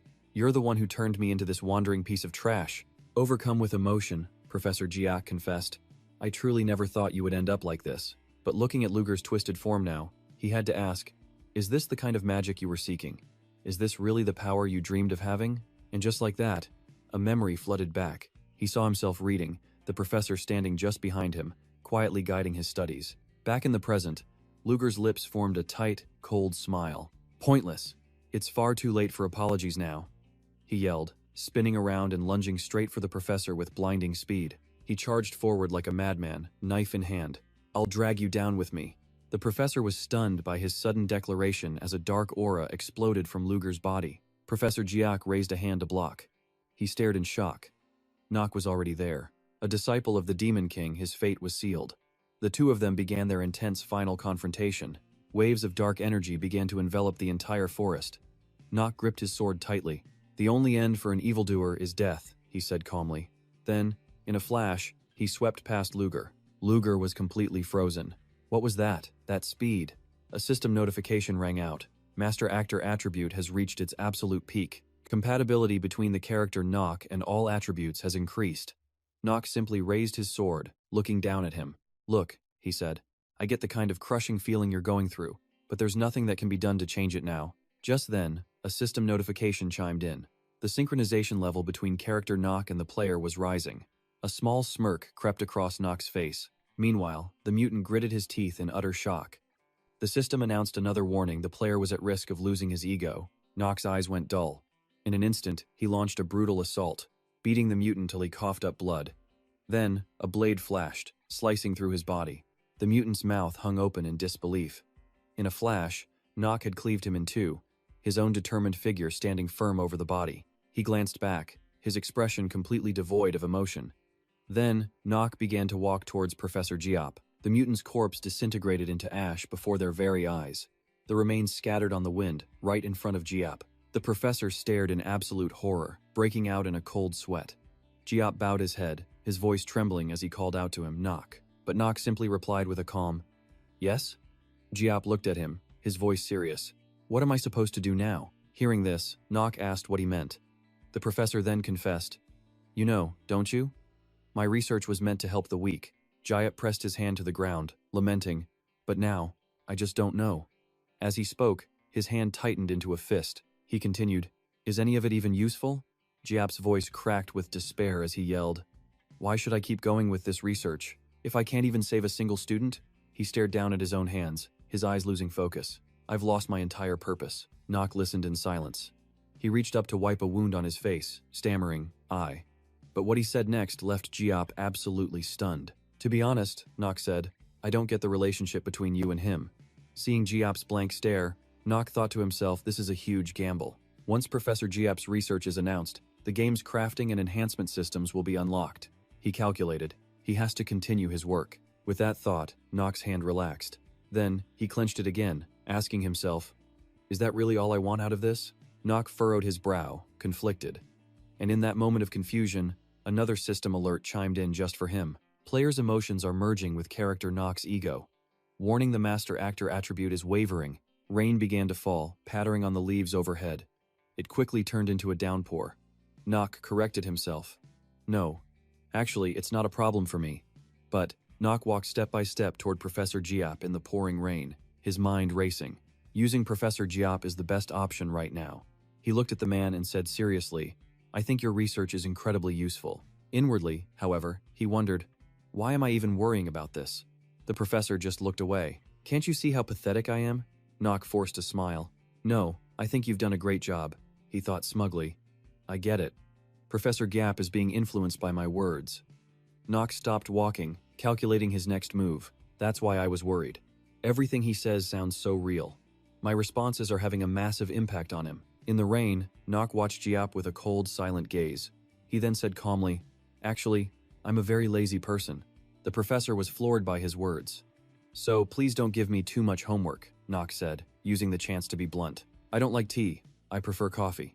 He smiled, looking away as he admitted, "And I don't need any money. And I couldn't care less about fame." Giap's brow furrowed tightly. "What are you getting at?" Nock dropped the act and got straight to the point. "But your research is different." He thought to himself, "Maybe." He continued aloud, "It's incredibly valuable for the future. I truly believe that."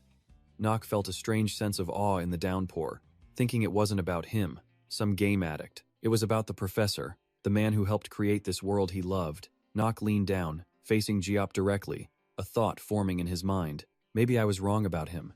He knelt on one knee in the mud. For a brief moment, he could see Giap was swayed. Nock spoke his name again, Professor Giap.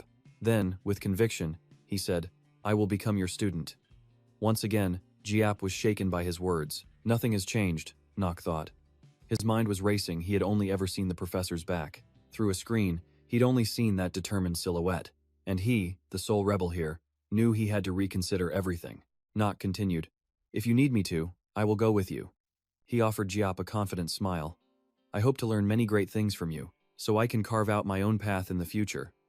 The rain continued to beat down on the forest. All around them lay the corpses of silver wolves. The other students started to gather around.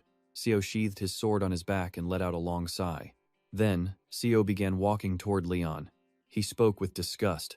Who would have thought the situation would turn out like this? His mind churned. What kind of zombies are these? He tried to recall, thinking they weren't like any normal undead he'd ever seen. He stared at Leon's back, wondering, what else is waiting for us out here? Just then, Benny turned to speak with Echi. It's incredible, she said. Such a powerful army of the dead. She voiced her worried suspicion. That has to be dark magic, right? Its power is terrifying. I hate to admit it, but… Benny's expression turned serious as she warned. It seems like this magic is… He was back. The rumors were true. Without a second thought, Benny gave an order to Echi. Leon, he had to remember that name. Hearing the command, she immediately replied with respect. Yes, we'll continue. They were to keep watch and gather more intel. Elsewhere, Leon was considering the magic stone in his hand, thinking it was a high-grade one. Without it, he wasn't sure he could have defeated those monsters. As Leon remembered, his hand instinctively tightened around the stone as he wondered. Did he predict this would happen? Just then, a voice cut through the downpour, catching everyone's attention. Hey, everyone. They all peered into the deep woods. And there, with a sparkling aura, Professor Burnin appeared, parting the leaves to reach them. Suddenly appearing, he asked, Is everyone all right? Zook, exhausted from the ordeal, turned away sluggishly and managed a reply. I guess so, Professor. Burnin then grabbed another student, shaking him while asking, Did anyone die? He shook the kid until his face went pale. Bene stepped forward to answer. No one was hurt. Things are stable for now. But we still have a lot of problems to deal with. Seeing this, the professor was surprised. Burnin's shiny head sparkled once more as he finally calmed down, ready to face the facts. The situation is extremely urgent. My apologies for losing my composure. He then asked again, this time with grave seriousness. May I ask which student was responsible for taking down the monsters here? Bene began to answer slowly. His name is Nock, but I think… She hesitated for a moment before continuing. He poses no threat to the other students at all. Because of him, we were all able to survive. Hearing these words, Burnin was absolutely stunned. Is that true? Leon immediately confirmed it. Yes. The magic stone he provided was incredibly useful. Zook also chimed in. He also solved the food situation for everyone. Wow. It seemed Nock was invaluable in every scenario, as the other students began to murmur in awe. Even Burnin was shocked. Some people began to discuss it. Jen Haver, maybe he isn't as bad as everyone thought. But the person next to him quickly interjected. That's not the whole story. Another student firmly disagreed. I can confirm his actions are a little over the top sometimes. The girl beside him was quick to add her own take. He also treats everyone at the academy pretty badly. The conflicting opinions started to boil over. I even heard he attacked someone in a dark alley, and on the main shopping street too. Everyone was shocked. Really? Wait, maybe he had a good reason for it? Is that why he did it? Burnin paid close attention to these discussions, thinking to himself, so these are the things the white-haired boy has done? He also remembered the magic barrier had vanished, recalling that explosive power. He thought to himself, we've confirmed it was a large-scale transfer gate connected to the main barrier. A spell like that doesn't just disappear unless it's destroyed from the inside. The rain continued to fall as Burnin wondered, what is going on? He knew he could have arrived sooner to solve the problem if he'd been faster, but time was too tight. Burnin's brow furrowed in deep thought. In that case, could it be that he solved every single problem here himself? The next morning at the prestigious Eoden Academy, Nock sat in a classroom filled with papers, writing with intense concentration. Suddenly, the system announced, acting skill is now activating, but Nock remained perfectly calm and continued his work. The system spoke again, you will not be swayed. And just as it said, Nock's expression remained unmoved. His mind drifted back to the incident in the forest, inside Professor Burnin's sanctuary. After what happened back there, he had no choice but to become a disciple. He recalled the expressions on the faces of Professor Giep and Burnin, especially the strange Professor Giep. The system announced once more, acting skill is activating. Just then, Professor Giep cheerfully grabbed Nock's hand, caressing it. He then moved closer and closer, until Nock could feel the professor's breath on his neck. Yet Nock remained motionless, thinking with a cold expression. To unlock the sanctuary system in the future, his research is absolutely essential. Nock thought back to Professor Giep in the game Inner Lunatic. In the game, the professor never died, but things were different now. If I don't save him, I'll be the one to suffer the consequences. Then, without another word, Nock acted. He slammed his elbow directly into Giep's face. Nock's expression was completely calm as he spoke to the professor, who was now trembling in pain. My apologies, Professor. You were getting too close. I mean, I reacted unconsciously because you touched me. Even though his favorite student just struck him and gave him a bloody nose, Professor Giap just smiled brightly, gave a thumbs up, and said, "It's okay. I know you did that on purpose, so there's no need to play innocent with me." Ha ha ha. Nock's face just darkened as he refused to even look at the man. Nock watched him wipe his nose, then said coldly, "You knew, and you still chose to bother me? You do realize the laws of the Empire still have statutes regarding sexual harassment." Professor Giap leaned against the desk and said to Nock, "For someone who acts like an incompetent heir to a famous family, you're saying some pretty smart things." He smirked. "The laws of the Empire, you say. If you examine the relationship between a commoner and a noble, you'll find the law lost its teeth a long time ago." Nox eyed the magic circle in Jack's hand, saying he didn't think that was something a professor at Eldon Academy should be saying. But Jack just brushed it off. It didn't matter, so long as Nox didn't snitch. Disdain washed over Nox's face. The man was completely insane. Meanwhile, Professor Jack just admired the magic circle. With a smirk, he said he was recommending Nox and Leon, channeling magic into the ring. A recommendation straight to the royal family. They would get to enter Eldon's treasure vault and claim a sacred relic for themselves. Nox was floored. Seriously? But Professor Jack, cool as ever, just pulled out a notebook and said, yes. He claimed he was a pretty persuasive guy, his eyes full of a strange fondness for his student. Doing this much for his favorite pupil wasn't a problem, so Nox shouldn't feel any pressure. But Nox, face red with excitement, shot to his feet. Who said anything about pressure? With gleaming eyes and a clenched fist, he declared that since his professor went to all this trouble, he would happily accept. Jack saw that sly grin on Nox's face and suddenly felt a little worried. He was just overthinking this, right? Nox just laughed, his hand trembling as he thought about Eldon's treasure vault. What an unexpected stroke of luck this was. Inside the brightly lit vault, Nox walked past rows of crates, his expression completely cold. There were countless amazing relics here, but he knew exactly which one would give him the biggest advantage. If he could get his hands on it now, his growth would skyrocket. But then, another person appeared in the room. Nox glanced over at the newcomer, who commented that they never imagined he, of all people, would get access to Eldon's vault. It was Eline. With her arms crossed, she smirked at Nox, saying he must have a pretty good teacher. He just narrowed his eyes, telling her to think what she wanted. He figured her role in the Zivelin family trade must have been recognized, granting her access too. He sighed, turning away. All he could hope was that she wouldn't cause him any trouble. But Elaine just smiled, saying he was dead wrong if he thought she wouldn't part with relics she donated. In fact, she wanted to make sure he was paid back properly for saving her life. Nox's brow furrowed. Still making things difficult, huh? Elaine just smiled, asking if Professor Jack had already explained how this whole thing worked. With that, Elaine put a key in the lock, and the massive door swung open. She looked over at Nox. So, which relic was he planning to take? He just smirked, naming the one thing he was looking for. Elaine screamed. What did he just say?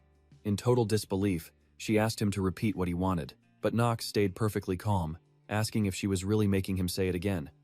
Elaine just crossed her arms, staring him down. She had no idea why he'd want an old antique like that, unless it was just some rich kid's collecting hobby. Nox shot back. Why not just give it to him first and they could talk later? Elaine's lips curled into a smirk. Hold on. Before that, her eyes sharpened. Nox von Xaver would first have to be tested to see if he was worthy. Nox frowned, saying he hadn't heard anything about a test. Elaine just put a hand on her hip, full of arrogance. It was her special privilege as the one who donated the relics in the first place, she said nonchalantly. After all, the Zivelin trade network basically owned all of Eldon. Suddenly, magic flared, engulfing them both. The world shifted around Nox. The vault disappeared, replaced by a living room. He knew this magic instantly spatial teleportation. He'd seen it a million times in the game. Elaine smiled, asking why he wasn't surprised. He just shrugged.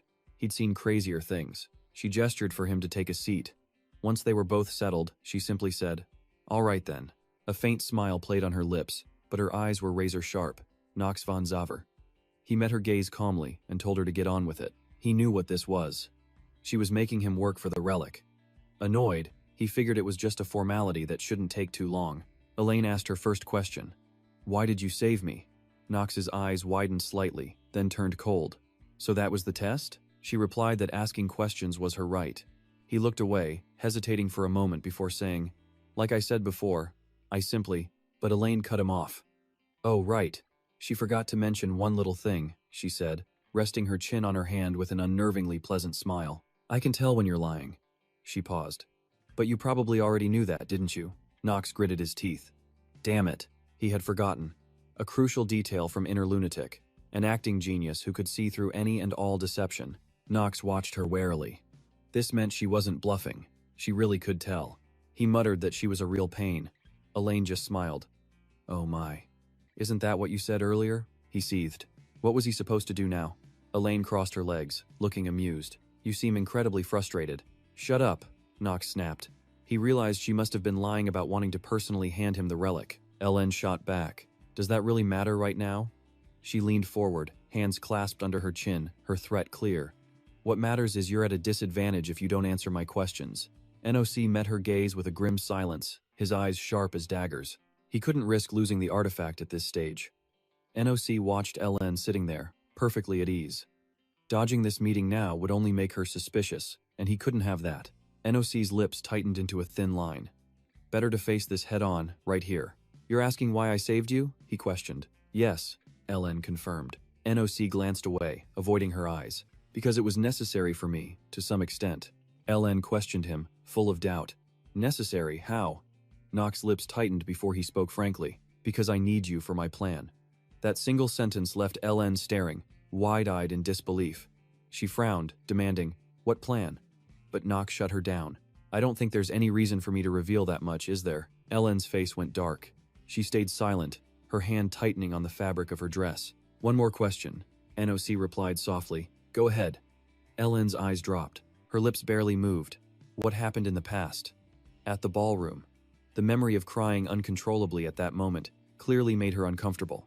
Did you save me because you felt you owed me for what happened back then? NOC answered nonchalantly. Not at all. A thought struck Ellen. It wasn't because of the past. Her mind was spinning. And I'm part of his plan? What in the world is going on? NOC cut through her confusion. Everything I've told you is the truth, though you probably knew that already. Ellen started to lecture. It's not good to keep so many secrets, but not cut her off. You're the one who should be saying that. Startled, she whipped her head away, refusing to meet his gaze. A lot of people say you've changed. NOC looked confused, but Ellen just gritted her teeth. I don't believe it for a second, even if you did save me, but I remember every single word you said to me before. And with that, she finally looked at him. NOC cut her off with a firm nod. Just do whatever you want to do. Ellen was taken aback. What? Criticize me and hate me however you want, NOC stated.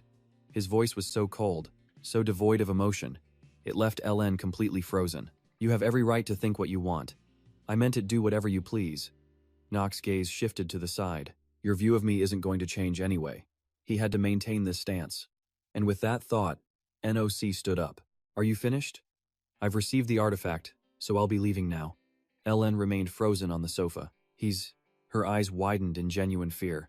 He's really changed. Sunlight brightly illuminated Ellen's entire living room. She gently sipped her cup of black tea, watching her own reflection in the liquid. Why did Nock choose that specific artifact when there were so many better ones? It's not as if it's a bad item, though. Jizit, who was standing nearby, remarked, but it's certainly not the best, either. He offered a small smile. Honestly, I don't know why a knight like him would need an orb. I don't understand what's going on in his head, Ellen said softly, her brows knitting together. So many better items were available, from swords to elixirs. The armor and shields were all top grade.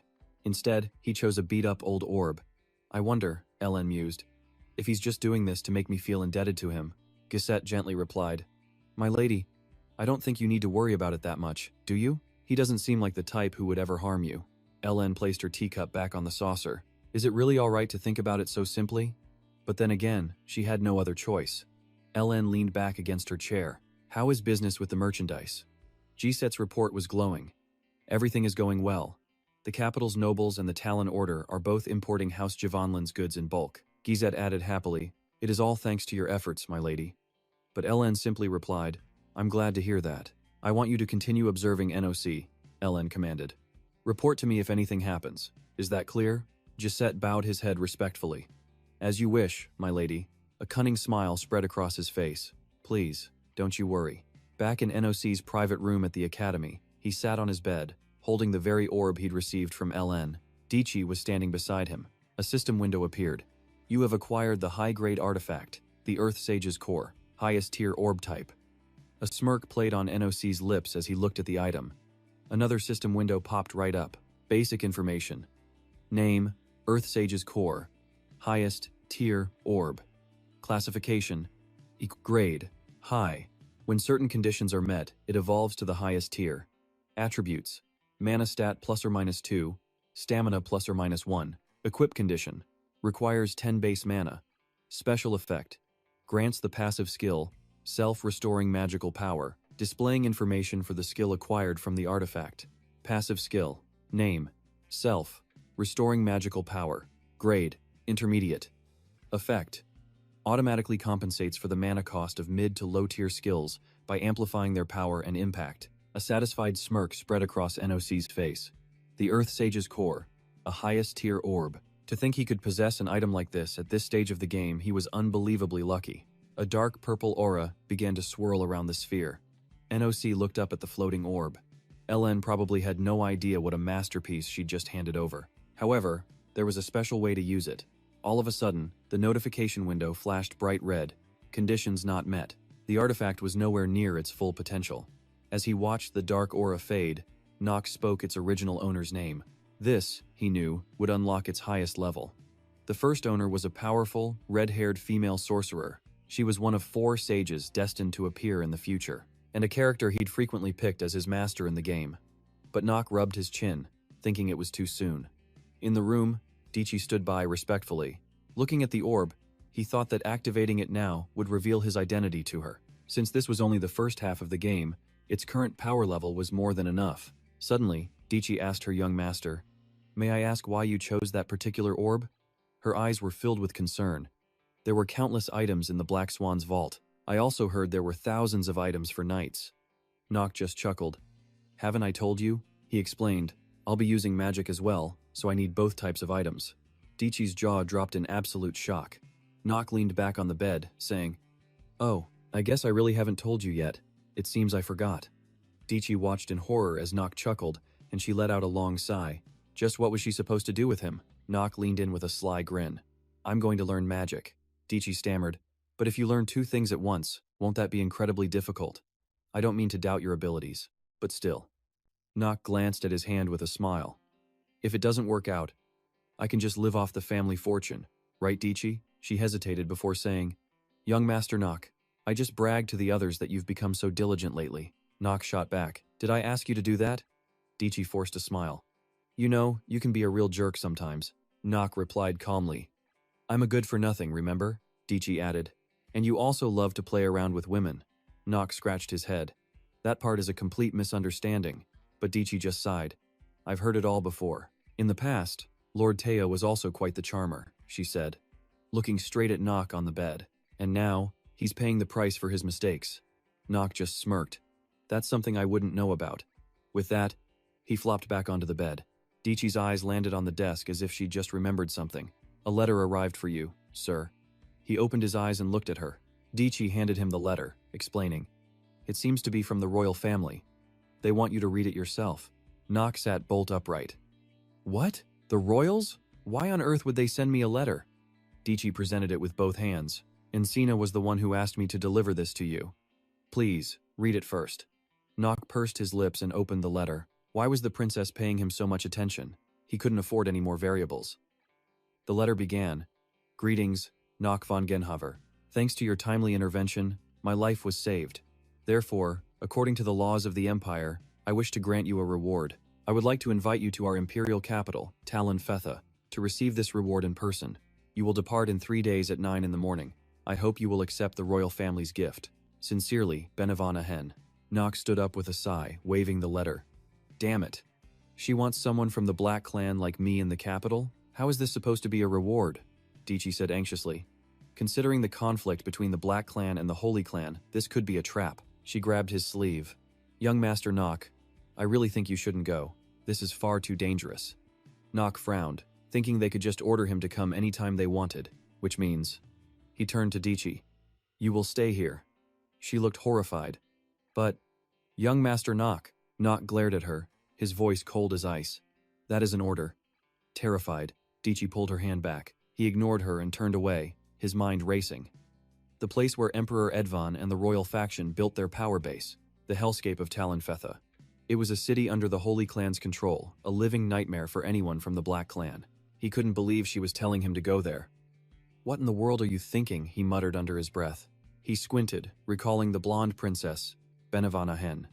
He thought about the game, inner lunatic, and the important things to consider. First, there was the primary attribute given to the player, and whether or not it would prove useful. Choosing Sword Genius or Combat Genius meant the path forward would focus on swordplay or fighting. But choosing Mana Perception Genius meant the path would be that of a mage. Nock sat inside a carriage, speeding through the forest. He gazed out the window, thinking about the second point. Factions. Players had to choose between opposing sides. From that choice, they had to achieve something truly meaningful. He frowned, thinking. For example. Suddenly, a gentle voice came from across from him. "Did you need something from me?" He glanced over. "Nothing at all. How could a small fry like me possibly bother you?" Across from him, Princess Benavan just smiled. "Please, don't say that. You know, words like that really hurt my feelings." Nock said nothing, just gave her a cold, hard stare. In the world of Inner Lunatic, two factions held all the power, the royal family led by the princess, and the extremists led by the dark clans. And then there was the Merchants Guild, sitting on mountains of cash, just waiting to decide the fate of the entire continent. Each faction had its own agenda, but one truth remained constant: the bad blood between the dark Genhaver family and the royals. The details were a mystery, but their relationship was, to put it mildly, the absolute worst. The princess smiled, her eyes crinkling. "We're walking straight into the lion's den. Is that what you're thinking?" Nock's lips tightened. Was she testing him? Trying to gauge his reaction? He was playing the part of a nobody, so he couldn't just back down. He stammered, "I'm sorry, but you're right. I'm not exactly thrilled to be here." Benny covered her mouth, giggling softly. "Don't worry," she said. "I'm just escorting you to the capital, as a reward for everything you've done for me." Nock replied calmly, "Your Highness, this lie is a little far-fetched." Benny smirked. "Oh? So you figured it out?" Their carriage finally arrived at the Akin kingdom. Nock asked coldly, "What do you want from me?" Benny just smiled at him. "It's simple," she began. The carriage stopped before the city gates, where a welcoming party was already waiting. Princess Benny and Nock stepped out of the carriage. Suddenly, a voice rang out. "I heard we had guests, and I was so looking forward to this." A man with golden hair approached them, flanked by his retainers. "Well, this is a surprise, Benny." It was a prince, with sharp eyes and an arrogant smirk plastered on his face. Nock just gave him a silent sideways glance. Benny, however, looked genuinely terrified. Nock stepped forward and bowed respectfully. "The last sword of the Genhaver family greets Prince Louis." Benny was scared, avoiding Louis's gaze completely. "I heard you were supposed to be leaving. For the war in the north?" Louis rubbed his chin and grinned. Somehow, that got cancelled. He reached his hand out towards Nock. "With such an important guest, we should give you a very warm welcome." His eyes held a wicked glint, looking down on them. "I'll tell the Emperor about this myself." "And as for you," Nock replied with a bow. "Yes, Your Highness." Louis gave a contemptuous laugh. "Let's see each other often." Nock bowed again. "It would be my honor." But inside, he was cursing up a storm, fighting the urge to smash that arrogant face in. Why did this psycho have to show up now? Louis von Aachen, the Grand Prince of the Empire, and the only person with a stronger claim to the throne than Benny. He was also infamous for causing nothing but bad endings back in the world of Inner Lunatic. Yes, Louis von Aachen, the first prince, the man who outranked Benny, and a notorious, disaster-courting lunatic. Nock watched Louis and his retinue walk away. He said nothing, just a silent, cold glare, while Benny couldn't hide her fear. Etchi rushed to the princess's side. "Are you all right?" Benny just waved her hand dismissively. "I'm fine, just a little surprised." She then looked up at Nock. "Nock von Genhaver, you must have been startled. Let's go inside and talk." Nock simply replied, "Understood." He knew the relationship between the princess and prince was like fire and water, just like in the game. His eyes narrowed. He would use this weakness to his advantage and make it back alive. Night fell across the Aachen Empire, a sky full of stars. Nock lay in bed, hands behind his head, lost in thought. Tomorrow was his reward day. He needed to think things through carefully. He let out a long sigh.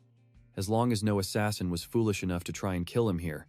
Nock closed his eyes for a moment. Then, they snapped open, landing on the sword propped against a chair. He sat up and grabbed it, his gaze turning razor sharp. A soft knock came from the door. Two mysterious, cloaked figures spoke in a hushed tone.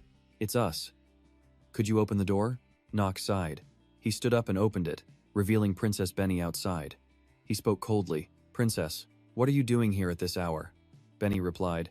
"It wouldn't look good for me to stand in the hallway." She slipped past Nock into the room. "I'm coming in." Ichi gave Nock a chilling stare. "The princess has a proposition for you," she said. "I'll guard this place. The royal palace has many eyes and ears." Nock gave a slight nod. He closed the door as Benny walked over to the tea table. She pulled down her hood and said softly, "Sit down." Nock's reply was cold. "Fine." A flash of irritation crossed his mind. Damn it, what could possibly be so important that she'd come here now? He frowned, running through a few possibilities. Benny just smiled. "Don't worry, I don't plan on taking much of your time." Her voice dropped to a low whisper. "But I need you to promise me something," she continued. "Depending on your answer, you may not be able to go back." Her gaze fell, her expression darkening. "No, perhaps you'll never be able to return to the Genhaver estate. Therefore, I command you in my name." Nock's lips pressed into a thin line. She looked at him with deadly seriousness.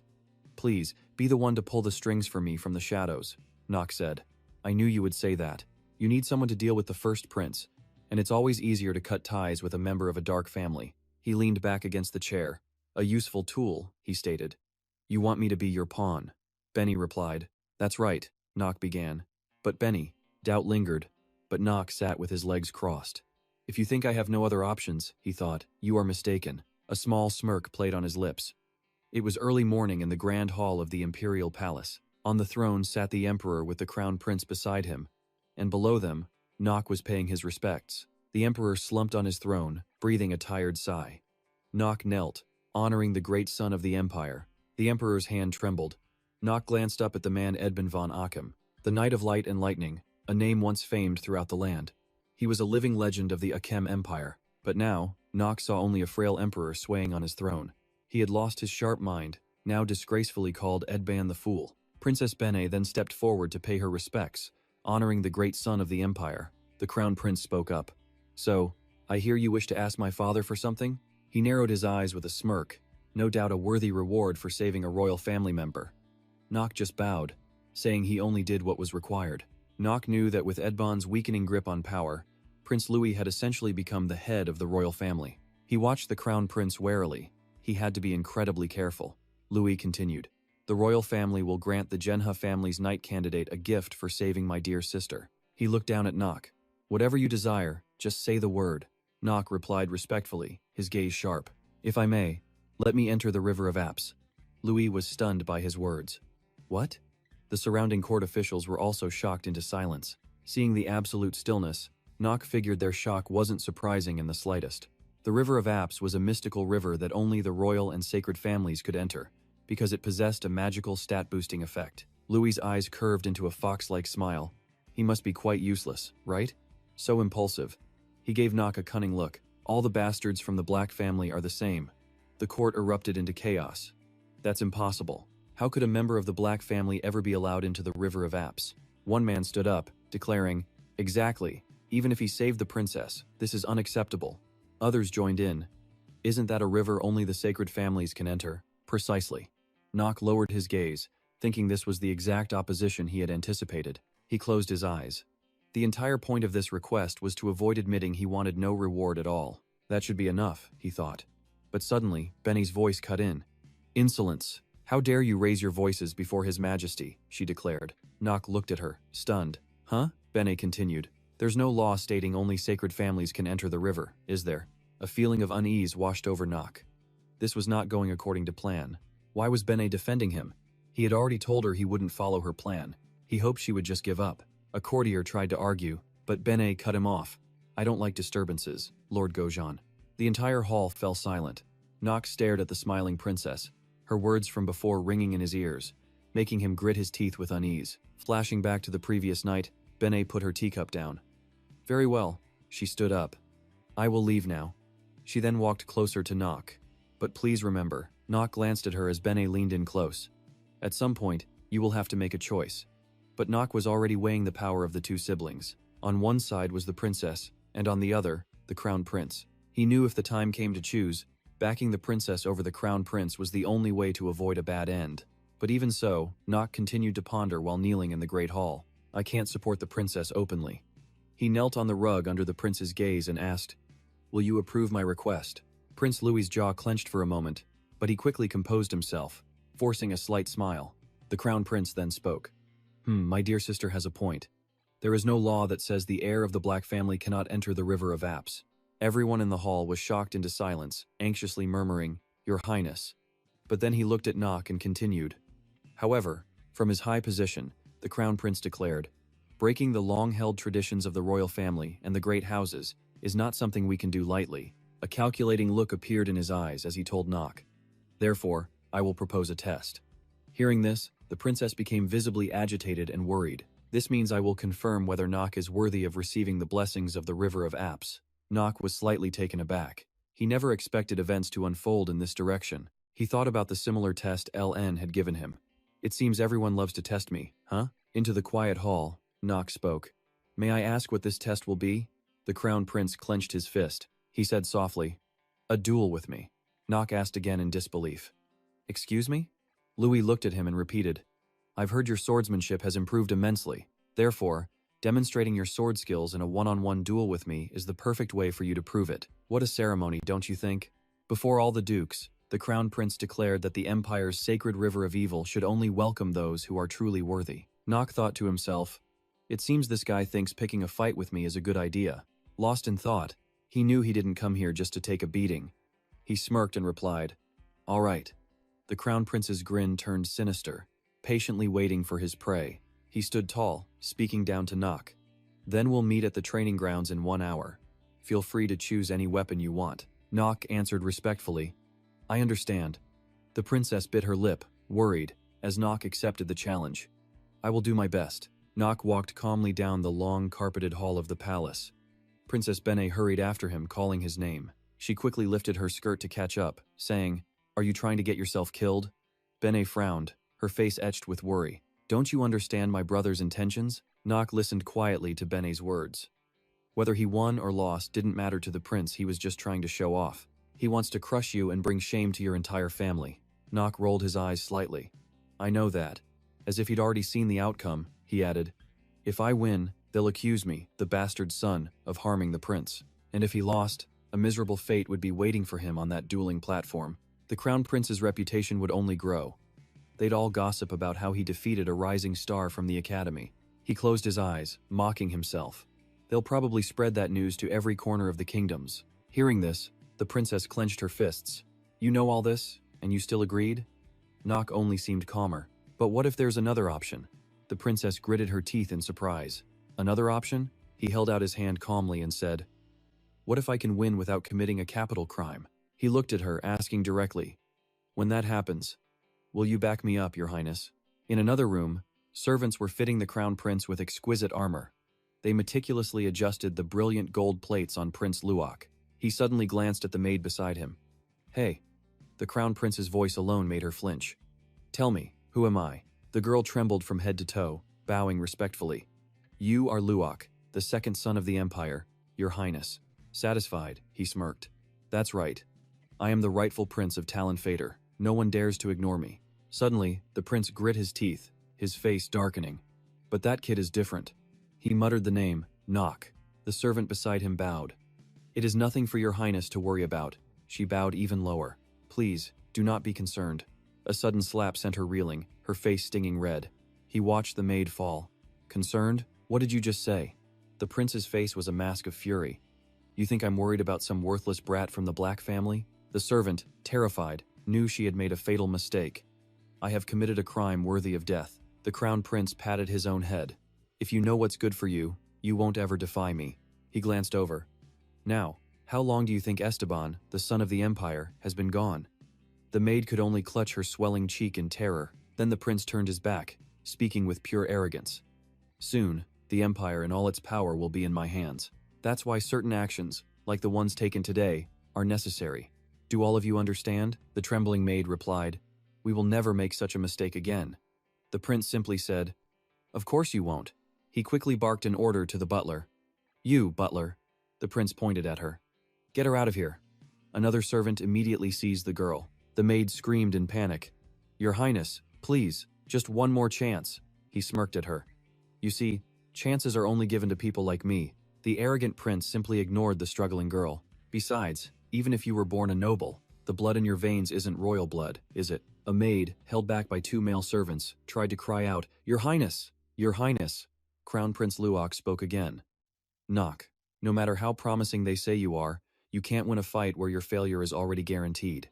He grinned, absolutely certain of his victory. "I wonder what your face will look like when you're crying." At the arena, the nobles were buzzing with anticipation. The 2 opponents were present, ready for the test. On the side, the king and princess were seated, ready to watch. The crown prince smirked at him.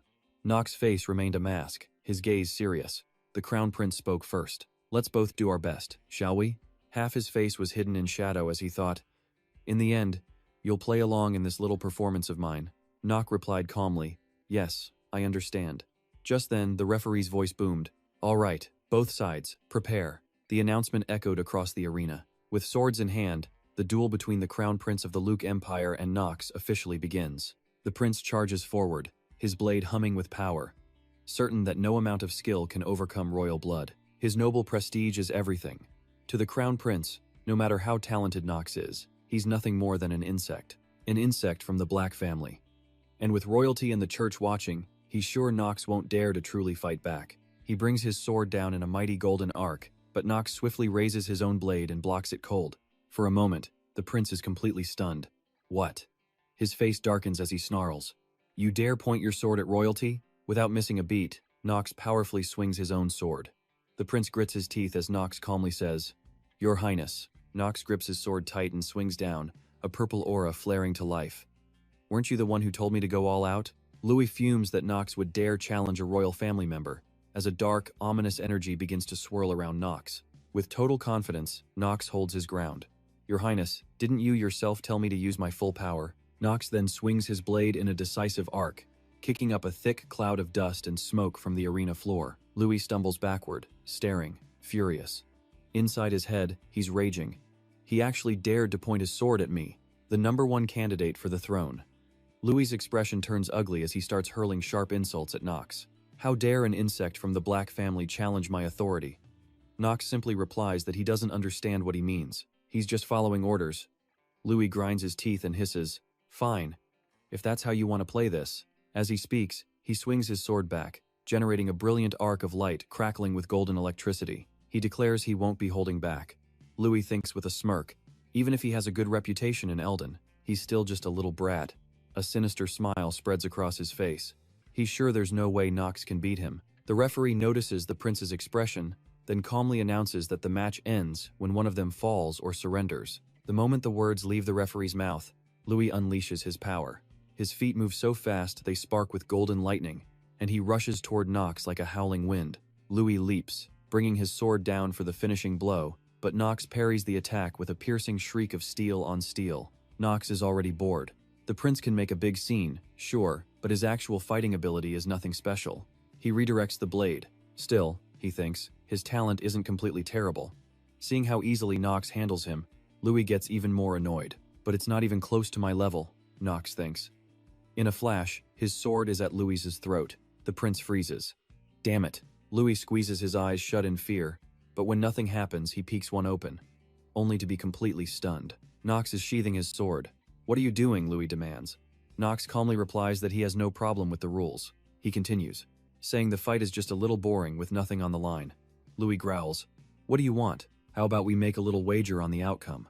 Louis's eyes narrow, then a sinister grin spreads across his face. This is his chance. He can easily get what he wants now. Louis agrees immediately, and Nox happily continues. "Shall we decide the terms of the bet after the match is over?" But Louis replies with a cunning smile. "Sorry, I'm impatient. I'll state my terms right now." Nox just shrugs, fine with him. Louis smiles wide and says, "If I win." His face turns dangerous, radiating a palpable killing intent as he continues his demand. "You will come work for me, instead of for Benilov." Nox seems genuinely confused, so Louis scoffs. It's pointless to pretend. An image of his sister flashes in Louis's mind. He's convinced Nox has been completely mesmerized by her charms. That must be why he saved her in the forest. Nox just smiles faintly, thinking how utterly clueless the prince is. He offers an apology, explaining that saving Princess Benilov was simply his duty under royal law. Louis just smirks. Well, that makes things easy. Golden electricity crackles around Louis as he roars, "Become my knight." I want you as my shadow, not the shadow of the Wren Harper family. Swear your loyalty to me, Knox. Knox agrees. If Louis wins, he'll do as he says. And right then, a devious plan begins to form in the prince's mind. The plan is simple. If he gets himself injured, he can pin all the blame on his own sister, Benilov. Eldon, the Wren Harper family, Benilov, he'll take care of them all. The fight restarts as Louis rockets forward, screaming triumphantly. You can only blame your own foolishness. This match was decided the very moment it began. He's almost on top of Knox. Louis grips his sword, the tip aimed right for his opponent's heart. He lunges forward, but then freezes. He realizes at a glance that his sword can't possibly pierce the dark aura protecting Knox. Knox swiftly dodged the attack. Louis realized he couldn't break through those creations to even touch him. Knox, on the other hand, just gave him a bright, confident smile. The system then revealed a golden orb, glowing with a brilliant light, a description floating just above it. Another notification popped up. Name the owner to use this powerful artifact, and it came with a warning. You only have one chance. Will you use it? Knox thought to himself that they would be absolutely floored when he revealed the name of the artifact's owner. But whatever, his survival had to come first. Louis continued his fierce and relentless assault on Knox. Knox shut his eyes, realizing there was only one way to destroy that ridiculous armor. He then looked up and declared the owner's name, Ashit von Kaliud. The system made the glowing orb materialize right in front of Knox, accompanied by another line of text. It read, User registered, Knox von Zenhaver. The artifact will remember you as its second owner. His mana began to skyrocket. The orb shot upwards, unleashing torrents of black and white energy that forced Louis to brace himself against the blast. Louis shouted over the gale, What in the world are you doing? Knox answered with cold confidence. This duel. He cracked a small smile before asking, There wasn't a rule against using magic, was there? Louis's face darkened as he roared back. What did you say? Louis gritted his teeth, thinking, A Genhaver, using magic? The orb began weaving together beautiful streams of purple light. Knox grinned. You must be very familiar with this, right? It's a magic bullet. Louis scowled upwards as the orb formed a massive black hole, sucking up every speck of dust. The black hole shot out countless sharp, pointed tendrils. Dark spears of energy rained down on Louis. Knox said casually, I hope you're able to dodge these. The orb hovered over Knox's hand as he offered Louis a polite greeting. In the sky, the magic black hole unleashed a volley of deadly arrows. Grinding his teeth, Louis fell back, dodging desperately. He scrambled to avoid the arrows, sidestepping at the very last second. He was seething. This was absolutely infuriating. Louis swung his sword, managing to knock one of the arrows away. But something felt wrong. All of a sudden, an arrow slammed into Louis's back, catching him completely by surprise. He couldn't believe it. The House of Genhaver was famous for their swordsmanship, wasn't it? He staggered across the floor. This magic talent of his. Louis coughed up a mouthful of blood. It was monstrous. If he had been born with this kind of power, Louis knew he never would have stood a chance. Knox stood with one hand in his pocket, conjuring magic with the other. A cold smirk appeared on his face. I know what you're thinking. The crystals began to form into more magic arrows. Knox clenched his fist, his voice turning to ice. But there are no tricks here. He looked down on Louis with pure contempt. At least this is better than the 100,000 layers you're hiding behind. Louis's face went dark, his teeth grinding in pure rage. How dare some scum from a dark family mock him? Knox replied, Weren't you mocking me first? Louis could only say, What? As Knox's smirk widened. Didn't you arrange this entire match just to ridicule the dark families and invalidate all of my achievements? Forcing me into a fight so blatantly biased in your favor. The royal family's honor must be taking quite a hit, don't you think? Benet and Etchi were stunned by Knox's words, while Louis was left speechless, his face contorted in a mask of fury with veins popping on his forehead. He summoned an item from thin air. He pulled out a square box, and a barrier instantly erupted around the two of them. Louis snarled, You bastard. He knew this meant he would lose and face utter humiliation. Knox just watched him calmly. What are you planning to do with that? Louis snapped. That's not what you should be saying to me, before bursting into a fit of crazed laughter. I'd heard you were insane, but I never thought you would actually dare to challenge me like this. When this duel is over, every last royal guard will descend upon you and kill you. Knox listened to his threats with a cold, unwavering gaze. A smirk touched his lips. Is that what you think? He then pulled a sphere from inside his coat. Do you really want me, your precious student, to die here? Headmaster? Louis roared. What? As frost began to creep across the sphere in Knox's hand, a voice echoed from the sphere. He's not that precious, but since it's a request, I'll grant it. Louis stammered in shock. That voice. Could it be the newly appointed headmaster? The voice from the orb sounded genuinely puzzled. Have we met before? A hologram flickered into existence, cheerfully greeting, Crown Prince Louis. She spoke with a playful tone. He might not be very lovable, but if you're planning to kill my precious student using your authority.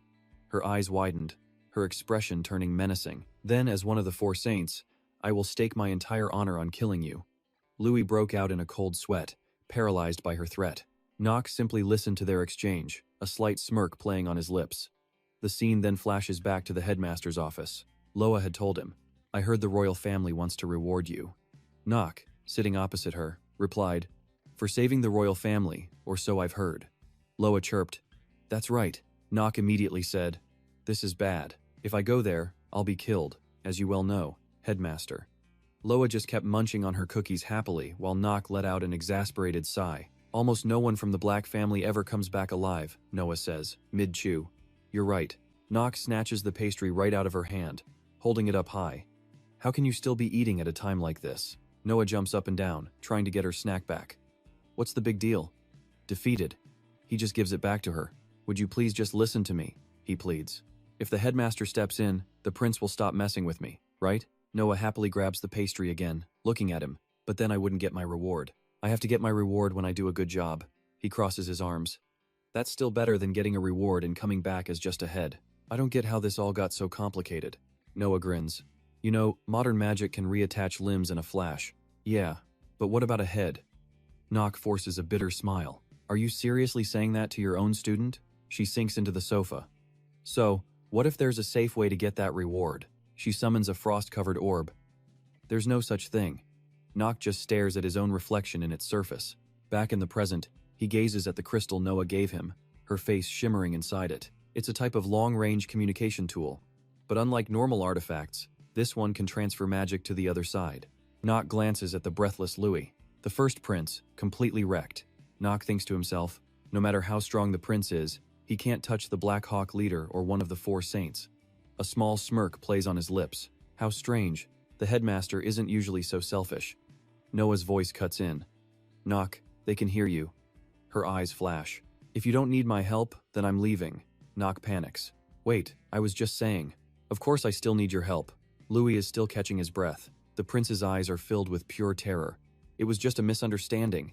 If I knew you were Headmaster Noah's prized pupil, I wouldn't have done it. Noak and the projection of Noah just give him a cold stare. Noah's smile is gone, replaced by a face of ice as she addresses Louis. Who is your headmaster? Don't pretend that we're close. I was close with your father, not with you, and you are definitely not my student, you little brat. Hearing her words, Louis freezes solid. He stammers in fear. I'm sorry. What should I do to make it right? Noah's reply is chillingly simple. Beg. And a cruel smile spreads across her face. Beg my student for forgiveness, then I'll spare you. Nock smiles helplessly, shocked that she would go this far. Across the stage, Louis grits his teeth, trembling with fury. He forces the words out. I'm sorry. Nock looks down at his bowed head. Then say it, because I'm so merciful, I will forgive you. Noah just laughs, clearly entertained. How shameful, she says. I'll be watching, so end this fairly. And get rid of this barrier. Louis, though reluctant, can only agree. Yes. The moment he does, Nock explodes forward. As Louis dispels the barrier, Nock already has his sword raised. He brings it down swiftly, striking the prince hard from behind before he can even react. The instant the barrier disappears, Louis is down for the count. Only Nock is left standing on the stage. The surrounding crowd shoots to its feet in utter shock. Someone from a black family dared to challenge His Highness? What? How is that even possible? Benny is also stunned. What? How? Ecchi can't believe it, shouting, does that Nock have 2 lives or something? Ecchi, his face slick with sweat and confusion, yells it one more time. Does he have 2 lives to be so reckless? Benny immediately shuts him down. Speculating is pointless, Ecchi. He's obviously hiding something. A thought flashes through Benny's mind. Is some other power spreading to the Akem Empire? No, that's absurd. Someone must be backing him. She shakes off the thought. Benny then speaks loud enough for everyone around her to hear. She declares, we have to get him on our side, no matter what it takes. Ecchi reluctantly agrees. Yes. Though I hate to admit it, Nock's skills are truly impressive. In the forest and even during the entrance ceremony. On top of that, this match proves he has no intention of joining Prince Louis's faction. Benny smiles faintly and turns to Ecchi. Then we have to make our move. Ecchi looks worried. Do you already have a plan? Bene remains silent, offering only a mysterious, cryptic smile before leaning in to whisper in Echi's ear. Echi's face twists in confusion. Yes. After speaking, he looks back at Ben, stunned, and takes a slight step back. Are you serious? As he says it, a guard shouts, "Get the Crown Prince to the infirmary, quickly! Don't let there be any lasting consequences." Chaos erupts as guards and maids scramble. Suddenly, the head butler Roquel speaks up. "Everyone, move faster, and not a single word about what happened today to anyone, understand?" Ben stands on the stairs above. She smiles down at Nock, who is quietly slipping away from the scene. The soldiers and maids are still shouting, "Your Highness! Your Highness!" But Nock is the only one leaving in silence. Night falls, and a single castle window remains lit in the room of a very tired boy. He raises a hand to his forehead, rubbing it as he sighs. That was close. Nock looks exhausted, replaying the battle with the prince in his mind. That crazy prince. His face, that cube. No wonder everyone calls him the bringer of bad endings. The image of that man's savage face rushing towards him flashed through Nock's mind. He turned, reaching for the round orb beside him, a woman with long red hair and killer yellow eyes. As expected, his enemy's item was proving to be pretty useful after all. He tossed the orb in his hand, a small, knowing smile crossing his lips. It wasn't just useful for the early game, but all the way to the end. The orb flickered with an image of him using its power. He couldn't deny that having this made dealing with the prince a little easier. Nock just had to laugh. Of course, he knew he couldn't rely on pure luck next time. And then, a knock at the door. Nock shot to his feet, his expression immediately turning grim. Could it be the Grand Prince, already here for his revenge? He grabbed his black sword, telling himself it was way too soon, even if it was him. Gripping the hilt, he called out. "Who is it?" A voice answered from outside. "It's us, Nock von Zenhaver, Echi and Bene." Echi spoke again. "The princess wishes to speak with you privately." Nock was stunned. "Echi? Wait, so it wasn't the Grand Prince?" Nock asked cautiously. "Right now?" Echi's voice was firm. "Yes, right now." Nock froze. This spelled trouble. He went and opened the door. Princess Bene stepped quietly inside. "Bene," Nock asked, confused, "what brings you here, Your Highness? If you're here about the match with the Grand Prince, well, the outcome is already decided." Princess Bene pulled down her hood. "No, why would I do that? Don't play dumb, Nock von Zenhaver." Nock could only stare blankly at her. "What do you mean?" Bene smiled. "Can you seriously imagine me having dinner with him?" Nock was silent. Bene then gestured for him to sit. After he sat, Nock spoke. "Princess, it's nearly midnight. There's no need to rush like this. You could have come any other time." But Princess Bene just smiled. "No, it's perfectly fine." Nock's face hardened as he thought, is she insane, wandering around at this hour? If rumors start, she's the one who'll pay. Bene suddenly spoke. "Are you afraid of a scandal?" Without a moment's hesitation, Nock shot back. "Of course I am. A princess in a commoner's room at midnight is a massive problem." Bene simply replied, "I think so too." Nock was completely lost. "What?" Bene continued. "A scandal is unavoidable. That's precisely why I came." Nock was baffled. What on earth was she talking about? "Just spit it out, you lunatic," he thought. Out loud he said, "Princess, if you don't explain yourself." Princess Bene suddenly smiled. "Nock von Zenhaver." He answered sternly, "Yes." She paused for a second, then a soft, gentle smile spread across her face. "You have to marry me." Outside, the sky bled a gloomy red as smoke filled the air. The wind howled as thin rays of red light cut through the window, falling upon a round table with 4 figures seated around it. A woman's voice suddenly spoke. It was Luna. "So, it's true? That rookie is headed for the river of evil in the capital?" The scarred man across from her replied, "Yes. It seems the royal family is involved." Luna pressed on. "And they just decided that?" She clicked her tongue. "Chuck, do they have any idea what kind of trouble they're walking into?" Just then, a girl with long, dark blue hair offered a mysterious smile. "Just as I'd expect. This is why you can't ever trust children." She sneered, her lips curling in contempt. This was Marin, another member of the lunatic group. She continued, "Of course, the captain must have her reasons for accepting him, but I still don't believe that." A voice cut her off sharp. "Marin, watch your mouth." It was Keel, another member from the lunatic group. He continued, "Does the captain need your permission to recruit new members?" Marin's face was pure shock. "Ah, Vice Captain, that's not what I meant." But Keel's expression remained hard, his voice flat. "Disrespecting a superior is unacceptable, especially in an organization like ours, which stands against everything the royal family represents." Luna's sharp golden eyes flashed. "Enough. Let's talk about the rookie." A scraping sound echoed from the doorway. But Captain, I think Marin has a point, don't you? It was Regally, another member of the Lunatics. He walked in with a mocking laugh plastered across his face. The Lunatics haven't recruited in quite a while, have we? So what made you suddenly change your mind? Luna shot him a glare.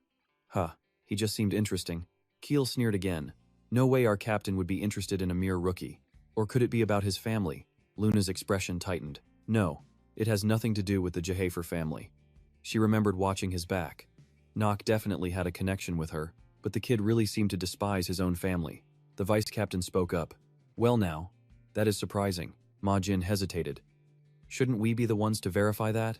Why would a golden child of the Jehafer clan volunteer to help a criminal organization? Captain Luna fell deep into thought. Ma Jin has a point. Model. Alright then, let's do it. Give the rookie his first mission. Her eyes gleamed with a brilliant gold light as she continued.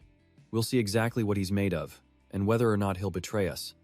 She glanced over at Ma Jin, whose expression practically screamed, What do you mean? Ma Jin's face was a mask of pure disbelief. A thought raced through his mind. He never received a single mission during his first year, but there was no other way to confirm things. Marin spoke up, looking like she'd go along with anything. Fine, I'm okay with that. The Scarface leader voiced his agreement. Vice Captain Kyle followed up. Sounds good. Gegola added with a smirk. That does sound interesting. So I'm in too, he declared. Luna then turned to Marin. Since that's settled, Marin, you'll be leading as the senior member this time. A proud smile spread across Luna's face. Marin's eyes lit up instantly. I'm finally a senior. Man, that sounds so good to hear. A wicked grin appeared on Marin's face as she thought to herself, Rookie, I don't know who you are, but I'm going to show you what a real senior is. Marin then spoke up. Can I ask what the mission is? Luna replied with just 2 words. The hidden staircase. In the Academy's basement, where 72 demons were secretly sealed under Led's watch.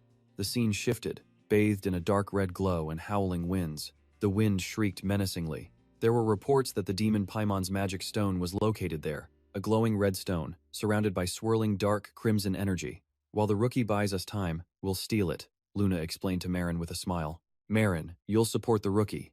Think you can handle that? Marin shot up from her chair, completely energized. Of course. Suddenly, another voice rang out. Oh my, Marin. Congratulations, the voice dripped with sarcasm. You finally clawed your way up from the bottom of the organization. It was Excel, a member of the lunatic group. She strutted in with a mocking smile and a condescending tone for Ma Jin. Try your best now. Still full of excitement, Ma Jin raised his hand. Yes, ma'am, I will do my absolute best. The scene then shifts back to Nock's room. Princess Bene spoke once more. Nock von Zenhaver, you must marry me. Nock was just completely and utterly bewildered. What? Is there any particular reason you've come to that conclusion? Bene continued. You must know my position and influence within the royal family. Nock's face grew serious as he thought. So that's what this is about. For a second there, I thought she was just obsessed with this guy's face. That was a close one, he mused. The princess spoke again. The royal family is currently split into 2 factions. My father, King Edaban von Akem, is gravely ill, and rumors are spreading that he'll soon step down from the throne. Of the 2 factions, one is led by my brother, the first prince, Louis. His side currently holds the majority. The other faction is mine, Princess Bene von Ahem. Nock asked cautiously, Why are you telling me such important information? And it was true, Bene's faction was incredibly weak right now. Her brother, Prince Louis, had far more support than she did. She hesitated for a moment. He is the eldest, and he's forged more connections with the nobility than I have. They've already been secretly discussing the rewards they'll receive once he takes the throne. Nock had to ask, Princess, do you want to become the new king? Bene's expression softened into a slight smile. That's part of what I want, yes. For the other part, I can't just stand by and watch Louis destroy the empire my father built. You understand, don't you? That hidden cruelty of his, and the way he treats people like they're nothing more than tools. Nock simply replied, Yes, I know. In that instant, a thought flashed through Nock's mind. This was exactly why Louis was known as the architect of the dark ending. I already knew this was coming, he realized. Bene stood up. I need a powerful ally on my side. She began to walk past Nock, a powerful force that the prince hasn't targeted yet, and one that won't be easily overthrown. Nock immediately asked, Are you talking about me? Precisely, Bene answered calmly. But Nock replied with a serious tone, I apologize, Princess, but if I get involved with you, there will be no turning back. I need to avoid this, he thought. Bene gazed out the window. To say you lack ability, or that you're already engaged to the Liner family would be too easy, wouldn't it? Suddenly, a system window startled Knock. A message flashed on the screen. Player is hesitating. The acting genius's attribute is becoming unstable. Knock clicked his tongue, thinking, looks like it's already decided. There's no getting out of this, is there? He finally spoke up. But are you certain you'll be fine with someone like me? My reputation might not be enough to serve you, even with my skills. Bene turned around, offering a gentle smile. From now on, this will be our plan, so listen carefully, she continued. You're the one who saved me in the nameless forest, correct? Knock answered warily. Yes. Bene stepped forward and took his hand. Though born into a dark and sinister family, you saved me. Knock looked down, startled by her touch, a thought crossing his mind. That's true, but something feels off here, he considered before replying, yes. Bene smiled and leaned in. Should we say you fell for me first, or I for you? Knock was completely stunned. What? Princess, are you serious? She held his hand tightly. Nothing is truly impossible. Members of the royal family can choose their own partners, you know, and who knows? Bene gave his hand a gentle squeeze, a soft smile on her face. Maybe I really will fall for that handsome face of yours. Is this yours? One dark night at Aodin Academy, Knock sighed on his bed when Dichi approached, calling out, Master Knock. She nervously held up a newspaper. It seems you might need to correct a few things. The headline was explosive. Princess Bene. In love with a knight at first sight, saved by the opposition. It was all about Princess Bene, the very same princess recently caught up in countless scandals. She had just announced her marriage to Knock von Genhaver. He was her classmate at Eodin Academy. And now her fiancé. Knock could only sigh. So the news is already out? It figured. The princess always gets what she wants. Dichi asked. I heard a lot happened, but how did it come to this? I really don't get it. Knock sat up, explaining. It's simple. I'm being dragged into the royal family's succession battle. Dichi grew worried. A succession battle? Knock shook his head. Not quite. He explained that she's using him to block Prince Louis from ascending, all so she can seize the throne herself. That's the real reason for the sudden marriage. Dichi crossed her arms. I did hear that Prince Louis has been gathering forces to his side lately, but Genhaver is a dark clan. I really don't want her getting involved with us. Hearing this, Knock just pressed his lips together. He muttered, That's the whole point. Dichi was confused. Sir? Knock said helplessly. She told me. It's because I'm completely incompetent. Dichi could only manage a forced, speechless smile. Knock put a hand to his forehead. That princess. He ran a hand through his hair, annoyed. She's using me because she knows my own family has abandoned me. Damn it. But then, Knock suddenly froze. He reached for his sword. Seeing this, Dichi was puzzled. Master Knock? He raised a hand. Shh. His eyes were fixed on the window. Who would be coming here this late? The moon outside was turning blood red, bathing everything in an ominous crimson light. A dark silhouette stood on the academy's roof. Knock's purple eyes stared intently at the figure. A cold smile spread across his face. It's starting. Knock's eyes slowly shifted to red. On the window, glowing letters began to appear. Luna. First mission dispatched. Recruit a new member. You must contact the supporter in the Mazin Academy library. Dichi was stunned, while Knock just bowed his head in thought. She was completely speechless, but he just let out a cold laugh. Across the way, Marin was watching Knock's room through a pair of binoculars. She frowned, then raised an eyebrow. He really is as handsome as the rumors say, but her tone was dismissive. Still, he's just a kid. He's not good enough to be recognized by Luna. A smirk played on her lips. I'll just have to confirm that for myself. She stood, her dark blue hair whipping in the wind. It was time to see if he could truly become the new face of Luna. The next morning, at the Eodin Academy library, Knock was searching the shelves, flipping through ancient-looking books. He wondered why Professor Jiak was even back. He slammed a book shut with a growl. Something felt incredibly strange. Echi, holding a stack of books, shot him a look. Professor Jiak had just laughed nervously. The professor had claimed he needed to see the dean, shoved a pile of books into Knock's arms, and said, Sorry, Knock, you handle the cleanup here. Then he dashed off with a quick bye-bye. Knock seethed at the memory. That miserable old man. Echi cut through his thoughts coldly. Stop talking. Don't refer to the professor so disrespectfully. Knock shot her an angry glare. Do you have any idea what a graduate student has to go through? Echi repeated his words, confused. Graduate student. Knock clicked his tongue. Tisk, Being the teacher's pet is more trouble than I thought. A vein pulsed on his temple. So just be quiet and stay out of my way. I'm about to lose it. Ecchi helplessly walked away. Fine. As Nock left with the books, she suddenly called out, Hey. Nock glanced back. If you're about to say something pointless, don't be surprised when I ignore you. Ecchi replied. It's not that. It seems we both dislike each other. Nock scowled. Just think about what you did. Ecchi cleared her throat, embarrassed. Ahem. Anyway, she continued.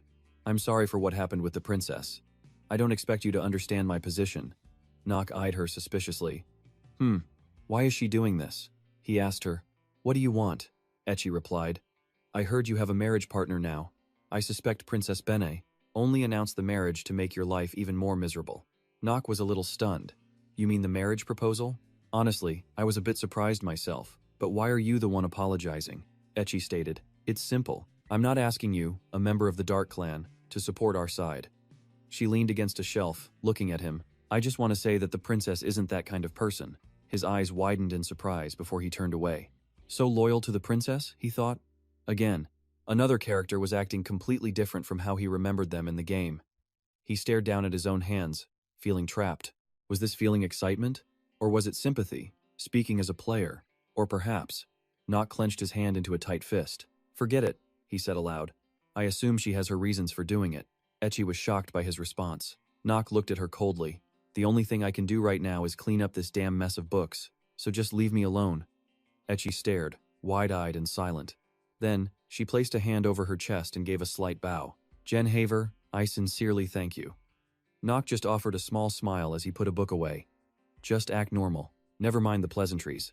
Suddenly, a book on the shelf erupts in a crimson glow. He pulls the book from the shelf where the word magic appears. Connection successful. Mission sent. He quietly contemplates this. He didn't like being contacted this way one bit. Hold on, he says.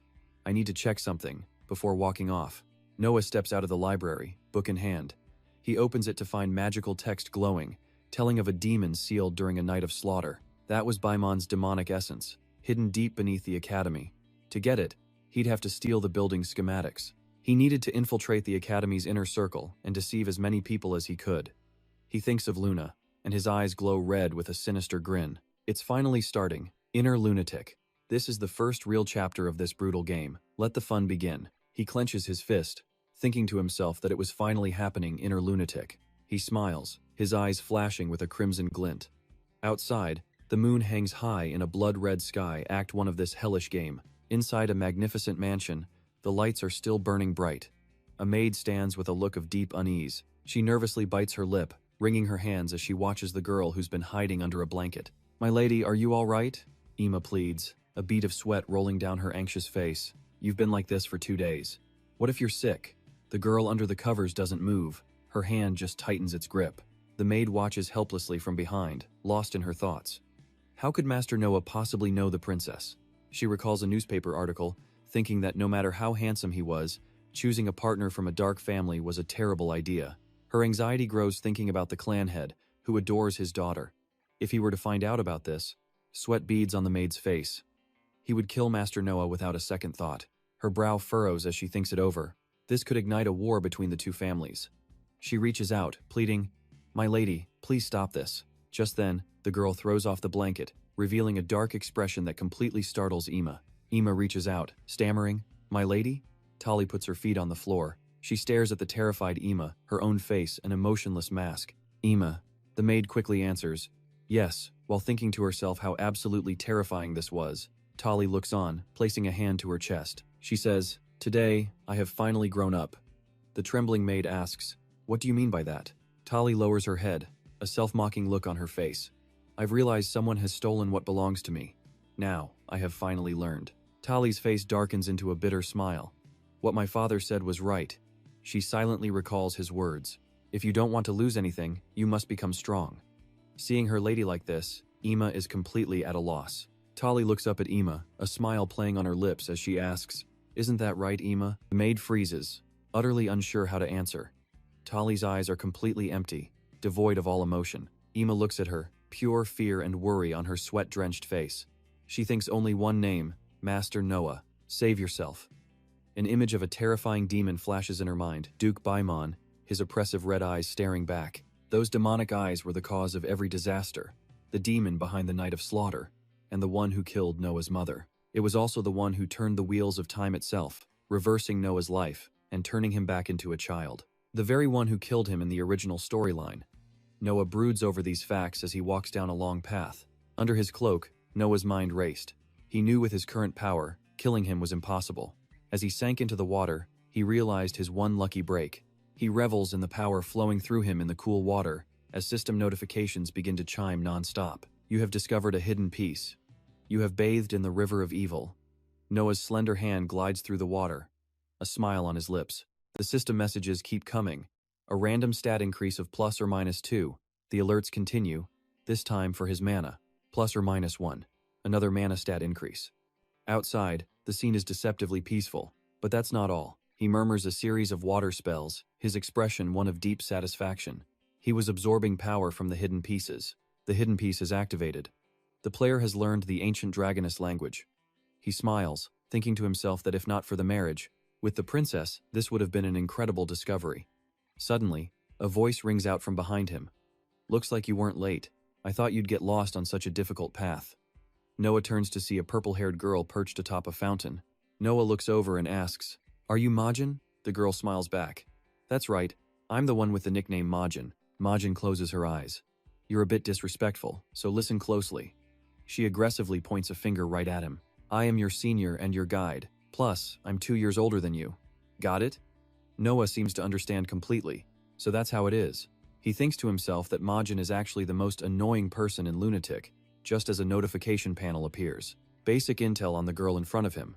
Name Marine, female, age 17, human race, main element water.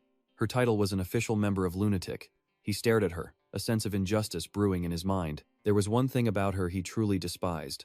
Marin flashed a cheerful smile, saying, "From now on, you're my junior. And you must speak to me with respect."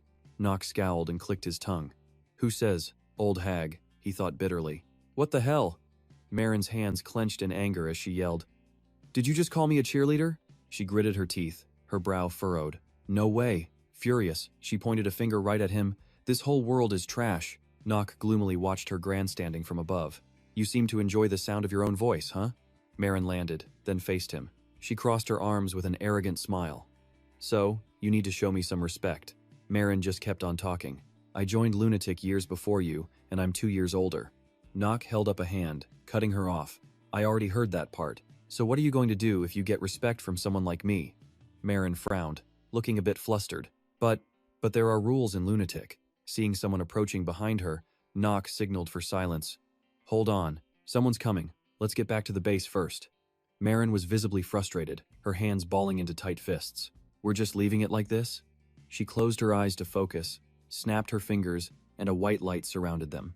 "Ha, I'm only letting you off because this is your first mission."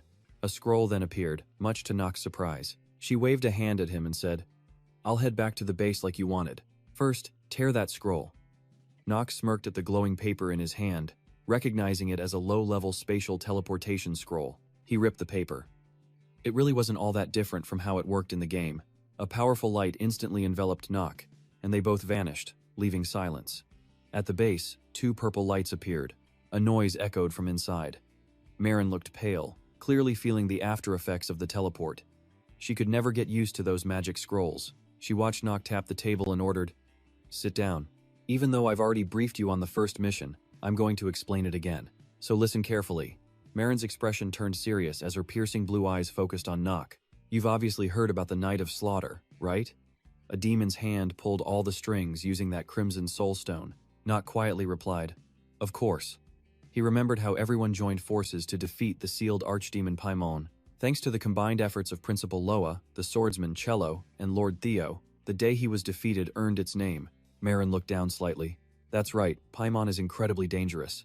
The demon was an absolute nightmare, a monster with formidable power. A beast that even the continent's greatest swordmasters and wisest sages had trouble containing. Paimon, bound by shackles, seethed with hatred, murder flashing in his eyes. The problem was, the sealing process took too long. We couldn't pinpoint the location of the magic crystal containing his soul," Nock stated with a grave tone. "But we found its location now, and it's right under the academy." He looked directly at Marin. While sitting in his chair, he laid it all out. So, Lunatic's mission is for me to create a diversion while you destroy the crystal, correct? You catch on pretty fast, don't you? Marin held up a hand, looking somewhat impressed. Besides calling me you instead of senior, maybe you'll actually be useful? Nock's lips twisted into a bitter smirk. Let's just move past that little issue. Marin gritted her teeth. Is it a little issue? Nock met her gaze seriously. Has the date for the operation to seize the crystal been decided? She clenched her fist. Huh. It's scheduled during the night's free study period at Black Waste Academy. The plan is for you to be in charge of holding back the other students and the academy's teachers on the school grounds, to keep them from interfering. Nock looked back at her. Is that really going to be enough? He couldn't help but voice his doubt. What if you accidentally break the magic crystal and Paimon is revived? Marin quickly cut off his speculation. It seems you don't realize just how talented our Captain Luna is, do you? That person is none other than Luna herself. She is the youngest of the 3 legendary swordsmen who saved this entire dying continent. So what you're worried about won't happen, Marin assured him.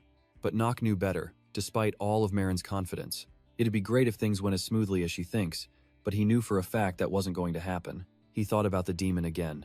In this part of the story, Paimon will be revived. He pictured the Academy's magnificent architecture. Even if he's not at full power, just one tiny slip-up is enough for the entire Academy to be completely annihilated. Chapter 9 is infamous for being a rookie killer, titled The Labyrinth and the Night of Slaughter. To save everyone, he would have to play the part of both hero and villain. His eyes slowly opened. It was time to get serious. Nock's face grew stern. He demanded a detailed explanation of the entire plan. In a dark, web-covered place, a figure walks toward a pulsing red light, his face slowly reflecting in the orb within. Rick stares, fixated on the crystal ball. He finally speaks. Everything is ready. A stream of dark energy begins to drift toward the sphere. Now, all his master needed to do was create chaos on the surface, just like in the past. The red orb began to transform, dark streaks swirling inside it. A voice spoke.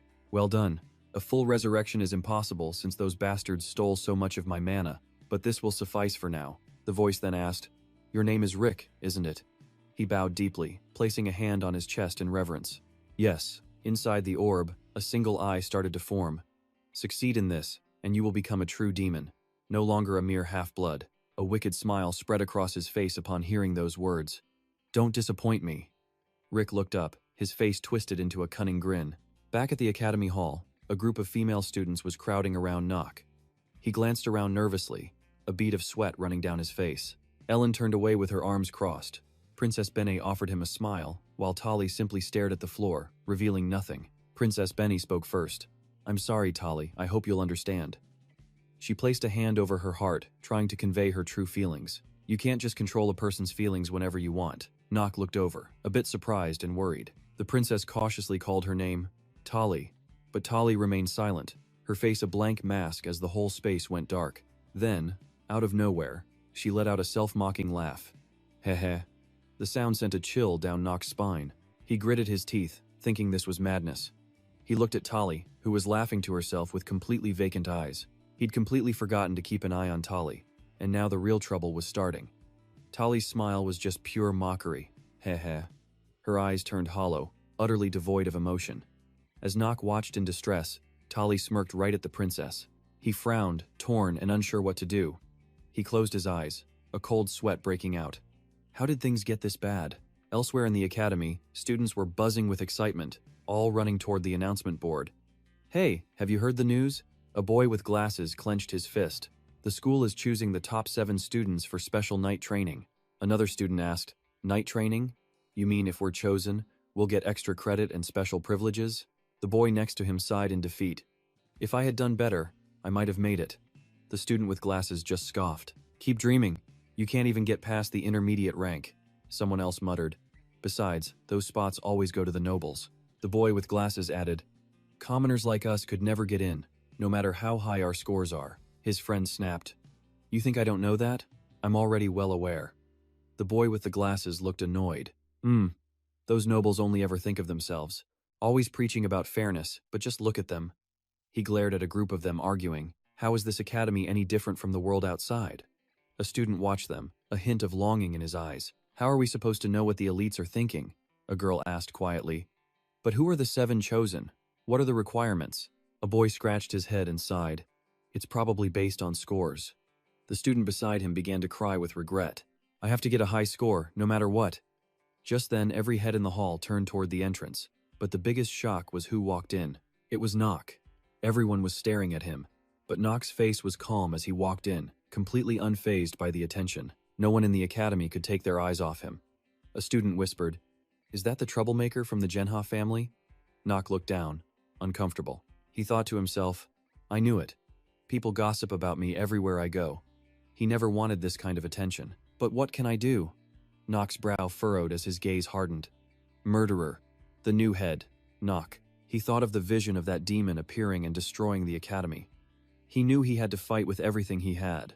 In the Demon Paimon storyline, the most important factor was his score. Nock considered the outcome if he didn't make the cut. It sounded absurd. If he didn't get a high score, he couldn't participate in the night study event. If that happened, he wouldn't be able to connect all the pieces of the puzzle. Across the hall, students continued to whisper, "That bastard is so annoying." A student snarled, his eyes narrowed with suspicion. He must have bribed someone to get his scores, right? The student with glasses answered, "Yeah, probably." A vein bulged on the other guy's forehead as he began to shout, "That guy is an enemy to all of us. We need to run him out of this academy."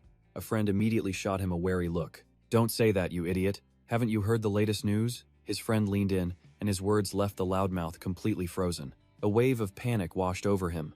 "Rumor has it he's engaged to the princess. Say the wrong thing and you'll lose your head." Another student whispered nervously, "What if he heard us talking?"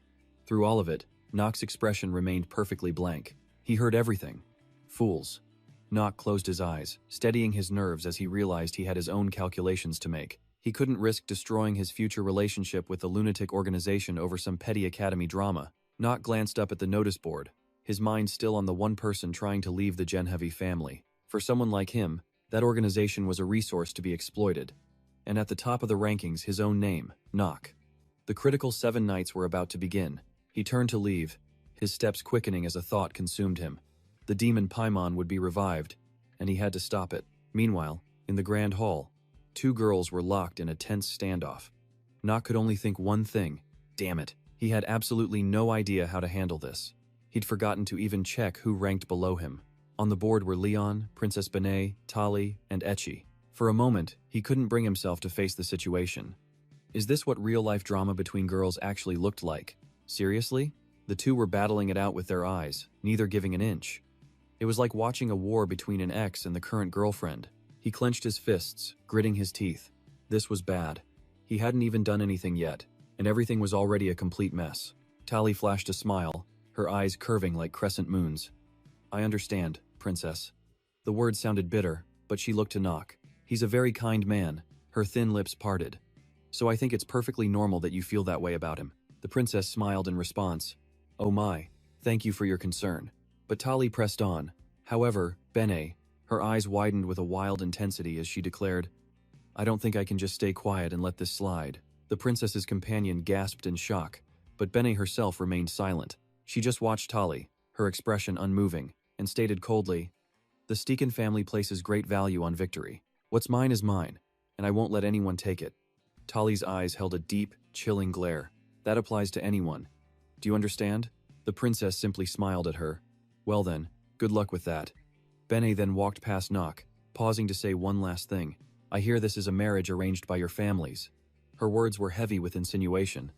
"And someone seems to think this engagement is serious." Her Highness, the princess, departed, but her final words echoed in his ears. "You might have a betrothal, but I honestly don't care." Nock's eyes caught something outside a faint red aura hanging in the air. That same energy carried all the official announcements within the academy. Things were about to be set in motion. Nock just stared out in silence. Later, at the base, he stood on a high ledge when Mazin called to him, "Hey, newbie." Her brow was furrowed, her face dark with displeasure as she landed on the ground. "What exactly do you think you're doing?" she snapped. Mazin got straight to the point, her gaze sharp. "Why are you spreading rumors that you're engaged to the princess? Are you out of your mind?" Nock, completely lost, could only reply, "So, it seems you've heard the rumor then. To be honest, I have no idea what's going on either." He explained to Mazin, "It looks like the princess is using me as a pawn against the prince." Mazin wasn't buying it for a second. "You think I called you all the way out here just to listen to your excuses?" Nock didn't waste his breath. "Just continue with your mission." Enraged by his response, Mazin swung her arm dismissively. I want an explanation. I also serve Commander Luna. I'm not about to let this mission fail because of you.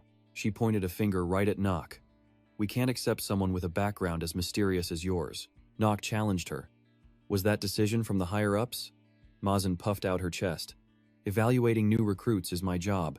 She tossed her hair, weapon in hand. I have to confirm if you're worthy of lunatic, and if you're really one of us. Nock just rubbed his neck and let out a small laugh. A dazzlingly bright sword appeared in his hand.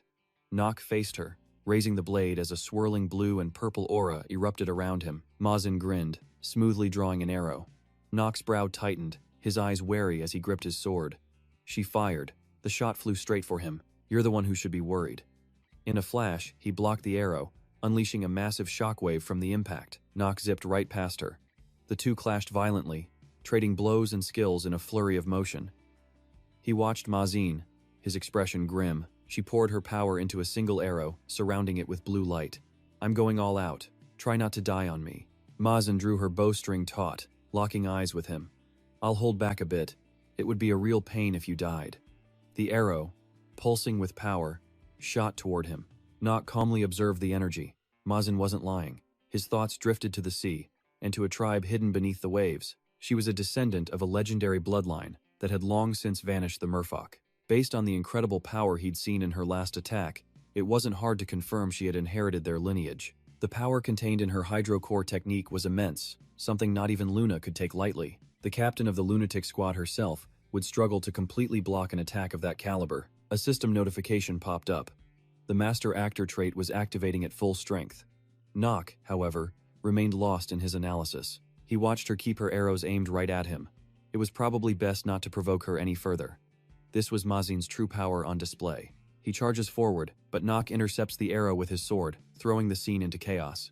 Nock knew he couldn't win her trust with his current level of power. The arrow shatters, exploding into droplets of water. He quickly falls back a few steps. If this is how it's going to be, Nock thinks, gripping his sword tighter. He resolves himself, declaring that he must achieve an absolute victory. A strange black aura begins to wrap around Nock. Marin frowns at him. The captain might have acknowledged you, but you're still the lowest-ranking member here. Nock seems completely unfazed. This only angers Marin more. What's with that attitude? I want a clear explanation, she demands, continuing her rant about his relationship with the princess. Marin unleashes her spiritual power again. Water erupts from the ground, a reminder of all the strange events surrounding him. The torrents of water powerfully encircle Nock. Marine aggressively raises her weapon. Can you still say it's all just a coincidence? Nock gives her a cold look, his hand still clamped around his sword. You simply don't want to believe me, isn't that right? If that's the case, any explanation I give is just a waste of time. Marin aims her bow, power gathering in a blinding light. Let's see how long you can keep up that arrogant attitude. A current of clear blue water swirls around him. It churns as if to swallow everything whole, and Nock's face gradually darkens into a grim shadow. After watching silently, he opens his eyes and asks her coldly, "Do you really think this petty trick will work on me?" With one swift motion, Nock swings his sword down, tearing the wall of water apart in an instant. The water barrier is completely destroyed, kicking up a cloud of dust. Marin throws up a hand to shield herself. She quickly recovers her senses, arrogantly drawing her bowstring. I never thought something like that would work from the start. Marin releases the string, locking eyes with Nock. All I needed was to create a small opening. An ice arrow shoots toward him. The arrow's speed startles him. He turns, and the system's wheel begins to spin once more. A skill is unlocked. Genius moment activated. The user's perception of time has been reduced. The arrow continues its light speed approach. Nock clutches his sword, desperately trying to dodge. He really didn't want to reveal his full abilities just yet, but it seems there's no other choice. Nock successfully evades the arrow. Marin grits her teeth, completely stunned. The distance between us is less than 10 meters. How did he still manage to dodge it? Around him, the black aura appears again. Nock raises his sword high, his eyes flashing with absolute ruthlessness as he brings the blade straight down. A long black slash rips across the base's floor, splitting the water in two. Marin frowns, shocked as the two powers merge into a tornado. Nock, drenched in sweat, looks toward the voice that just spoke. What in the world are you? Out of the mist, Marin slowly walks forward. That's not the kind of power a 15-year-old boy should have. She looks at him with suspicion. What's your goal for joining Lunatic? What the hell do you want? Nock remains silent, his grip on the sword never loosening. Marin suddenly breaks into a smile. Well, it doesn't matter anyway. Her eyes shine with pure confidence. I'll find out for myself. And with that, she raises her bow high. A blue aura radiates from all directions, once again surrounding Nock. He just glances around, calm as ever, and slowly raises his hand. A streak of darkness begins to condense, then shoots into the air as Nock follows it with his eyes. The two powers clash again in a fierce struggle. Marin is utterly shocked, her mouth hanging open. The two are locked in a brutal, unforgiving fight. He is seriously dangerous. She's already growing tired, breathing heavily. Even if he doesn't plan to use Lunatic, their clashing powers rage in the air above. Marin thinks to herself, his talent is great enough to be a threat to the captain if he ever decides to betray them. Marin grits her teeth, realizing the truth. This bastard, he's still holding back on me. A new light enters her eyes. Why would he do that? Is he holding back to use them later? Or is it because she's also a member of Lunatic? Nock points his sword at her. How long are you going to stand there thinking? It's getting pretty hard for me to hold back. Marin's face twists with anger. I knew it. How dare you make a joke out of your supervisor? Her expression is grim. She lowers her head, thinking, I can't win this fight. Is this really the difference in our talent? She wonders. Her fists tighten as she gets lost in her thoughts. But one thing's for sure, I'll definitely lose if I don't go all out. Marin thinks of the entire organization. They fight shoulder to shoulder. She can't let all the members of Lunatic be defeated. She opens her mouth and calls out Nock's name. She then looks the young boy in the eyes. I cannot acknowledge you as a member of Lunatic. As she speaks, she draws her bow, unleashing her power to attack Nock. You are truly exceptional, but I can't understand your intentions. What do you think you're doing? Mazin's voice was firm. By the laws of Lunatic, I'm taking you down as a potential threat. The entire space fell silent, as if only the two of them existed. A torrent of power gathered at the arrowhead. This was it, the secret art of the merfolk, the aqua bullet. If that thing hit him, he knew he'd die instantly in his current state. Nock worried, but there was no time to think. The arrow flew. Nock quickly reinforced his barrier, launching his sword to intercept. Mazin was stunned, not expecting his counter. As the arrow zipped through the air, a voice echoed from the base.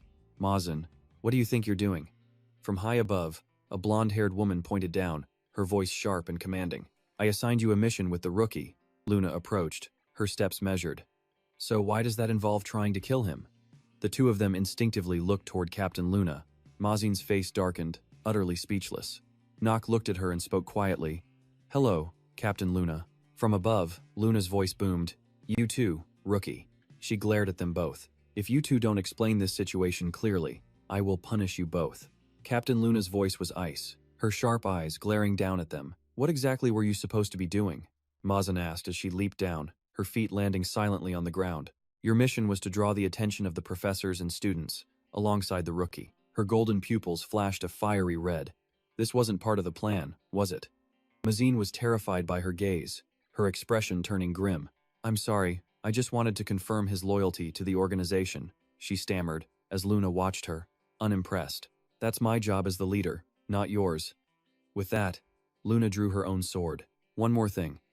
She held up his sword, now chipped and dull. You damaged his blade with your skill, she spoke, her voice ice cold. It seems you really wanted to kill this brave rookie with your archery, didn't you? Am I wrong? Mazin just bit her lip, sullenly looking away.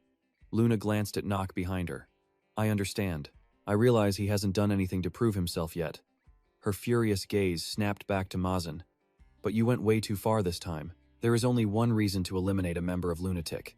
You remember that, don't you? Mazin spoke in a small voice. Only when they betray the organization. Luna said coldly. Don't repeat this mistake. This is a warning. Then she turned to Nock. That goes for you too, brave rookie. He replied. Fine by me. I'll remember that. Mazin stood there, completely dejected. Luna called out softly. Rookie, can you come with me for a moment? Nock was completely surprised. Okay. Outside, under the full moon, Luna led him away from the scene. Remember, I had to discipline you both to keep order, she explained. Nock simply offered a slight smile. As a member of Lunatic, I've achieved a lot. This kind of thing doesn't hurt my pride, he said, waving it off as Luna pursed her lips. I mean it, it's fine, he insisted. Luna sighed. Mazin still doesn't trust you. She rarely acts like this. It's a little hard to explain, but there's definitely a reason behind it. I hope you can understand. Then she smirked. And one more thing, she said cheerfully. You owe me one. Nock shot her a sideways glance. Luna continued, talking about the earlier attack. If that one arrow from Mazin hit you, you would be dead. Nock just chuckled. To put it simply, that shot was brutal. Luna looked at him skeptically. You're not surprised? Nock laughed. When you're in this line of work, near-death experiences are just part of the job description. Luna scoffed and turned away. Boring. Maybe this is why Mazin doesn't like you. She went quiet, then added softly. Just one arrow. Nock looked confused. What? Luna replied. I'm talking about the reason Mazin joined Lunatic. It was just one arrow. Luna recalled Mazin's deadly technique. She wasn't that strong overall, but with one arrow, an arrow always ready to fly. Sometimes it can hold immeasurable destructive power. Luna's pupils glowed red. Even I can't block it head-on.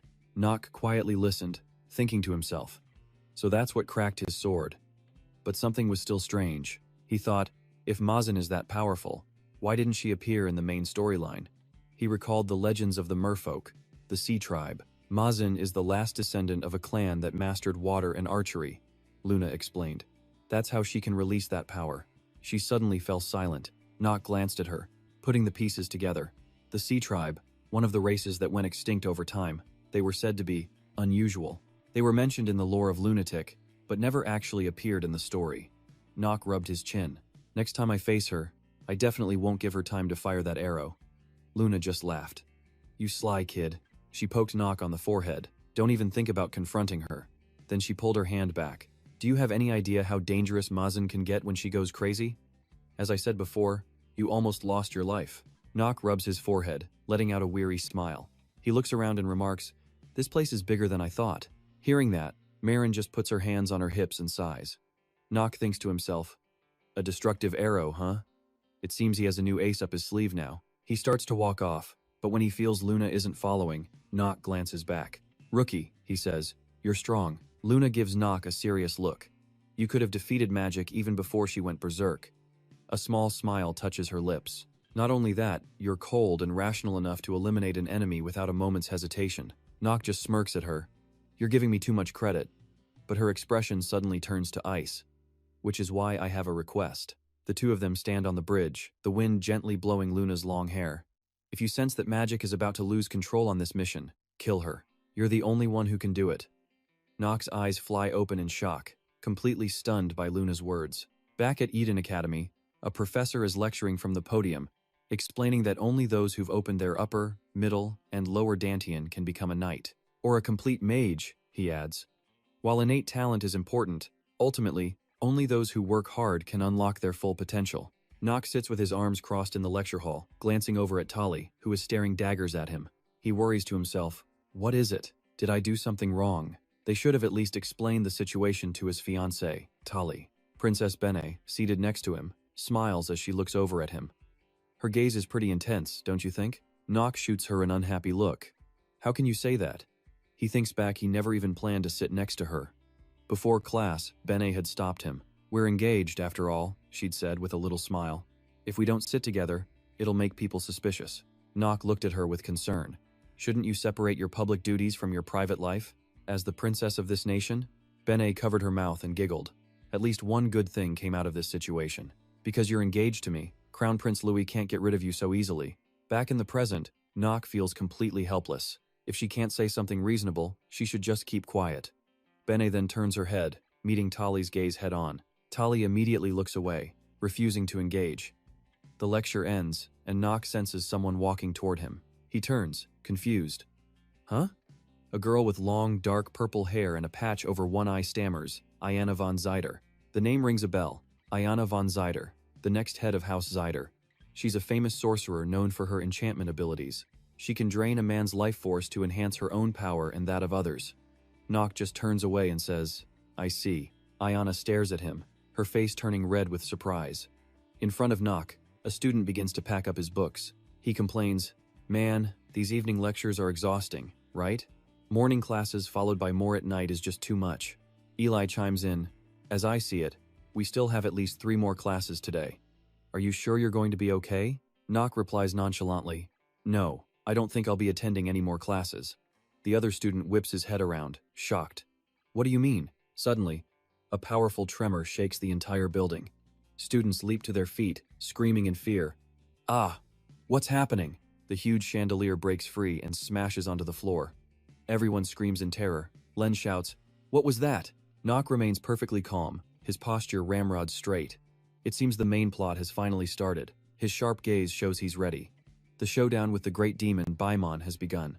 Elsewhere, dark demonic energy erupts as a huge demon appears inside a crystal, and a human is standing right there, looking up. It's Ritz. He grins wickedly, throwing his arms wide and shouting to the demon, "Let the war begin!" Nock asks Luna's group, "Our mission is to create a diversion so they can destroy the magic stone, correct?" The alchemist replies, "You're pretty sharp." She smiles and continues, "When I activate the barrier to seal this area from the outside, the students will naturally attack the labyrinth." Eli smiles, extending a hand in a dangerous gesture. "We just need to buy as much time as we possibly can." Through some strange magic, the tree branches outside the window begin to snap off. Glasses and flower pots suddenly shatter into a million pieces. Many of the students are horrified by what they're seeing. Len screams, covering his head in fear. Tali buries her face in her hands, sobbing. Leon frowns, looking annoyed. Nock glares daggers at someone. It seems magic is doing her job well.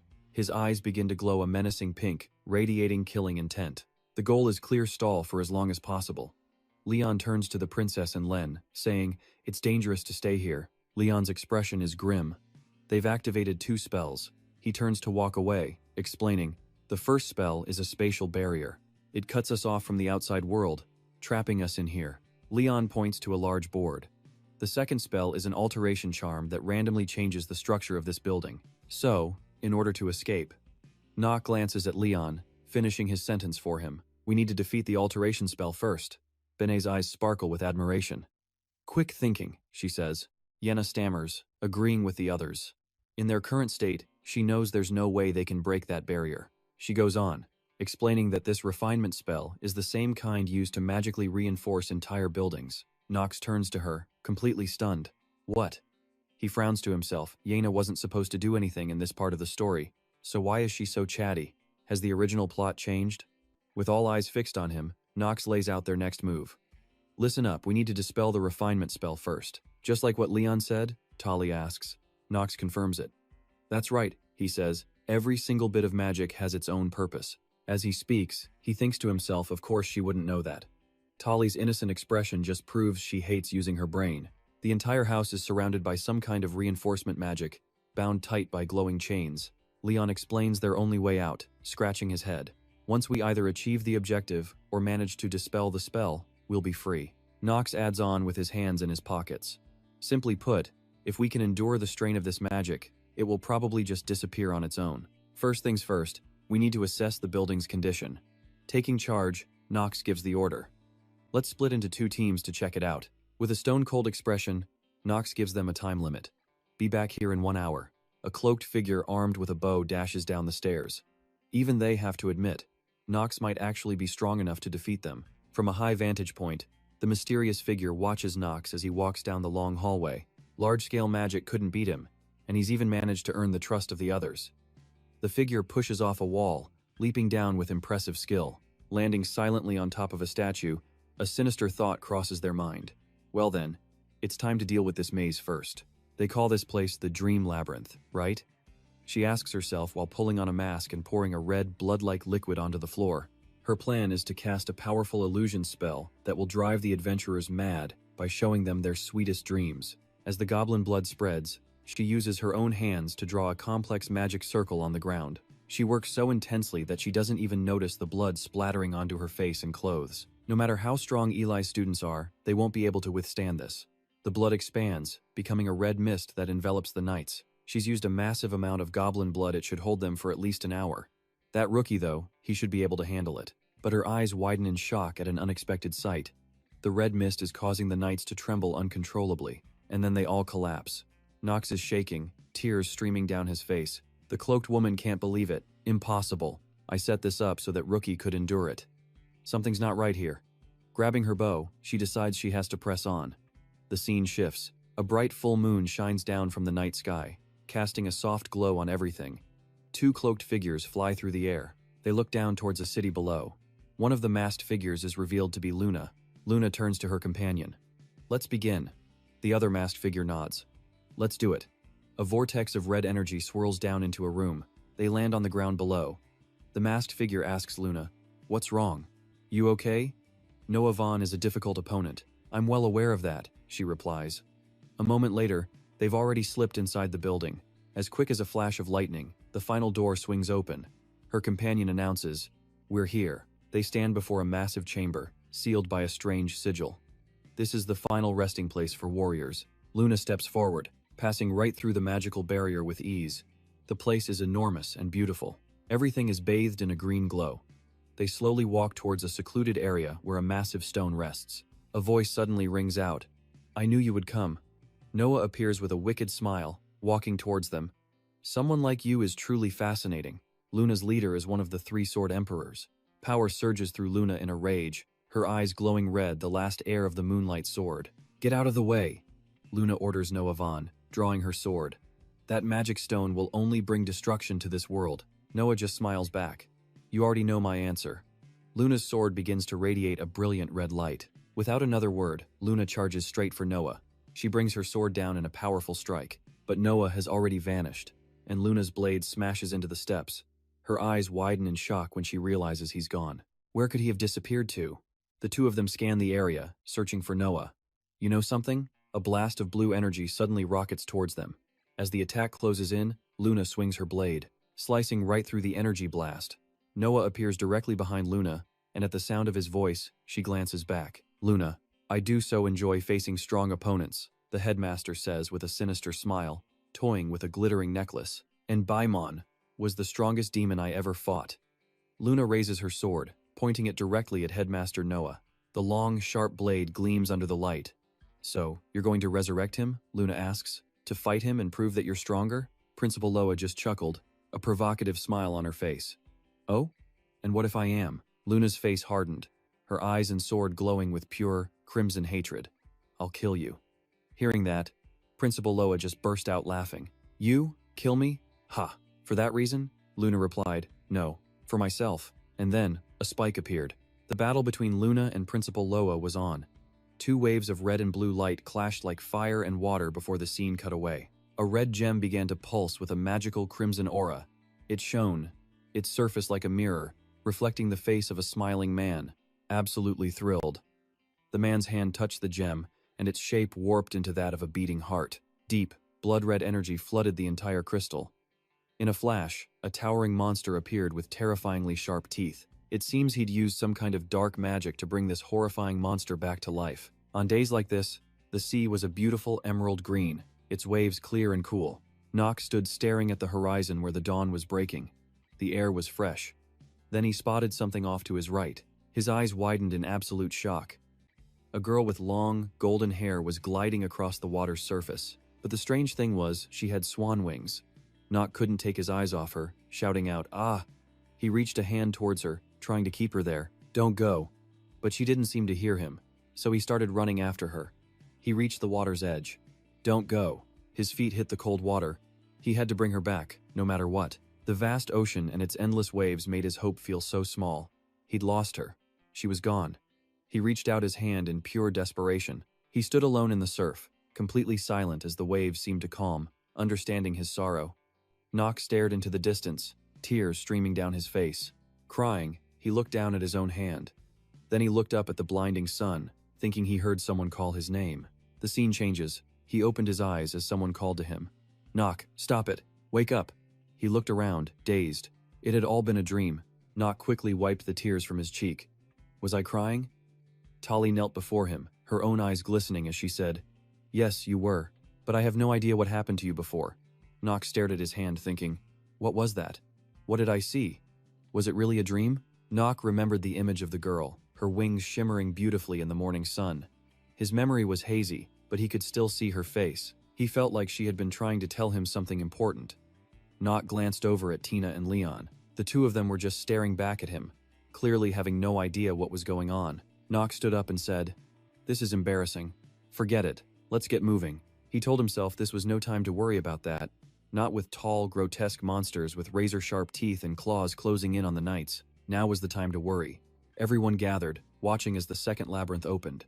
Tina was already swinging her blade, dealing with the monsters. Noak opened his Neko book. He gave a hand signal, commanding his undead assassins to attack the ferocious beasts. With Nock's command and magic, they charged forward. The skeletal assassins leaped onto the largest, most muscular monster in the horde. It bared its sharp teeth, swiping its massive claws at the assassins. But they fought back with their own weapons. They took the beast down quickly, plunging a spear through its heart.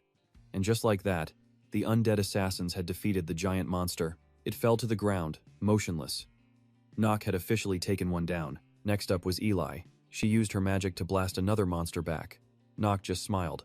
This basement level isn't dangerous, Eli. They touched the entrance to the next level. Nock, holding a bit of Eli's magic in his hand, promptly stepped right on her foot. The pain made her shout, "Ow!" Eli glared at him. "You!"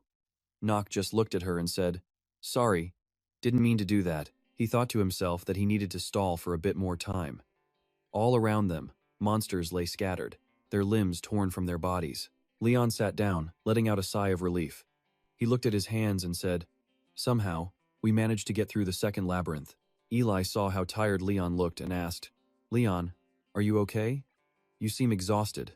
Leon stammered in reply, I'm sorry. I'm just too inexperienced." He bowed his head, clasping his hands together in shame. "Yeah, Nock, are you all right?" Nock shot back irritably, "I'm fine. And don't you dare compare me to these weaklings." Eli just laughed. "Crying your eyes out less than 3 hours ago, and now you're trying to act all tough?" The princess chimed in. "You'll be in big trouble if you keep talking to my future husband like that." Eli's eyes crinkled in a smile. "Oh my apologies for being so rude, Your Highness." Standing behind them, Nock was completely frozen, at a total loss for words with these two. Eli, standing nearby, got everyone back on track, breaking the tense mood. "Anyway, what do you think the third labyrinth will look like?" She sounded anxious and annoyed, saying, "I'm seriously worried. This was only the second labyrinth, and it was already this brutal." Nock glanced over at her. "Well," he said, "it's finally my time to shine." He then strode forward to face the boss of the labyrinth's third floor. This boss. Nock let out a savage grin, is mine to kill. Suddenly, the scene cuts, and a different voice begins to speak. "And so, you have finally awakened." The speaker was Rit, servant to Lady L. He smiled wickedly. "Lord Baimon." Rit heard a voice call out to him. "Well, can you hear me?" Rit immediately replied, "Yes, my lord," as he held a vial of blood in his hand. He flashed a sinister grin and continued, "Everything is proceeding smoothly. There is no need for concern." A young man's image appeared. "It had better be. This is my only chance to become a hero." Rit, still clutching the vial of red blood, replied, "I understand." A cruel smirk crossed his face. "Fool," he muttered. Staring at the blood, he thought, "You really think just by awakening the Lord, or you can obtain his power." With that, he uncorked the vial of fresh blood and poured it onto a block of frozen crimson stone. "Lord Baimon may be weak after his awakening, but you think you can defeat him alone?" Once the vial was empty, he tossed it to the ground. "Well, I guess this just makes things easier for me." The glass vial shattered, and as the stone absorbed the fresh blood, it began to vibrate. The entire slab of rock shook as if it was about to break apart.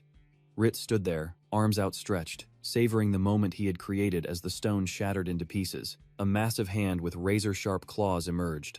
A monstrous red creature appeared, its head covered in horns like a bull. "I offer you my deepest reverence, Lord Baimon. My name is mine." The monster brushed a hand over its shoulder and clicked its tongue. It bared its sharp teeth and growled, "To think I was awakened by a little brat like you." The creature's towering body was immense. "Or perhaps it was a miracle that I've been allowed to rise once more." The monster looked down at its feet. "Alice, is it?" Rit knelt, bowing his head at the monster's feet. "Yes, Lord Baimon, I can feel it." The scene shifts back to Luna's battle. While she and Noah were still fighting, Luna seemed to catch a familiar scent on the wind, the scent of a human, just behind that wall. As Noah unleashed his magic, he asked, "Is one of the 3 humans who sealed me away all those years ago behind that wall?" Baimon roared in fury, "Answer me." Rit quickly replied, "Yes, my lord." Baimon's rage exploded. A dark, evil aura flared around him. Meanwhile, Nock was calmly inspecting his clone, looking for details to adjust. The system message kept flashing insistently. "Please calibrate the doppelganger's appearance." Under this constant pressure, Nock slowly raised his hand to the control panel to edit his copy, his mind already working on the next steps. He was planning for the final trial of the 3 labyrinth challenges. The boss, well, that was never the real issue. Why, you ask? Because he could take it down in a matter of seconds. And in an instant. Nock was teleported to the boss area.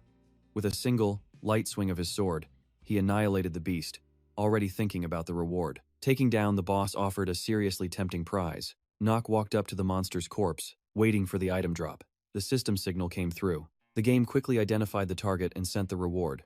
For defeating the boss, 3 random stat points.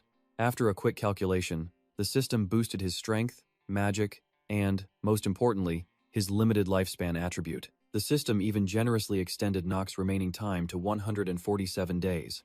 Seeing these new upgrades, his mind started racing with possibilities. He couldn't help but feel a surge of excitement. But as a member of Lunatic, Nock still had other darker concerns weighing on him. His true mission was to delay his so-called teammates, to make sure they couldn't escape the labyrinth. To solve this, he came up with a plan. Use the Moonshadow artifact to change his clone's appearance and place it right where the old boss used to be. Nock was completely confident in his plan.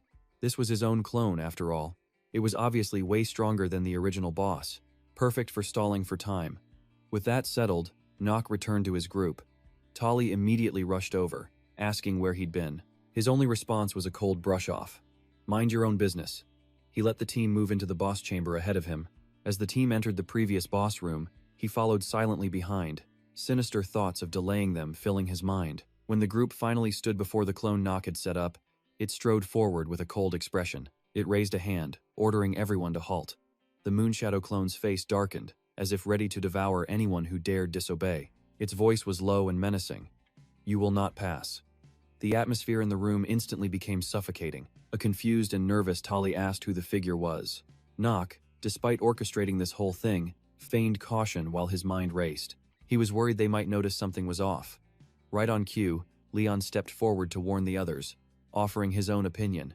"Anything with an aura that's sinister can't possibly be human," he declared, which secretly infuriated Nock. Ecchi, hearing someone who shared her thoughts, immediately agreed. "I knew it. I thought there was something strange about that face. Strange indeed, just as I suspected." Hearing this, Ela grew fearful. She took a few steps back and timidly asked who the person before them was. Nock's clone seemed to have its lines memorized. The moment it heard the question, it answered instantly, like a conditioned reflex. Elsewhere, a wandering mage named Sign, lost in thought, realizes some powerful magic has just activated near Eladin, and he's now trapped inside its field. Lena studies him, a strange feeling in her gut. She murmurs, "It's weird, you keep reminding me of someone." Worried his plan is already going off the rails, he clicks his tongue, draws his sword, and tells his comrades this person is just another monster. He charges forward, shouting an order to everyone. Don't listen to him, just kill him. Nock's actions are swift and decisive. He's terrified that if he hesitates, they'll discover the secret he's desperately trying to hide. In a flash, he slashes at Sign, following up with a chaotic storm of strikes, but the mage easily dodges every single one. After getting absolutely nowhere, Nock backs off, pretending to be struggling as he complains to his allies. "Looks like he's pretty strong," Lena replies, already weaving a magic circle to lend a hand. The circle expands, glowing brighter and brighter, as the energy radiating from it reaches the perfect threshold. Lena unleashes her attack, firing a powerful magic blast at Sign. He's a bit slower this time, but still manages to dodge the hit. Realizing her attack was far more effective than Nock's, she shoots him a smug look. "Seems your sword has gotten a little slow, hasn't it?" Her comment leaves him completely speechless. To back them up, Leon summons skeletons to attack, while Tali, never one to wait, charges head-on, determined to defeat Sign herself. Tali's slash burns fiery red, a vicious flame hungry to swallow its prey whole. Pinned down by attacks from every side, Sign can't take it anymore, his face twisting in pure irritation. The moment the skeletons move in to attack, they create an opening. Sign instantly dashes through the gap for a surprise counter. He raises his hand, gritting his teeth as he gathers a massive spell. The blast detonates, instantly shattering the entire horde of skeletons. Bone dust explodes outward, completely blinding Tali and throwing off the aim of her next sword strike. Still, she tries to land the blow as best she can, but luck isn't on her side as the man dodges it with ease. But in that moment, Sign is wide open. Tali takes the opportunity, pulling her leg back for a devastating kick. You know where this is going. It was a truly vicious blow. The merciless woman launches a kick aimed to destroy his future generations. And though she only kicked one person, the damage was doubled. Not only did Sign feel it, but so did Nock, the one who created the clone. Their synchronized screams of agony rip through the air, immediately catching Tali's attention. She whips around to look at her own teammate, wondering what just happened. She asks what's wrong, pulling Lena into the confusion. Nock is in absolute agony, but he can't let his plan get exposed. He grits his teeth through the pain, pretending that everything is perfectly fine. All the while, he's silently cursing himself for not thinking things through.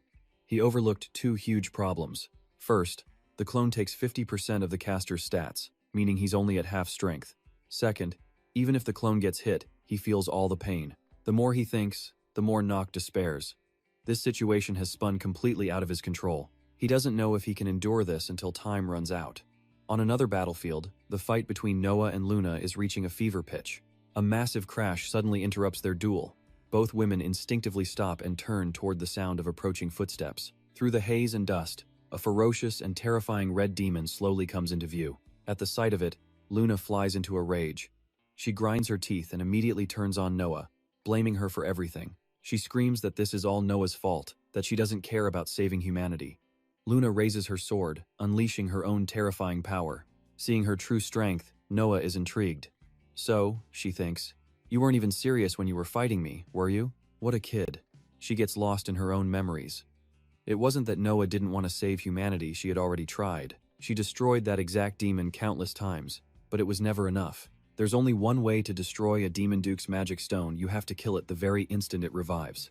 Snapping back to the present, Noah looks at the demon, helpless. She never imagined it would revive this quickly, but she holds on to a sliver of hope that Luna, with her newfound power, can actually defeat it. So, to lend her support, Noah decides to play her own trump card, just as Luna brings her sword down for a powerful strike. At that exact moment, she unleashes her ice magic. The Demon Duke is instantly frozen solid. Luna seizes the opportunity and lunges forward. She pours all her strength into one final blow, and the demon can only react with shock. 2 seconds later, Luna's blade slices deep into its shoulder. Thanks to the sword's magic, fire immediately erupts, incinerating the demon. But both of their reactions are pure shock. Maybe because the Demon Duke wasn't just unharmed, but he's talking with a voice full of contempt. Is this all you people have? Just some washed-up witch, and one totally ordinary girl? He begins to gather demonic energy for a devastating counterattack, triggering a massive explosion. Sign tries to fight back against the relentless assault from his own allies. Tali's attack fails, so she just swings again. This time, her blade connects, slicing a deep gash into Sign's arm. He cries out in agony. Though badly wounded, there's no time to rest. Next up, he has to face Leon's entire skeleton army. The skeletons swarm in, beating Sign down so hard he can't even fight back. Leon just coldly commands his puppets. He knows this enemy has to be completely eliminated. Letting a threat like this escape would have unimaginable consequences. Seeing the smug look on Leon's face, Sign is filled with pure hatred. He stops thinking and just acts. He decides to recall his clone. It's bought him enough time, and he can't afford to take any more damage himself. Suddenly, a strange earthquake rips through the area, throwing everyone into a panic. What's happening? The ground shakes harder. It gets worse. His comrades are panicking, screaming in fear as the ground cracks open, forming a massive chasm. Ellen loses her footing and tumbles right into the pit. Her friends scream her name in terror. In a flash, Sign leaps across the falling rocks, diving through the air to save Ellen. She feels strong arms wrap around her and slowly opens her eyes. She's in total shock. The man who was just attacking her is now holding her, asking with genuine concern if she's all right. Ellen's face turns beet red. She shyly asks why he saved her, but Sign doesn't explain, just bringing her back to solid ground. He quickly asks if she's hurt anywhere, making Ellen blush even more. But inside, Sign is actually incredibly annoyed. He turns away, asking himself, was the one who saved Ellen actually the personality of Duchan? Was that before he took over this body? No matter how much of it is him, it's causing all sorts of trouble. Shaking off the thoughts, Sign focuses on the situation. He scans the area, an uneasy feeling growing as he senses a familiar aura. He knows something is terribly wrong. His eyes fly open in horror as he recognizes it, the presence of the Demon King, Paimon. He immediately moves toward the source of the energy. Tali is stunned, asking where he's going when things are this chaotic. But he ignores her question, his mind racing, trying to figure out where he went so horribly wrong. And he has to figure out how to stop that monster. If he can't stop it now, they're all dead. The scene of the brutal battle with the Demon King is now nothing but ruins. Luna, exhausted, pulls herself up using a rock. But even a single, minor attack from Paimon was enough to completely overwhelm her. She looks around, searching for any advantage. Then she spots her most trusted subordinate, pinned beneath a heavy boulder. He struggles to speak, trying to reassure her. Captain Anne tells her to continue the fight, that he's fine, she needs to deal with the Demon King first. Hearing that, she turns away. Facing the mage, she says, "Noah, we'll talk later. For now, focus everything you have on the battle." Noah jumps to her feet, annoyed. Geez, now is not the time to get distracted. Two powerful women, one mission. Together, they prepare to fight the Demon King standing before them. Noah places her hand on the ground, unleashing ice magic to support Luna. Even though Luna dislikes her, she's still worried about Noah. She even has a moment of sympathy for the mage. She's talking a big game, but her mana is almost completely drained. Same here. She's used her Moonlight Sword twice. She doesn't know how much longer they can hold on. Paimon, as if reading her mind, lets out a twisted, demonic laugh. He taunts them, calling them weak and saying how much fun it is to play with them. The Demon King flies up, looking them over. "Are there a lot of Noah's students here?" he asks. She feels a chill but answers defiantly, dodging the question. Compared to the last time they met, the Demon King is even more crude and vile. Enraged, Paimon unleashes his full power, ferocious flames wrapping his body. Unable to stand Noah's mockery, he throws a massive fire punch toward her, screaming, "Open your eyes and see how weak you humans are, and see why you can never defeat us." After his speech, a powerful attack comes hurtling from the Demon King. It streaks in a straight line right for Noah and Luna. Both sense the immense danger and quickly dodge. The battle to destroy the Demon King rages on. Luna swings her sword, drawing Paimon's attention while Noah uses the opening. With Paimon distracted, she gathers magic for a powerful spell. But he just casually replies that it doesn't matter what they do. He says their efforts are completely useless against him, and he proves it by shattering Noah's spell with his bare hands. The feedback slams into her, leaving her heavily wounded. She collapses, feeling utterly helpless, unable to protect anyone. Noah remembers her childhood, how an unfortunate event left her an orphan all alone. One layer of helplessness on top of another. Noah falls into despair. She doesn't want to see or read anything anymore, not even the power she desperately pursued. Completely giving up on everything, Noah lets herself fall without a shred of regret. But there's still Luna. That girl is still giving everything she has to protect everyone, even as the great mage Noah despairs at their situation. Before Luna can even react, a powerful slash of sword energy cuts through the air, intercepting the Demon Lord's attack. Paimon's assault is stopped cold. The two techniques collide, unleashing a terrifying explosion of raw power. The surprise attack completely redirects the fiend's blazing fist. Luna is so stunned she just freezes on the spot. She whips her head around, and so does Noah. They both realize at the same time Nock has arrived to save the day for these two powerful warriors. As he steps forward, the Demon Lord begins to taunt him, mocking Noah for being a headmaster who lost her own family. After losing her relatives, did she want to lose her students too? Every word was a calculated mix of insult and psychological warfare. This catches her completely off guard. How could her student possibly know things she'd never told anyone? Nock says nothing. He just walks straight up to the Demon Lord, issues a challenge, and boldly declares he will kill Paimon right here and now. Before arriving, Nock had already managed to secure a priceless treasure, a powerful artifact mask. But he's still worried. The fact that Paimon has awakened is a problem beyond comprehension, and Megan, the one who came with him, is in a state of total panic. She knows the Demon Lord is on par with Commander Luna herself. A low-ranking subordinate like her is basically useless here. She then looks at the boy ahead, telling herself that the only thing she can do is protect him and make sure he survives. Hearing this, Nock immediately snaps back at her. "Don't be ridiculous." He tells Megan that running is not an option. He's a member of the Zenhafer family, and this is his responsibility. Megan is still terrified, trying to stop him because this is not a problem the two of them can possibly solve on their own. But Nock's determination is absolute. He shoots her an ice-cold glare and asks, "Would you be okay with it if Commander Luna dies?" Megan instantly trembles in fear. She can't stand the thought of her beloved captain falling in battle. Nock sees his opening and confidently threatens her. He's doing it to force her hand, because he knows her one weakness is that unshakable admiration and faith in her commander. Megan's deep devotion to her captain is a massive weak point, and he's about to exploit it. He turns and confronts Megan again. "Luna saved you from that lab. Are you just going to let her walk to her death all by herself?"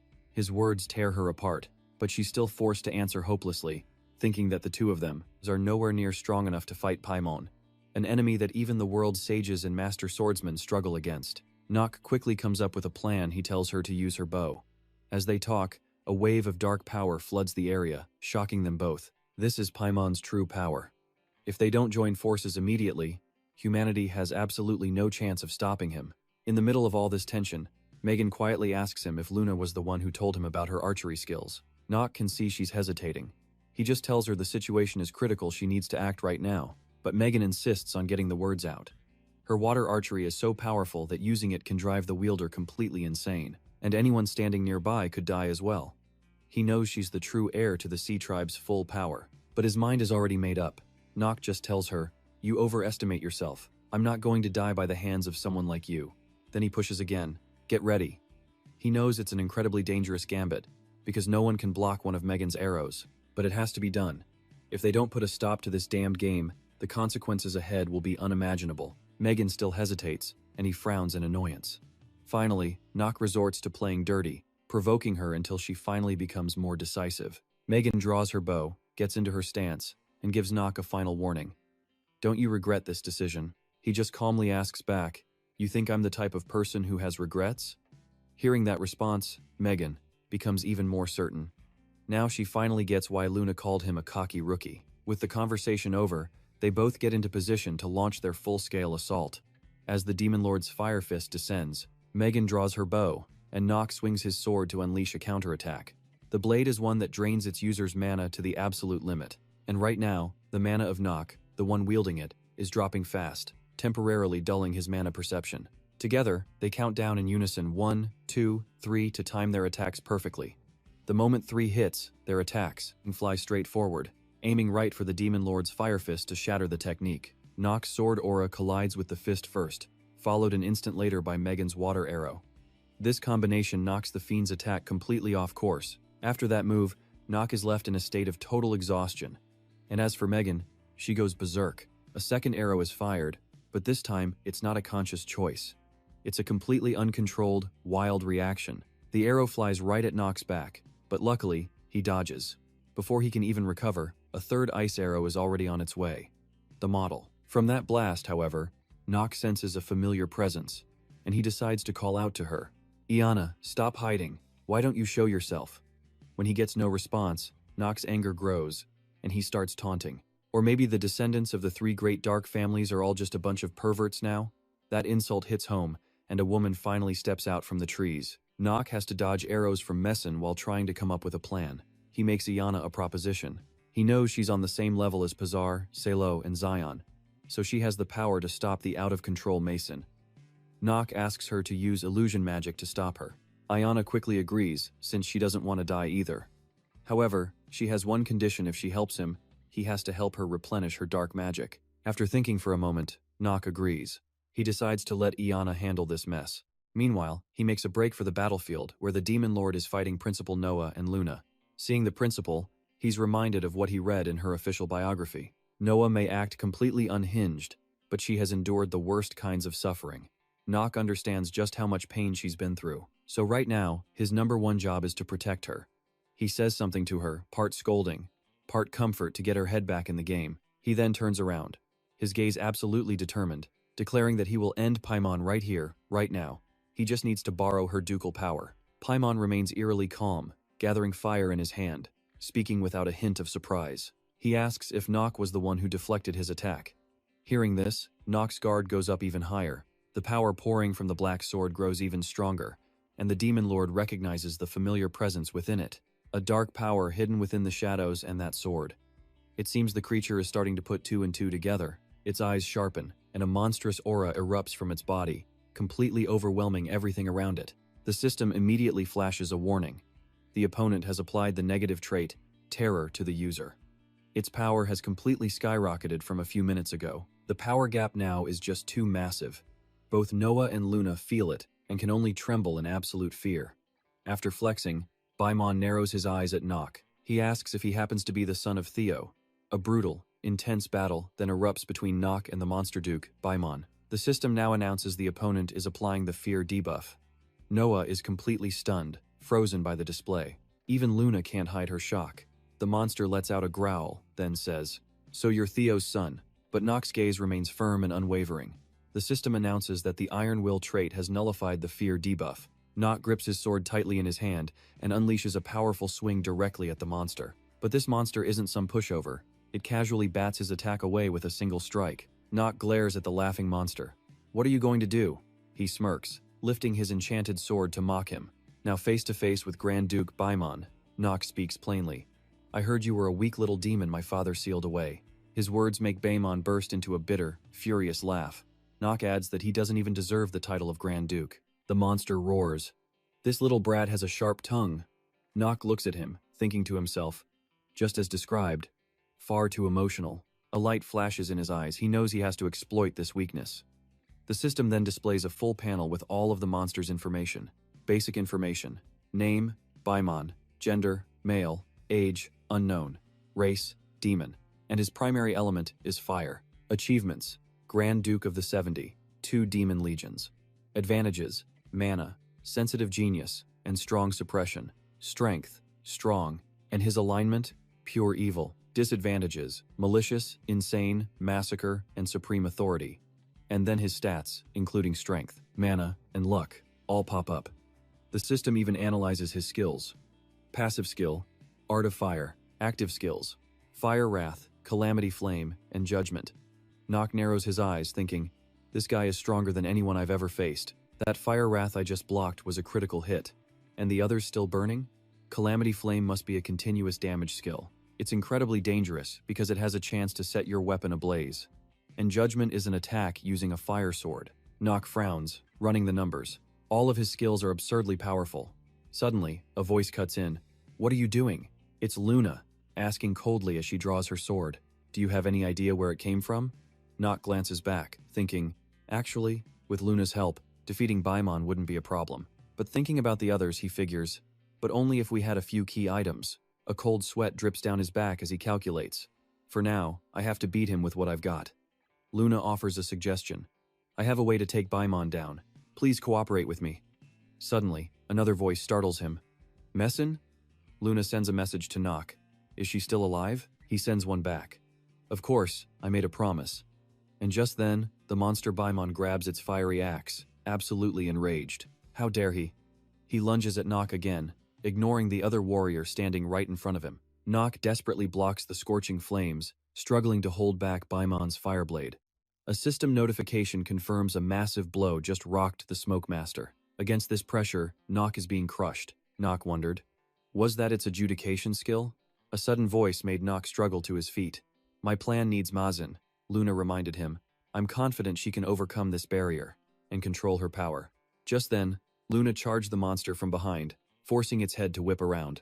She struck with all her might, but Baimon casually blocked her attack. Gritting her teeth, Luna warned it. Don't forget I'm still here, Monday. It effortlessly parried another of her blows. Luna then sent a message to Nock. All right, brave rookie. I'm leaving it to you better that than all of us dying here. Nock instantly understood and asked Loa. You can still use wide area magic twice more, right? He then requested. Please cast a wide area shield around me, yelling for Loa to keep everyone else out of it. Loa immediately got the message and replied with admiration. Fine, you want me to protect the students? Nock answered decisively. I'm sure you will. Loa laughed and began casting magic. You've got a sharp tongue, he praised Nock, but that's what makes you so valuable. A blue vortex began to form. It quickly generated immense pressure across a huge area. In the heat of battle, Baimon noticed. Starting to play tricks, are you?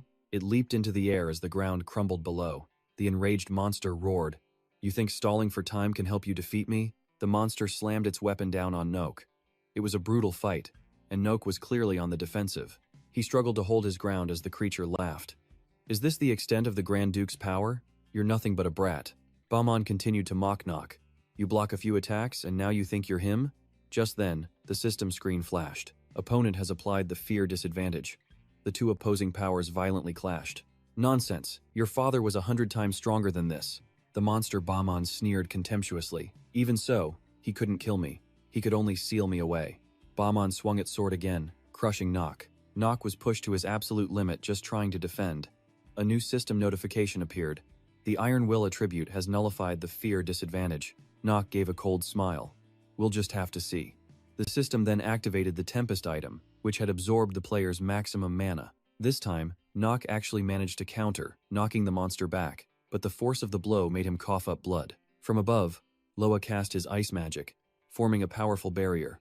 Nock wiped a cut on his face, looking pleased. So the shield is up? Seeing the massive wall of ice, Loa thought to himself, almost done. Nock watched the intense battle between the monster and Luna. The plan to kill Ba Monday. He gritted his teeth and cursed under his breath. "Hurry and wake up. I'm at my limit too." Nock cried out to her, "Mazin." He knew she was just a side character in the game, someone destined to die and vanish from the story. But he still didn't want her to die. Nock's brows furrowed. No, want was a ridiculous word for it. The system then sent another alert. Warning. The player's body is out of mana. Warning. Energy is being converted. Lifespan is decreasing rapidly. Nock thought to himself, she deserves to live. He activated his power once more, raising his sword high. She has the right to claim her own life. With that, Nock charged forward again, fearlessly rushing toward Bamon all by himself. The fight between the two of them raged on. Nock's face was tight with strain. "Please, just wake up." Meanwhile, Mazin was being held captive. His desperate call of her name seemed to bring a tear to her eye. Inside a lab, numerous figures surrounded Mazin's chamber. She began to stir, her eyes slowly fluttering open. As they opened for the first time, she saw the blurry silhouettes of people outside. The first breath she took wasn't fresh air. Mazin looked around, the air thick with the overpowering stench of chemicals. She noticed there were countless other versions of herself, all lined up next to a long row of tubes. Gruesome experimental tools were laid out nearby, a horrifying sight. Children were turned into test subjects, their minds forcibly filled with knowledge. Mazin opened her eyes, and before she could even fully process the information in language that had been, she had already realized one crucial fact. Faint bubbles began to appear inside the experimental tank. Her bare feet touched the floor. This research was her origin. She stepped out in front of the people watching her, and this was the place where she would have to prove her own value. Mazin walked toward a nearby chair. Here, being the subject of research was the only way for her to survive. A voice called out to her. "H210, can you hear me?" Mazin's eyes opened. "H120. She slowly sat up. That was the name they had given her. Mazin, a researcher, led her away, though she didn't understand the reason. She saw a strange creature contained in a nearby pod, but she was one of many subjects in an experiment to recreate the power of ancient orc tribes. That bizarre creature in the pod was how she learned that countless orphans of the war had become test subjects. A bald-headed doctor began his evaluation. "Hey, H210, try to move that block." She forced a small smile, because she always had to appear cheerful. Mazin used her power, pretending to be useful. She displayed her abilities for everyone watching. She had to prove that she was the best candidate for handling the blood of the merman race. Mazin kept going. This was the only way. She smiled as she split the block of wood. She wasn't one of the kids who just disappeared. But one day, someone came for her. A woman with glasses. "Hello," the woman continued. "From today on, I will be your teacher." She pushed up her glasses, adding, "A researcher from the institute will live with you." Marin gave a slight eye roll. And so, her life with the woman began. Of course, she had no say in it. Her world felt dark, like cattle being led to the slaughterhouse. She could only do as they commanded. But this woman, Ray, praised Marin gently. "The research institute is boring, isn't it? You've had a hard time." Ray was always asking her things. "Is there anything you like?" In the lab, Ray cared for Marin, even singing to her. Her voice was a little stiff, but it was kind. While combing her hair, Ray continued, "Your hair is blue like the sea. Can I call you Marin?" Marin felt a little embarrassed. She never expected anything, since everyone treated her like a zoo animal or a lab rat. But seeing her hair treated so gently was a shock. Marin was being cherished by Ray. She was treated like a human being. Ray even playfully splashed water on her, making Marin break into a genuine smile. Ray didn't see a tool, she saw a person. But as night fell, Marin wondered why Ray was being so kind to her. She whispered to Ray, "Everyone says I'm a monster because I have the blood of the Sea Person clan forced into me." Marin knew her fate. She was a weapon, destined for the battlefield. "Let's sleep." Ray just smiled softly, and she stroked Marin's head to comfort her. "Since you shared a secret, I'll tell you one of mine." Ray explained that her own family was being held hostage, forcing her to work at the institute. Marin's eyes widened. "Ray, do you want to see your family again?" "Of course," Ray replied. Her voice turned sad. "Marin, if I leave you one day, would you want to see me again?" Marin's hands clenched. "Ray, are you going to leave me?" They pressed their foreheads together as Ray held her close. "Yes, that's what a family is." But Marin was worried. "Does that mean you think of me as family too? Is that why you're so nice?" Ray chuckled. "That's right. But there's another reason I want to protect you." Marin was curious. "What is it?" Ray spoke softly. "It's because you're still a child," she told Marin gently. "Adults are supposed to protect children, so you have to learn to do the same. Protect the kids who are smaller than you, okay? The little girl immediately agreed. I'll remember. Marin fell asleep, safe in Ray's arms. Living with Ray, Marin's world finally started to feel stable. Soon, Ray began to guide her, teaching her to control her power.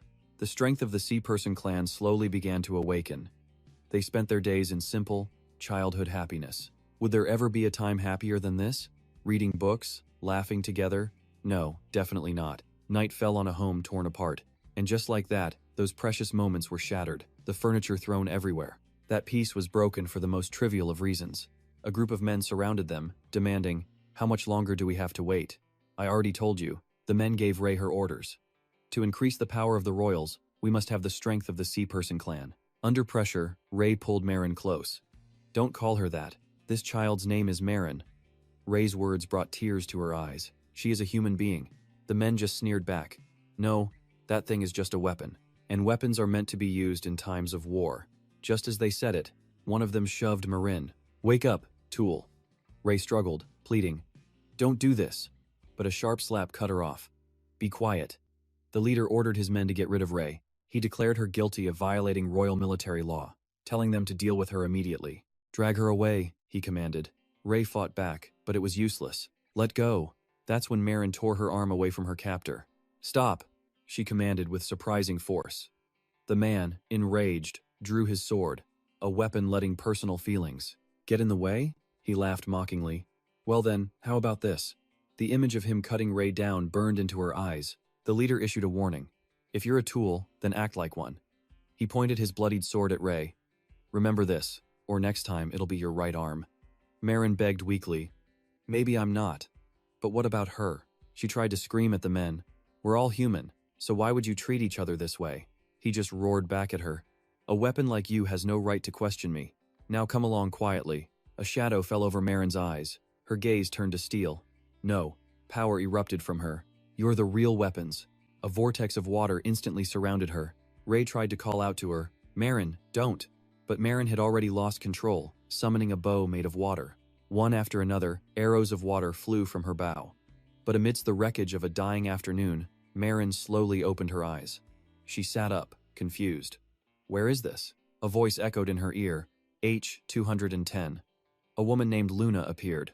According to the report, that appears to be your name. She then introduced herself.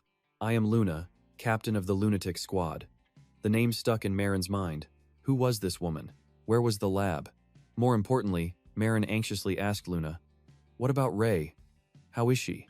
She was the girl with brown hair, the one who took care of her. Hearing this, Luna replied coldly, Ray is asleep. Marin froze at those words. She's asleep? Luna confirmed it. Yes, and there's something we need to get straight. Her eyes were ice as she told Marin the terrible truth. The one who killed her, Luna's next words, shattered Marin's world was you. Marin stammered in denial. No, that's impossible. Luna turned away, continuing. Lunatic's mission was to attack the royal lab, but, she told Marin, everything was already over by the time we got here. In that moment, Luna was wandering alone when a weak voice called out to her for help. Over there, Ray was desperately pleading with her. Please, help me. She was fading, holding Marine in her arms.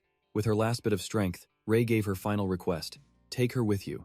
Watching the scene, Luna asked suspiciously, is she just dazed from the great pirate's power?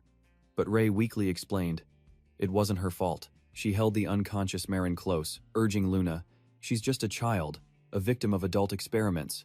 Take her, and let her live a normal life. Ray confessed miserably, she's done nothing wrong. She's never killed anyone. Luna's brow furrowed because that was a lie. Marin had eliminated Ray and the others. She trembled, covering her mouth. I killed Ray. She clutched her head in horror. Before, when she unleashed her magic, Ray had died from her attack. That immense power had just erupted uncontrollably, and she had actually believed the power they gave her would save Ray. But in the end, she didn't save her at all. Marin, in the center of that raw power, had become the exact terrifying weapon they always wanted her to be. Just then, Luna made her an offer. Join Lunatic. Her voice was cold as she added, if you want revenge on the royalty that made you suffer. A single word echoed in Marin's anguished thoughts. Demons. She squeezed her eyes shut. Ray used to tell her about them in fairy tales. Demons that creep into the weaknesses of human hearts, offering sweet deals and empty promises.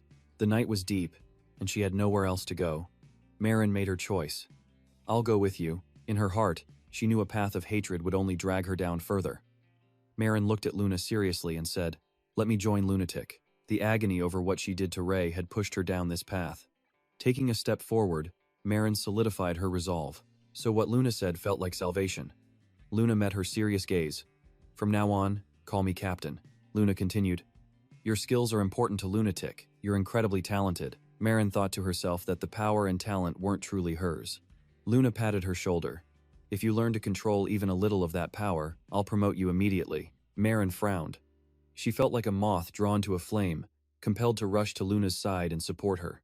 Marin's hands clenched into tight fists. Her resolve hardened because Luna had saved her, and Ray was the one she herself had killed.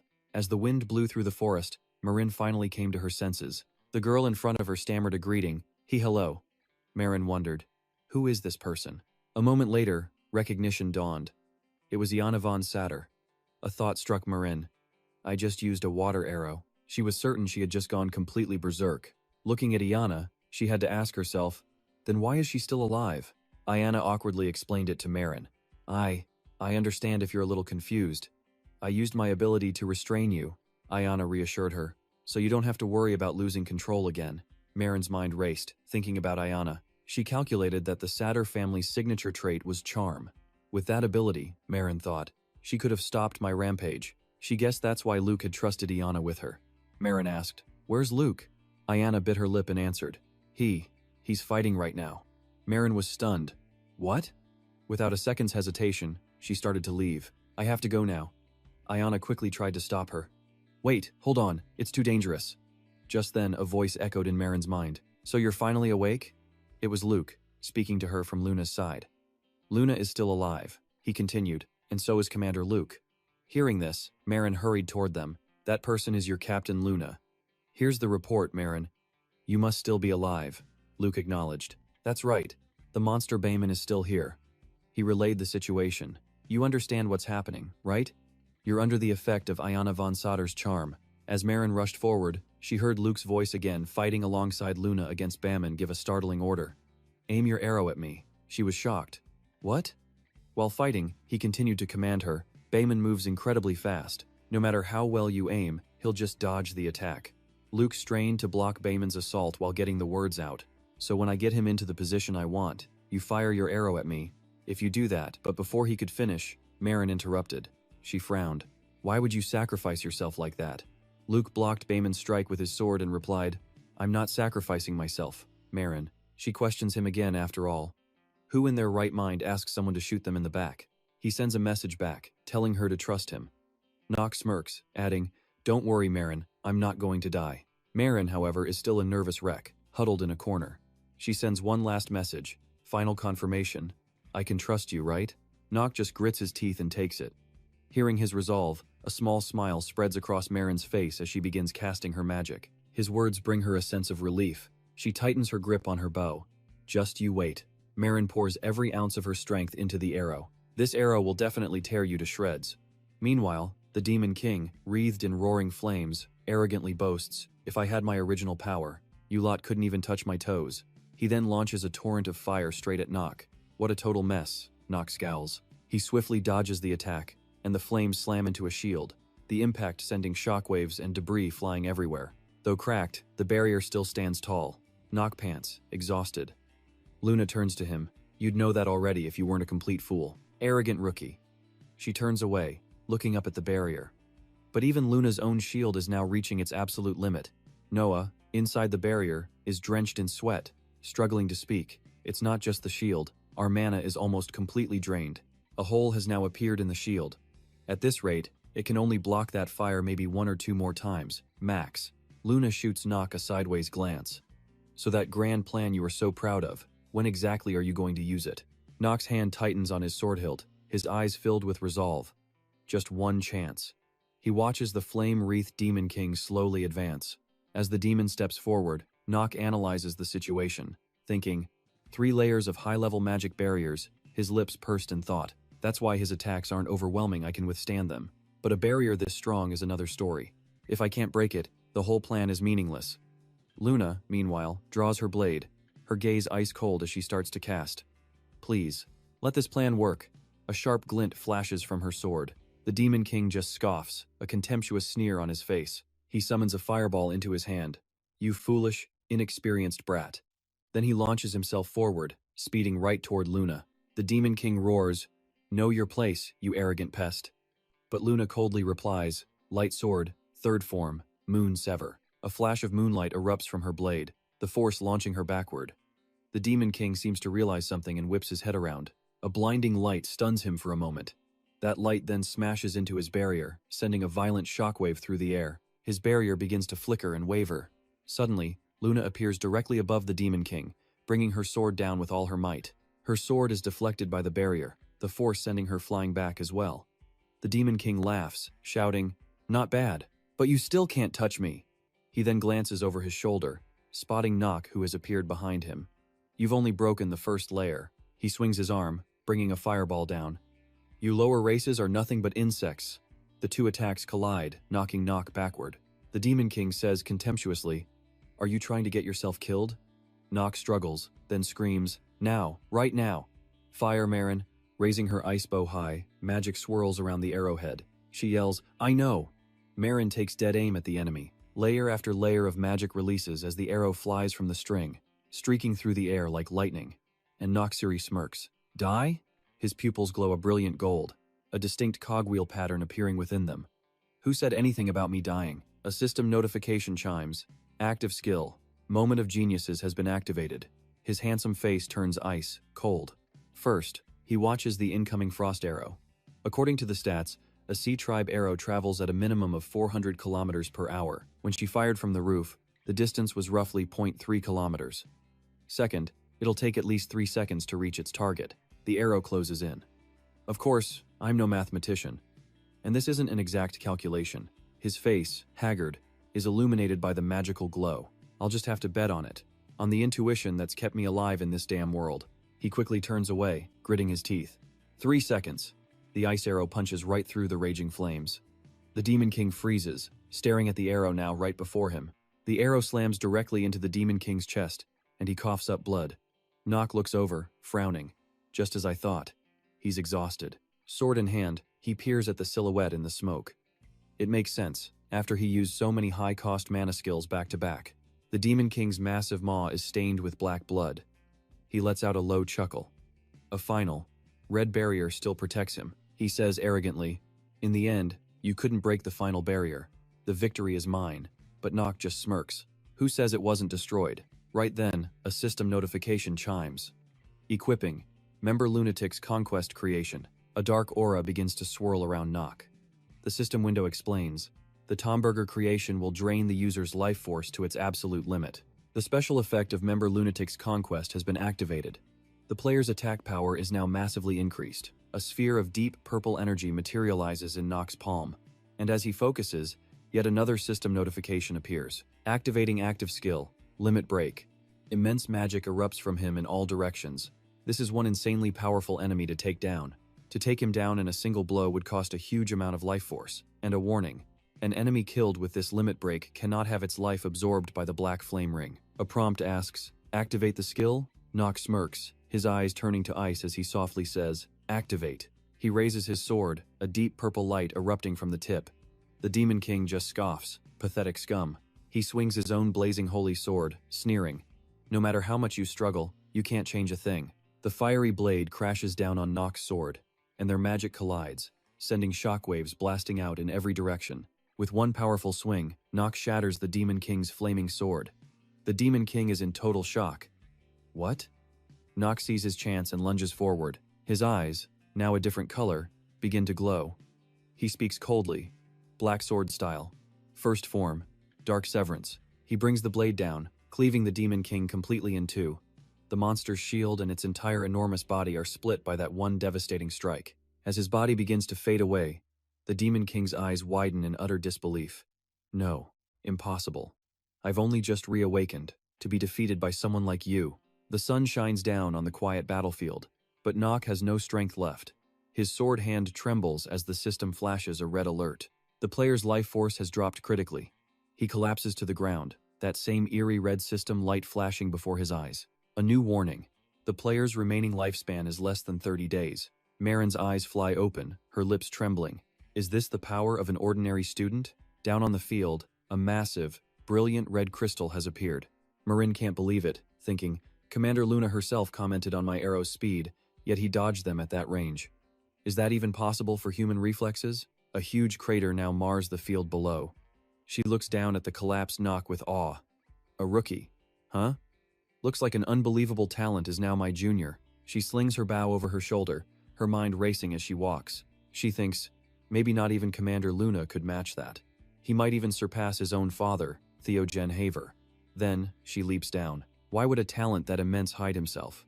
She recalls all the times other students looked down on Nock and gossiped about him. Marin clicks her tongue internally. Maybe he figured his overwhelming talent would just cause problems, so he hid it all behind the facade of being a simple troublemaker. Thinking of his close relationship with his maid, Marin muses. And that attachment to his servant. That must be part of it too. Now I get it. A smirk plays on her lips. Annoyingly handsome. And a bit of a sly fox, isn't he? But it might just be possible. With Commander Luna and this rookie, they might be enough to take down that fool emperor, Ella von Occam. Marin chuckles, thinking of that scheming princess. And of course, she thinks, his daughter Bene will have to die in the process. Back on the battlefield, Noah looks down. She and Luna stare intently at the crystal that just materialized. A thin, almost ethereal mist swirls around the massive crystal shard. Luna's voice is sharp. So this was the reason, Noah? You let the great demon Baimon awaken just to destroy the magic cores? Her eyes turn to ice. Is that it? She asks, turning to look at the red mist coiling on the ground. Thinking back, it seems strange. Why would you, the one who suffered most at the hands of demons, allow Baimon to awaken? Luna glances over at Noah's back. If it was simply for revenge, wasn't that far too reckless? Noah's expression turns blank, then breaks into a slight, knowing smirk. Oh, I did consider revenge, it's true. Noah's eyes crinkle into a smile. But unfortunately, my own power just wasn't up to the task. That's all, kid. Luna simply replies, I see, but I'll expect an explanation next time. Noah waves a hand, and her entire appearance shifts back to her usual, cheerful demeanor.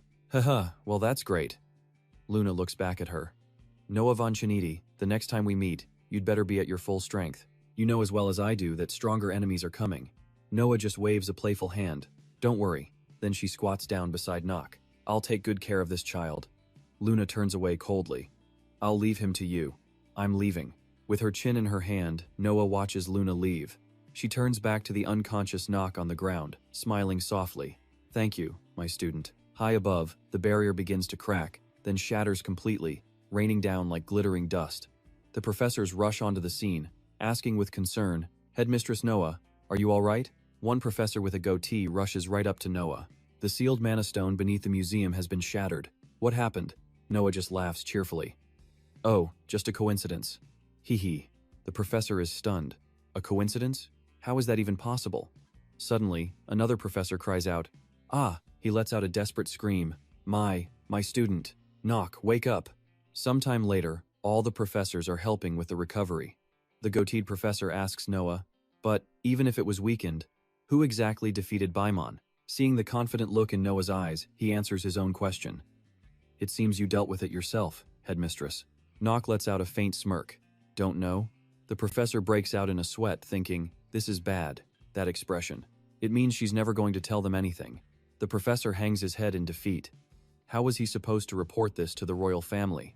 Then, his gaze suddenly shifts to Professor Giac, making the other man tense up. The two old professors begin a silent, bitter argument. Hey, you handle it. Why me? You do it. Ignoring the two of them bickering, Loa simply turns and walks away. A sealed mana stone couldn't just shatter for no reason. So they were behind this? Just as she'd expected. The royal family. And that meant they were definitely here. Loa scans the messy pile of rocks, her entire face distorting with pure rage. You filthy, demonic followers, daring to stink up my territory.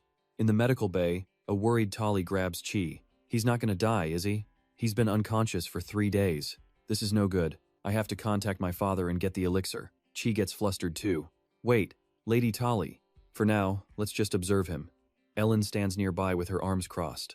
Honestly, why'd he charge in like a moth to a flame? His classmate speaks up. Don't say that. He must have had a reason for doing it.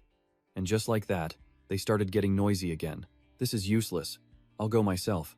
Lady Tali, please wait. Inside the room, Nock is resting quietly. He's at a loss for words watching the chaotic group outside. This was the first time he'd ever been afraid of waking up. He stares blankly at the light outside the window. His recovery rate was unbelievably fast.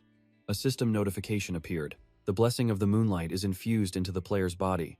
The blessing of frost is infused. He sighs. With these two blessings, it was to be expected. The academy must be publicly siding with the emperor. An academy that's really part of a criminal organization. Loa probably healed him just to gather intel. In any case, he needed to pretend to be asleep and buy as much time as he could. He slowly drifts off as night falls. Nock's eyes slowly flutter open. Did I fall asleep? He props himself up a little, sitting up. Finally, it's quiet. Still groggy. He doesn't notice someone else in the room until Ellen speaks. I knew it. You're awake. The voice startles Nock, and he lets out a quiet sigh before looking at her. What is it, Ellen? It's awfully late. She asks him quietly. I just want to ask you one thing. About that person named San we met in the labyrinth. What exactly is your relationship with him? Ellen pauses for a moment before asking him directly. Nock remains silent, looking at Ellen. He speaks with a serious face. What are you talking about? Ellen approaches with a smug grin and a mocking tone. You know what's funny? Every time you lie, your pupils start to move. Your hands tremble slightly while your voice tries to sound so calm. She looks at Nock with a sarcastic smile. Nock freezes up, his mind racing. Damn it, his master of deception skill wasn't high enough to fool Ellen's genius actor trait. He's practically rigid, drenched in a cold sweat. His cheap tricks weren't going to have any effect here. Fine then. He at least needed to figure out her objective. Nock keeps his expression calm and speaks again. It's true. San does have a relationship with me. Ellen's face grows stern. A relative? Your eyes are quite similar. You noticed? Nock glances at her with a questioning look. Ellen continues. I see. From a branch family, right? An image of a man with brown hair appears, a collar around his neck. He's chained up, his face gaunt and miserable. Ellen continues. I heard the Rehenver family has a certain reputation. They often train talented kids from branch families to become hunting dogs for the main clan. San must be one of them. She speaks while crossing her legs, her hand on her chin as if deep in thought. Nock forces a smile, thinking to himself, even if this was the Rehenver family, that seemed a little extreme. Ellen adds, to be honest, I thought it was strange from the start. He didn't seem to have any intention of attacking us. Nock speaks up. So what do you want from San? Ellen says gently, I want to repay him. She offers a gentle smile. As for San, she hesitates. I'm quite interested in him. I was thinking of recruiting him for my merchant's guild. Nock cuts her off. In short, you want me to be the middleman? Ellen smiles brightly and shrugs. Exactly. Someone with your skills can definitely do it. Nock's face turns serious. Poaching from the Rehenver household? You think it's that simple? Ellen replies. That's right. Please extend him an invitation to my Jivelin Merchants Guild. I'll be going now.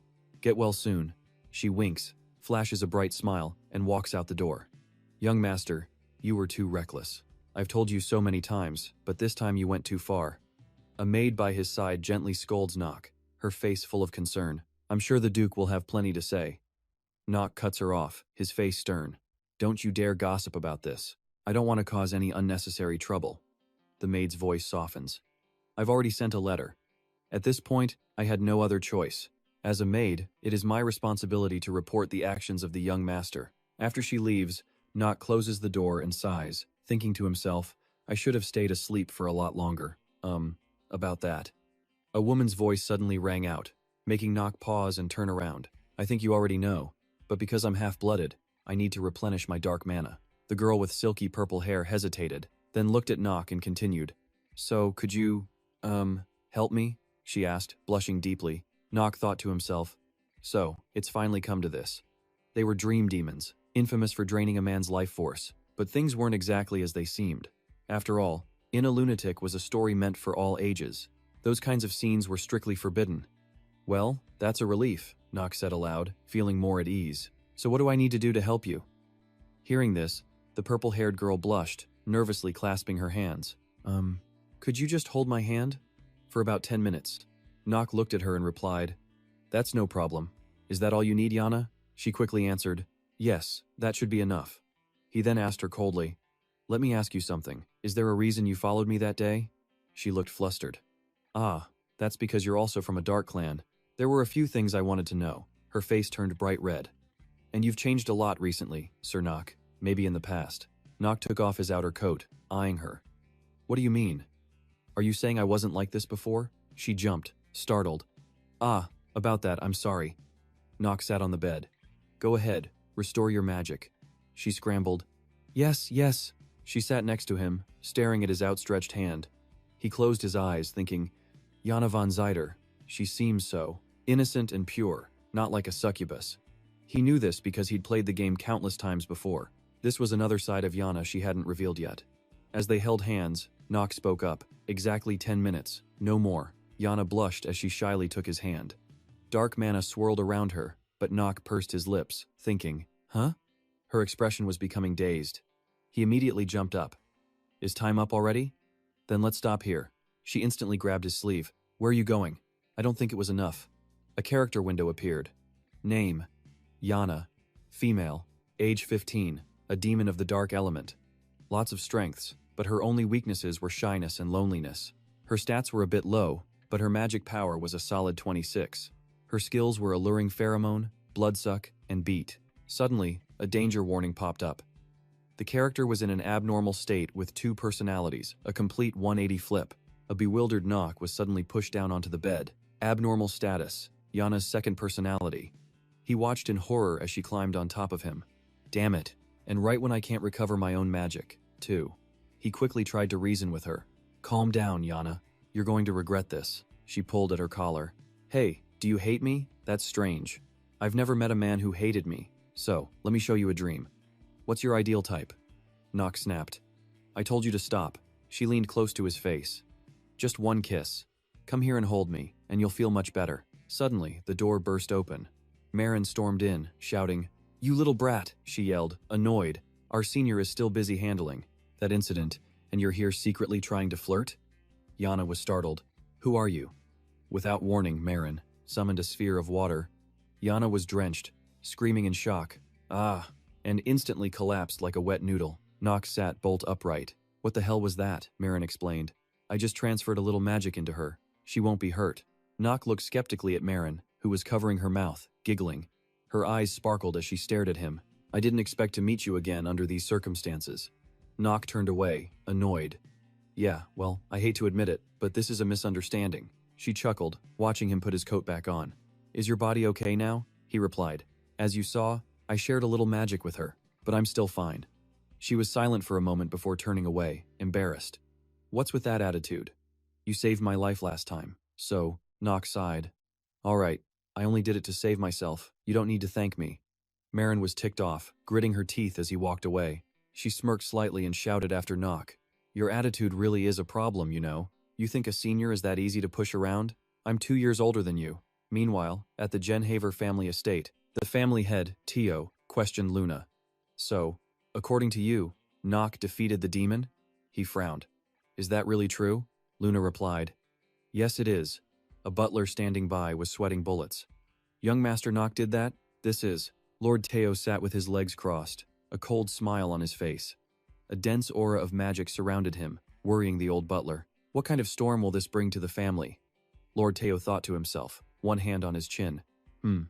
His thin eyebrows knitted together. I don't know either. Nock's thoughts are a complete mystery to me. He mused. If I had to guess, it might be because of his mother's death on that bloody night. He recalled that fiery day. A demon was holding Nock's mother by the head. He had watched her die right before his eyes. And after that, he had gone berserk. It never lets anyone get near, but now it finally has a chance to avenge its mother, and it has to do it all alone. Luna gives the man a serious look. I think you're lying, she says flatly, her mind racing to figure out his true intentions. This was a power that could only be inherited by those with Zenhaver blood, the ability to give darkness physical form. It can only be activated when someone is pushed to the absolute limit of their suffering. And now, the rookie was a member of the lunatic organization. For that reason, he would be safe. He had now completely broken free of the old man's control. He couldn't let something like that happen ever again. But old Theo just chuckles, saying parents don't always understand their own children. But Luna's voice is pure ice. Since when did you become such a warm father? She points out that his eldest joined the royalist faction. To be precise, he'd sided with demons just to attack their mutual enemies. Theo says this directly, looking her straight in the eye. A bloody storm would soon sweep through the 6 halls. Luna moves behind him, her voice chillingly cold. Theo von Zenhaver, don't forget your promise. I don't care if it's your son or anyone else. I will kill them if they interfere with my plans. That, she explains, is how the Lunatic Guild operates, and it was a part of their contract. With that, Luna slowly begins to vanish, but her cold, piercing gaze stays locked on Theo. She tells him to set aside all personal feelings and focus only on the objective. Theo pushes himself up from the table, staring out the window into the distance. Everything was already in motion. The fall of the Empire and the conquest of the 72 great demons would begin soon. Inside a magnificent castle, a woman's voice echoes. To put it simply, I'm drawn to you, she says. So please, sign a contract with our J. Valen Guild. Ellen elegantly sips her tea. She promises a worthy reward if he just agrees to the deal. She taps the contract, but the young man named San speaks up timidly. I'm sorry, but I have family matters to attend to. Ellen just smiles, explaining that Luke already told her everything and gave his permission. Ellen flashes a brilliant smile across the table at San. Underneath his mask, he's pouting. He definitely did not give any permission. He thinks, sure, he took down that demon insect early and got a ton of loot, but now she wants him working for Javelin? He hesitates. Miss Ellen. She immediately corrects him, saying to just call her Ellen. But he nervously pushes back, saying he'd be more comfortable, calling her Lady Ellen. Her eyes crinkle into a smile as she observes that he's actually quite similar to Nock in some ways. She tucks her hair back. Tisk. I didn't want to complicate this, but let's just say a certain Zenhaver branch family is involved in handling all the dirty business in this kingdom. If the truth got out that they sent their own members into the academy on a secret mission, she continues, what do you think would happen if Headmaster Noah were to hear about it? A sly, cunning smile plays on her lips. San can only say that he thought Lady Ellen wasn't the type to exploit someone's weakness. She takes another sip of tea. I'm a merchant. She has no reason to be kind. San stammers. So what do I need to do? Ellen sets her cup down. Sign it. Or are you refusing to work with me? As night falls, San walks out of Ellen's building, a small necklace now in his hand. It's the pendant of a fire spirit. He bites his lip, realizing it's an incredible artifact that can only be obtained through a pact. We flash back to a moment ago. Ellen had offered him a jewelry box with the necklace inside, calling it a token of sincerity for signing, both a gift and a contract fee. When he held it up, magical energy radiated all around it. An absurdly powerful item, reinforced with layers of advanced magic. He puts it in his pocket. It's an amazing piece of gear, but he can already feel the tracking magic woven into it. Not good, but still, it seems like Ellen genuinely wants to work with him. The thought is exhausting, but this whole situation is bound to cause some serious trouble. Meanwhile, back in Ellen's private room, she's still seated in her chair when another voice rings out. It seems you've taken quite a liking to this San fellow. Zith approaches with a smirk. This is the first time I've seen you personally invite someone for recruitment. Her gaze turns to ice. Since when were you allowed to comment on what I do? Zith flinches, quickly saying someone like him would never dare oppose her. He begs her not to worry, insisting he's not an idiot. Ellen just glares. She thinks to herself that Zith's behavior has been strange. It probably started right after Headmaster Noah dealt with the demon Baimon. It's too early to say for sure, but she has a bad feeling. A sly smile spreads across her face as she warns him to be careful with his decisions. From now on, she says, they will affect your very survival. Zith just smiles back brightly. I'll be sure to remember that, Guildmaster. As Zith leaves, striding down the hallway, his mind is racing. So I was right, he thinks coldly. Luke von Zenhaver. He concludes that Luke is a dangerous target who must be dealt with quickly. And while he's at it, taking out that idiot prince, Noak, would be a bonus. Whatever your goal is, he snarls to himself, this time things won't go your way, because you're about to die. A twisted, monstrous laugh follows, his face twisted into something terrifying. And that's all for this part of the story summary. If you've got any thoughts, make sure to leave them down in the comments below. Don't forget to smash that like button and subscribe. Ring that notification bell for more awesome videos. For now, take care, and I'll catch you in the next one.